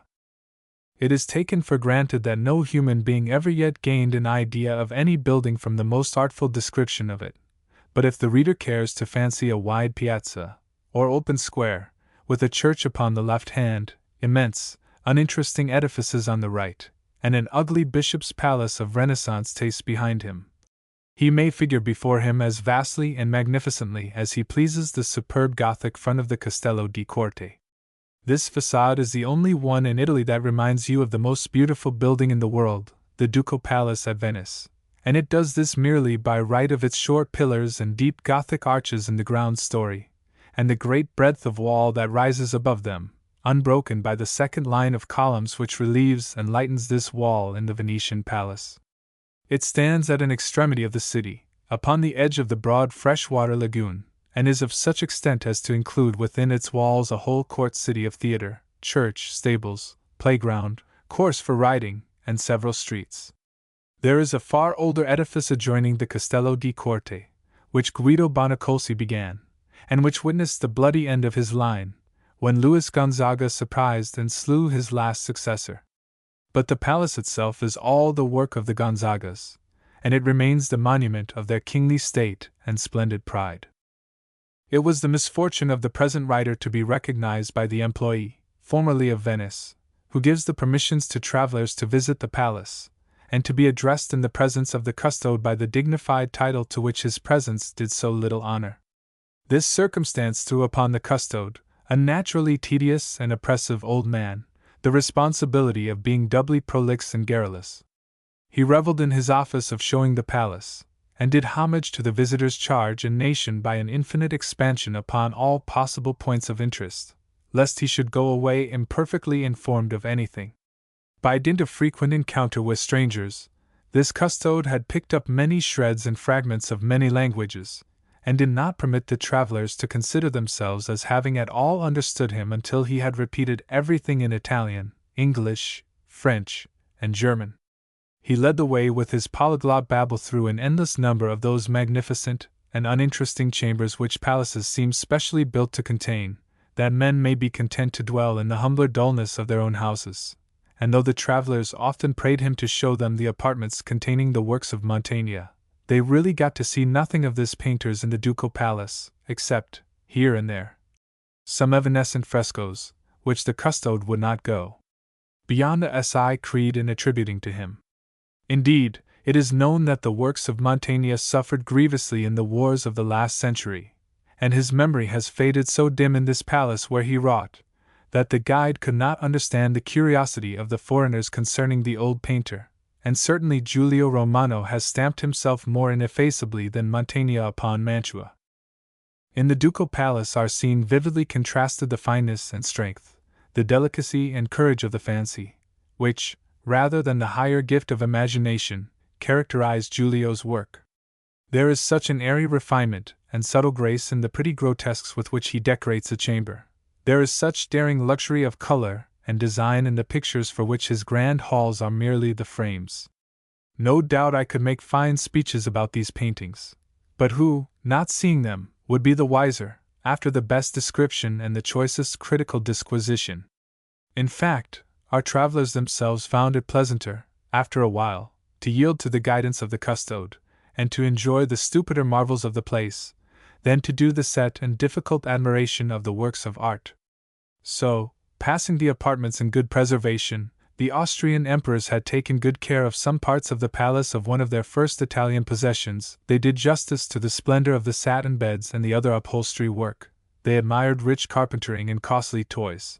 They dwelt on marvelous tapestries, among which the tapestry copies of Raphael's cartoons, woven at Mantua in the 15th century, are certainly worthy of wonder, and they expressed the proper amazement at the miracles of art which caused figures frescoed in the ceilings to turn with them, and follow and face them from whatever part of the room they chose to look. Nay, they even enjoyed the Hall of the Rivers, on the sides of which the usual river gods were painted, in the company of the usual pottery, from which they pour their founts, and at the end of which there was an abominable little grotto of what people call, in modern landscape gardening, rockwork, out of the despair with which its unmeaning ugliness fills them. There were busts of several Mantuan duchesses in the gallery, which were interesting, and the pictures were so bad as to molest no one. There was, besides all this, a hanging garden in this small Babylon, on which the travelers looked with a doleful regret that they were no longer of the age when a hanging garden would have brought supreme comfort to the soul. It occupied a spacious oblong, had a fountain and statues, trees and flowers, and would certainly have been taken for the surface of the earth, had not the custode proudly pointed out that it was on a level with the second floor, on which they stood. After that they wandered through a series of unused, dismantled apartments and halls, melancholy with faded fresco, dropping stucco, and mutilated statues of plaster, and came at last upon a balcony overlooking the Cavallerizza, which one of the early dukes built after a design by the inevitable Giulio Romano. It is a large square, and was meant for the diversion of riding on horseback. Balconies go all founded between those thick columns, finely twisted, as we see them in that cartoon of Raphael. The healing of the lame man at the beautiful gate of the temple. And here once stood the jolly dukes and the jolly ladies of their light-hearted court, and there below rode the gay, insolent, intriguing courtiers, and outside groaned the city under the heavy extortions of the tax-gatherers. It is all in weather-worn stucco, and the handsome square is planted with trees. The turf was now cut and carved by the heavy wheels of the Austrian baggage wagons constantly passing through the court to carry munitions to the fortress outside, whose black guns grimly overlooked the dead lagoon. A sense of desolation had crept over the sightseers, with that strange sickness of heart which one feels in the presence of ruin not to be lamented, and which deepened into actual pain as the custode clapped his hands and the echo buffeted itself against the forlorn stucco, and up from the trees rose a score of sullen, slumberous owls, and flapped heavily across the lonesome air with melancholy cries. It only needed, to crush these poor strangers, that final touch which the custode gave, as they passed from the palace through the hall in which are painted the Gonzagas, and in which he pointed out the last Duke of Mantua, saying he was deposed by the Emperor for felony, and somehow conveying the idea of horse-stealing and counterfeiting on the part of his Grace. A very different man from this rogue was our old friend Lodovico, who also, however, had his troubles. He was an enemy of the Ghibellines, and fought them a great deal. Of course he had the habitual wars with Milan, and he was obliged to do battle with his own brother Carlo to some extent. This Gonzaga had been taken prisoner by Sforza, and Lodovico, having paid for him a ransom of 60,000 florins of gold, which Carlo was scarcely worth, seized the fraternal lands, and held them in pledge of repayment. Carlo could not pay, and tried to get back his possessions by war.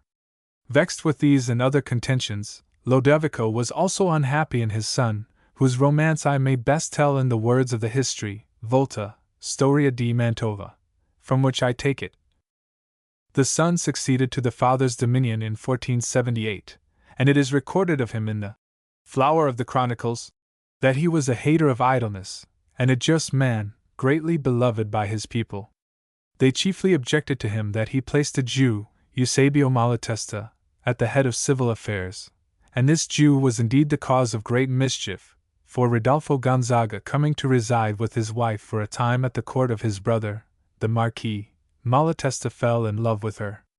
She repelled him, and the bitter Jew thereupon so poisoned her husband's mind with accusations against her chastity, that he took her home to his town of Lazaro, and there put the unhappy and innocent lady to death by the headsman's hand in the great square of the city. Federico was Marquis only 6 years, and died in 1484, leaving his marquisate to his son Francesco, the most ambitious, warlike, restless, splendid prince of his magnificent race. This Gonzaga wore a beard, and brought the custom into fashion in Italy again. He founded the famous breed of Mantuan horses, and gave them about free-handedly to other sovereigns of his acquaintance. To the English king he presented a steed which, if we may trust history, could have been sold for almost its weight in gold. He was so fond of hunting that he kept 200 dogs of the chase, and 150 birds of prey. Of course this Gonzaga was a soldier, and indeed he loved war better even than hunting, and delighted so much in personal feats of arms that, concealing his name and quality, in order that the combat should be in all things equal, he was wont to challenge renowned champions wherever he heard of them, and to meet them in the lists. Great part of his life was spent in the field, and he fought in turn on nearly all sides of the political questions then agitating Italy. In 1495 he was at the head of the Venetian and other Italian troops when they beat the French under Charles VIII. At Taro, and made so little use of their victory as to let their vanquished invaders escape from them after all. Nevertheless, if the Gonzaga did not here show himself a great general, he did great feats of personal valor, penetrating to the midst of the French forces, wounding the king, and with his own hand taking prisoner the great bastard of Bourbon. Venice paid him 10,000 ducats for gaining the victory, such as it was, and when peace was made he went to visit the French king at Vercelli, and there Charles gave his guest a present of 2 magnificent horses, which the Gonzaga returned yet more splendidly in kind. About 5 years later he was again at war with the French, and helped the Aragonese drive them out of Naples. In 1506, Pope Julius II made him leader of the armies of the Church, for he had now quitted the Venetian service, and he reduced the city of Bologna to obedience to the Holy See. In 1509 he joined the League of Cambrai against Venice, and being made imperial captain-general, was taken prisoner by the Venetians. They liberated him, however, the following year, and in 1513 we find him at the head of the league against the French. A curious anecdote of this Gonzaga's hospitality is also illustrative of the anomalous life of those times, when good faith had as little to do with the intercourse of nations as at present, but good fortune, when she appeared in the world, liked to put on a romantic and melodramatic guise. An ambassador from the Grand Turk on his way to Rome was taken by an enemy of the Pope, despoiled of all his money, and left planted, as the Italians expressively say, at Ancona. This ambassador was come to concert with Alexander VI. The death of Bajazet's brother, prisoner in the Pope's hands, and he bore the Pope a present of 50,000 gold ducats. It was John de la Rovere who seized and spoiled him, and sent the papers, letters of the Pope and Sultan, to Charles VIII. of France, to whom Alexander had been obliged to give the Grand Turk's brother. The magnificent Gonzaga hears of the Turk's embarrassing mischance, sends and fetches him to Mantua, clothes him, puts abundant money in his purse, and dispatches him on his way. The Sultan, in reward of this courtesy to his servant, gave a number of fine horses to the Marquis, who, possibly being tired of presenting his own horses, returned the port a shipload of excellent Mantuan cheeses. This interchange of compliments seems to have led to a kind of romantic friendship between the Gonzaga and the Grand Turk, who did occasionally interest himself in the affairs of the Christian dogs, and who, when Francesco lay prisoner at Venice, actually wrote to the Serenus Senate, and asked his release as a personal grace to him, the Grand Turk.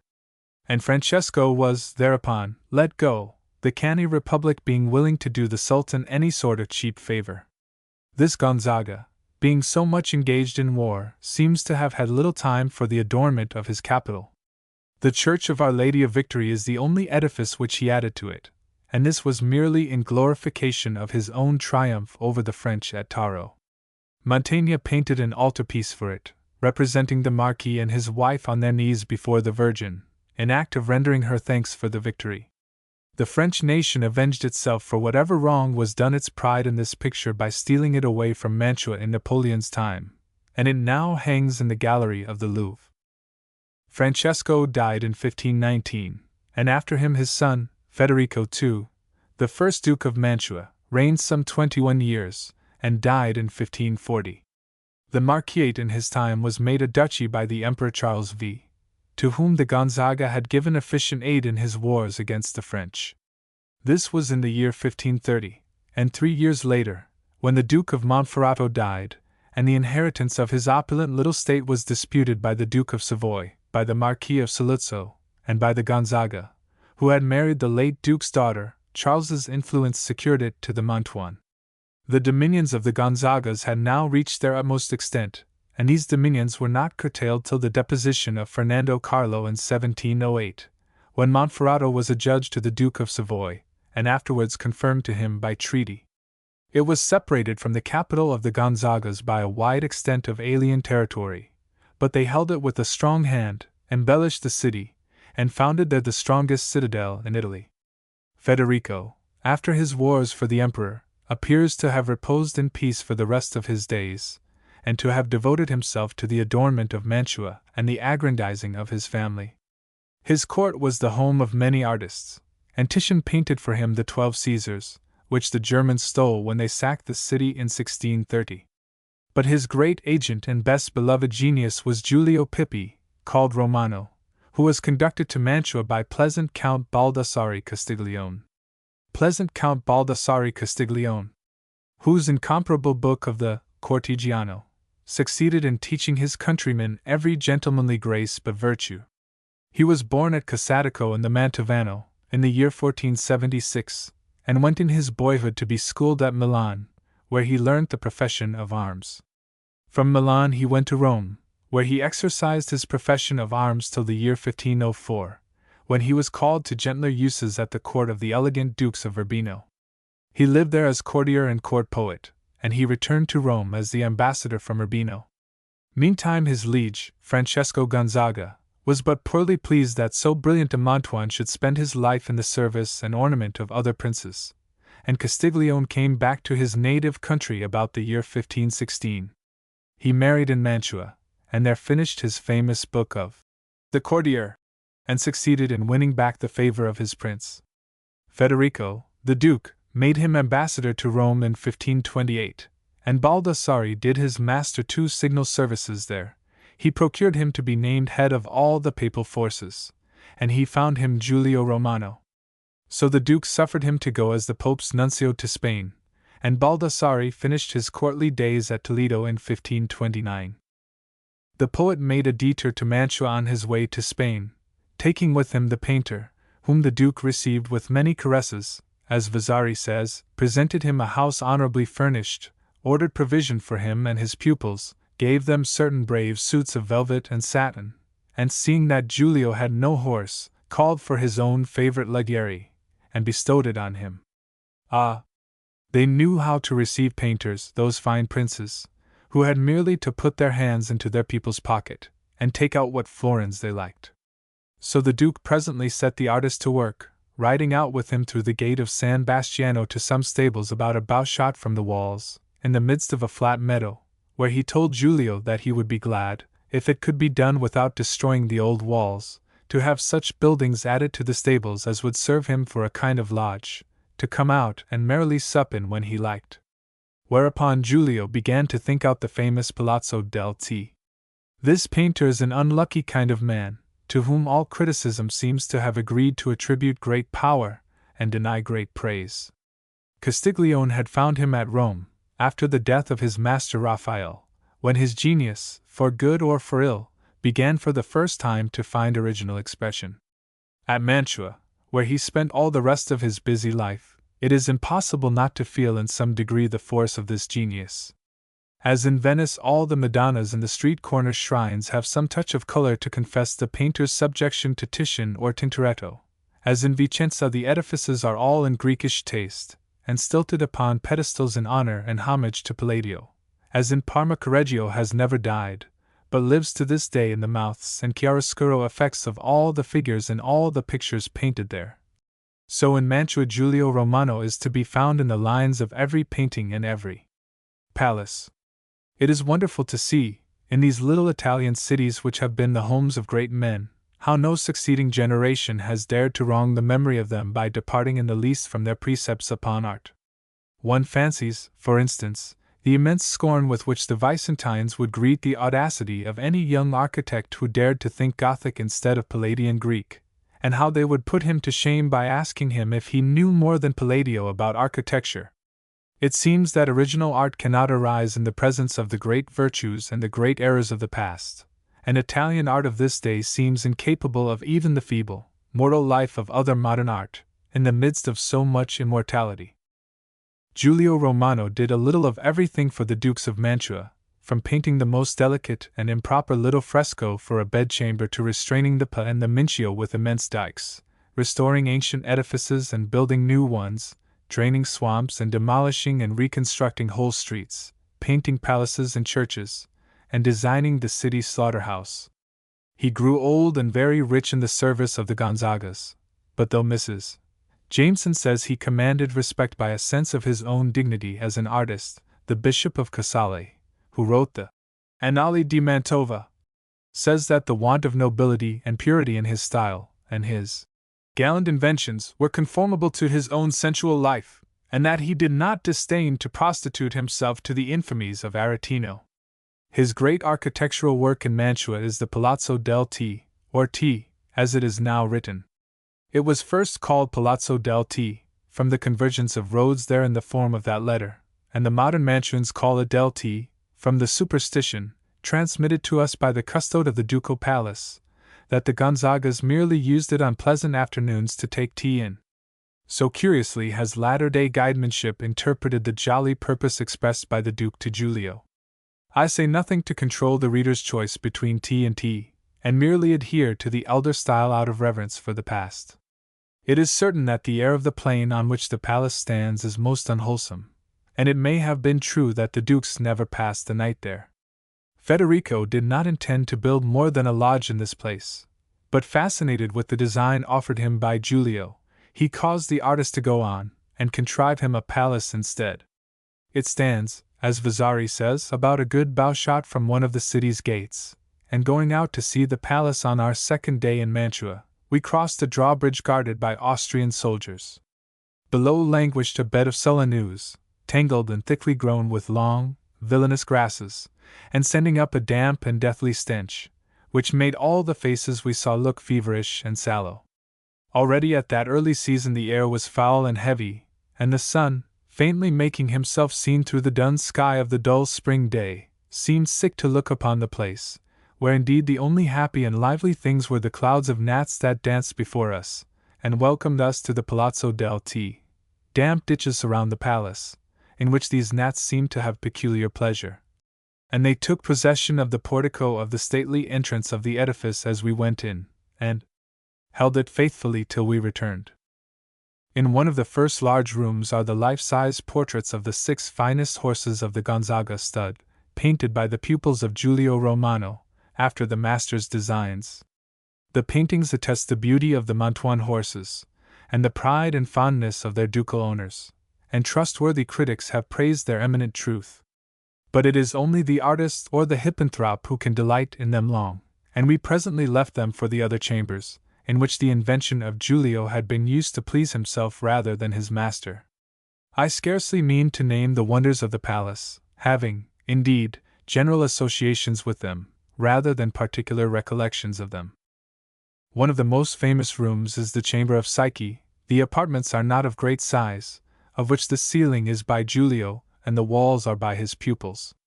The whole illustrates, with every variety of fantastic invention, the story of Psyche, as told by Apuleius, and deserves to be curiously studied as a part of the fair outside of a superb and corrupt age. the inside of which was full of rottenness. The civilization of Italy, as a growth from the earliest pagan times, and only modified by Christianity and the admixture of northern blood and thought, is yet to be carefully analyzed, and until this analysis is made, discussion of certain features must necessarily be incomplete and unsatisfactory. No one, however, can stand in this chamber of psyche and not feel how great reality the old mythology must still have had, not only for the artists who painted the room, but for the people who inhabited it and enjoyed it. I do not say that they believed it as they believed in the vital articles of Christian faith, but that they accepted it with the same spirit as they accepted the martyrology of the Church, and that to the fine gentlemen and ladies of the court, those jolly satyrs and careless nymphs, those Cupids and Psyches, and Dianas and Venuses, were of the same verity as the fathers of the desert, the devil, and the great body of the saints. If they did not pray to them, they swore by them, and their names were much oftener on their lips, and the art of the time was so thoroughly pagan that it forgot all Christian holiness, and clung only to heathen beauty. When it had not actually a mythologic subject to deal with, it paganized Christian themes. St. Sebastian was made to look like Apollo, and Mary Magdalene was merely a tearful, triste Venus. There is scarcely a ray of feeling in Italian art since Raphael's time which suggests Christianity in the artist, or teaches it to the beholder. In confessedly pagan subjects it was happiest, as in the life of Psyche, in this room, and here it inculcated a gay and spirited license, and an elegant absence of delicacy, which is still observable in Italian life. It would be instructive to know in what spirit the common Mantuans of his day looked upon the inventions of the painter, and how far the courtly circle which frequented this room went in discussion and comment on its subjects. They were not nice people, and probably had no nasty ideas about the unspeakable indecency of some of the scenes. The ruin in the famous room frescoed with the fall of the giants commences on the very door jambs, which are painted in broken and tumbling brickwork, and throughout there is a prodigiousness which does not surprise, and a bigness which does not impress, and the treatment of the subject can only be expressed by the Westernism powerfully weak. In Kugler's Handbook of Italian Painting are 2 illustrations, representing parts of the fresco, which give a fair idea of the whole. Returning to the city, we visited the house of Giulio Romano, which stands in one of the fine, lonesome streets, and at the outside of which we looked. The artist designed it himself, and it is very pretty, with delicacy of feeling in the fine stucco ornamentation, but is not otherwise interesting. We passed it, continuing our way toward the arsenal, near which we had seen the women at work washing the linen coats of the garrison in the twilight of the evening before, and we now saw them again from the bridge, on which we paused to look at a picturesque bit of modern life in Mantua. The washing machine, when the successful instrument is invented, may do its work as well, but not so charmingly, as these Mantuan girls did. They washed the linen in a clear, swift-running stream, diverted from the dam of the Mincio to furnish mill power within the city wall, and we could look down the watercourse past old arcades of masonry half submerged in it, past pleasant angles of houses and a lazy mill wheel turning slowly, till our view ended in the gallery of a time-worn palace, through the columns of which was seen the blue sky. Under the bridge the stream ran very strong and lucid, over long, green, undulating water grasses, which it loved to dimple over and play with. On the right were the laundresses under the eaves of a wooden shed, each kneeling, as their custom is, in a 3-sided box, and leaning forward over the washboard that sloped down into the water.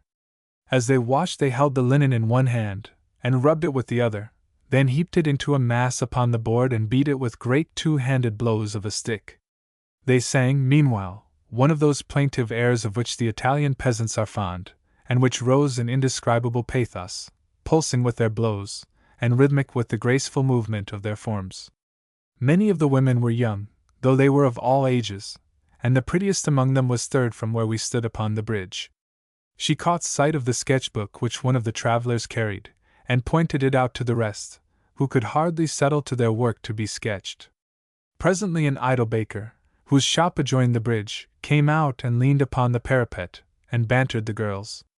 "They are drawing the prettiest," he said, at which they all bridled a little, and she who knew herself to be prettiest hung her head and rubbed furiously at the linen. Long before the artist had finished the sketch, the lazy, good-humored crowd which the public practice of the fine arts always attract in Italy, had surrounded the strangers, and were applauding, commenting, comparing, and absorbing every stroke as it was made. When the book was closed and they walked away, a number of boys straggled after them some spaces, inspired by a curious longing and regret, like that which leads boys to the eager inspection of fireworks when they have gone out. We lost them at the first turning of the street, whither the melancholy chorus of the women's song had also followed us, and where it died pathetically away. In the evening we walked to the Piazza Virgiliana, the beautiful space laid out and planted with trees by the French, at the beginning of this century in honor of the great Mantuan poet. One of its bounds is the shore of the lake which surrounds the city, and from which now rose ghostly vapors on the still twilight air.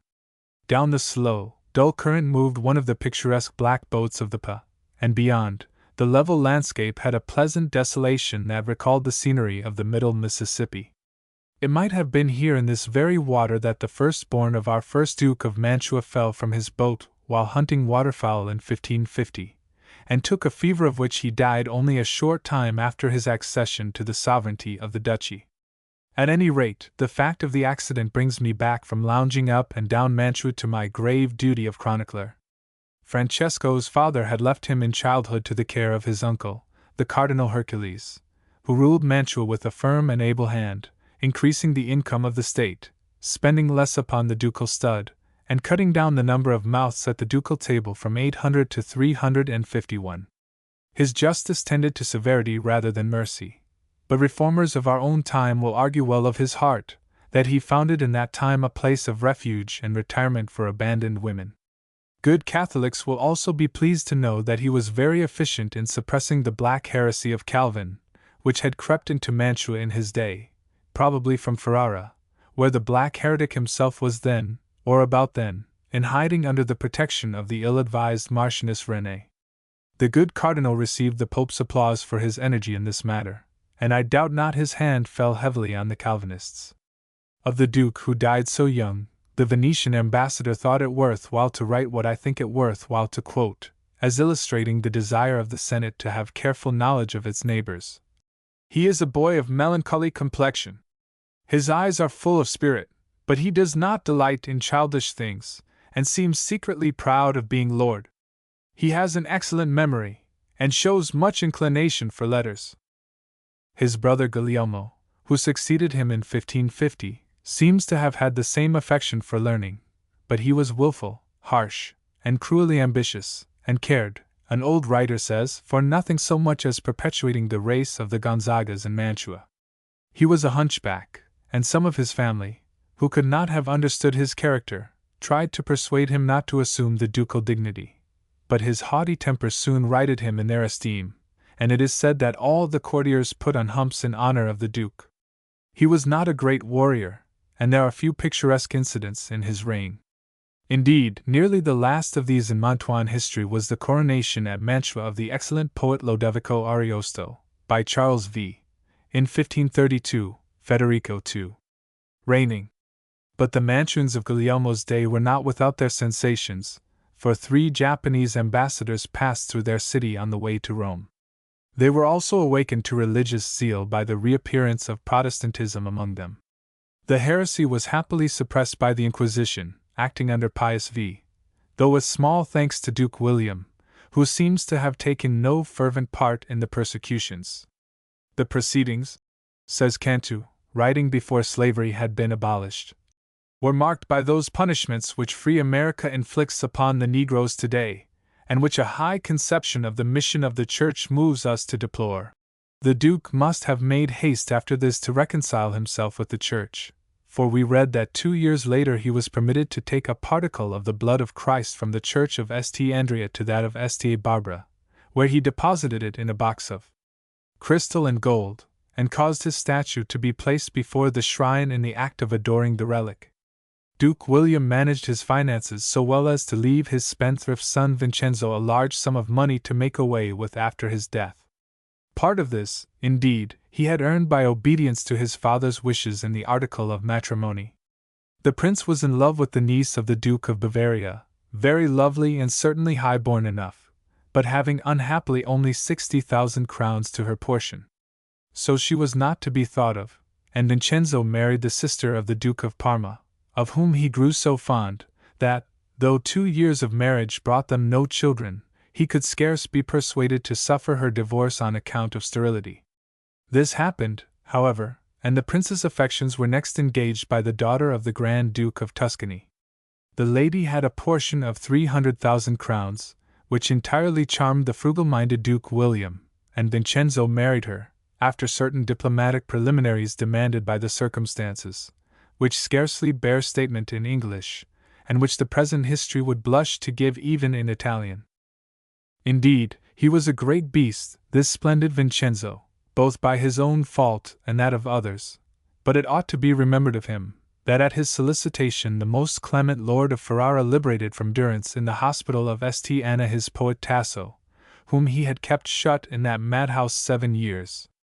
On his delivery, Tasso addressed his discorso to Vincenzo's kinsman, the learned Cardinal Scipio Gonzaga, and to this prelate he submitted for correction the Jerusalem, as did Guarini his Pastor Fido. When Vincenzo came to power he found a fat treasury, which he enjoyed after the fashion of the time, and which, having a princely passion for every costly pleasure, he soon emptied. He was crowned in 1587, and on his coronation day rode through the streets throwing gold to the people, after the manner of the Mantuan dukes.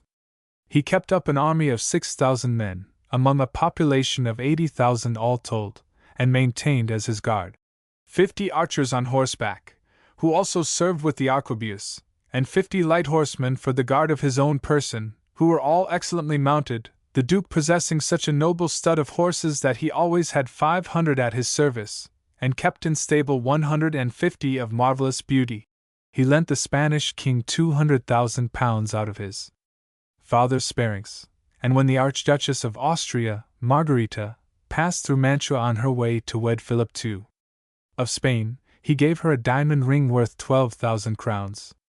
Next after women, he was madly fond of the theatre, and spent immense sums for actors. He would not, indeed, cede in splendor to the greatest monarchs, and in his reign of 15 years he squandered 50 million crowns. No one will be surprised to learn from a contemporary writer in Mantua that this excellent prince was adorned with all the Christian virtues, nor to be told by a later historian that in Vincenzo's time Mantua was the most corrupt city in Europe. A satire of the year 1601, which this writer, Maffei, reduces to prose, says of that period: "Everywhere in Mantua are seen feasts, justs, masques, banquets, plays, music, balls, delights, dancing. To these, the young girls, an enormity in Italy, as well as the matrons, go in magnificent dresses, and even the churches are scenes of love-making. Good mothers, instead of teaching their daughters the use of the needle, teach them the arts of rouging, dressing, singing, and dancing. Naples and Milan scarcely produce silk enough, or India and Peru gold and gems enough, to deck out female impudence and pride. Courtiers and warriors perfume themselves as delicately as ladies, and even the food is scented, that the mouth may exhale fragrance. The galleries and halls of the houses are painted full of the loves of Mars and Venus, Leda and the Swan, Jove and Danae, while the devout solace themselves with such sacred subjects as Susanna and the elders. The flower of chastity seems withered in Mantua. No longer in Lydia nor in Cyprus, but in Mantua, is fixed the realm of pleasure." The Mantuans were a different people in the old republican times, when a fine was imposed for blasphemy, and the blasphemer put into a basket and drowned in the lake, if he did not pay within 15 days, which must have made profanity a luxury even to the rich. But in that day a man had to pay 20 soldi, 75 cents, if he spoke to a woman in church, and women were not allowed even the moderate diversion of going to funerals, and could not wear silk lace about the neck, nor have dresses that dragged more than a yard, nor crowns of pearls or gems, nor belts worth more than 10 livres, $25, nor purses worth more than 15 soldi, 50 cents. Possibly as an antidote for the corruption brought into the world with Vincenzo, there was another Gonzaga born about the same period, who became in due time St. Louis Gonzaga, and remains to this day one of the most powerful friends of virtue to whom a good Catholic can pray. He is particularly recommended by his biographer, the Jesuit Father Cesari, in cases of carnal temptation, and improving stories are told Italian youth of the miracles he works under such circumstances. He vowed chastity for his own part at an age when most children do not know good from evil, and he carried the fulfillment of this vow to such extreme, that, being one day at play of forfeits with other boys and girls, and being required to kiss, not one of the little maidens, but her shadow on the wall, he would not, preferring to lose his pawn. Everybody, I think, will agree with Father Cesari that it would be hard to draw chastity finer than this. San Luigi Gonzaga descended from that Rodolfo who put his wife to death, and his father was Marquis of Castiglione del Stivera. He was born in 1568, and being the first son, was heir to the marquisate, but from his earliest years he had a call to the church. His family did everything possible to dissuade him, his father with harshness, and his uncle, Duke William of Mantua, with tenderness, from his vocation. The latter even sent a bishop of rare eloquence to labor with the boy at Castiglione, but everything was done in vain. In due time Luigi joined the company of Jesus, renounced this world, and died at Rome in the odor of sanctity, after doing such good works as surprised everyone. His brother Rodolfo succeeded to the marquisate, and fell into a quarrel with Duke William about lands, which dispute Luigi composed before his death. About all which the Reverend Jesuit Father Tolomei has shown how far heaviness can go in the dramatic form, and has written a pitiless play, wherein everybody goes into a convent with the fall of the curtain. Till the reader has read this play, he has never, properly speaking, been bored. For the happiness of mankind, it has not been translated out of the original Italian. From the time of the first Vincenzo's death, there are only two tragic events which lift the character of Mantuan history above the quality of chronique scandalous, namely, the Duke Ferdinand's repudiation of Camilla Faa di Casale, and the sack of Mantua in 1630. The first of these events followed close upon the demise of the splendid Vincenzo, for his son Francesco reigned but a short time, and died, leaving a little daughter of 3 years to the guardianship of her uncle, the Cardinal Ferdinand. The law of the Mantuan succession excluded females, and Ferdinand, dispensed from his ecclesiastical functions by the Pope, ascended the ducal throne. In 1615, not long after his accession, as the chronicles relate, in passing through a chamber of the palace he saw a young girl playing upon a cithern, and being himself young, and of the ardent temper of the Gonzagas, he fell in love with the fair minstrel. She was the daughter of a noble servant of the Duke, who had once been his ambassador to the court of the Duke of Savoy, and was called Count Ardizzo Faa Monferino di Casale, but his Grace did not on that account hesitate to attempt corrupting her. Indeed, a courtly father of that day might well be supposed to have few scruples that would interfere with the gracious sovereign's designs upon his daughter. Singularly enough, the chastity of Camilla was so well guarded that the ex-cardinal was at last forced to propose marriage. It seems that the poor girl loved her ducal wooer, and besides, the ducal crown was a glittering temptation, and she consented to a marriage which, for state and family reasons, was made secret. When the fact was bruited, it raised the wrath and ridicule of Ferdinand's family, and the Duke's sister Margaret, Duchess of Ferrara, had so lofty a disdain of his mésalliance with an inferior, that she drove him to desperation with her sarcasms. About this time Camilla's father died, with strong evidences of poisoning, and the wife being left helpless and friendless, her noble husband resorted to the artifice of feigning that there had never been any marriage, and thus sought to appease his family.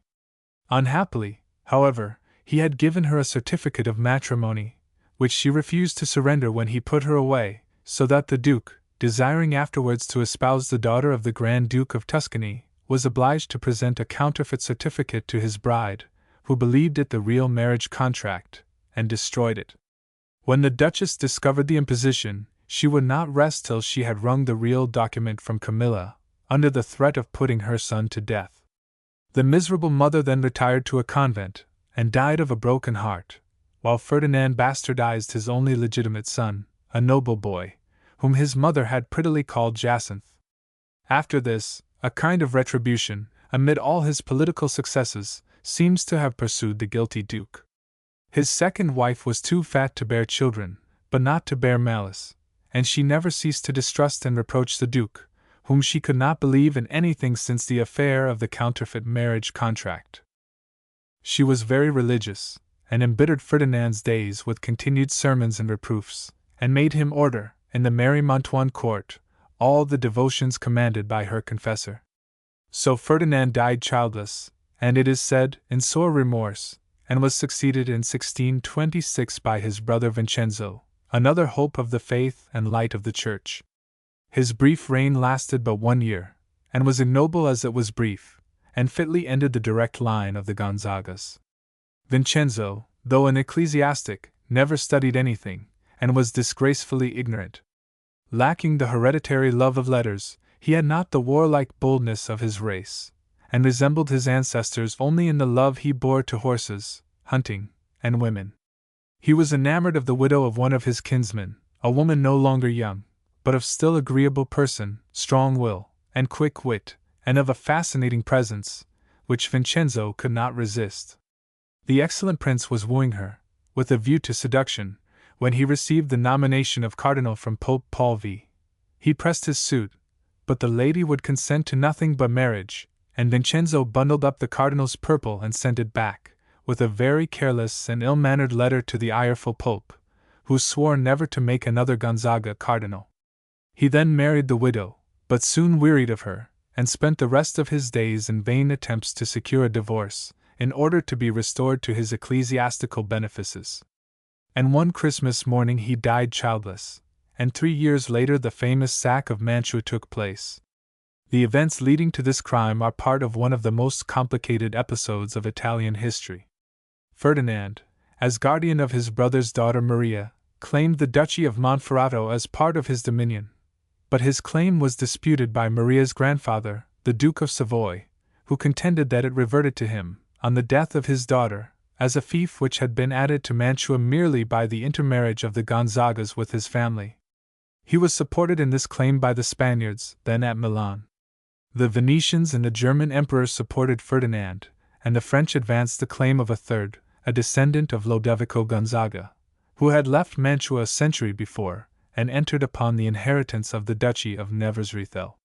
The Duke of Savoy was one of the boldest of his warlike race, and the Italians had great hopes of him as one great enough to drive the barbarians out of Italy. But nearly 3 centuries more were wanted to raise his family to the magnitude of a national purpose, and Carlo Emanuel spent his greatness in disputes with the petty princes about him. In this dispute for Monferrato he was worsted, for at the Treaty of Pavia, Monferrato was assured to Duke Ferdinand of Mantua. Ferdinand afterwards died without issue, and Vincenzo likewise died childless, and Charles Gonzaga of Nevers-Rethel, who had married Maria, Ferdinand's ward, became heir to the Duchy of Mantua, but his right was disputed by Ferrante Gonzaga of Guastalla. Charles hurriedly and half-secretly introduced himself into Mantua without consultation with Venetian, Spaniard, or German.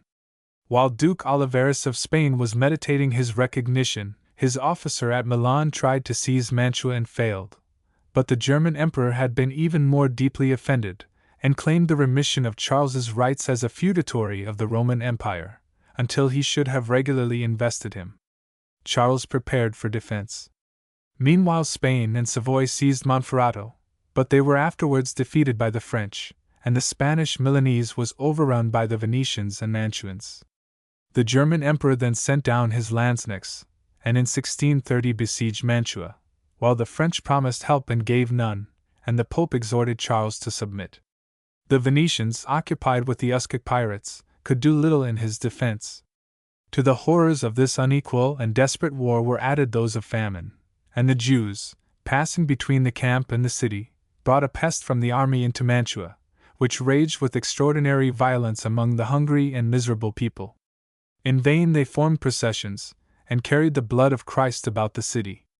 So many died that there were not boats enough to bear them away to their sepulture in the lakes, and the bodies rotted in the streets.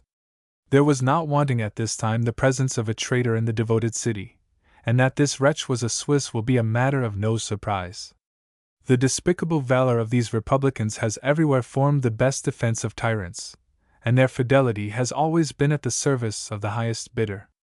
The recreant was a lieutenant in the Swiss guard of the Duke, and when he had led the Germans into Mantua, and received the reward of his infamy, 2 German soldiers, placed over him for his protection, killed him and plundered him of his spoil. The sack now began, and lasted 3 days, with unspeakable horrors. The Germans, then the most slavish and merciless of soldiers, violated Mantuan women, and buried their victims alive.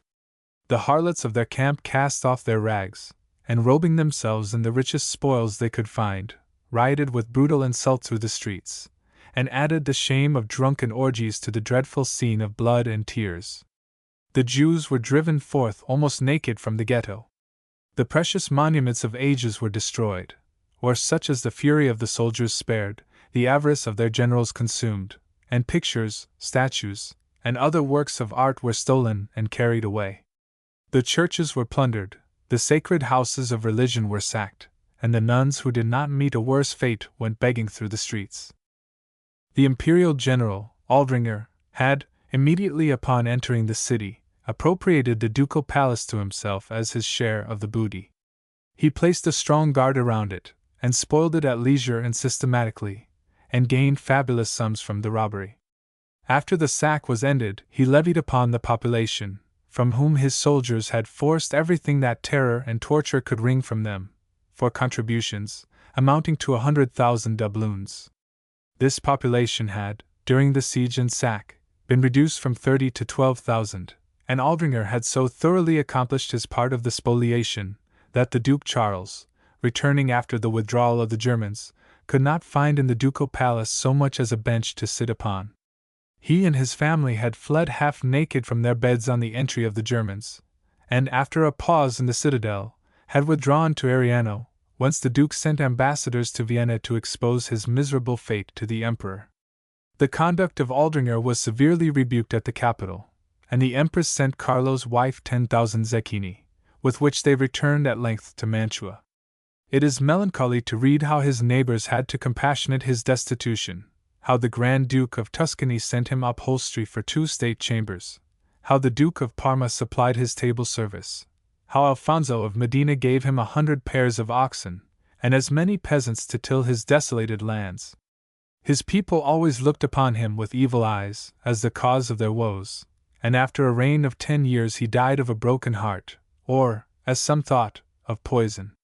Carlo had appointed as his successor his nephew and namesake, who succeeded to the throne 10 years after his uncle's death, the Princess Maria Gonzaga being regent during his minority. Carlo, too, early manifested the amorous disposition of his blood, but his reign was not distinguished by remarkable events.